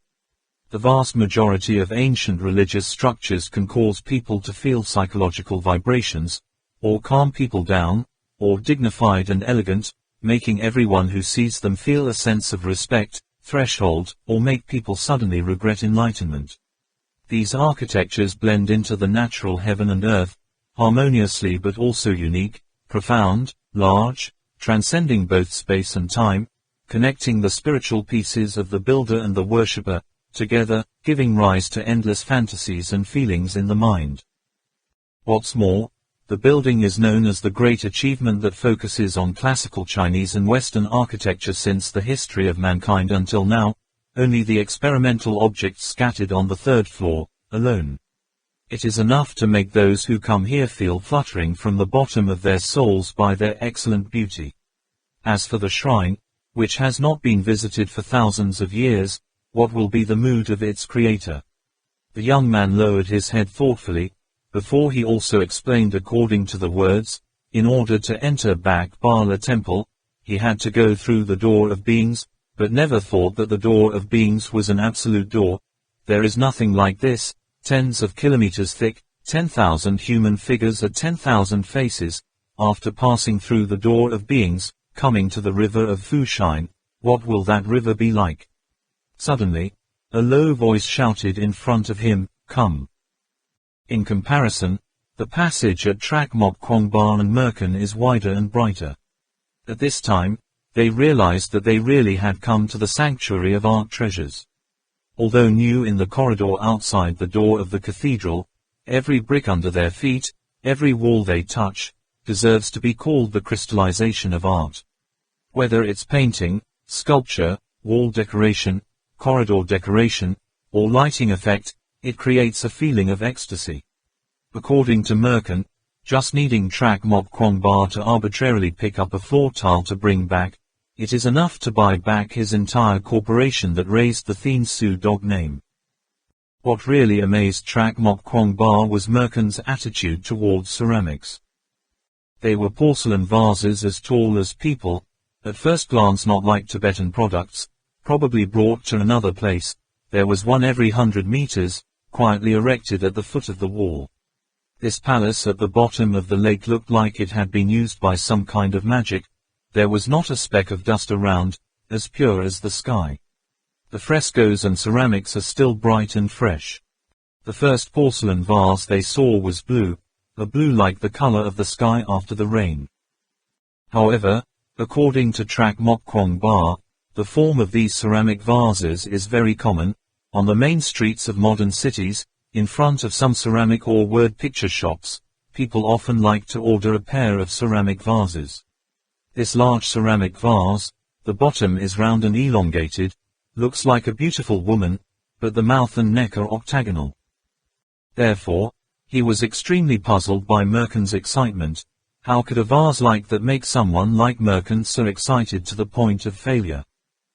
Trak Mok Kwong Ba was walking slowly while looking at the beautiful frescoes, suddenly saw Merkin's eyes light up, hurriedly ran forward, a few times almost staggered and fell, then suddenly pausing in front of that vase, holding his breath, staring with all his mind, shaking hands raised, sometimes using the tip of his finger to trace the outline of the vase, sometimes gently stroking it as if he were caressing his lover's skin, sometimes reaching up with his sleeve to carefully wipe the surface that had not held a speck of dust, as if doing so might make it more shiny. That loving expression that can't let go, is like a good father seeing his child for the first time in the world, longing to hold him in his arms, press his face against it, kiss him, cheek to cheek, forehead rubs forehead. Is it precious? For Trak Mok Kwong Ba, the only thing that can attract his attention is the color of the porcelain vase, that bright blue color, which is really rare. This is a big porcelain vase. Merkin was so excited that he lost his voice. Such a great discovery. He just wished he could not let the whole world hear the screams in his heart. Seeing Trak Mok Kwong Ba's calm and inexplicable appearance, Merkin's heart suddenly overflowed with a sense of failure. In the midst of such an important historical moment, there was no one beside him. Sound trilogy. It's also sad to think. Looking at Duo Mok Kwong Ba's appearance, he must have put China's world-famous ancient ceramics next to modern handicrafts. He couldn't distinguish between good and bad. But in the end, Merkin could not control his trembling voice to spread knowledge to Trak Mok Kwong Ba. Don't look at it and think its shape is similar to today's imitation. You have to put it in that long historical river. Imagine, this is the crystallization of the wisdom of the ancient Chinese people, from 1,000 years ago. To be able to bake such a large porcelain vase, how high is the level of technology required? Can you imagine, in order to heat porcelain this large, a kiln much larger than itself is required? If this vase had not appeared in the world, people would never know. You Chinese people 1,000 years ago could have fired this perfect ceramic product. Trak Mok Kwong Ba finally nodded. You mean, this is a work that can rewrite the history of ceramics? It's not as simple as that. Merkin suddenly raised his voice, his expression even more agitated. Look at its color. Have you ever seen porcelain with this color? Too perfect. This is a legendary item in the history of Chinese ceramics. Guys, 5-colored top secret. Even in my dreams, I can't believe they really exist in this world, even right in front of my eyes. Ha ha ha ha ha. Hearing his laughter, it seemed that it was starting to lose its reason. Trak Mok Kwong Ba had never heard of the 5-colored top secret. Of course he couldn't answer him, but Merkin was the only one listening at this time, so he also ignored it and didn't care if Trak Mok Kwong Ba wanted to. Listen or not, keep saying. The 5-color secret I've never heard of, but the mysterious porcelain must know, right? Don't know, okay. So I ask you, do you know the Song Dynasty pottery? This thing is known to Trak Mok Kwong Ba. Nhu pottery of the Song Dynasty can be said to be the finest in all types of ceramics, with a smooth surface, the most fiercely sought after pet by pottery collectors, but, except in museums, genuine Nhu pottery in real life is very rare, only appearing in auctions, but at the very least, you have to spend over 10 million to buy it. 8. Seeing Trak Mok Kwong Ba nod, Merkin said again, in the Song Dynasty, there were 5 large ceramic kilns, Nhu, Quan, Ca, Din, and Quan. Ceramics at the top. Do you know what is the Nhu ceramic kiln modeled after? Adapted from the Sai pottery kiln. Legend has it that in the 5 pottery kilns of the Song Dynasty, Sai pottery was the first, but now there are no products left in the world, nor can we find the remains of the pottery kilns, so it is replaced by Quan ceramics for enough numbers. This pottery kiln was ordered to build by the last king of the 5 dynasties and 10 kingdoms period, Chao the Tong. According to the diary entry of the novel, at that time Chao the Tong ordered to build a kiln to produce the finest ceramics. He wanted the color of the product to be like the blue sky after the rain, bringing with it the hope of national luck as well as the bright sky after the rain. Descendants have evaluated Sai ceramics like this: blue as the sky, bright as a mirror, thin as paper, echoes like Khan. Later, Tong Tai built Nhu pottery kiln. He only made one request, which is how to be similar to Sai pottery. But in the end, the great scholars in the court, all the literati and academics, no matter who they were, could not accept it. Compared to Sai pottery, Nhu pottery lacked the spirit of heaven and earth. In that Song dynasty, Sai pottery was revered as the highest realm of pottery, an extremely rare treasure. People only heard but few people saw it with their own eyes. From that time, people considered being able to collect a piece of Sai pottery, even a small piece, to be a great honor in life. The great writer Zhuang Tu also found a piece of Sai pottery. Do you know how he kept that piece of pottery? He used gold to wrap it, then put it in a brocade box inlaid with jewels outside. It seems that only doing so can show the preciousness of that piece of Sai pottery. Merkin rambled on and on for a long breath, then paused for a moment. As he predicted, Trak Mok Kwong Ba immediately asked a question. The five-color secret is the quintessence of Sai pottery. No, this temple of Bo Bala has been around since the Tang dynasty. Merkin interrupted and said, of course not. I ask you again, do you know why Sai pottery is revered as the guideline of pottery of the period? Tong or not, why couldn't the Nhu pottery kiln later produce similar products? This is not recorded in the official history and documents, only mentioned in the novel. That is because, during the turbulent period of the 5 dynasties and 10 kingdoms, potters happened to have the remnants of a book summarizing the essence of pottery making. Based on the notes in that book, they were finally able to blend the pure blue color like the sky after the rain, and also thanks to the instructions in it, they were able to fire a paper-thin ceramic, resounding like that. Later, the times changed, the dynasties changed, those potters all wanted to take that secret method for their own, causing the remnants to disappear, and the technology to be lost. I think you can guess what's in that notebook. That's right. It's the most mysterious ceramic in the history of Chinese porcelain. Right from the Song dynasty it has become a legend, no one in the world has seen it. Mysterious ceramics. Merkin's eyes lit up like electricity. He stared at the porcelain vase again, muttering to himself, in what era were the mysterious ceramics fired? This is also a 1,000-year puzzle in the history of Chinese ceramics. Kingdom of Brothers. Like Sai pottery, there are many ancient collectors who open their mouths to insist on saying the truth, but can't give any convincing evidence. To this day, ceramic researchers in China, you still don't know what to call the quintessence of Sai pottery. As for mysterious pottery, the vast majority of scholars believe that it is a product of the 5 dynasties, until the opening of the palace at Phapmorn Pagoda 9, only to dare to push back the date to the end of the Tang dynasty. But there is one point that most experts have the same opinion. Mysterious ceramics are fired by Vietnamese ceramics. Vietnamese pottery was discovered in the region of Giangge, in the areas of Shaoxing and Ningbo where there were Vietnamese people in the past, so it is called Vietnamese pottery kiln, based on the discovered pottery kiln sites, which can be traced back. During the Han dynasty, in the Tang dynasty, mysterious pottery was presented to the royal court, only for the nobility.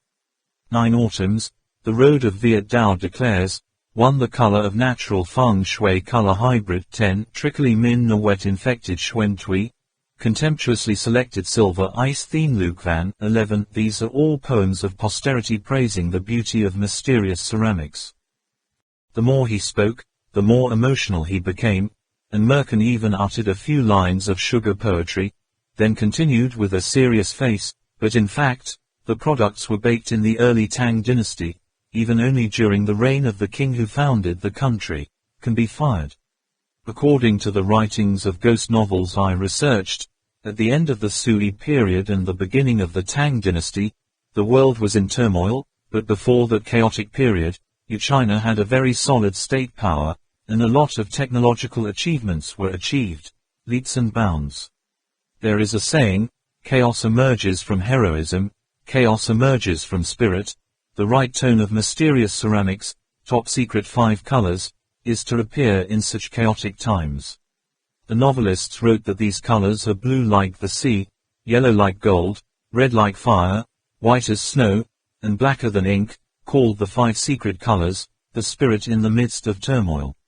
Legend has it that they are so outstanding, shimmering, iridescent than ice crystals, they should only be found in the sky, not in this mortal realm, so much so that the palace has to be sealed and considered top secret. The most unfortunate thing is, the technique of making this type of ceramic has never been recorded, but only passed down orally. At that time, there was only one old potter who could bake top secret 5-color pottery. Later, although he also had many disciples, no one had learned the true essence. After the anonymous old potter died, his disciples, based on what the master told them, plus their own explanations, fired the ceramics that later people called ceramics, mysterious color. Then someone else, based on the disciples' understanding, edited and compiled an essential book on the art of firing mysterious ceramics. This book has wandered through the hands of many people, gone through countless wars and turmoil, and has become incomplete.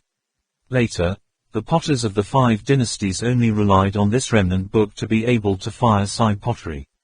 It is just a product like Sai pottery, which has been considered the pinnacle of contemporary ceramics. Think about it, what name should the top secret 5 colors be called? If it is said that there is a spirit in ceramics, then this is one of them in front of our eyes. Trak Mok Kwong Ba finally changed his expression, but it is not accurate to say that he was persuaded by Merkin's relentless manipulations. It would be more correct to say that he was moved by Merkin's facial expressions. When he said the last few sentences, his voice had become choked, the corners of his eyes were filled with tears, and his eyes were sparkling as if they were about to burst into tears. His eyes exuded a fierce expression, as if, listening to the sermon in the morning, no regrets in death at night. At the same time, in his eyes he could not hide the satisfaction of a person who has experienced so many tragedies in life, finally fulfilled his wish. The whole vast silver Bala temple, had not even stepped foot into the real hall, just saw a porcelain vase on the roadside. Merkin felt satisfied, felt worthwhile, felt enough. It's full. Going through a journey full of life and death tests, full of extremely difficult mental battles, only to see and touch a piece of porcelain like this, he has had enough. Is he crying? Trak Mok Kwong Ba really couldn't believe that a special forces training advisor like Merkin could not control his emotions in front of a porcelain vase. This point alone made him understand how great the value of this vase was. How do you understand that? Trak Mok Kwong Ba casually asked a question. Merkin was still infatuated, as if momentarily smugly forgetting everything. Without thinking, he blurted out, "You think I'm a special commando? I'm powerful, because I'm a special forces soldier." Superintendent. As soon as the words came out of his mouth, he immediately felt not very well, but his mind was quickly invaded by that top-secret 5-color pottery, thinking that Trak Mok Kwong Ba could not hear it, anything from that statement. Come on, come and see.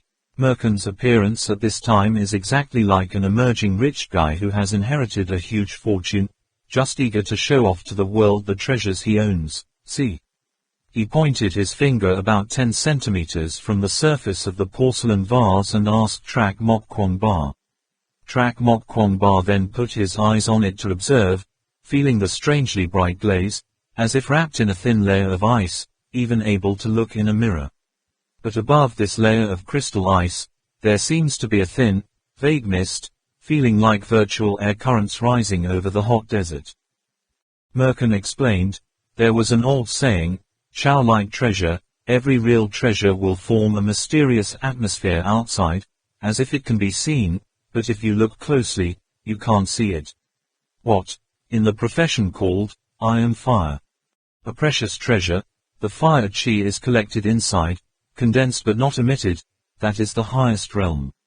Saying this, he let out a small sigh, which was also strange. The breath that came out of Merkin's mouth was completely formless, but as soon as he approached the porcelain vase, it began to turn into a faint white mist, visible, invisible, and then invisible again.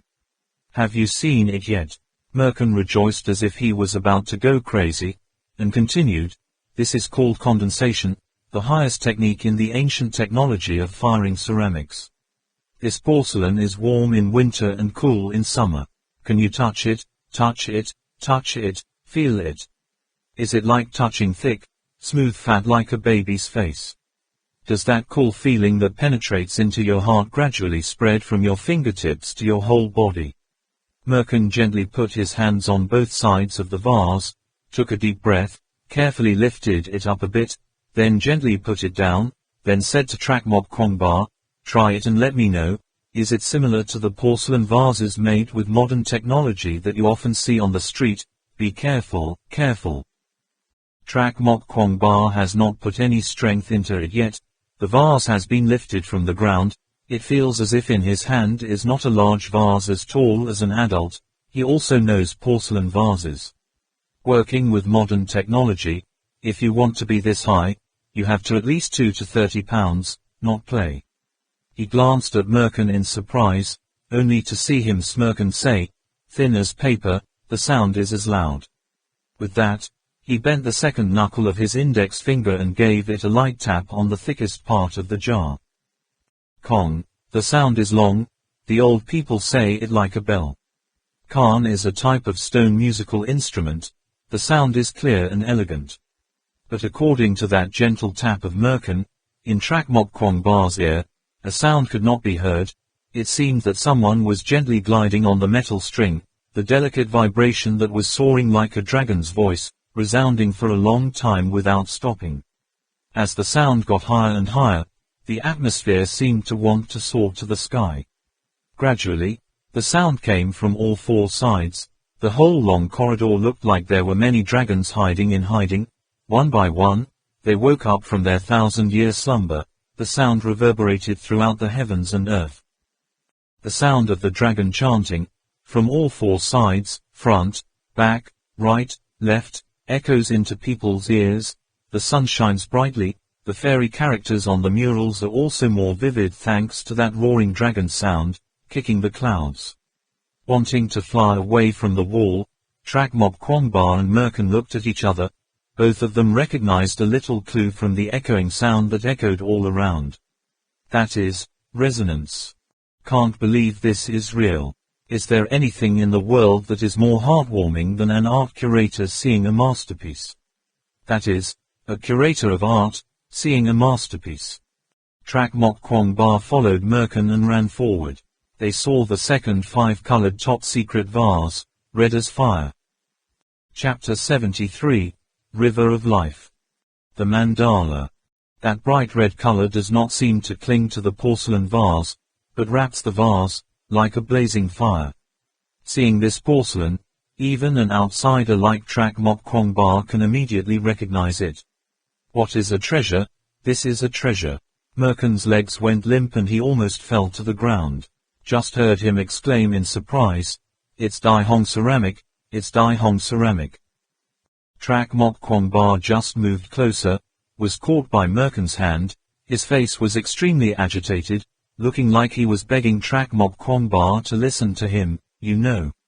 Do you know, this fiery red, a color that symbolizes good luck and rejoicing in the vast majority of countries in the world, China is no exception. When they get married, people stick the word, double joy, in red and light a candle in red. Isn't that the same idea? Rolling out the red carpet in big ceremonies, for the same reason. Therefore, in China where porcelain originated from, it is almost as if each dynasty is constantly pursuing red ceramics. But even in the world of playing ancient ceramics, it is also common to say that the fiery red ceramic has never been successfully fired. Because all experts believe that as long as there is a modern red ceramic in this world, it will certainly be made in large quantities, will definitely be recorded in history books, but they have never discovered any. No specimen, not even a fragment, not even a single record was found in the history books. What's more, those experts even said that before the 20th century, people had never been able to mix enamel colors that could create a bright red finished product.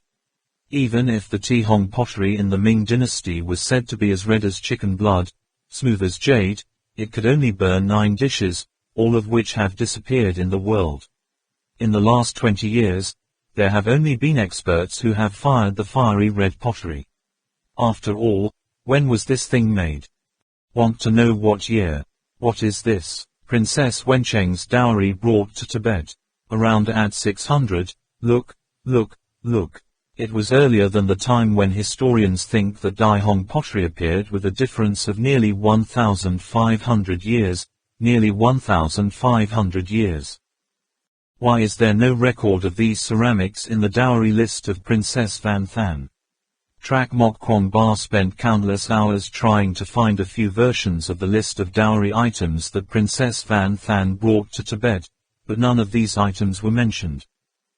Merkin only said one sentence that made Trak Mok Kwong Ba stiffen. The lists you found were all rewritten by later people's imagination. The exact list at that time was afraid that it was lost. During the war, even history has been erased, let alone such a silly list. In the end, Trak Mok Kwong Ba had to sigh with emotion. Again, such a unique product. Merkin repeated the words, "Excellent poison," and slowly approached, slowly reaching out his hand, as if he wanted to touch the blazing fire that enveloped the vase. Just touching the outer edge of the flame, he stammered, "The technology of legend. Ice fire." Seeing that Trak Mok Kwong Ba didn't understand anything, Merkin took the trouble to explain, "I also have a collection of Dahong pottery made with modern technology. That red color is just covering the surface of the ceramic with a bright red layer, although it's also smooth, but compared to the legendary Bang fire technology." Wai shook his head and said, "You see, the whole body of this vase is like wrapped in red fire.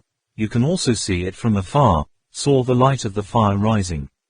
In the writings of ancient novels, it is said that when people approach this type of ceramics, they can even get burned, but if they are sincere, this fire is not only not hot, on the contrary, it is also a bit cool, more soothing." Trak Mok Kwong Ba gently brought his hand closer, seeing that it was no different from the blue vase earlier. The feeling of coolness was as natural as touching a thin layer of ice, but it was only gentle and did not penetrate the bones. Cold. Looking at Merkin's attentive appearance, he reminded him, "There must be more ahead, right?" "Of course, let me have a look." In Merkin's eyes, Trak Mok Kwong Ba was completely gone. Trak Mok Kwong Ba had to continue walking forward alone. After about 100 steps, he saw another vase as tall as a human. However, this vase is slightly different from the previous two. It seems to be hewn from jade, but compared to jade, there is an iridescent substance like ice in the air, almost transparent, pure blue color. Together. The most special thing is, looking through the body of the bottle, you can see the contents inside, which looks like a round crystal ball, as big as a fist. "Merkin, come over here, what is this?" Trak Mok Kwong Ba vaguely felt the clue, seemed to have seen an item like this somewhere, but couldn't remember it for a moment. Merkin stepped away from the fire-red porcelain vase, his expression brooding. Trak Mok Kwong Ba said, "How should this be called?" "Green as jade." Merkin shook his head, "Strange, this is not ceramic, but lapis lazuli. Do you know why the ancient Chinese didn't call it glass, but lapis lazuli?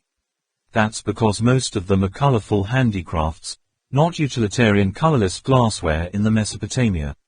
In ancient China, lapis lazuli was considered a kind of man-made jade that could be crafted. However, this glazed vase has an elegant temperament. The whole body is spotless.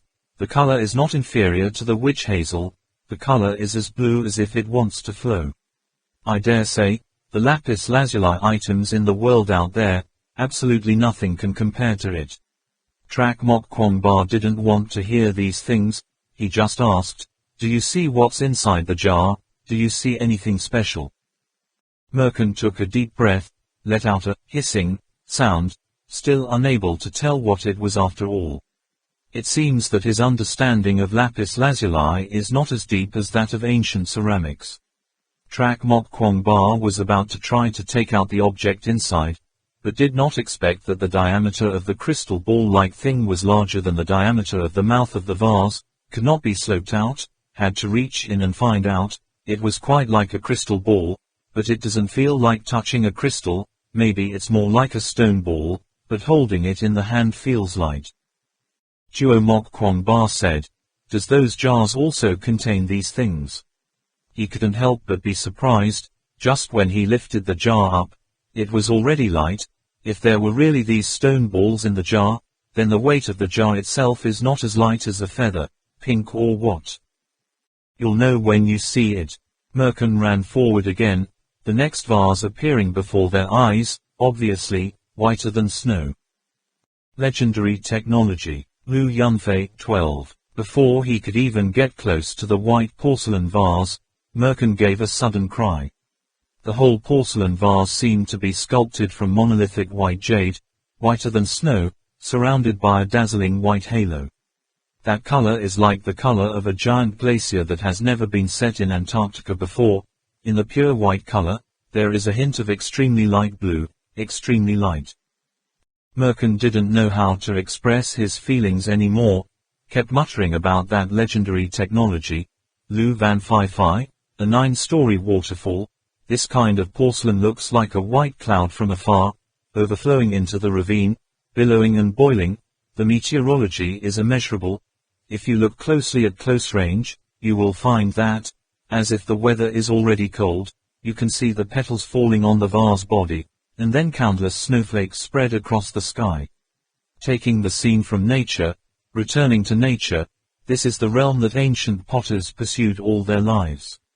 The Europeans didn't bake pottery until the 18th century, thinking that it had surpassed Chinese technology, but how can that pale white color compare with this genuine natural white? Their technology, compared to what this legendary technology is worth nothing. What makes Merkin even more agitated is that, from this position looking ahead, this long, seemingly endless corridor is filled with porcelain vases standing quietly, looking overwhelming. Merkin seemed to turn into a 3-year-old child, pacing back and forth in the hallways, looking at this and then touching the other.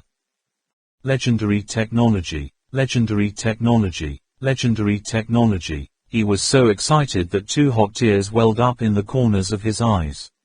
He stood in the middle of a pile of porcelain vases, spread his hands, almost wanted to catch the invisible treasures falling from the sky. Tears freely flowed down his cheeks, and a long, joyful laugh came out of his mouth. Ha ha ha ha ha ha ha ha ha ha ha ha ha ha ha ha ha ha ha ha. The more he laughed, the more his tears flowed, his whole body shaking. Trak Mok Kwong Ba saw that, knew immediately that Merkin's psychological state was beyond his control, afraid that if he saw 1 or 2 more treasures, his mind would no longer be sober. Unable to let Merkin fall asleep among these treasures, Trak Mok Kwong Ba didn't hesitate, closed his hand and took a strong blow to the back of the opponent's neck. Merkin immediately fell down. In fact, even though Trak Mok Kwong Ba didn't respond, Merkin was crying and laughing to the point that he couldn't even stand. Trak Mok Kwong Ba helped Merkin up, not bothering to pay attention to those dazzling light-emitting porcelain vases, only wanting to find his way out of this long corridor. It wasn't long before Merkin regained consciousness, but the maniacal laughter just now had almost drained his stamina. He leaned over Trak Mok Kwong Ba and said, "You know, every piece of art here, whether it's floor tiles, frescoes, or glass walls, can only use the 4 words, won't, there's no, to imagine, much less need to mention the other ceramics, all of which are beyond the imagination of people. I can say this, assuming that in front of our eyes, these are not completely intact items, but just a bunch of broken pieces. You arbitrarily picked up a piece of it and brought it out. That's enough to drop an atomic bomb on the world of porcelain collectors and researchers. Their view of the history of ceramics, their perception and interpretation of the world's ancient ceramics industry, will be completely overturned." Trak Mok Kwong Ba didn't bother to pay any more attention to Merkin, just raised his arm and pulled him forward, but Merkin continued to speak loudly. "You describe the porcelain pieces you have just seen to any furniture expert. Any messenger in the world, ask them if there is such a thing. I dare say, they will surely answer you, absolutely not. Because those experts only looked at the royal records, only looked at the lists of collectors. How could they know about the items that only exist in legends? The records of the royal court over thousands of years, how much has been destroyed, how much is preserved? The secret things in the palace, how many parts are recorded in the books? Then try to ask, how many items are lost in the hands of collectors? Among them, how many people went to study ghost novels from the Tang dynasty onwards, and then spent time listening to the oral stories in folklore? If they didn't see it with their own eyes, they would never believe it." Merkin's mood was agitated again.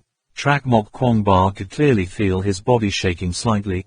Any ancient technology almost always goes through a process like this, gradually developing to its peak, then started downhill, until the transmission was lost. In the history of China's ceramics, all of you, major researchers have said that the Song dynasty was the peak of the ceramic industry, and then gradually declined. Only I believe that the new Tang dynasty ceramics are the pinnacle works of Chinese ceramics. Almost all of the legendary ceramics appeared in the prosperous Tang dynasty. The production force of the great Tang Empire at that time could be said to be at the top of the world, and many technological industries developed to the peak. It's only a pity that after the great turmoil of the 5 dynasties and 10 kingdoms, the Dai Tang technologies handed down to posterity were no longer 1/10, even if it was said that it was only 1/100th, 1,000th was not too much. Therefore, later, when posterity wants to learn, there are many industries that have to go to countries like Japan, or Central Asia to examine. In fact, the country closest to Dai Duang, which inherited the most industries, was probably Thofen. Inside this shrine are the pinnacle works of that period. The crystallized works of that ancient wisdom are all here. It's all here. Along the way, tears streamed down Merkin's chin incessantly, dropping to the ground, emitting a ticking sound. In order for Merkin to keep his mind awake, Trak Mok Kwong Ba could not help but emphasize, "Don't get too excited, don't forget that these are just coral reefs." Coral reefs. Called coral reefs, is Merkin's way of saying what he knows to Trak Mok Kwong Ba. According to research by the medical family, the treasures in Shangri-La can be divided into 3 levels.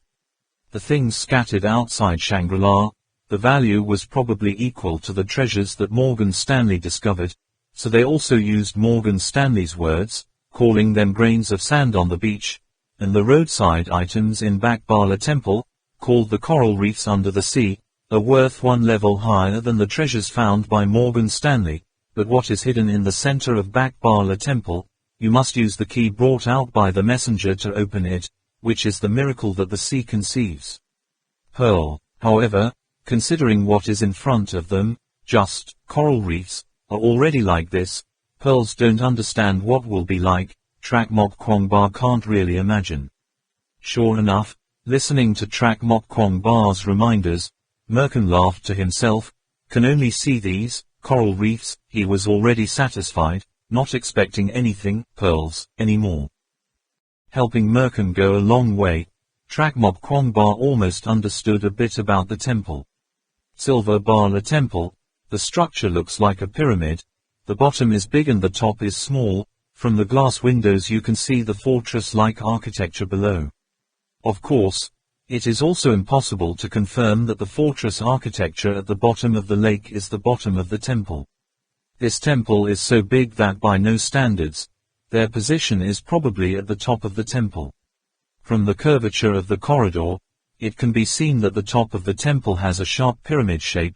It's just that the circle is so large that it is almost impossible to recognize its curvature. The corridor is circular, half of it is exposed to the lake bottom, the other half is hidden inside the mountain. Trak Mok Kwong Ba did not know that the route they took and the route the other mercenaries took had just cleverly drawn 2 concentric vortexes in opposite directions, one side whirling inward, the other vortexing again, go out. Even Trak Mok Kwong Ba thought, I wonder if this temple has an entrance on the top of the 3rd floor, and then down to all 3 floors of the platform. Build a temple based on the Himalayan mountain circuit, from the top to the bottom about 7,000 meters apart. If so, there is no doubt that this Silver Bala temple will be the greatest man-made structure that Trak Mok Kwong Ba can imagine. He suddenly thought that when they climbed from the 1st floor to the 2nd floor, why was there such a steep slope? Is that the bottom line of the shrine? Having said that, aren't all 3 floors of this 2-die mountain platform just the 3 balustrades of the Back Bala temple? What about the other underground sea, which is the water reservoir of the temple? Trak Mok Kwong Ba himself was shocked because of this thought. His face turned pale. If there is such an architecture, I am afraid that all the so-called wonders of the world combined may not be equal to 1/10 of this temple. Trak Mok Kwong Ba put those idle thoughts out of his head. Obviously it is impossible to have such a huge architectural work. The human and material resources in this place cannot satisfy the conditions to build the project. In his imagination, he focused his thoughts on finding a way out. If this corridor was just a complete circle, then it was a mess. Merkin recovered a bit of physical strength, focused his attention on the pile of porcelain vases, but after being reminded by Trak Mok Kwong Ba, he didn't stop to look at each vase one by one, never lifting his feet like before. Head again. Along the way, he also discovered a feature. These porcelain vases are not all top-notch. The finds from top to bottom are as if covered with a halo of light, obviously a dowry of Princess Van Than brought to Tibet. The number is very small, going so long, there are only 5. A bit worse, probably because the good craftsman who followed the princess used extra heating materials on the spot. There wasn't much of a clear light, but it was also a top-notch product among the best, last type. Obviously, the products of the afterlife, the technique and the level are not comparable to the above 2 types, but the number is the largest. It seems to be given to contribute to enough numbers, can only be considered as extreme goods, only product. Merkin reviewed and explained to Trak Mok Kwong Ba. Seeing that the bright corridor was about to go to the end, the front was already pitch black. Trak Mok Kwong Ba suddenly jumped, remembering it. The porcelain vases and the spheres in that vase, he had read about them while studying the documents. This was a mandala altar. Depending on the number and position of different porcelain vases, the deity worshipped here is also different, but there is one point that can be affirmed with certainty. In the Tantric scriptures, these Buddhas all possess awesome power. Deep inside, Trak Mok Kwong Ba immediately raised a bad premonition. In his experience, the grandeur of the architecture and the exquisitely beautiful painting of the interior have always been proportional to the degree of the danger of that architecture. This temple is not only a gathering place of legendary treasures, but also a collection of the greatest achievements in the fields of organology, antiquity, and raising creatures. Just remembering the record found in the village of the Kwei Ba people, Trak Mok Kwong Ba couldn't help but shiver. So magical. The large contingent of mercenaries also let out a sigh of emotion just like Trak Mok Kwong Ba and Merkin. But the scene they saw was completely different from Trak Mok Kwong Ba and the others. The final sculptures of the door of beings became smaller and smaller. The human figure eventually shrunk to the size of a pea.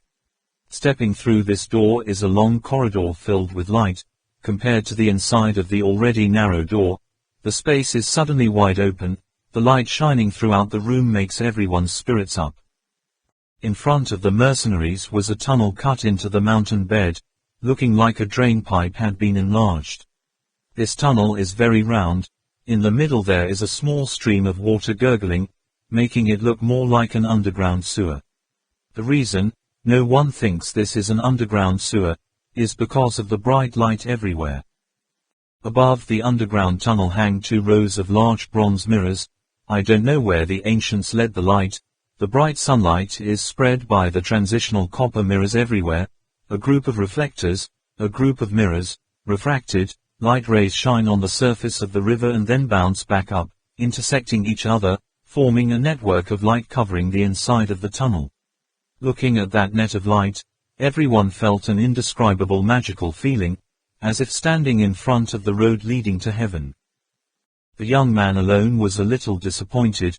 Compared to the door of beings, this light grid can only be considered a work of visual art, still unable to move people to the depths, spiritual depths. He quietly looked at the river flowing before his eyes. Because of the reflected light, the river's surface was glittering with golden light. He could see the ripples of the waves. The water was not fast, but not too slow. It is a bit strange that in this space with very high echo effect, the river does not emit any sound. The young man tilted his ear to listen for a while. That's right, he only heard the whispers of the mercenaries. This river did not have the sound of running water. Is this the Fusheng River? It's just that it can only be considered a big channel. He couldn't help but feel a little dissatisfied.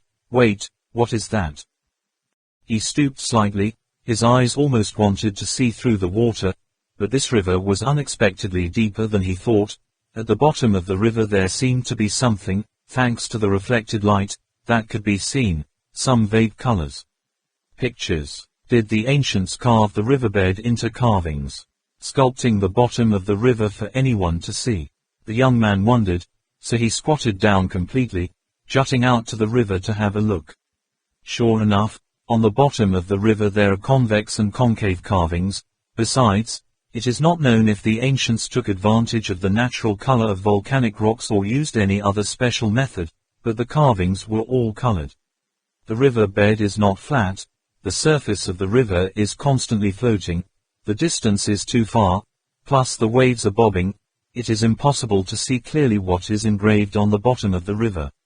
However, the young man understood at least two problems, one that the tunnel was not circular, but figure 8, the space above and below the water is completely symmetrical, where they are standing is the waist of that 8. Secondly, the temperature of the river water is different from the lake water outside. The lake water outside, due to the snow on the mountain flowing down, although it is geothermally neutralized, it is still a bit cold, while this river is under the influence of geothermal heat. River water is a bit hotter than normal lake water out there.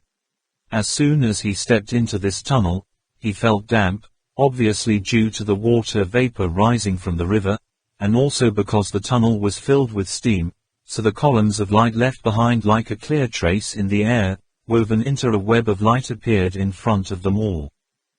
HMPH, the Fusheng River, is this also called the Fusheng River? The young man smiled coldly and ordered, "Stop looking, quickly follow the direction of the river." River of Life.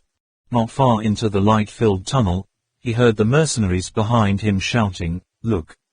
What is that? What is that?" Many other mercenaries seemed to have noticed as well, uttering cries of amazement, evidently seeing something miraculous.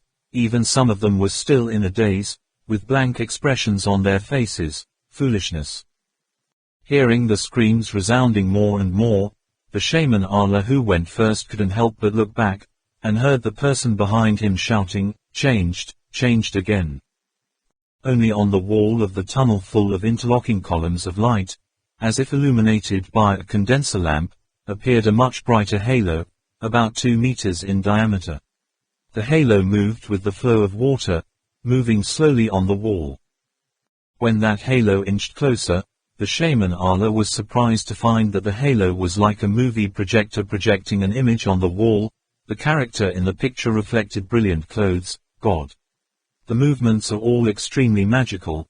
Even the main hair on the animal's body is so clear that it is possible to distinguish each strand. Not only that, the character in the projected image also casts shadows, and then has a rough feeling. If in any other normal place, it would not be strange to see a video projector projecting movies on the wall, but it would not be strange in a 1,000-year-old temple to suddenly appear this scene.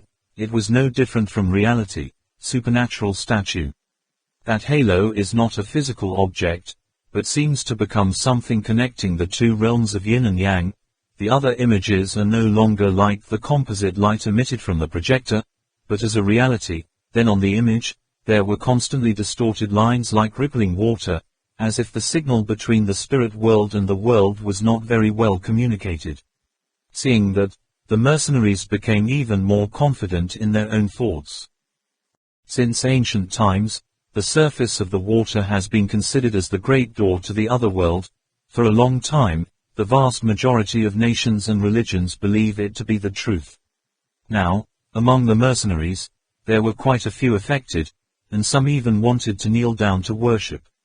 Because, other than believing that it is a projection of another world, there is really no way to explain this bizarre phenomenon. The mercenaries all widened their eyes, peering at the water and the wall where the halo appeared, but didn't notice anything out of the ordinary. That halo just suddenly appeared there. Could it be that the door to the afterlife was opened? The young man smiled slightly, thinking to himself, "Fusheng River, so this is your true face. Fusheng, friar, did you portray all the thousands of lives in this mortal world?"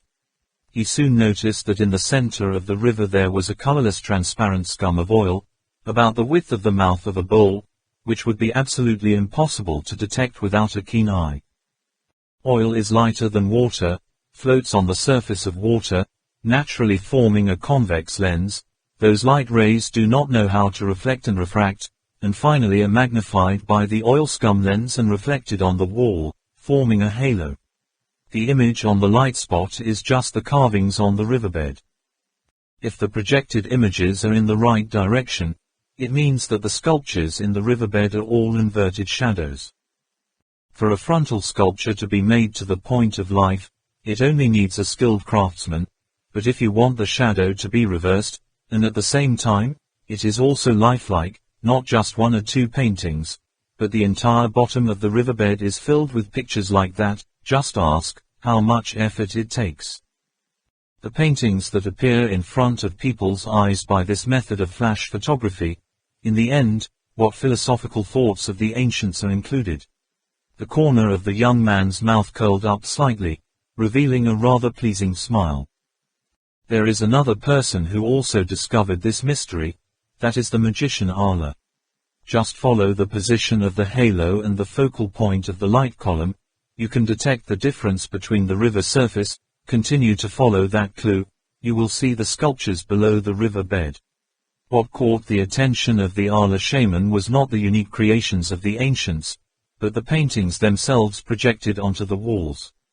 That halo of light slowly moved, the images appearing on the wall continued one after another. It was not difficult to notice, the skin color of the characters in the picture was very different, the clothes also had their own unique points, from dyed one to dyed one. Turkey, then Central Asia, Europe, Africa, all appear in the picture.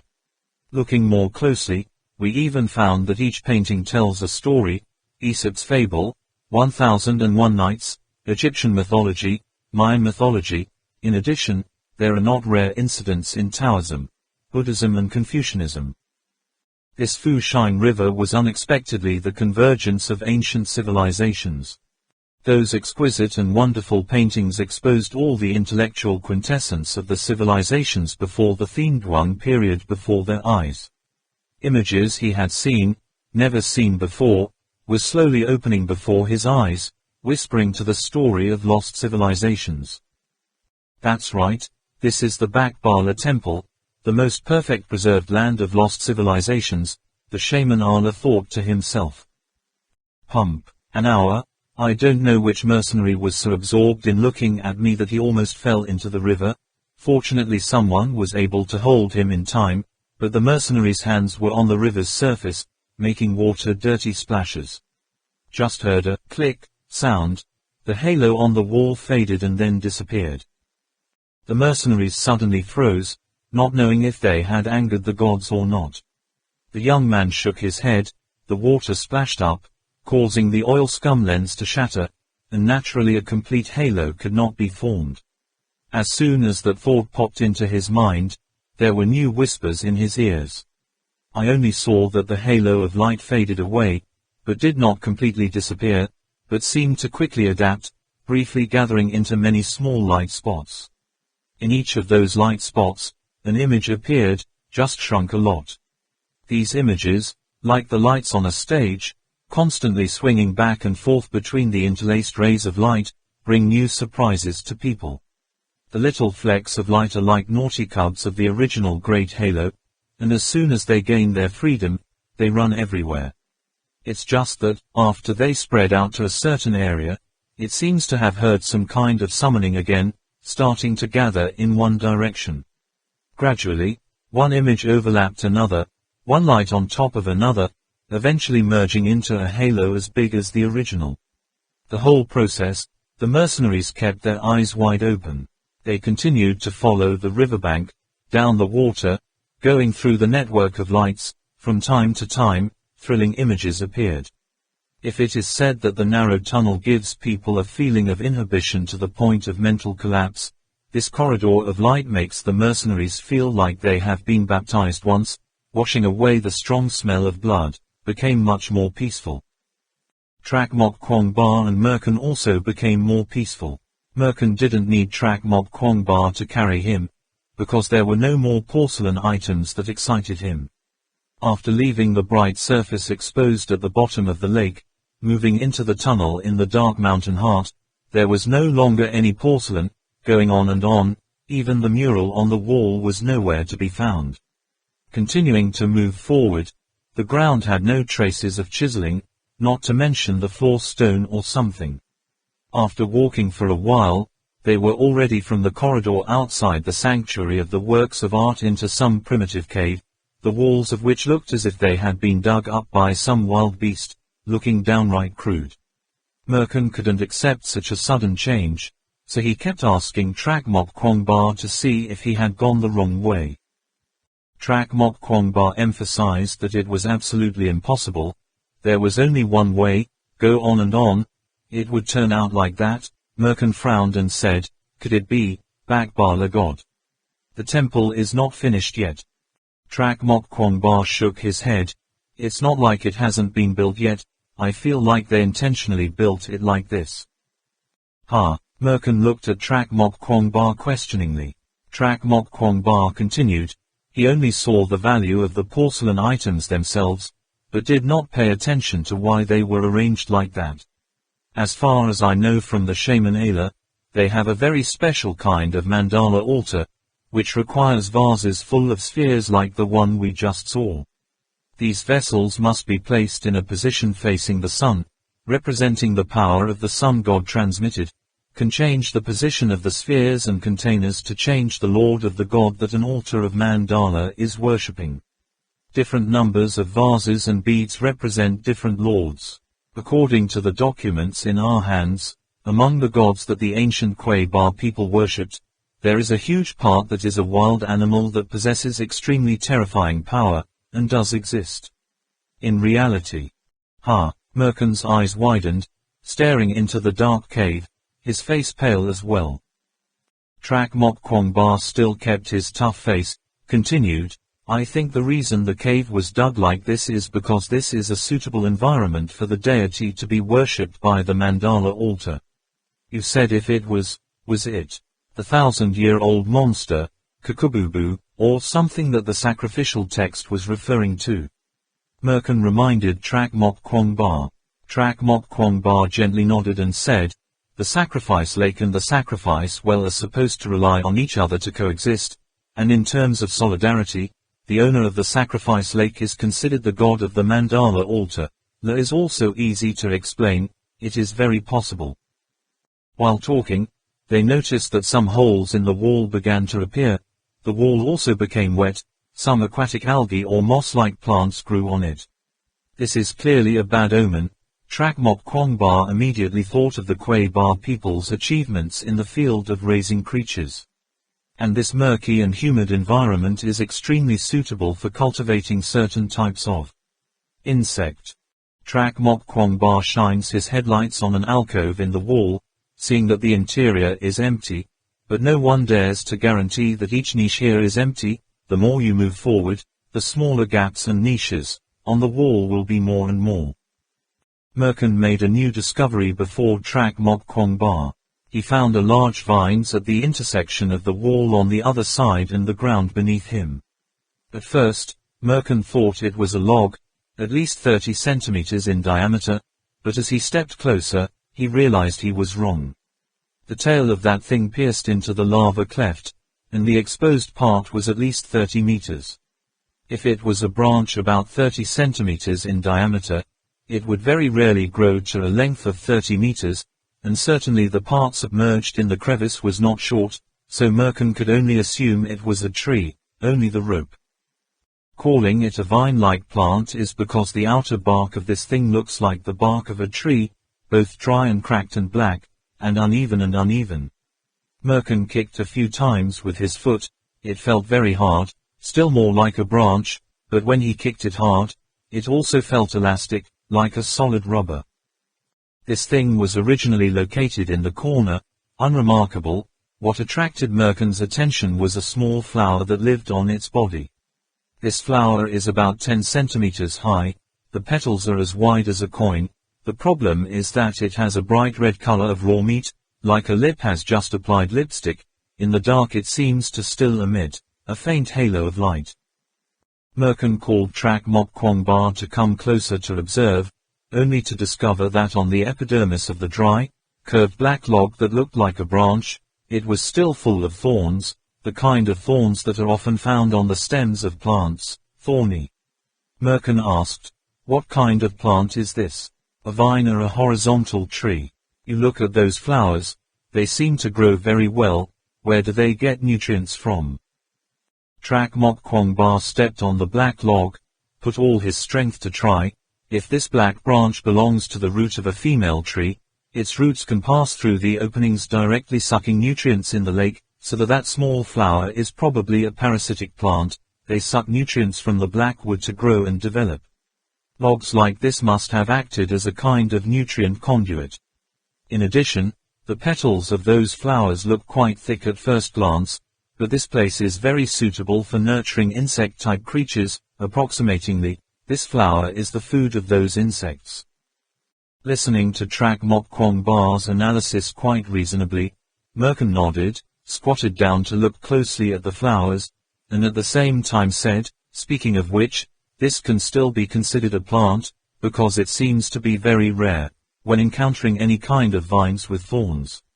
However, it's not very good to say that. You see, if these flowers want to seek protection, they must grow close to those thorns. Why do they always grow in such open places?" Mok Kwong Ba said, "These thorns must be to protect the female stem from being eaten by insects, not being able to protect the flower." In fact, neither Trak Mok Kwong Ba nor Merkin knew much about plants. Unbeknownst to them, the thorns did not grow indiscriminately on the log, but were completely symmetrical across some median line. Merkin gently stroked the petals, softly, sound, observing from a close distance, those petals are not like petals at all, but like a slice of red meat. Touching it feels like touching into the flesh. Merkin stroked the petals and felt as if he was stroking someone's earlobe. He used a little bit of strength to squeeze. The petals were as small as if they were in pain. The folds immediately shrunk inwards, finally receding into the log, leaving only a knob that looked like a small chimney.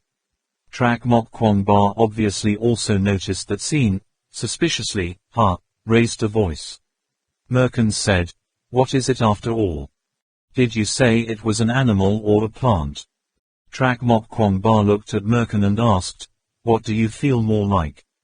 "Coral." The two people said at the same time that the small, flesh-colored flowers were really like corals clinging to the reefs, immediately withdrawing whenever there was any movement. The life form that looked like meat but wasn't meat in front of their eyes could be thought of as a terrestrial version of a coral. Moments later, the other piece of meat seemed to feel that there was no longer any danger, slowly poked its head out, spread the folds, and blossomed into a small flower like before. "Low creature," Merkin made a judgment. Trak Mok Kwong Ba raised his hand on top of the flower petals and waved a few times. The petals were dodging and fluttering slightly, as if giggling because of an itch. Looking at the soft petals, Trak Mok Kwong Ba couldn't help but laugh a little, but he immediately thought, these flowers can be retracted into the tree, probably not food for the insects. Did they grow here against the will of the ancients, or is there some other effect? He shook his head and stood up. The Kwei Ba's art of raising creatures was difficult to explain. The two thought about it for a long time but couldn't think of any effect these plants had, leaving them there and continuing to find their way. Along the way, you can see those thorny trees everywhere, with both ends growing into the wall. The exposed part is from a few meters to several tens of meters long. Trak Mok Kwong Ba and Merkin became more and more curious. What did the Kwei Ba people bury these logs here for? The caves on the left wall are more and more. The size is getting bigger and bigger. If you listen attentively, it will not be difficult to notice. In the cave echoes the sound of moving millipedes. However, these animals are hiding in a dark place, with no intention of crawling out to attack people. Trak Mok Kwong Ba and Merkin also decided not to tease them. If they can find a way out of here, it's good, best. Unfortunately, God's will is not willing to please people. Going a few hundred meters ahead is the end of the road. The cliff is flat right in front. Merkin can't help but grumble. I told you I was going the wrong way.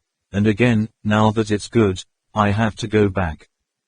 Trak Mok Kwong Ba disagrees with Merkin.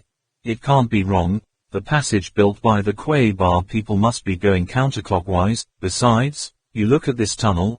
All four sides are chiseled, cut very rough and bumpy, and the cliff in front of us is as flat as an iron. There must be a problem. Merkin glanced at Trak Mok Kwong Ba and asked, "You mean, this could be a blocked passage?" That's right. The path we're on isn't a normal passage. If it's the entrance to the sacrifice well or the lake, it's not strange that after construction is completed, it is not strange, maybe, both sides are sealed. This is most likely a closed curve. Trak Mok Kwong Ba confirmed more. What about the air we breathe? Merkin said. What about plants and animals? Trak Mok Kwong Ba closed his eyes, then immediately opened them and went straight to the smooth cliff. There is wind. Stepping closer, Trak Mok Kwong Ba discovered that it was not a cliff but a wall made of very large bricks, but the gap between these bricks was very small, could not be seen from afar. Okay, when shining the headlights on the left side of that wall, Trak Mok Kwong Ba also discovered a line of small letters. Merkin also tilted his head and asked, "Slave, despair. What are you writing?" This is advice for prisoners and slaves being sacrificed. If they're lucky enough to escape Bam Ma Ka's mouth, then when they see these lines, they should despair. Go, Trak Mok Kwong Ba replied. His face did not show any expression. The last sentence, "When you see this line, despair," was like a blow to his heart. Obviously, when building the sacrifice well, the ancients thought of the case that smart slaves or prisoners might take advantage of the ventilation passage sealed with soil beams to escape, so they went one step ahead and blocked it, this way out. Sacrifices are sacrifices. Sacrifices must be eaten. If they escape from Ba M Ma Ka, they will have to receive the end of being buried in the belly of the insects in this place. Both of them understood. The reason why the insects have not appeared yet is obviously because according to the biological clock, it is not time to eat yet. Merkin was puzzled. As you said before, if it's not a Bam or something, it must be a Kubukubu, bigger and stronger than the white bones in the sacrifice well, right? Why did you turn into an insect? Or, that verse says it's very large, not just in terms of volume, but just that their strength is very strong. The insects that inhabit them have always cooperated to hunt. Impossible. Merkin and Trak Mok Kwong Ba discussed and continued to search for the exit. Merkin searched around the stone wall to see if he had discovered anything new, and Trak Mok Kwong Ba knocked on the wall in turn, to see if he could destroy it with explosives. Trak Mok Kwong Ba said, "Or blow up the wall like you did with the ventilation." No way. Merkin immediately dismissed his opinion. This is a brick wall, not a beam. Blowing it up will cause a shock, possibly angering those insects, maybe the builders. Silver Bala Temple has also calculated this possibility. At that time, there must have been fire medicine, right? Duo Mok Kwong Ba nodded. Before the Army of Light disappeared, fire medicine appeared a long time ago. Heaven knows how far they have studied the application of gunpowder. Merkin said, "That's right, the ancient artisans understood the human psyche better than you and I. In ancient architecture we often encounter such a situation, when you think you have broken solving the trap agency, is actually when you start the trap." In this respect, Merkin's real combat experience is much richer than Trak Mok Kwong Ba's. He walked to the right side of the wall, suddenly exclaiming, "Wow, there are words on this side too. Wisdom is the only way to live." Trak Mok Kwong Ba translates mechanically. Merkin was puzzled. What do you mean? Just finished saying despair, but said there is a way to live. Is the translation correct? Trak Mok Kwong Ba said, "The general idea is probably not wrong. I think, the ancients' idea is that the body is a sacrifice to the gods. Being eaten is the only correct option. but if the sacrifice is smart enough wisdom, then that wisdom will be able to make up for the mistakes he has made, or marry to fill the injustice of fate, giving him the opportunity to live again as a human. If that's the case, maybe there's another special method to break through this wall. All Kong Ming, so stupid. Trak Mok Kwong Ba's last sentence reminded Merkin. He suddenly pressed his hands to the wall, spreading 5 fingers and groping for a while. What did he say? Merkin groped the bricks one by one, explaining, "Have you ever played the Chinese wooden unlocking game, apparently called the Lu Ban lock or something? There's no hidden hooks, but just block by block of components put together. This Kong Min wall also uses the same principle. These square bricks look the same on the outside, but the internal structure is completely different. Just need to find the first brick. The remaining bricks are completely different. We'll move in the directions up and down, left and right, opening a door for us to get out of here." This structure appeared very early. I heard people call it Kong Min Wall. This type of wall is much more secret than conventional underground doors. We should have noticed it from the start. You see, facing us, all are solid squares. Do you know why it has to be square? Only then can we guarantee that, when people outside move them, they won't be able to see the changes in the structure inside. Speaking of which, he seemed to have discovered something, so he pressed it with his finger, and a small hole appeared on the brick, just enough to put his finger in. Merkin put his middle finger in, pressed it, didn't see any movement, lifted the hook out again, still no response. Merkin shook his head, continued groping for the other bricks, and soon he found another one, poked it in the small hole, couldn't push it in, couldn't pull it out again. The brick immediately protruded half a slit.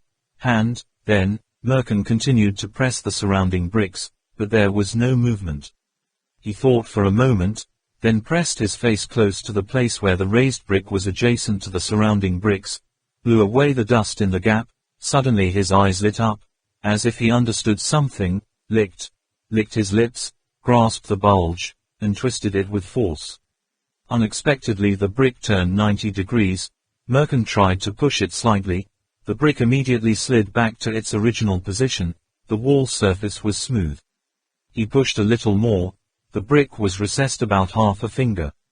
Merkin seemed to have found a way, began to try to move the adjacent bricks, pull the right one out, push the left one in, push the bottom one up. Sometimes the surrounding bricks could not move. He has to restore to the original state, change direction to do it again, keep groping like that. The later the difficulty gets higher, but gradually, on the wall also looms the shape of a door. It's just that time is running out. Trak Mok Kwong Ba, standing next to him quietly observing, suddenly heard crunching sounds. The insects in the caves on the left wall were almost in an uproar. Up already. He quickly reminded, "Can it be a little faster? Looks like the insects are hungry." Merrin was focusing all his mind on the bricks in front of him, exasperated. "Don't bother me anymore. This thing only takes one step wrong and you have to start over. If they come out, you have to think of a way to stop them." Trak Mok Kwong Ba also knows that Merkin can't be distracted at this time. If he remembers the wrong step, can't bring the wall back to its original position, causing a brick to get stuck, it will be difficult for them to arrange to turn the picture. This wall becomes a door. Unfortunately, those insects don't need to know any reason, they just keep coming out. Trak Mok Kwong Ba was startled for a moment, but he immediately calmed down, because they were nothing else but the big cockroaches he was familiar with. Trak Mok Kwong Ba knows well, the mouth of this ferocious ugly creature is not very large. They can only eat a little lichens or mud or something, cannot harm humans. Trak Mok Kwong Ba is surprised. Why do people nurture this kind of insect that can't do any harm to humans? Unless they're just a link in the food chain. If they're not cannibals, then they're the ones being eaten. Those large cockroaches quickly crawled all over the cave. Merkin didn't notice it at all, as if he could neither see nor hear. Trak Mok Kwong Ba cautiously stared at the cockroaches, saw that they still had sharp thorns on their shins. Who knows if they would suddenly attack or not. only seeing those cockroaches as if hit by some kind of witchcraft. After crawling out of the hole in the wall, they obediently stood still on the ground, then began to follow each other in rows, one after the other. Trak Mok Kwong Ba was extremely surprised. Something must have happened to make the behavior of these cockroaches become so abnormal. He glanced over at Merkin, who was concentrating all his energy on the adjustment of the bricks on the wall. These cockroaches probably wouldn't do any harm to Merkin, but even if they were, Merkin would surely be able to. Can I cope? Besides, for the sincerity expressed by Merkin, Trak Mok Kwong Ba still couldn't fully believe it. He decided to follow the direction of these cockroaches, this matter without making it clear. It is not smart to reverse, lead to unexpected disasters that fall on the head, not play. Thinking so, Trak Mok Kwong Ba immediately told Merkin, "It's cockroaches, it doesn't affect us at all, but their behavior is very strange. I'll see how, you be careful." Merkin waved his hand, telling Trak Mok Kwong Ba not to worry about him. Trak Mok Kwong Ba cautiously followed the cockroaches, just walked a few steps. He was surprised to realize that what attracted these cockroaches was the small fresh flesh-colored flowers that looked weak. The small flowers rhythmically spread out and in and out, each time spewing a thin mist of mist. The flower in front just spewed out, the flower behind continued. The cockroaches followed the mist and slowly moved forward one after another. Based on Lu Kan Nam's method of identifying poisons, Trak Mok Kwong Ba initially judged that the mist was not poisonous. He took a small breath, only seeing a sweet scent flying into his nose. Trak Mok Kwong Ba quickly shook his head. This mist may not be poisonous, but it can obviously make people hallucinate.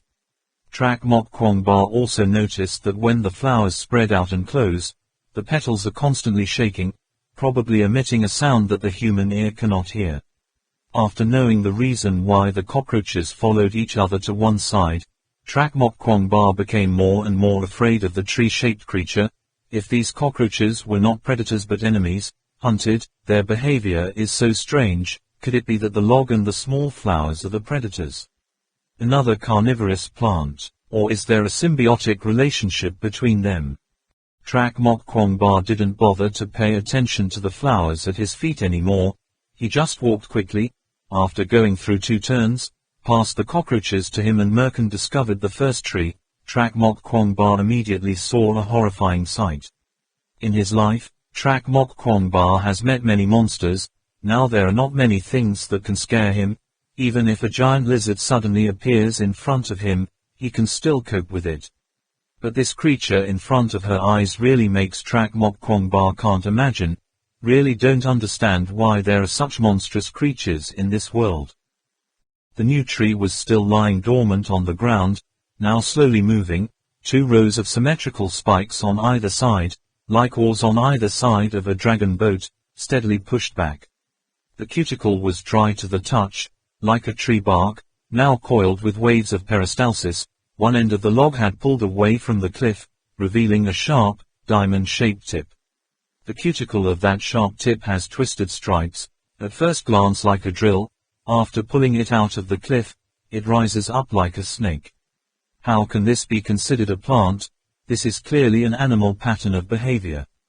After that, it was the stage that left the deepest impression on Trak Mok Kwong Ba. That pointy head jutted high in front of him, spreading out 4 or 5 petals like a blooming flower, each like a broad blade, serrated on both sides. Each blade must be a meter long. Between the blades there is a layer of fleshy tissue covered with tiny blood vessels. The inside edge of that blade, in turn, had 4 stiff prongs, which stretched out like a folding knife. At a glance, those stiff prongs are very similar to the forelimbs of a cockroach. The inside also has sharp serrations, making the flesh even wider. The whole process was actually very fast.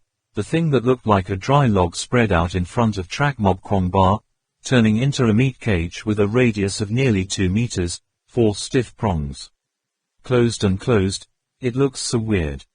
The cage was raised high, rotated several angles in the air like a radar system, almost detecting the approaching cockroaches. Its log-like body immediately crossed the road, lowering the cage to the ground. Its movements at this time are not exaggerated to say that it is as flexible as a snake. At this time, Trak Mok Kwong Ba could see inside that meat cage. Only in the center of the radar was a deep, bottomless dark cave, inside reaching out many inverted hooks, constantly poking out, in and out like a piston. Among those small upside-down hooks are many soft tentacles, which at first glance look like pistols, or something else, each strand of which is just like red worms, constantly moving after the other hooks. What is this? Obviously can't be called the head of some kind of creature. This monster has no head. This can only be considered a mouth at best, a pole mouth just big. Could it be that this thing has evolved to the point where it doesn't need a brain, doesn't need 5 senses, just a mouth and belly big enough to digest food? This is obviously the ultimate evolutionary pattern to satisfy the craving for food.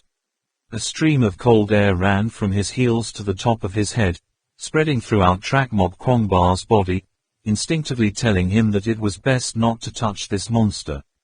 Seeing the cockroaches as if hit by the charm around, Trak Mok Kwong Ba began to think about finding a way to retreat. Those cockroaches, as promised, all crawled over to the cage. I don't know how that cage can sense the existence of cockroaches, but it seems to be getting more and more excited. The small hooks and tentacles are all happily wagging. The first cockroach crawled inside the cage, the hooks immediately held the prey, and then like a crusher, crushed the cockroach into a green water, swallowing the shell inside.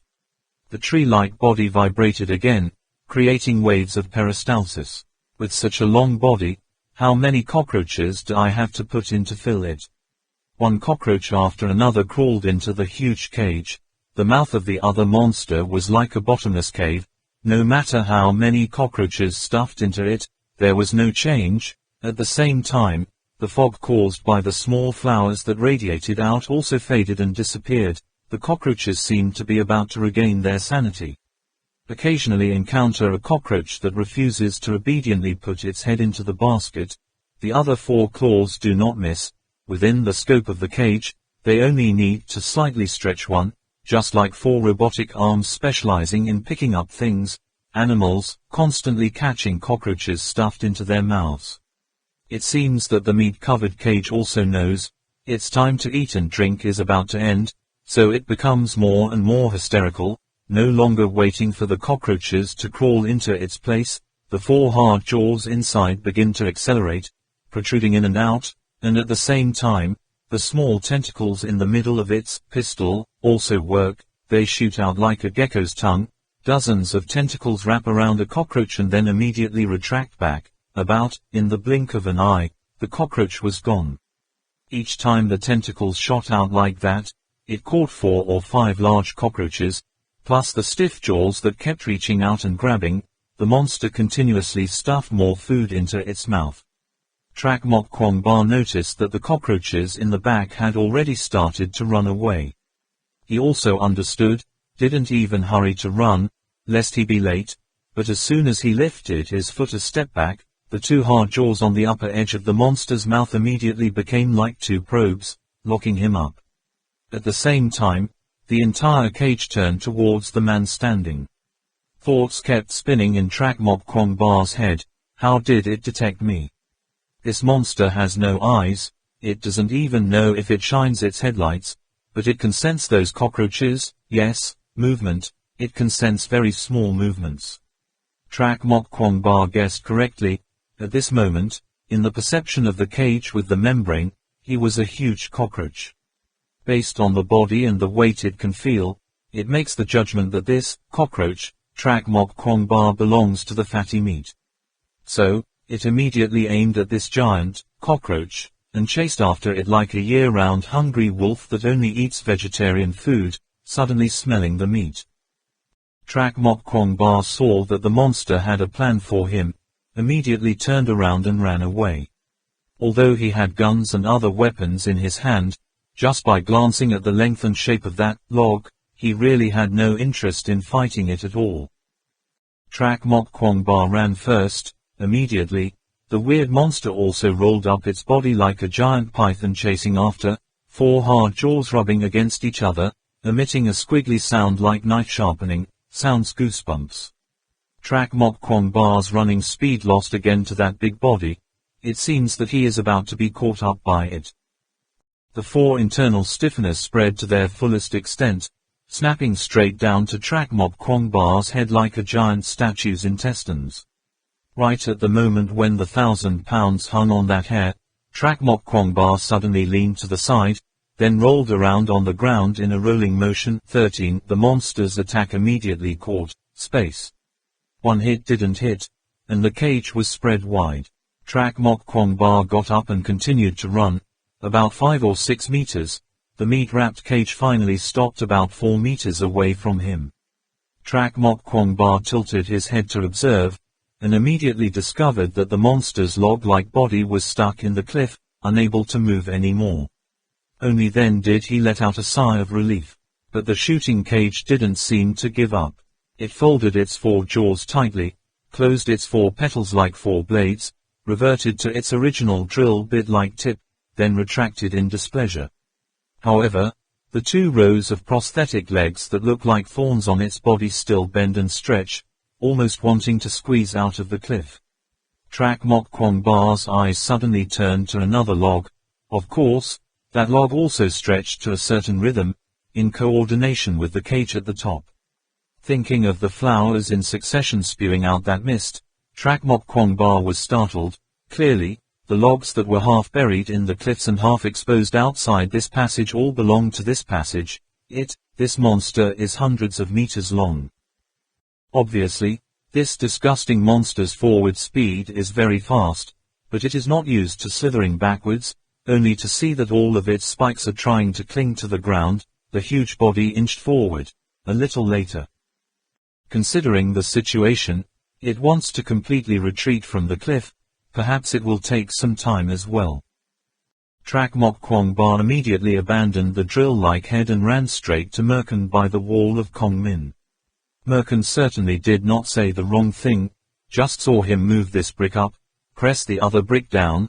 The flat wall has been arranged in the shape of a door by him, recessed inside about half a meter, but he doesn't know the picture. How thick is the wall? I've found the secret. I'll soon be able to open this wall of Kong Min. Seeing Track Mok Kwong Ba running over, Merkin immediately said. In Track Mok Kwong Ba's mouth, he didn't know when he had stuffed a few pieces of gum-cum-plastic explosive. He gasped, seriously said, "It's best to hurry up a bit. Besides, your explosive device. How do you use it?" Merkin replied, "What monster did you encounter?" Track Mok Kwong Ba quickly summed up the situation. The tree we see is a living thing. It is a predator. The cockroaches here are all its food. All the logs that sprung up and down the cliff were actually the monster's body. Since it hasn't completely escaped the cliff, I plan to blow it up into pieces.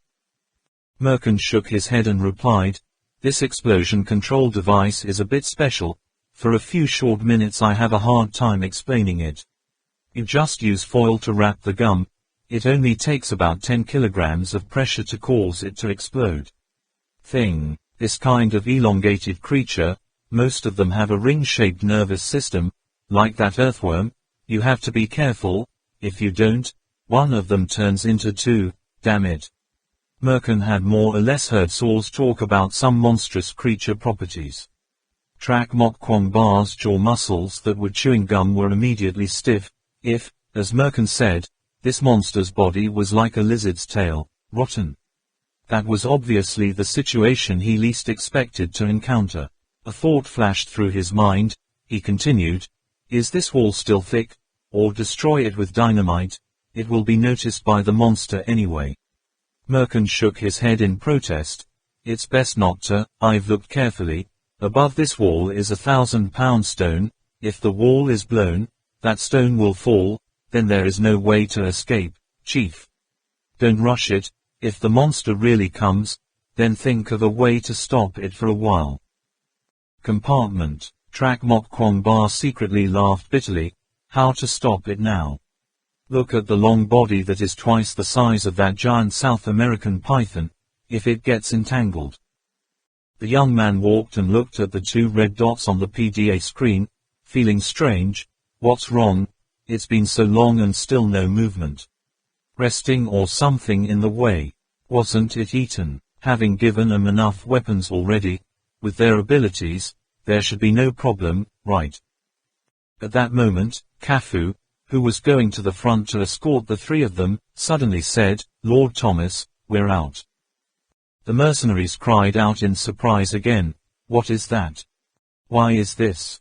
There, what is that?" Ho-ti. Going all the way to the river, the light had faded, the sight before the mercenaries' eyes was covered in a vague gloom.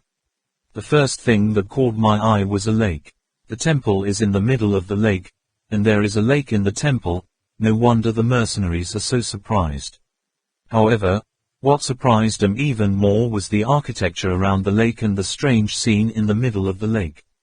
There are stone pillars on the shore of the lake. Looking at these stone pillars, immediately discovered that there are still 7 or 8 rivers that emit faint light flowing into the lake. Looking up at the waterfall, under the flickering light, the appearance of the architecture gradually appeared little by little. It felt like watching a leopard through a tube. This lake, or should be called a huge water tank, because it is located in a huge hall. Artificial stone columns, stone corridors, stone pedestals, domes, forming a great circular hall 3 stories high. Each floor has 7 or 8 rivers flowing out, even more. The smooth water flow is like a silk scarf connecting the 3 floors of the pavilion to the lake below. However, this architecture is almost hidden in the dark, can't see clearly, only impresses with great magnificence, a magnificence that makes people shocked and terrified. If it is said that this majestic architecture gives people a feeling of shock and awe, the strange light in the middle of the lake makes people wonder, rejoice and feel incredibly magical. Originally, the middle of the lake should have been covered by darkness, but in that darkness, streaks of light were born. Those streaks of light were like dancing spirits. A little closer they looked like flames, from a distance they looked like fireflies gliding quickly across the lake.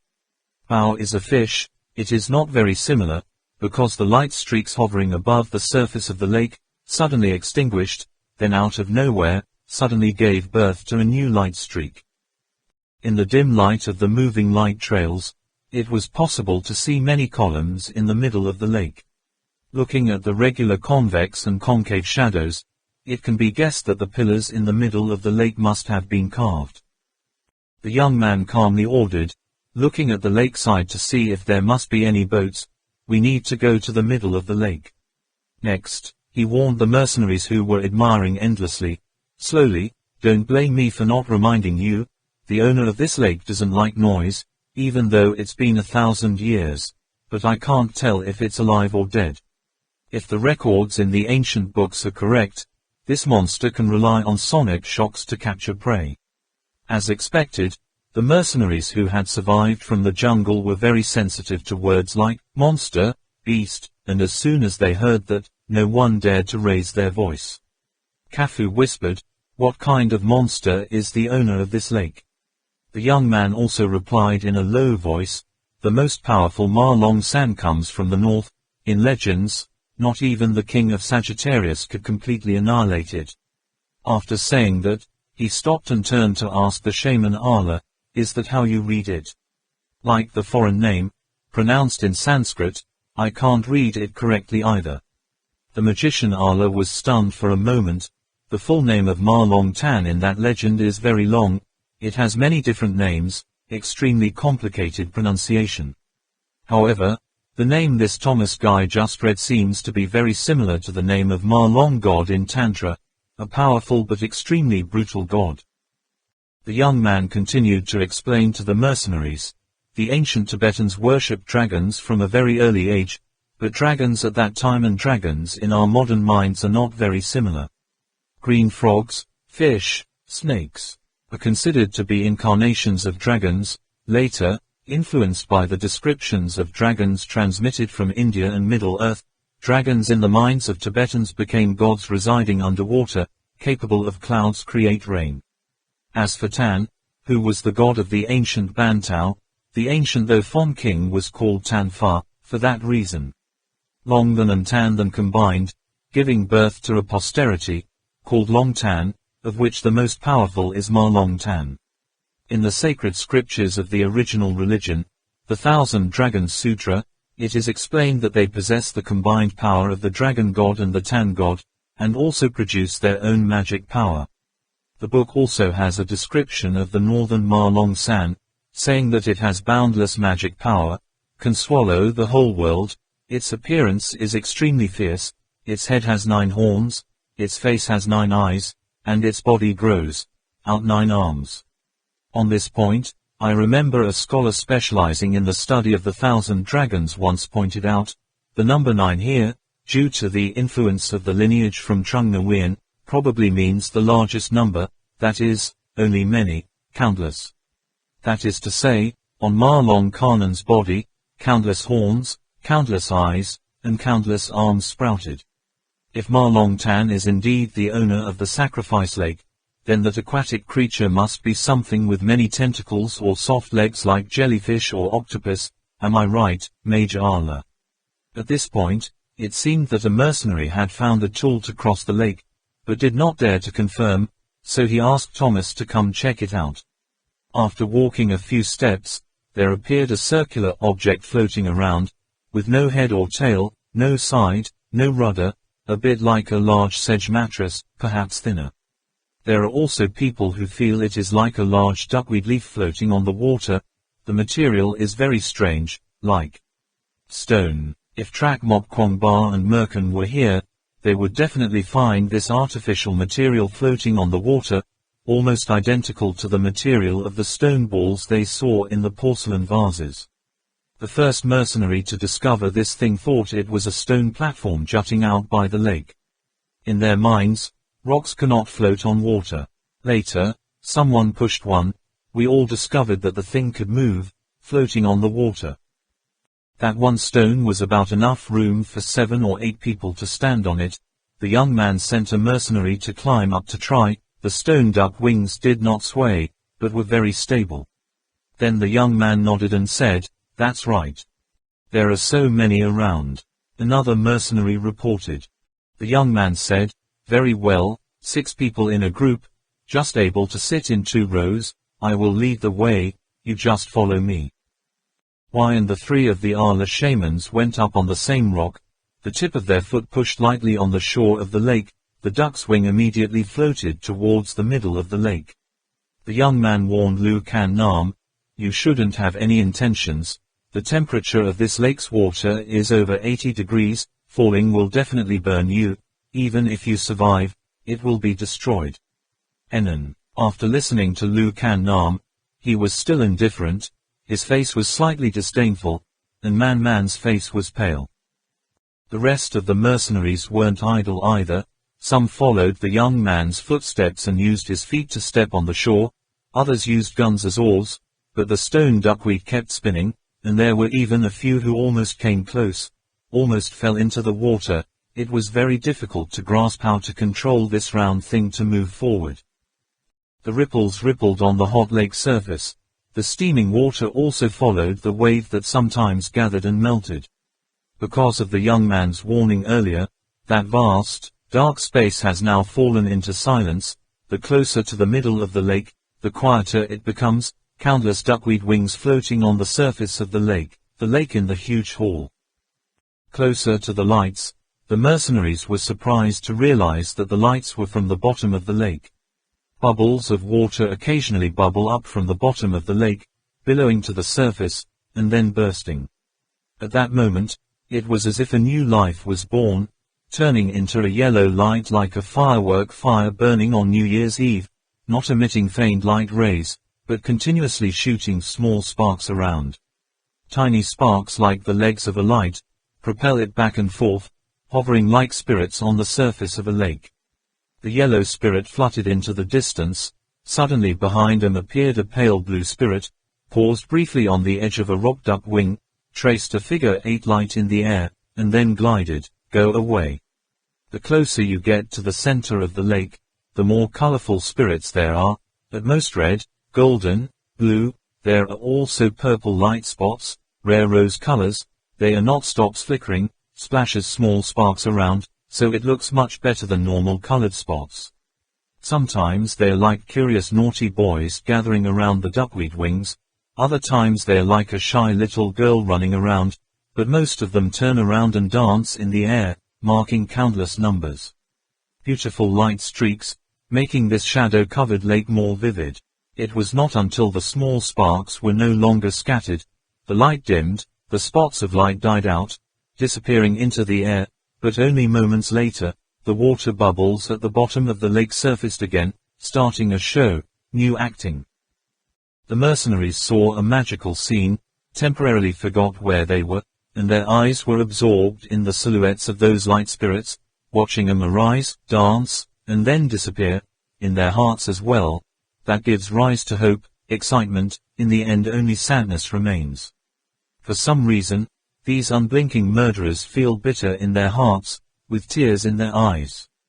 The strange sight before their eyes made them tremble even more than the pictures that gathered all the quintessence of ancient human civilization along the river just now. More strangely, the first mercenary to discover the rock duck wings did not continue to move forward, because when he used the butt of the gun as a paddle to swing into the water, the lake water shot up, unexpectedly turning into small sparks of fire. Tiny, that gun butt was as if it had just been dipped into the silver river, covered with small stars, blinking and then extinguishing in the blink of an eye. Despite the young man's warning, the mercenary was still stunned by the beauty, and couldn't help but let out a cry of astonishment. On the surface of the lake, everything was quiet, his exclamation sounded far away. Another mercenary on the other side of the rock suddenly felt that the stone pillar in front of him seemed to move a little, but soon he thought that he was dizzy, the stone pillar could not move. Not surprising, the young man explained calmly, is a heat-loving plant, an algae that can live at 90 degrees Celsius, which uses the minerals in the lake to make an enzyme. Fluorescent. This matter, when it is shaken and exposed to the air, it will oxidize and emit light, just like fireworks. Isn't it beautiful? His last sentence was, of course, to Min Min. The shaman Allah could not help but be secretly surprised. Listening to the tone of this young man can see that his knowledge is very erudite, absolutely no less than the sublime body he has shown. He wondered, where did such a powerful young man come from? The mercenaries began to wave their oars again, mostly because they wanted to see the sparks jump out of the water spawned in their hands, and then return to the water, drawing a streak of light like a meteor. When they passed the first stone pillar, the mercenaries discovered that these stone pillars were indeed not smooth and flat, with some hollows in a large patch, and some protrusions, invaded by lake water. Not very similar, there are clearly traces of human hand sculpting.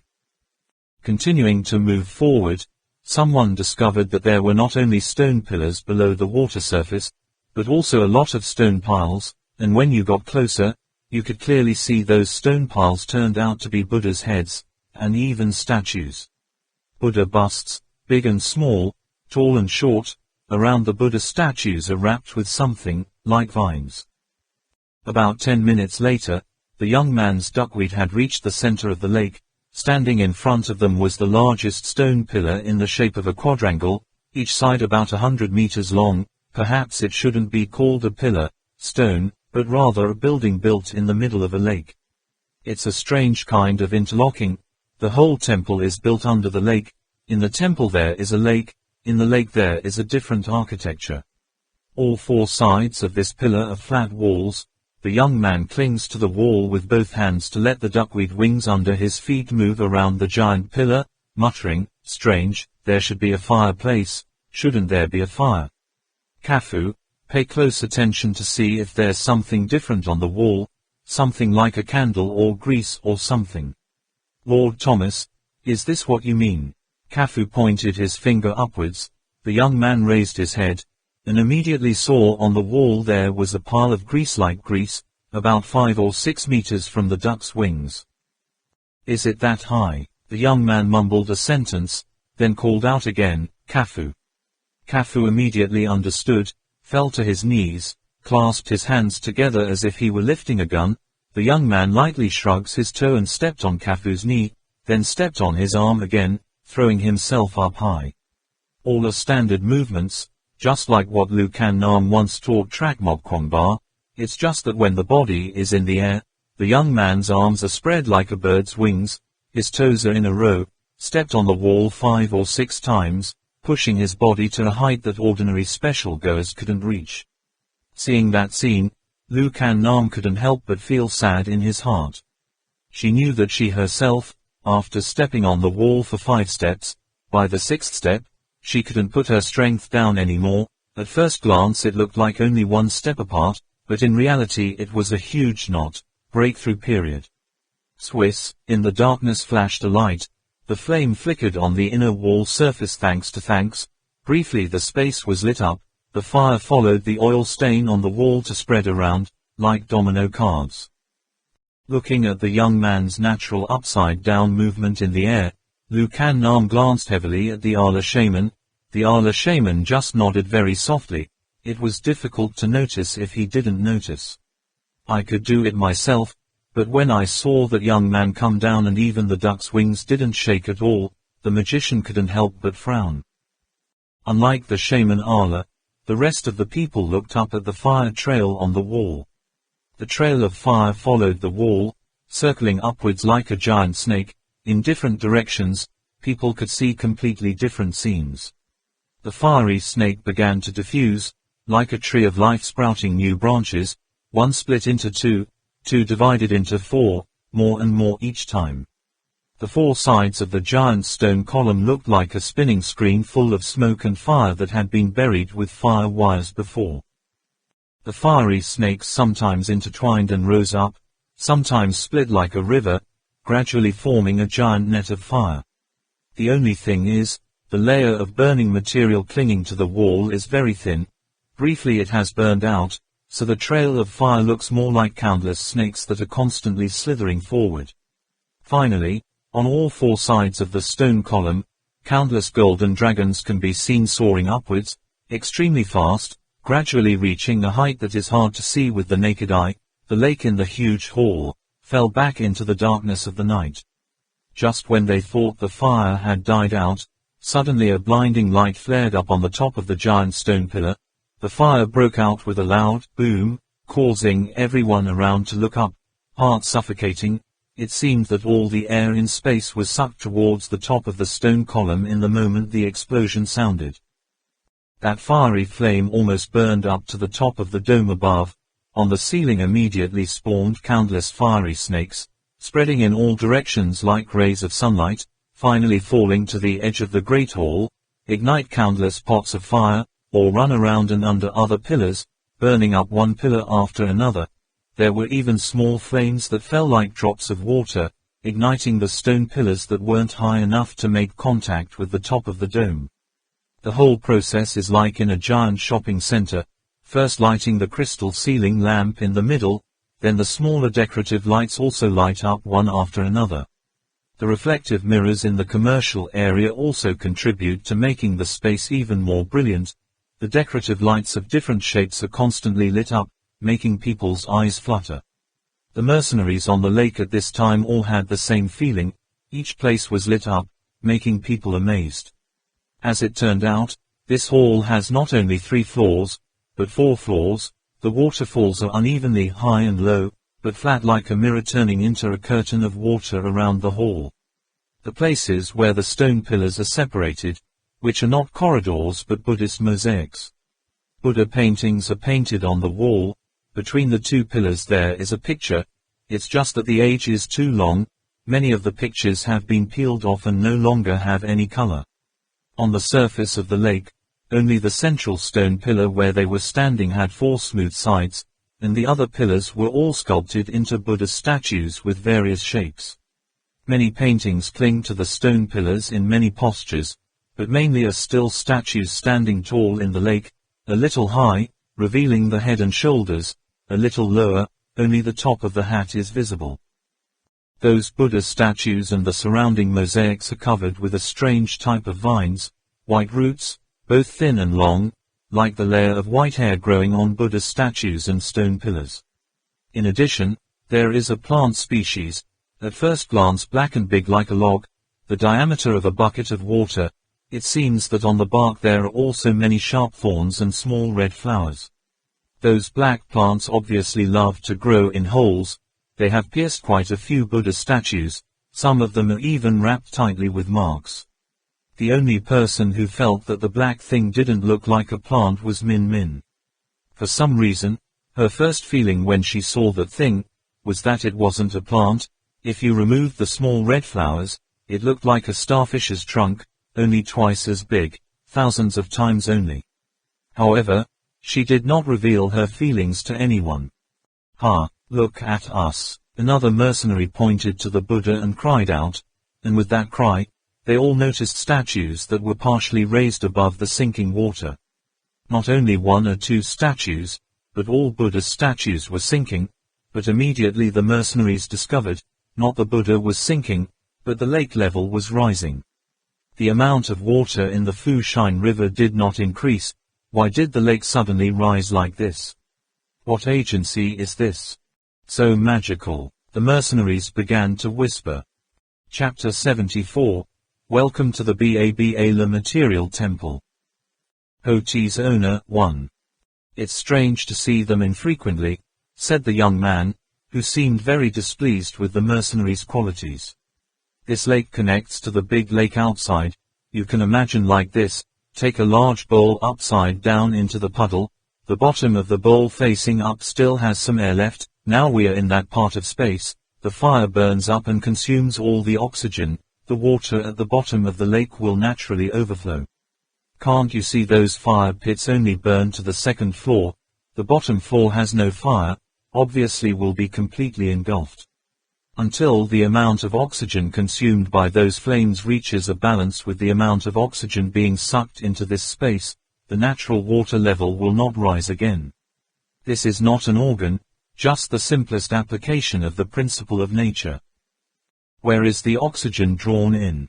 The shaman Allah asked, as if a teacher were questioning a young person in an oral exam. The corner of the young man's mouth lifted slightly. He looked at the rivers of Fusheng and said, "Isn't that a ventilation tube?" As I walked along the river, I realized, the wind direction coincides with the flow of the river. Why the inner lake and the outer lake are connected, yet the water temperature inside the lake is so high, while the lake outside is almost frozen. Obviously, there's still another internal cycle. Someone must have taken advantage of some kind of organ. Maybe the bottom of this pillar has something similar to a pump sucking in lake water, carrying out exchange heat somewhere, turn it into boiling water, and then return it to the Fushan River, feeding the algae that like high temperatures here, and at the same time maintaining the air in this space. Furthermore, the roots of these plants and algae can also produce large amounts of oxygen. The internal circulation system will keep the oxygen saturation in the space balanced, not too hot or too low. Seemingly to prove that the young man's explanation was correct, the bottom floor, where the Fushan rivers flowed, began to bubble up with large bubbles of water. The bubbling water almost made the surface of the lake boil. Even the rock duck wings swayed slightly. The young man's explanation of each and every sentence was very reasonable, but from there the shaman Allah realized another piece of information. Young people are still young people after all. This guy just seems to be impatient to want to know. It is known that how erudite his education is, how profound his martial arts are. It might even be possible to extract some useful information. What is the relationship between Min Min and him? The shaman once heard Trak Mok Kwong Ba say, Man has an older brother named Duangdo. Because of taking pictures of the unicorn, he went crazy, but considering his experience and the notebook left behind, one can see the young man. The old man named Duangdo was quite powerful, so when this guy appeared, the shaman Allah immediately thought of Duangdo. But looking at Min Man's relationship with this young man, it doesn't seem like a brother and sister at all. Since her identity was revealed, Min Man still did not say a word, and the young man did not pay special attention to her. On the contrary, he was a bit wary, which made the shaman Allah find it difficult to understand. The shaman Allah gestured to Lu Kan Nam with her eyes, telling her that if there was a chance, she should prompt the young man to open his mouth. Lu Kan Nam also returned his eyes, indicating that he understood. When the water level rose, they discovered that the stone pillar pavilion was not a big firepot, but in the four corners there were 4 gaps. The fire burned in it. At first glance it looked like the whole top of the stone pillar was burning hot. In fact, this huge stone pillar still supported the top of the dome like the main pillar in a tent. The pillar is also not completely bare. Under the fire, the 3 sides of the pillar have 3 monster totem reliefs, only one side is blank. All 3 monsters have a body with 2 heads, of which 2 are beasts, 1 is a bird. The shape is extremely monstrous. The mercenaries, of course, no one recognizes it. Only the shamans Arla and Lu Kan Nam know that these totems are representatives of the 4 beasts of the temple of Bo Bala. Merely, why is one side missing? The shaman Arla quietly glanced at the young man. Obviously he also recognized these good animals, and also knew why there was an empty face. Consider yourself a sinner, so you don't want to leave any traces behind. Thinking like the Maya king, how pitiful for the Quabar tribes Dai Banbar, you can't understand the true meaning of existence at all.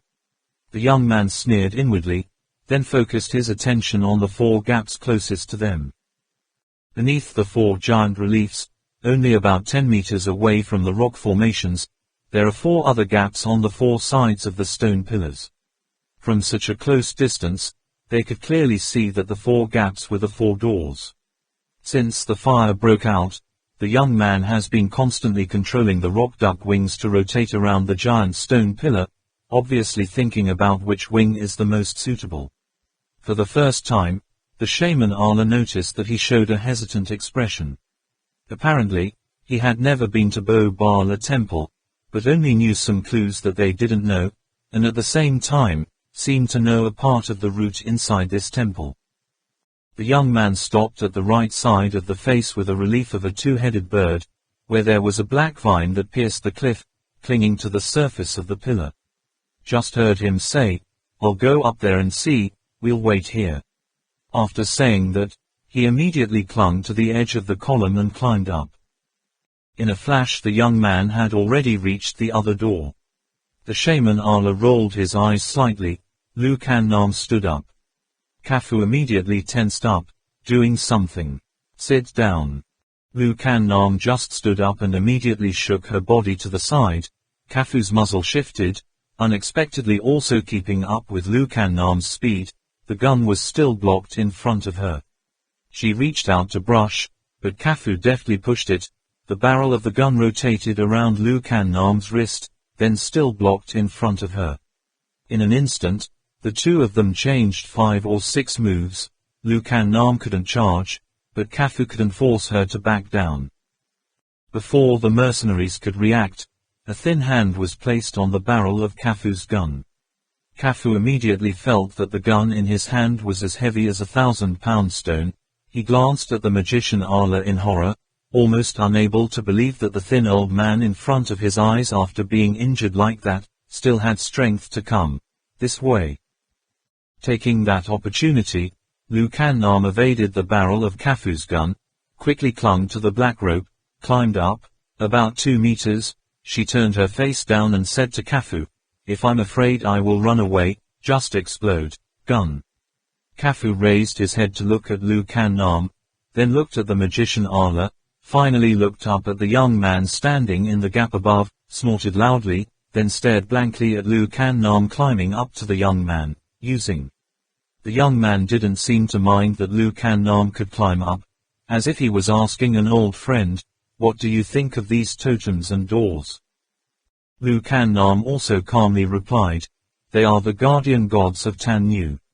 In the ancient Jain legend, the patriarch of Tan Nhu was residing in the heavenly realm, and one day he suddenly received a revelation, saying that when the time comes, go to the snowy highlands to spread the teachings of Tantra to others, the first 7 red kings, and help the kingdom, the clergy, and the teachings there. When Patriarch Tan Nhu felt that the time had come, he decided to go to Tibet to help Nichi Tanpu. 4 goddesses sent him out of heaven. He took with him a dragon, a golden-winged bird, a lion, also a dragon, a falcon, and a lion. These three types of beasts are the sacrifices to the gods of Tanyu, also known as the gods of war. Later, influenced by the idea of good animals from Trung Nguyen, finally formed three special types of sacrifices to the gods of Tantric Buddhism: Pixiu, unicorn and phoenix. The young man nodded in agreement, adding, in the legend of Chuing Hung, the patriarch Ban Tao helped the statue of Hung Vuong, and at the same time, Tanyu's guardian god of war was not a dragon, but a dragon, is an elephant. Cube. What does that mean? Perhaps when the fire burned, the stone door in this gap was opened. From where Lu Kannam stood, you could see the stairs going down and the carved cubes on the door frame. The young man said, the egg of light, the egg that gives birth to the king of the present, symbolizes survival, light and hope. The passage leading down there is a spiral to the right or an inverted swastika. Looks like this is the right way. Kafu, tell everyone to come up here, enter this door, come down to the bottom of this stairs, can rest a bit. The young man called down, suddenly frowning, shifting his feet, staring at the ground. The place under his feet was pierced by that black vine. A large vine took the place of the lava. Just now he seemed to feel something moving under his feet, but when he moved his foot, he saw only a black vine, and nothing else. He cautiously glanced at Lu Kannam, but only saw her staring at him with curious eyes.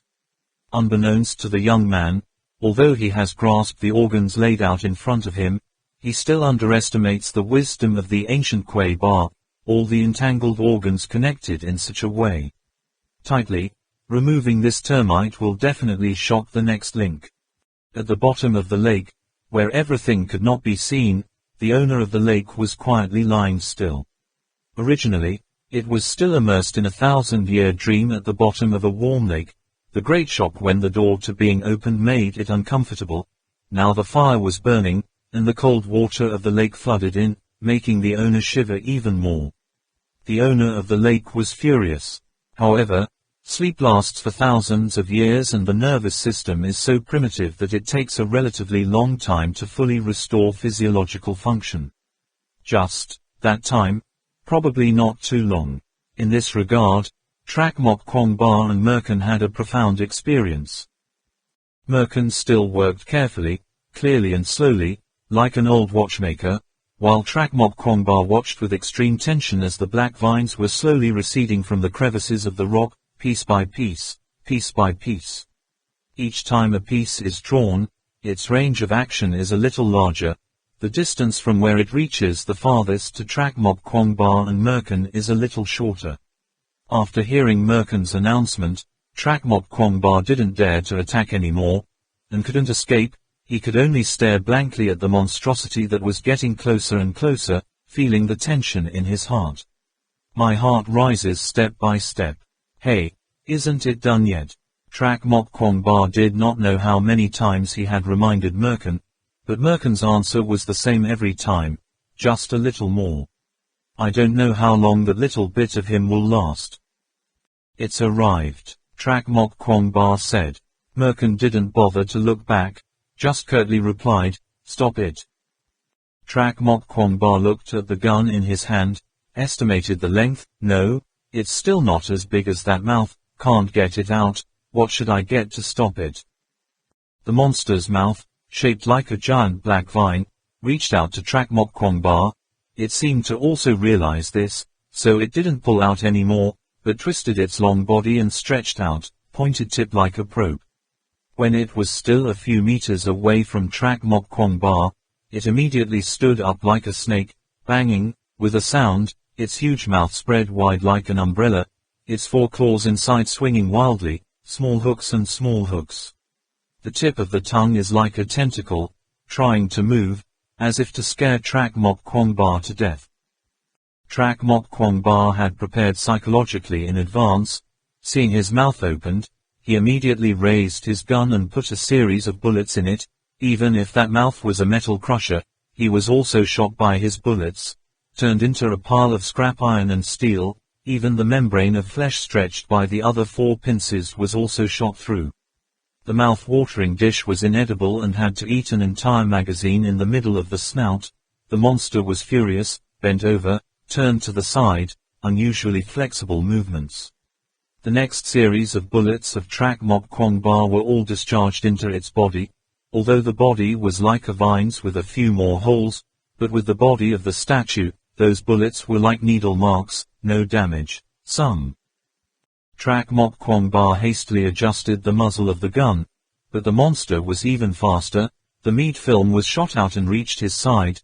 The 4 pincers squirmed like a sickle. Trak Mok Kwong Ba dodged the hook of the scythe, but the disgusting monster still had its tongues that could shoot out several meters long like a lizard's tongue. In the blink of an eye, that long tongue wrapped around Trak Mok Kwong Ba's arm and gun.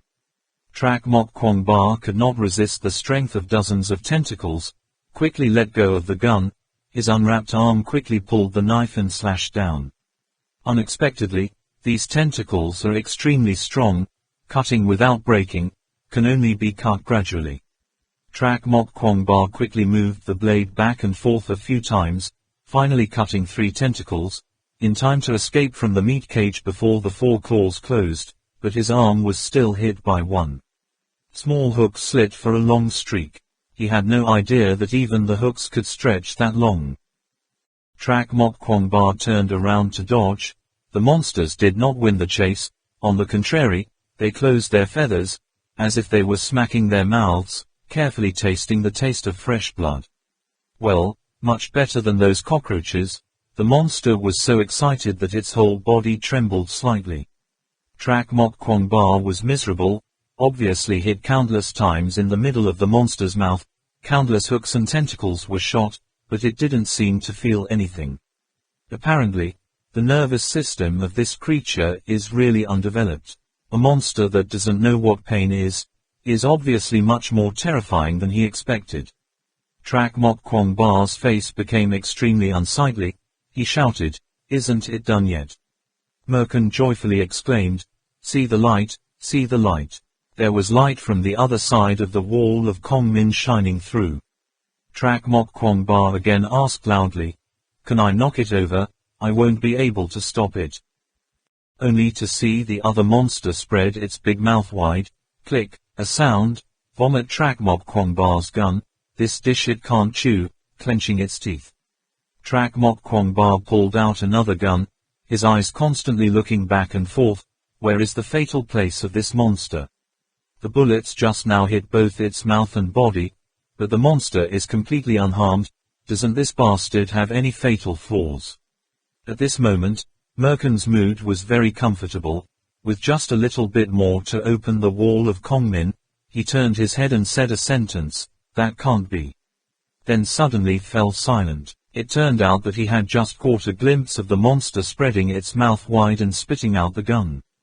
Until now, he only knew that Trak Mok Kwong Ba was fighting something, but never thought about what that thing would look like. Completely without psychological preparation, he immediately shouted out loud, "What is that?" Merkin's voice grew a little louder, and the monster immediately turned the cage and aimed it at him. Seeing the 4 claws with tentacles and small hooks in the disgusting mouth, Merkin was once more terrified. Trak Mok Kwong Ba took a moment to free his hands and quickly explained, "I told you already." "What?" "This is the vine-like thing we see. The cockroaches are its food. The cockroaches eat seaweed, eat microorganisms, and this monster eats cockroaches, the technique of raising creatures according to the typical chain of custody." Trak Mok Kwong Ba just opened his mouth to talk. The meat-wrapped cage tilted towards him. Only then did Merkin understand. "Ah, this is the kubu-kubu." "Yes." Trak Mok Kwong Ba boredly smiled and repeated, "It's a kubu-kubu." The meat cage kept swinging back and forth between Trak Mok Kwong Ba and Merkin, in the end still choosing Trak Mok Kwong Ba. The fresh blood just now was still full of aftertaste in its mouth, and Trak Mok Kwong Ba's bleeding arm was the source of that flavor. Obviously, the small flesh-like flowers on its body were more than just a function of spewing a thin mist. Trak Mok Kwong Ba again discussed with the cage, Seeing Merkin still standing, he immediately shouted, "Don't open the door yet." Merkin hurriedly continued to move the bricks on the wall. Trak Mok Kwong Ba slipped sideways, one hand raised a knife to slash, scratch, slit a large piece on the meat membrane of the cage. But the opposite result only makes the other forks more flexible. His wrist turned around, slashed down a claw. Unexpectedly the shell that looked like crab claws was much harder than he thought, and Trak Mok Kwong Ba's knife bounced up. At the same time, the man's other arm was still holding the gun and fired non-stop, but it didn't do much damage to the monster. This monster is too flexible, chasing very aggressively. Trak Mok Kwong Ba tried several times to pull out a grenade and throw it but couldn't find the opportunity. Suddenly, in the alcove, a light shone. Turns out Merkin translated another brick. He immediately fell to the ground and rolled twice, clearly seeing the situation in the cave at this time. Merkin teleported 2 more bricks, expanding the hole in the wall to about 30 square centimeters. The monster's long body rolled over. Trak Mok Kwong Ba jumped out of the encirclement. While in the air he immediately threw the knife away. Now he is free to throw a grenade. Meanwhile, Merkin was able to move the 4th and 5th bricks, the gaping 50 centimeters wide. Trak Mok Kwong Ba finished throwing the grenade, really didn't want to mess with this scary monster for a second, immediately jumped up and crawled through the unopened Kongmin wall, and at the same time shouted to Merkin, "Run." Merkin didn't expect the situation to be so urgent that he didn't wait for him to open the whole wall, turned his head to look back, only to see the monster's mouth open wide. About a dozen meters behind burst a large hole, to exposed a lot of white threads that looked like tendons, but the hole had absolutely no effect on its ability to function. Seeing that huge mouth darting towards him, Merkin shrugs too, ducking through the gaping hole in the wall like a swimmer plunging into the water. The monster's mouth was stuck outside the hole in the wall, only shooting out more than a dozen tentacle-like tongues, but it didn't help, so he retreated back to the other side of the wall. Merkin breathed a sigh of relief and said, "It's done." "Who say that?" Trak Mok Kwong Ba next to him said with a tone that was both cold and serious. "Looks like it's not over yet." "Ho Chi Minh City, too." Only then did Merkin turn his head to look at the new situation.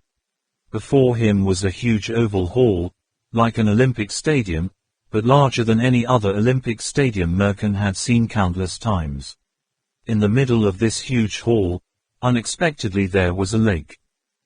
The hall is 4 stories high, each floor has an arc-shaped corridor, and at the edge of the corridor, there is a large pillar every 10 meters, making the whole hall look like a theater at first glance. Great drama.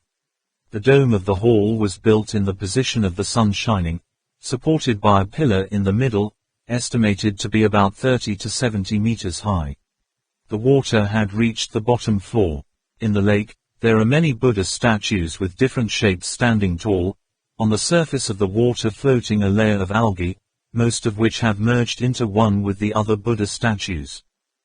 The top of the main pillar in the middle, all the walls inside the corridors and some places on the Buddha statues are burning with fire. The whole hall is illuminated by that flickering light. The light also made the giant black vines that were waving in the air like a thunderstorm clearly visible in the eyes of Merkin and Trak Mok Kwong Ba. "Yes, the dog is dead." Merkin was dumbfounded. In front of the 2 of them alone, there should be at least 20 or 30 giant vines swishing wildly, and still more, moving slowly as if they wanted to, drawn from the walls and Buddha statues. Not knowing who angered them, the monsters seemed to be looking around for something to vent to. Just one thread is already so difficult to deal with. In front of the eyes suddenly appear a whole herd. No wonder Trak Mok Kwong Ba's voice is so cold. Those long monsters also immediately found a place to vent their anger. It was 2 small insects that suddenly came out from the wall, Trak Mok Kwong Ba and Merkin. They had already sensed the shock caused by the 2 of them. The nervous system simply gave a single command, destroy. Merkin looked at Trak Mok Kwong Ba and asked, "Do you have a way?" "What way?" Trak Mok Kwong Ba glared at Merkin. then looked at the dozens of black vines that were slowly gathering. Only to see, they almost simultaneously spread their fleshy membranes, revealing their big, fierce mouths, and rushed forward. Trak Mok Kwong Ba hurriedly shouted, "Run quickly." The two of them began to sprint down the giant oval corridor, rushing through a distance of 10,000 meters at the speed of a 100-meter runner. The black vine monsters raised their wet bodies out of the water, launching attack after wave, like snakes catching prey, causing Trak Mok Kwong Ba and Merkin to jump up and down again. At first, Merkin was still full of hope and told Trak Mok Kwong Ba, "Maybe they will kill each other to rob us, then the two of us can take advantage of the chance to escape. Living species lower order things always make such low order errors." But then, Merkin quickly realized he was wrong. The other black vines work together very closely. There is almost no gap. One has just finished attacking, another has come immediately, the front intercepts, the rear follows closely. Let go of. The two kicked the wall, slipped on the floor, hugged the pole around, even jumped into the lake. All the tricks that could be thought of had been thought of, but still could not escape the next wave of attacks, stronger than the previous wave of monsters. Soon, the attack increased by another level. The vines broke through the wall, reaching their heads from the wall to join the two-man assault team. Merkin constantly dodged the swinging crescent-like claws and shoots of tentacles, grumbling, "Why so much? How many monsters like this have been raised here by those Kwai Ba people?" Trak Mok Kwong Ba ran while thinking, "Oh, sacrifice, lake sacrifice, could it be just this in a lake? That's right. Isn't the position of the Buddha statues in the lake exactly like the arrangement of an altar? But isn't the owner of the lake the only one? Could it be that over the course of 1,000 years, it has proliferated and increased in number?" Both he and Merkin racked their brains to think of how to escape the endless oncoming attacks. While Trak Mok Kwong Ba and Merkin ran for their lives, the mercenaries went all the way down the stairs to the bottom floor.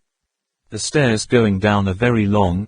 The first few rounds have to go about 100 meters before there is a 90-degree turn, then down the stairs again, then around to the left, to the left, to the left. Each turn, the stairs are a bit shorter. They all felt as if they were walking inside the shell of a sea snail. When they reached the central choke point, no one could remember how many turns they had turned. After that, we all started to turn to the right again, and each turn of the stairs grew a little longer. If not the stairs always went down in one direction, they would probably think that they were following again. The old way back should be fine. The young man secretly calculated in his mind, from the beginning of the reverse swastika cycle, to the end, completing the formless transformation process, we have accepted all the challenges. The temple is also just show up. The light from the torch outside shone down on the stairs. Thinking of the bottom floor as a place to rest, the mercenaries all walked quickly, reaching the bottom of the stairs. This place was a stone room not very large, only about 200 square meters. 6 or 70 mercenaries stood a bit crowded. In the center of the stone room lay 4 rectangular boxes made of stone slabs, looking like 4 coffins, the walls of which were painted with murals of monsters and demons that the mercenaries had never seen before. 8 sharp, shuttle-like black pillars reached down from the top of the room. In addition to the stone door to enter, the 4 walls of this room are sealed. It seems that there is no other way out. The mercenaries, disappointed, turned their gazes suspiciously on the young man. Is this the Silver Bala temple? A shabby stone room with nothing. Compared to what they saw before, this place couldn't be compared. There is only one possibility. That is when in front of the 4 doors, the young man chose the wrong path. Both the shaman Ala and Lu Kan Nam also shared this opinion. The drawings on the wall and the rectangular block made from the other stones, clearly did not belong to their sect. Contrary to the others, the young man seemed to be overjoyed. He looked at the paintings on the stone walls and said with joy, "This is it can't be wrong."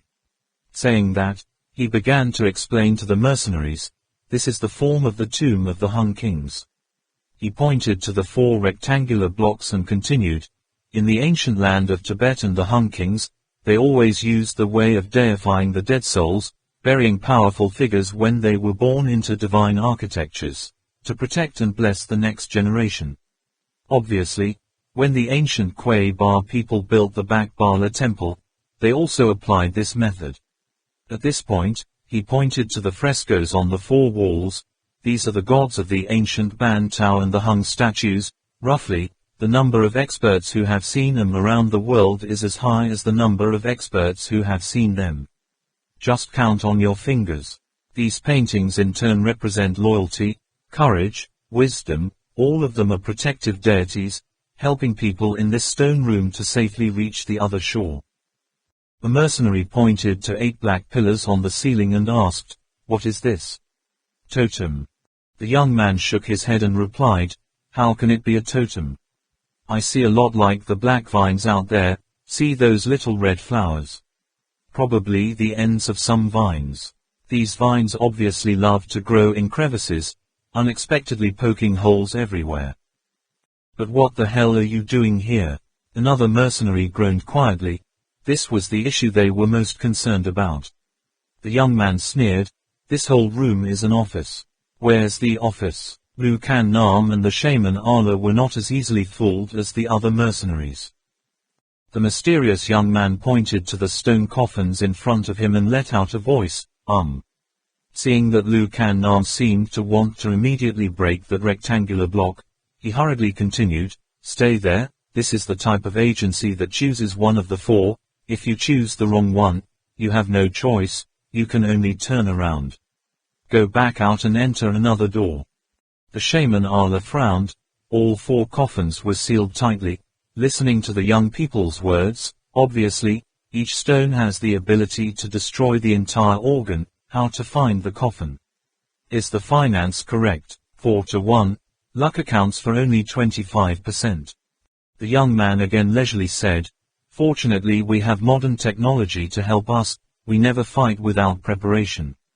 Saying that, he took from Kafu's hand a small device, which looked quite like a portable ultrasound machine, and turned towards the stone coffins to conduct an examination. Only halfway through the inspection, suddenly heard a cry, "What is that?" The mercenaries all jumped, the sound clearly Merkin's voice. Immediately after that came another sentence, "It's that kubukubu." The voice sounded very clear, almost hovering above the group's heads. The young man couldn't help but stop the unfinished work, searching for the source of the strange sound. Moments later, they all heard Trak Mok Kwangbar shouting, "Run quickly." Lu Kan Nam, the shaman Allah and Man all changed their colors, half happy and half worried. The young man also immediately noticed the small red flowers clinging to the rough bark of the black vines, and could not help but turn pale and exclaim, Simulation. What? Kafu from beginning to end was always closely following the young man's side.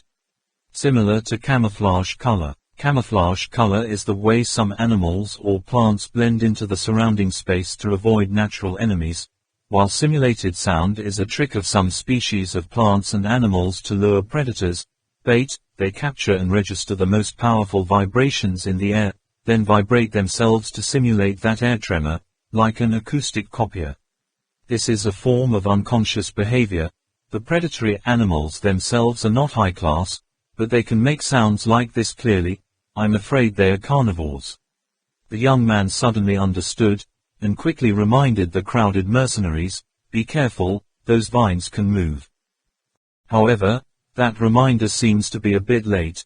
The young man has just opened his mouth to speak, and the black vines have pop, pop, pop, pop, one by one, opened the cage covered with meat film, reaching out, 4 claws like cockroach claws, swooping over to the mercenaries. This place was already narrow. The mercenaries stood close to each other without preparation. The black vines took a quick bite, and immediately there were 8 mercenaries that were upside down by that cage, head, whole body wrapped in meat film, did not have time to make a sound. The rest of them was still terrified, only to see those 8 mercenaries, some of them completely covered, some got their legs out and kicked a few times, and then they all got black vines one by one. The animal lifted into the air, then, folded, once, the whole body disappeared as if someone sucked noodles into their mouth. Those lower creatures were extremely voracious. 8 mercenaries entered their stomachs and immediately spread their flesh membranes, reaching down like mechanical arms in a production line. At this time, the mercenaries had calmed down, opened fire with their sniper rifles, and at the same time pressed close to each other, to avoid being sucked in by those scary big mouths. Suddenly, gunfire rang out non-stop. The situation was extremely chaotic. Opportunity. Lu Kan-nam glanced at the magician Allah, asking him if he should take advantage of this troubled time to escape or not. The shaman Allah shook his head slightly, indicating that his injury did not allow vigorous exercise, so just follow the young man and see how the temple he talked about ended up like. Lu Kan-nam's brows slightly wrinkled. A thought suddenly flashed in his mind. Could it be that this person fought with the shaman Allah with such a move, also with a previous intention? Making the mage Allah seriously injured, unable to act, thereby also limiting his actions. Is everything already in his calculations? If that's the case, then this guy's mind is really scary. Every step he took was carefully calculated, basically not afraid of her running away or having any other intentions. Even the possibilities that the opponent had not yet thought of, he also included in his calculations. Already, confronting such a person would give one a feeling of helplessness, as if no matter how hard they struggled, they would still be controlled by the opponent. The person who can make the southern wings feel this way is only the dwarf in the Marquis city. The meat film cages were not afraid of bullets. Even though the mercenaries shot through holes like sieves, they still dived to eat their opponents without hesitation. In this regard, Trak Mok Kwong Ba has had a very profound experience. Now it is the turn of the mercenaries to taste. Suddenly, 3 more mercenaries were swallowed up. One of the 3 almost escaped the drug, only to be dragged back after falling, only to hear him howl in agony, his hands scratching on the ground. That terrible sight made the mercenaries still. Each name has the same name, the face is pale. There was vines that were shot at the same spot in quick succession. In addition, having swallowed 2 mercenaries who had not yet digested them all, finally couldn't bear their own weight, began to split open at the bullet hole. The first swallowed mercenary fell into a bag, to the ground like a sack of cement. The comrades standing around hurriedly took a few steps back. The death of that mercenary was really too tragic. His whole body was covered with slimy mucus, his eyes bulged out. The most terrifying thing was his entire body, both bulletproof vest and inner flesh being slashed. There were a number of long marks, deep to the bone, then compressed to fit the size of the monster's mouth. The bones were squeezed so that they could no longer recognize their original shape. Kafu got angry, snatched the gun of the guy next to him, and sent a furious volley of bullets at the vine that was about to break. The black vine was shot down, unexpectedly still not completely dead. As soon as it touched the ground, it jumped up, rushing towards the mercenary standing closest to it. The movement was as flexible as a catfish. The mercenary who hadn't even been touched by the vine let out a frightened cry. Seeing the black vine shoot out tentacles that wrapped around his legs, the unlucky mercenary panicked even more, was about to raise his gun to shoot when the young man waved his hand and blew the gun away. Next, his 2 hands stroked the mercenary's waist and waist once. When he pulled his hand out, each hand hooked 2 grenades, and threw it directly on the fish that was squirming on the ground. Lu Kan-nam noticed, not understanding what method the young man used, when the grenade in his hand clearly hadn't pulled out yet, but the moment the grenade left his palm, the latch locked automatically. Out. The technique is truly amazing. One-handed grenade throwing technique. Lu Kan-nam thought to himself. 4 grenades connected in a straight line, one after another fell into the huge disgusting mouth, followed by a series of boom sounds. The fish was exploded into a pile of shredded meat, unable to attack. Who else can? But those pieces of meat still wiggled non-stop. The mercenaries whose faces were covered with slimy gravy were shocked and stunned. What kind of monster is this? The young man shouted, Idiot, don't shoot 'em down, can't you see their roots are all stuck in the rock, can't move. Stay away, don't let them catch you. These lower creatures only catch prey according to the table, their slow nervous system makes them unaware of pain.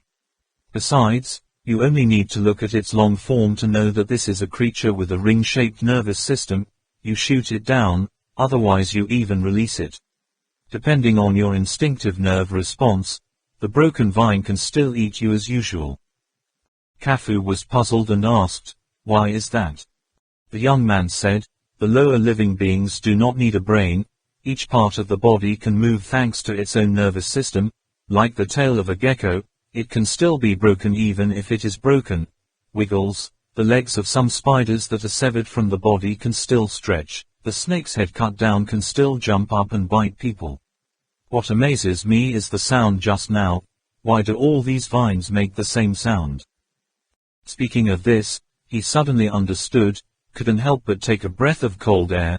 "I see, these vines are not solitary beings, they are just some tentacles, organs, hunting. This monster has countless tentacle arms, like an anemone, those black vines share the same body, all the nutrition is divided equally. This is how the Marlonkan of the north is. Fortunately when we crossed the lake it didn't wake it up." Kubukubu, thinking of the name Merkin gave this monster, the corner of the young man's mouth twitched slightly. Seeing that the mercenaries had calmed down, he began to probe the stone coffins again. The mercenaries followed the young man's orders, jostling in corners where the vines could not reach. Those who didn't dodge far enough, were caught by the vines' shooting tentacles, and immediately 7 or 8 others rushed to help. Some pulled back, some pulled out a knife to cut the tough tentacles, and fought fiercely. With the monstrous vines, there were no more casualties in the end. In the central area, only the young man was holding the probe. Every time there was a vines attacking, without letting anyone see his movements, he gently got out of their attack range. Already, after several times in a row, whether the young man discovered the secret of the black vines, or they gave up attacking him, in short, it seemed that the vines had no sense of existence at all, his own, but focused all his attention on the mercenaries lurking in the corner. "Found it," said the young man, as the vines charged again. He didn't even bother to raise his head, pulled the bolt of the grenade in his hand, and quickly threw it out. The detonation time was calculated very accurately by him. The grenade had just deftly exploded the entire front of the vines and the entire fleshy membrane was spreading. The rest naturally could not hurt him any more. After several futile attacks, the black vines seemed to have decided to retreat. The mercenaries saw waves of peristalsis appearing on the surface of the vines, and then it slowly retreated into the crevices of the rocks. The young man was now standing next to the selected stone coffin, knocking and beating, as if he had discovered the latch that started the organ. He found a stone, stretched out his hand and pulled it out. The whole coffin fell into pieces, the stones scattered on the ground. Inside the coffin there was no bone, but placed a round cylinder. The two ends were enlarged, the middle was slightly constricted, about 20 to 30 centimeters in diameter. The shape was very similar to the rook in chess. At the top of the cylinder there is a circular hole in the horizontal direction, which is estimated to be able to pierce a bamboo tree. You, come over here." The young man called 2 burly mercenaries to step up, pierce the barrel of a gun through the round hole, and then asked the 2 men in turn to point at the hole and say, "Push." The shaman Allah saw Lu Kan Nam standing next to him, frowning tightly, and said to her, "Bakbala Temple is a place to store treasures. In order to avoid being contaminated by outsiders, the mechanical design is well designed. It's completely normal to be a little complicated." Lu Kan Nam shook his head. To be able to find the only peg to support the entire stone coffin among so many stones, this guy's eyesight is more powerful than I thought. The shaman Allah now understands why Lu Kan Nam is worried, and can't help but sigh. Yes, how good it would be if the West Tower mage was here. The 2 mercenaries pushed the round pole like a mill. Unexpectedly, when the pillar slowly moved, the whole room began to tilt. The mercenaries were all a little panicked. The black vines seemed to sense something, and retreated even faster. Going into the back Baala myth temple, the young man seemed to have remembered something, so he pulled out his pocket calculator and his face sank, thinking to himself, "Are you stuck there? Hope nothing unexpected happens. I take you two very seriously. Don't let me down, Merkin, Trak Mok Kwong Ba." The whole stone room was tilted about 30 degrees. Some of the mercenaries were forced to cling to the wall or stone coffin for support. The room began to vibrate softly, as if something huge and heavy had finally been placed on the ground. Then, there was another tremor. The stone chamber seemed to begin to slide down the inclined plane, and the two mercenaries who were pushing the round pillar stopped and asked, "Will you continue to push, sir?" Quote. The young man shook his head. "Temporarily no longer needed. Remember, next will be the process of acceleration.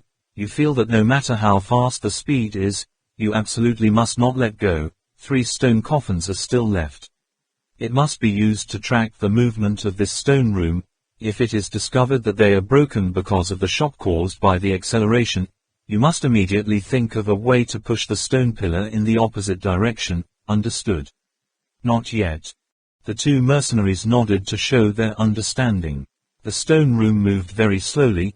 The 7 black vines on the ceiling had not yet fully retracted, still persisting, struggling, but their strength could not match the weight of the whole stone room plus the crowd, people squirming inside. Under the scissors of the stone room, each vines were torn off. The sharp tip like a drill fell to the floor, causing the mercenaries to jump back in panic to dodge. However, this time the thick black vines that were crushed to fall down seemed to have damaged the nerve endings, no longer moving. Merkin's stamina has been consumed more than half of the time he wrestled with Trak Mok Kwong Ba in the dark tunnel, still not fully recovered.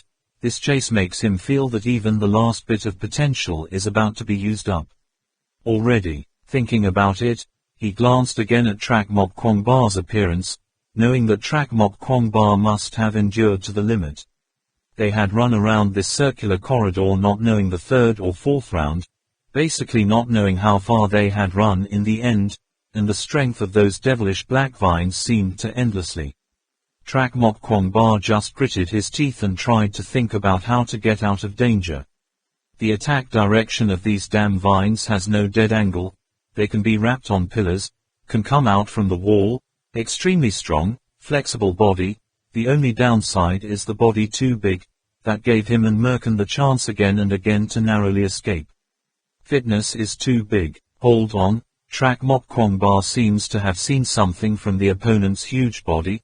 He suddenly said to Merkin, "Think of how to go upstairs. Go upstairs. Their bodies are too big. The weight is too heavy, can't get up."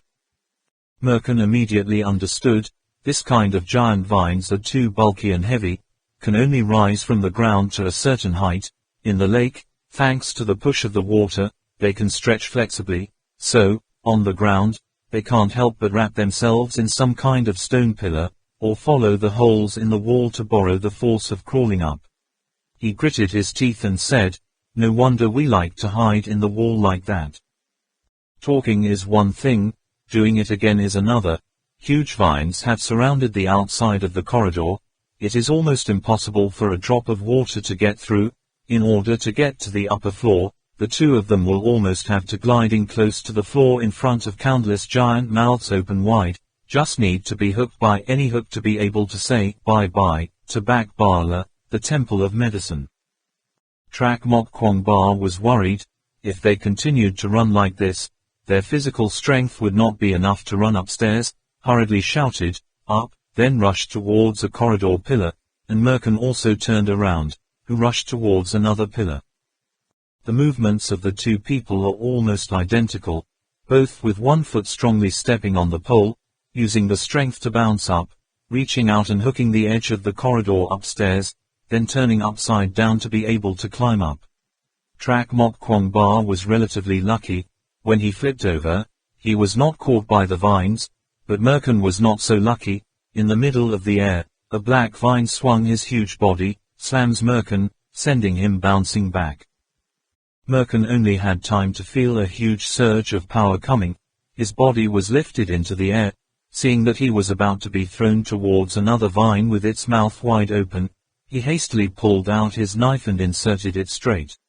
He touched the body of the vines that had just swept him, then no matter how the vines struggled and writhed, he also grasped the handle of the knife, determined not to let go. Trak Mok Kwong Ba just got to the upper floor, jumped up again, flipped to the top floor, looked back and saw Merkin being tossed back and forth in midair. The situation was very dangerous. He quickly drew his weapon, shot down the vines that were trying to approach Merkin, and shouted, "Hurry up here, Merkin. I'll be up for sure." Merkin groaned inwardly, aiming for an opportunity, using the swinging strength of the vines, letting go of his hand and flew away, stumbling to the fourth floor corridor, panting. The spikes on the vines were clearly not simply prosthetic legs either. On Merkin's bulletproof vest they had left a row of deep scratches. "Is it safe?" Merkin sat on the ground and asked Trak Mok Kwong Ba. "Hope so." Trak Mok Kwong Ba's answer did not satisfy the listener at all. Merkin came to the edge of the corridor, only to see a bunch of black vines tangling up on the stone pillars, as if he couldn't catch them, then he wouldn't let go. Trak Mok Kwong Ba was puzzled and asked, "What's going on?" Merkin replied, "Primary form of life, capturing prey, eating, excreting." Trak Mok Kwong Ba replied, "No, they have a fixed source of food, otherwise they would have died a long time ago. There is no way they would be so determined to chase and kill us. Just now, we were within range of their attack, so it's understandable. Now that we're out of range, they have to let go. Also, you see, if they really wanted to follow the rock climbing up here, with their mobility, they wouldn't be that slow, would they?" Thinking back to Merkin, the speed of the vines was really slow. Compared to the storm-like attacks just now, it was a huge difference. It felt as if there was something heavy under those vines. He thought for a moment and then happily said, "I see, the ancient Go Ba people chained these things to the bottom of the lake, making them unable to function freely." Trak Mok Kwong Ba nodded slightly. Maybe Merkin was right. There was only one point he still didn't quite understand. Could it be that 1,000 years ago, the ancient Kwe Ba people chained these monstrous vines to the bottom lake already? According to the other stele, the owner of the lake is only one. The two of course did not know. The vines wrapped tightly around the corridor post, not at all because they wanted to eat them, but because a large amount of cold water poured into the bottom of the lake, causing the owner of the house. The lake was so cold that it was unbearable and just instinctively wanted to rise to the surface. Its body is so huge, even moving in water is extremely difficult. Seeing that the danger had temporarily passed, Trak Mok Kwong Ba and Merkin enlisted to restore their physical strength, and at the same time began to observe the large hall. This pavilion compared to the corridor at the bottom of the lake just now was obviously much more dilapidated.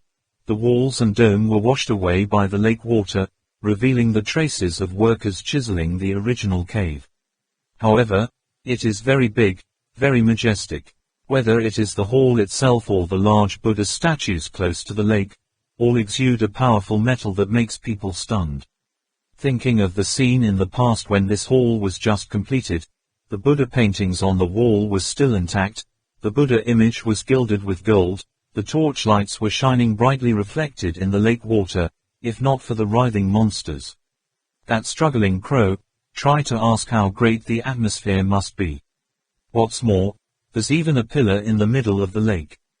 Only in a huge hall of this size could such a great pillar reach a circumference of nearly 100 meters. If you cut small holes in its four smooth sides, wouldn't it look like a skyscraper at first glance? The vines called kubu-kubu pierced everywhere. The four walls and the Buddha's statues were all pierced by them, no longer looking like their original shape. Without the light of the fire, Trak Mok Kwong Ba and Merkin both guessed that they certainly could not escape death.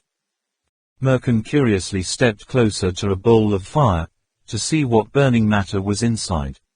Only found in the bowl was a solid mass, like an undissolved candle wax or a colloidal substance. From within the cliff, there was a small hole that was constantly secreting this substance. Merkin poked it with the tip of the gun, and the glue immediately ignited on the tip of the gun. When he lifted the tip of the gun, he saw that thin threads of silk were pulled out, at first glance like burning gunpowder cotton. Along with the burning process, that matter is constantly dissolving, partly turning into a liquid, burning and falling to the ground, creating a small burning fire. "What is this?" Trak Mok Kwong Ba asked. Merkin shook his head. "I don't know either. Probably some kind of combustible solid, probably formed by geothermal and volcanism, like that kind of flammable ice on the seafloor, undergoing compression and deformation, under the right conditions, creating a kind of flammable solid energy." Trak Mok Kwong Ba said, "If you don't know, don't research anymore. Now we need to think about how to get out of here." "Found your way out?" Merkin glanced at Trak Mok Kwong Ba. Just now they ran around the corridor, found that this place, besides the river, had no other way out.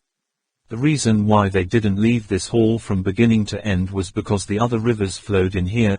If they kept following the riverbank and going up, they would obviously come back out. Maybe they wouldn't never have the opportunity to enter the center of Bak Bala Temple again. Trak Mok Kwong Ba pointed to the largest pillar and said, "It seems that there is only this place left." His thinking is also very simple.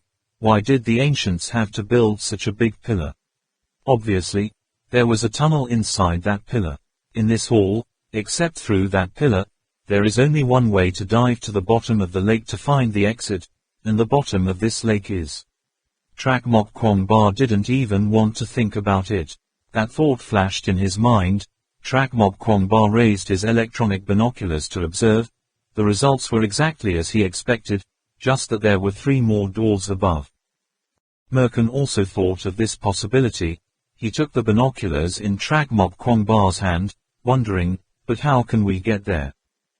Just now, when they ran for their lives, seeing the floating rocks that the mercenaries hadn't used yet, the two of them thought this was the means to go to the middle of the lake, but what if they knew? In that situation, let alone going to the middle of the lake, just getting close to the lake's shore was fatal for them. The situation is the same.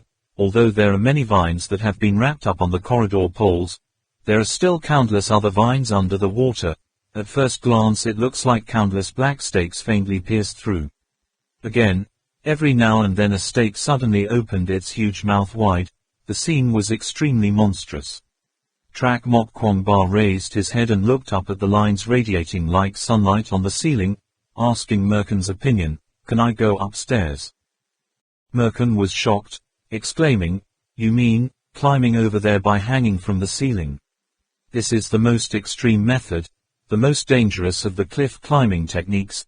The body is completely suspended in the air, relying only on the strength of the fingers clinging to the crack in the top of the head. Even if no matter how strong a peak climber has, using this method to move about 100 meters is already very good. It was estimated that the distance from where they were to the middle of the lake was also quite far. Merkin shook his head and said, "No, with my current strength, it's not enough to hold out to the middle of the lake. If you let it fall." He glanced at the gaping mouths in the water, worriedly said, "That's not very good. Can't we just look like this?" Trak Mok Kwong Ba was a little annoyed. He took off his backpack and asked Merkin, "Have you prepared any tools?" Merkin smiled wryly and asked, "So what tools have you prepared?" Both of them froze, unable to say anything more. They had never been to the Bak Bala temple, and they simply couldn't imagine what it was like inside. The tools they prepared, used to explore ordinary ancient buildings, were completely enough, but who would have thought that in the temple of Bak Bala there would be a huge hall like this? Big enough to hold an entire lake inside. And those ancient people raised a strange creature that even modern weapons can't do down there. Merkin had prepared a string gun, but the rope was only 200 meters long at most, and that gun was not in this backpack. Trak Mok Kwong Ba has a hook, but using this device on a flat ceiling requires extreme skill, let alone a hemispherical dome. The hook is fired, retracted, and then fired again, basically cannot reach the top of the dome. Have you chosen which way to go? Merkin walked around a section of the corridor, noticed the 4 doors too, and changed the subject. Well, said Trak Mok Kwong Ba, look at that stone pillar, there are wild beasts on 3 sides, only the other side is not, choose the door on the right side of the wall, there is nothing. Trak Mok Kwong Ba's sixth sense can be said to be not bad. He did not hesitate to choose the door of penance. Perhaps influenced by Trak Mok Kwong Ba's determination, moreover, he had to choose a door anyway. Merkin agrees too. The monster on the other 3 walls is so big, looks so ferocious, it still catches the eye without using binoculars, maybe it really represents some kind of evil force, should. Trak Mok Kwong Ba feels that there is a sculpture that looks quite familiar, but he thinks that it is because he studies too many Buddha statues of Tantric Buddhism, and Buddha statues and monsters in Tantra are relatively fierce, also look the same. Merkin felt the same way. The stone room slid down a slope of about 30 degrees. At first it was still relatively slow, then, the speed got faster and faster. The people inside seemed to be standing in a giant elevator, along with the falling acceleration. Their hearts are about to jump up to their throats. The friction caused by the acceleration caused the floor of the room to vibrate. At first some small stones were seen bouncing, but then the level of vibration increased and did not see the stones move anymore. Instead it's a whirling sound almost like an airplane taking off. The tunnel of sliding down seemed to stretch on endlessly, with only a few individuals perceiving them to descend again in a spiral. Only these people feel the very slight tilt caused by inertia. Mage Ala quietly counted his breaths and pulse, plus the help of sound waves to calculate speed. 100 km per hour, 200, 300, 350, and still increasing rapidly. The speed of the stone room's slide down was faster and faster. The shaman Ala realized that his heart rate and pulse were also accelerating. Obviously, this speed was already beyond the limit of his cultivation and injury. His is tolerable. The mage glanced at Lucan Nam and saw her face stiffen, obviously adjusting her breathing to fight the ever-increasing speed. He looked at the mercenaries again. Their faces were even more unsightly. There were already several people who were about to vomit. It seemed that only the young man looked like nothing happened. Actually, the young man's face was not pleasant, but unlike the rest, he was not panicking, just angry and angry. As the black vines pierced holes in the ceiling, as the room sped forward, every now and then a little fine sand fell sporadically. The young man caught those fine grains of sand and gently rubbed them on his fingertips. The sand is very smooth, very slippery, like makeup applied to the face. Obviously, the ancients used this sand as a lubricant to help the stone room move more easily. However, in the eyes of young people, the appearance of extremely fine artificial sand only proves that in this building there will be many pitfalls that he does not want to encounter. For those pitfalls, even he had to give up. There was absolutely no way to cope. He cursed in his heart. Why does Zhu Liang appear in China? The stone room is still speeding up. The sharp hiss is getting higher and higher. It feels like sitting on a roller coaster going down a vertical slope, but this slope is too long. The coffins made from slate finally could not withstand the high-speed impact, one after another. Not only the stone coffin, it seemed that the entire stone room was about to be crushed by the force of friction, to leave the place. Everyone's heart is hanging upside down, rushing away at such a high speed.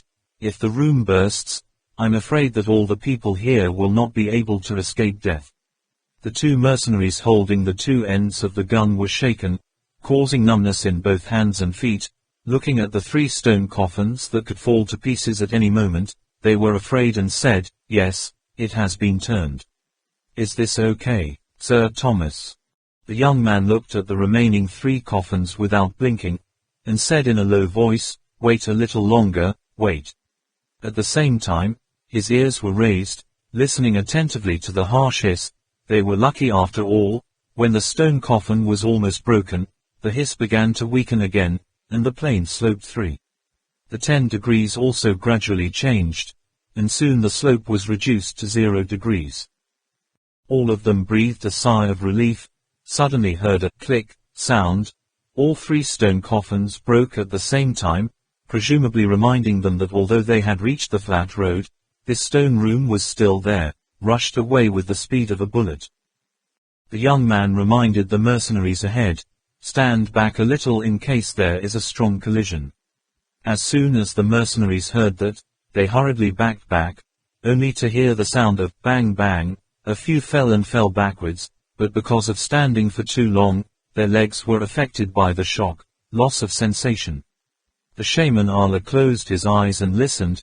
In the hissing sound that was constantly getting weaker, every now and then there was a bang, sounding like a rock rubbing against metal. The young man also listened attentively to the sound, while silently counting, 10, 9, 8, 3, 2, 1. He had just finished counting the number 1, suddenly heard a bang sound. The wall in front of the stone room suddenly burst, the whole room shook violently and stopped. The people inside were all falling back and forth, even the shaman Allah could not avoid it. Only the young man who had prepared in advance could stand, but he couldn't stand it, continuously retreating 7 or 8 times, walked, his back hitting the back wall of the stone room. The mercenaries groaned and crawled to their feet, only to see a giant diamond wheel visible from the broken wall. Just now, the stone room has collided with it, causing the whole wall to collapse. The impact is strong and also destroys some latch of the wheel. After the stone room stops, the giant then slowly accelerated its motion along a different trajectory. When that giant wheel rolled away, the young man immediately stepped in front of the collapsed wall, glanced around, then turned his head and said, "Gentlemen, welcome to Bobala God Temple."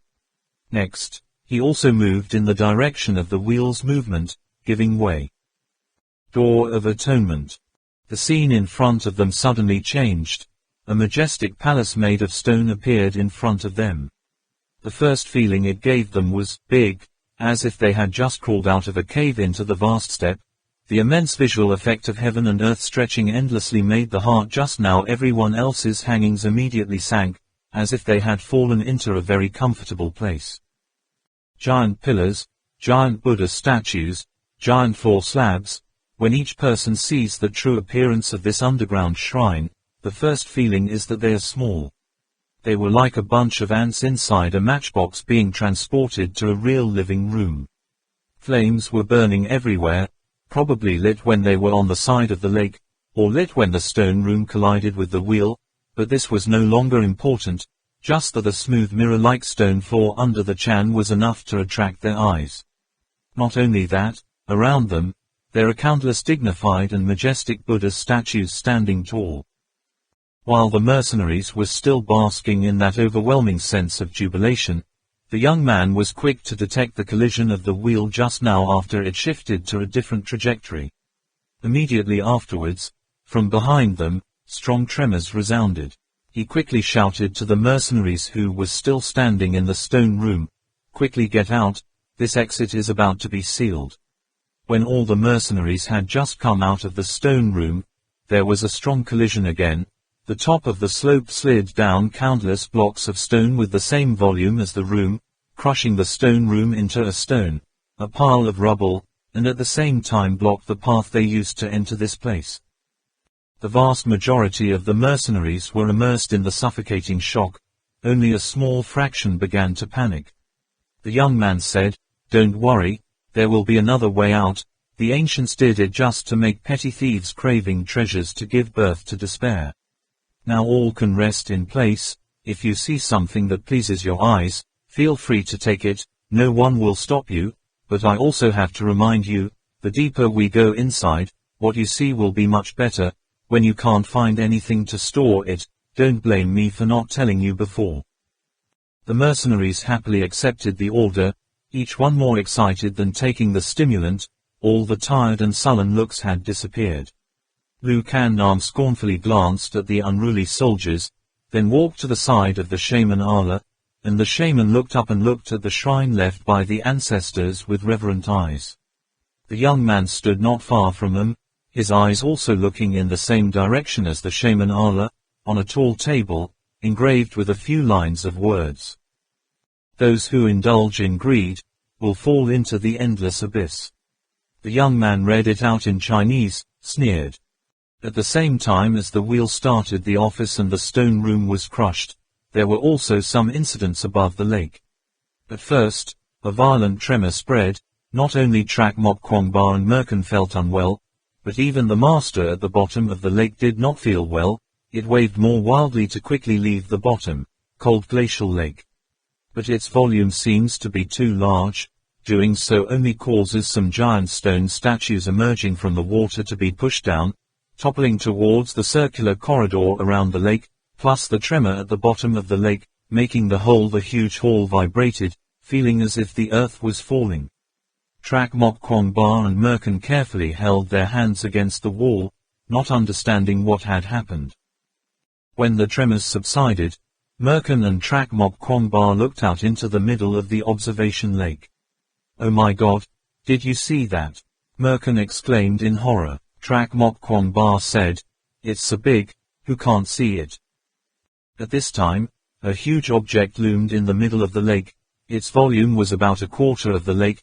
The body was fat. The part that came out of the water was a full layer of tentacles.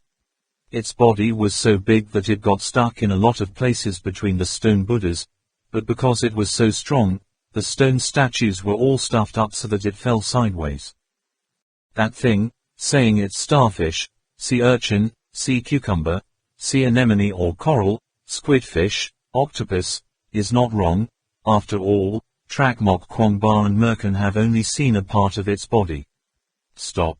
That cuticle was constantly rising and falling like an angry puffer fish, connected with many black vines. Only now, Trak Mok Kwong Ba and Merkin understood. What they had seen before was just the monster's tentacles. The length of these tentacles is uneven, from several tens of meters to several hundred meters. The black tentacles were obviously mature parts. Besides them there were many other tentacles that were milky white or clear, much shorter, clustered in clusters like the tentacles of an anemone. Inside the clear tentacles, there were faintly visible black fibers that did not follow any rules, like a parasite living in it, or maybe those tentacles were useful. There are some other tentacles that are both small and long, looking a bit like a sea cucumber, sometimes sticking out and sometimes indenting. In a relatively symbolic way, this monster is like a herd of all kinds of snakes, the tails growing together, but each snake can act independently. Seeing a monster they had never seen before, Trak Mok Kwong Ba and Merkin were so surprised that they were speechless. Referring to another passage in the crypt, Trak Mok Kwong Ba just realized, the sacrifice lake has only one owner. This lake is probably connected to the big lake outside. This monster crawls in here, eats food. I got so fat that I couldn't come out anymore. Merkin noticed another event, hurriedly reminded Trak Mok Kwong Ba, "Look, there's a way." As it turned out, the Buddha statues were piled up and tilted by the owner of the lake, unexpectedly reconnected to form a bridge, although this bridge is made up of many Buddha statues and pillars that are covered with smooth green moss. But both Trak Mok Kwong Ba and Merkin just took a glance to outline the route to the big pillar in the middle of the lake. "Let's go." Trak Mok Kwong Ba began to breathe deeply, preparing for a series of consecutive jumps after the quiz. They needed to get out of this place before the monster crawled out from the bottom of the lake. They followed the statues of Buddha stepping on the wall, walking as gracefully as a cat, moving as fast as an ape. Trak Mok Kwong Ba even used a hook to lure the tentacles towards Merkin. After a series of movements such as running parkour, the two finally reached the middle of the lake, in front of the door Trak Mok Kwong Ba had chosen before, only a few times of fear but no danger. The steps stretched downwards, the dancing flames endlessly gleefully guiding them, and there was a sign like an all by the door. Trak Mok Kwong Ba saw that sign, momentarily dumbfounded. He had never seen a symbol like it. On the golden door frame, there is also a small line of words, which Trak Mok Kwong Ba thought for a moment and then translated it into, "Need to bring a respectful heart forward." But he missed another meaning of that line, way of atonement. Merkin looked suspiciously at the golden door frame in front of him, vaguely remembering as a child he seemed to have seen something like it somewhere. His grandfather had said, this golden door frame had a special meaning. In particular, no matter which country or ethnicity, that meaning is compatible with each other. The two of them went down a spiral staircase from right to left. The first passage was almost the same as a group of mercenaries, only at the bottom of the stairs was not a stone room 200 square meters, but rather a large shrine-like structure. This great hall is about 10 meters high, narrow and long. In the middle is a green stone path about a few meters wide. On both sides there are different types of figurines, although compared to the palace that the mercenaries see, much smaller, but for Trak Mok Kwong Ba and Merkin, this is still a majestic and solemn shrine. This is the Silver Bala Temple. Merkin's voice could not hide the disappointment. Compared to the passage at the bottom of the lake the two of them passed before, this place couldn't help but feel a little too simple and ordinary. The stone statues, floor surface and corridor columns are all ceiling sculpted, not colored, even still have quite obvious chisel marks. In addition, they do not display any beautiful or sophisticated decorations, only the 2 rows of flames dance non-stop, making the whole hall even more dark and gloomy. Trak Mok Kwong Ba noticed the 7-8 meter high statues on both sides of the paved road. It is impossible to say that these statues are Buddha statues. Trak Mok Kwong Ba has studied the general Buddha image system of Tantric Buddhism. Although most of the Buddha statues in this system have a wrathful appearance, extremely strange appearance, cruel, but he can still rely on those shapes to judge the intentions of the ancients. As for these statues, they are all shapes Trak Mok Kwong Ba has never seen before.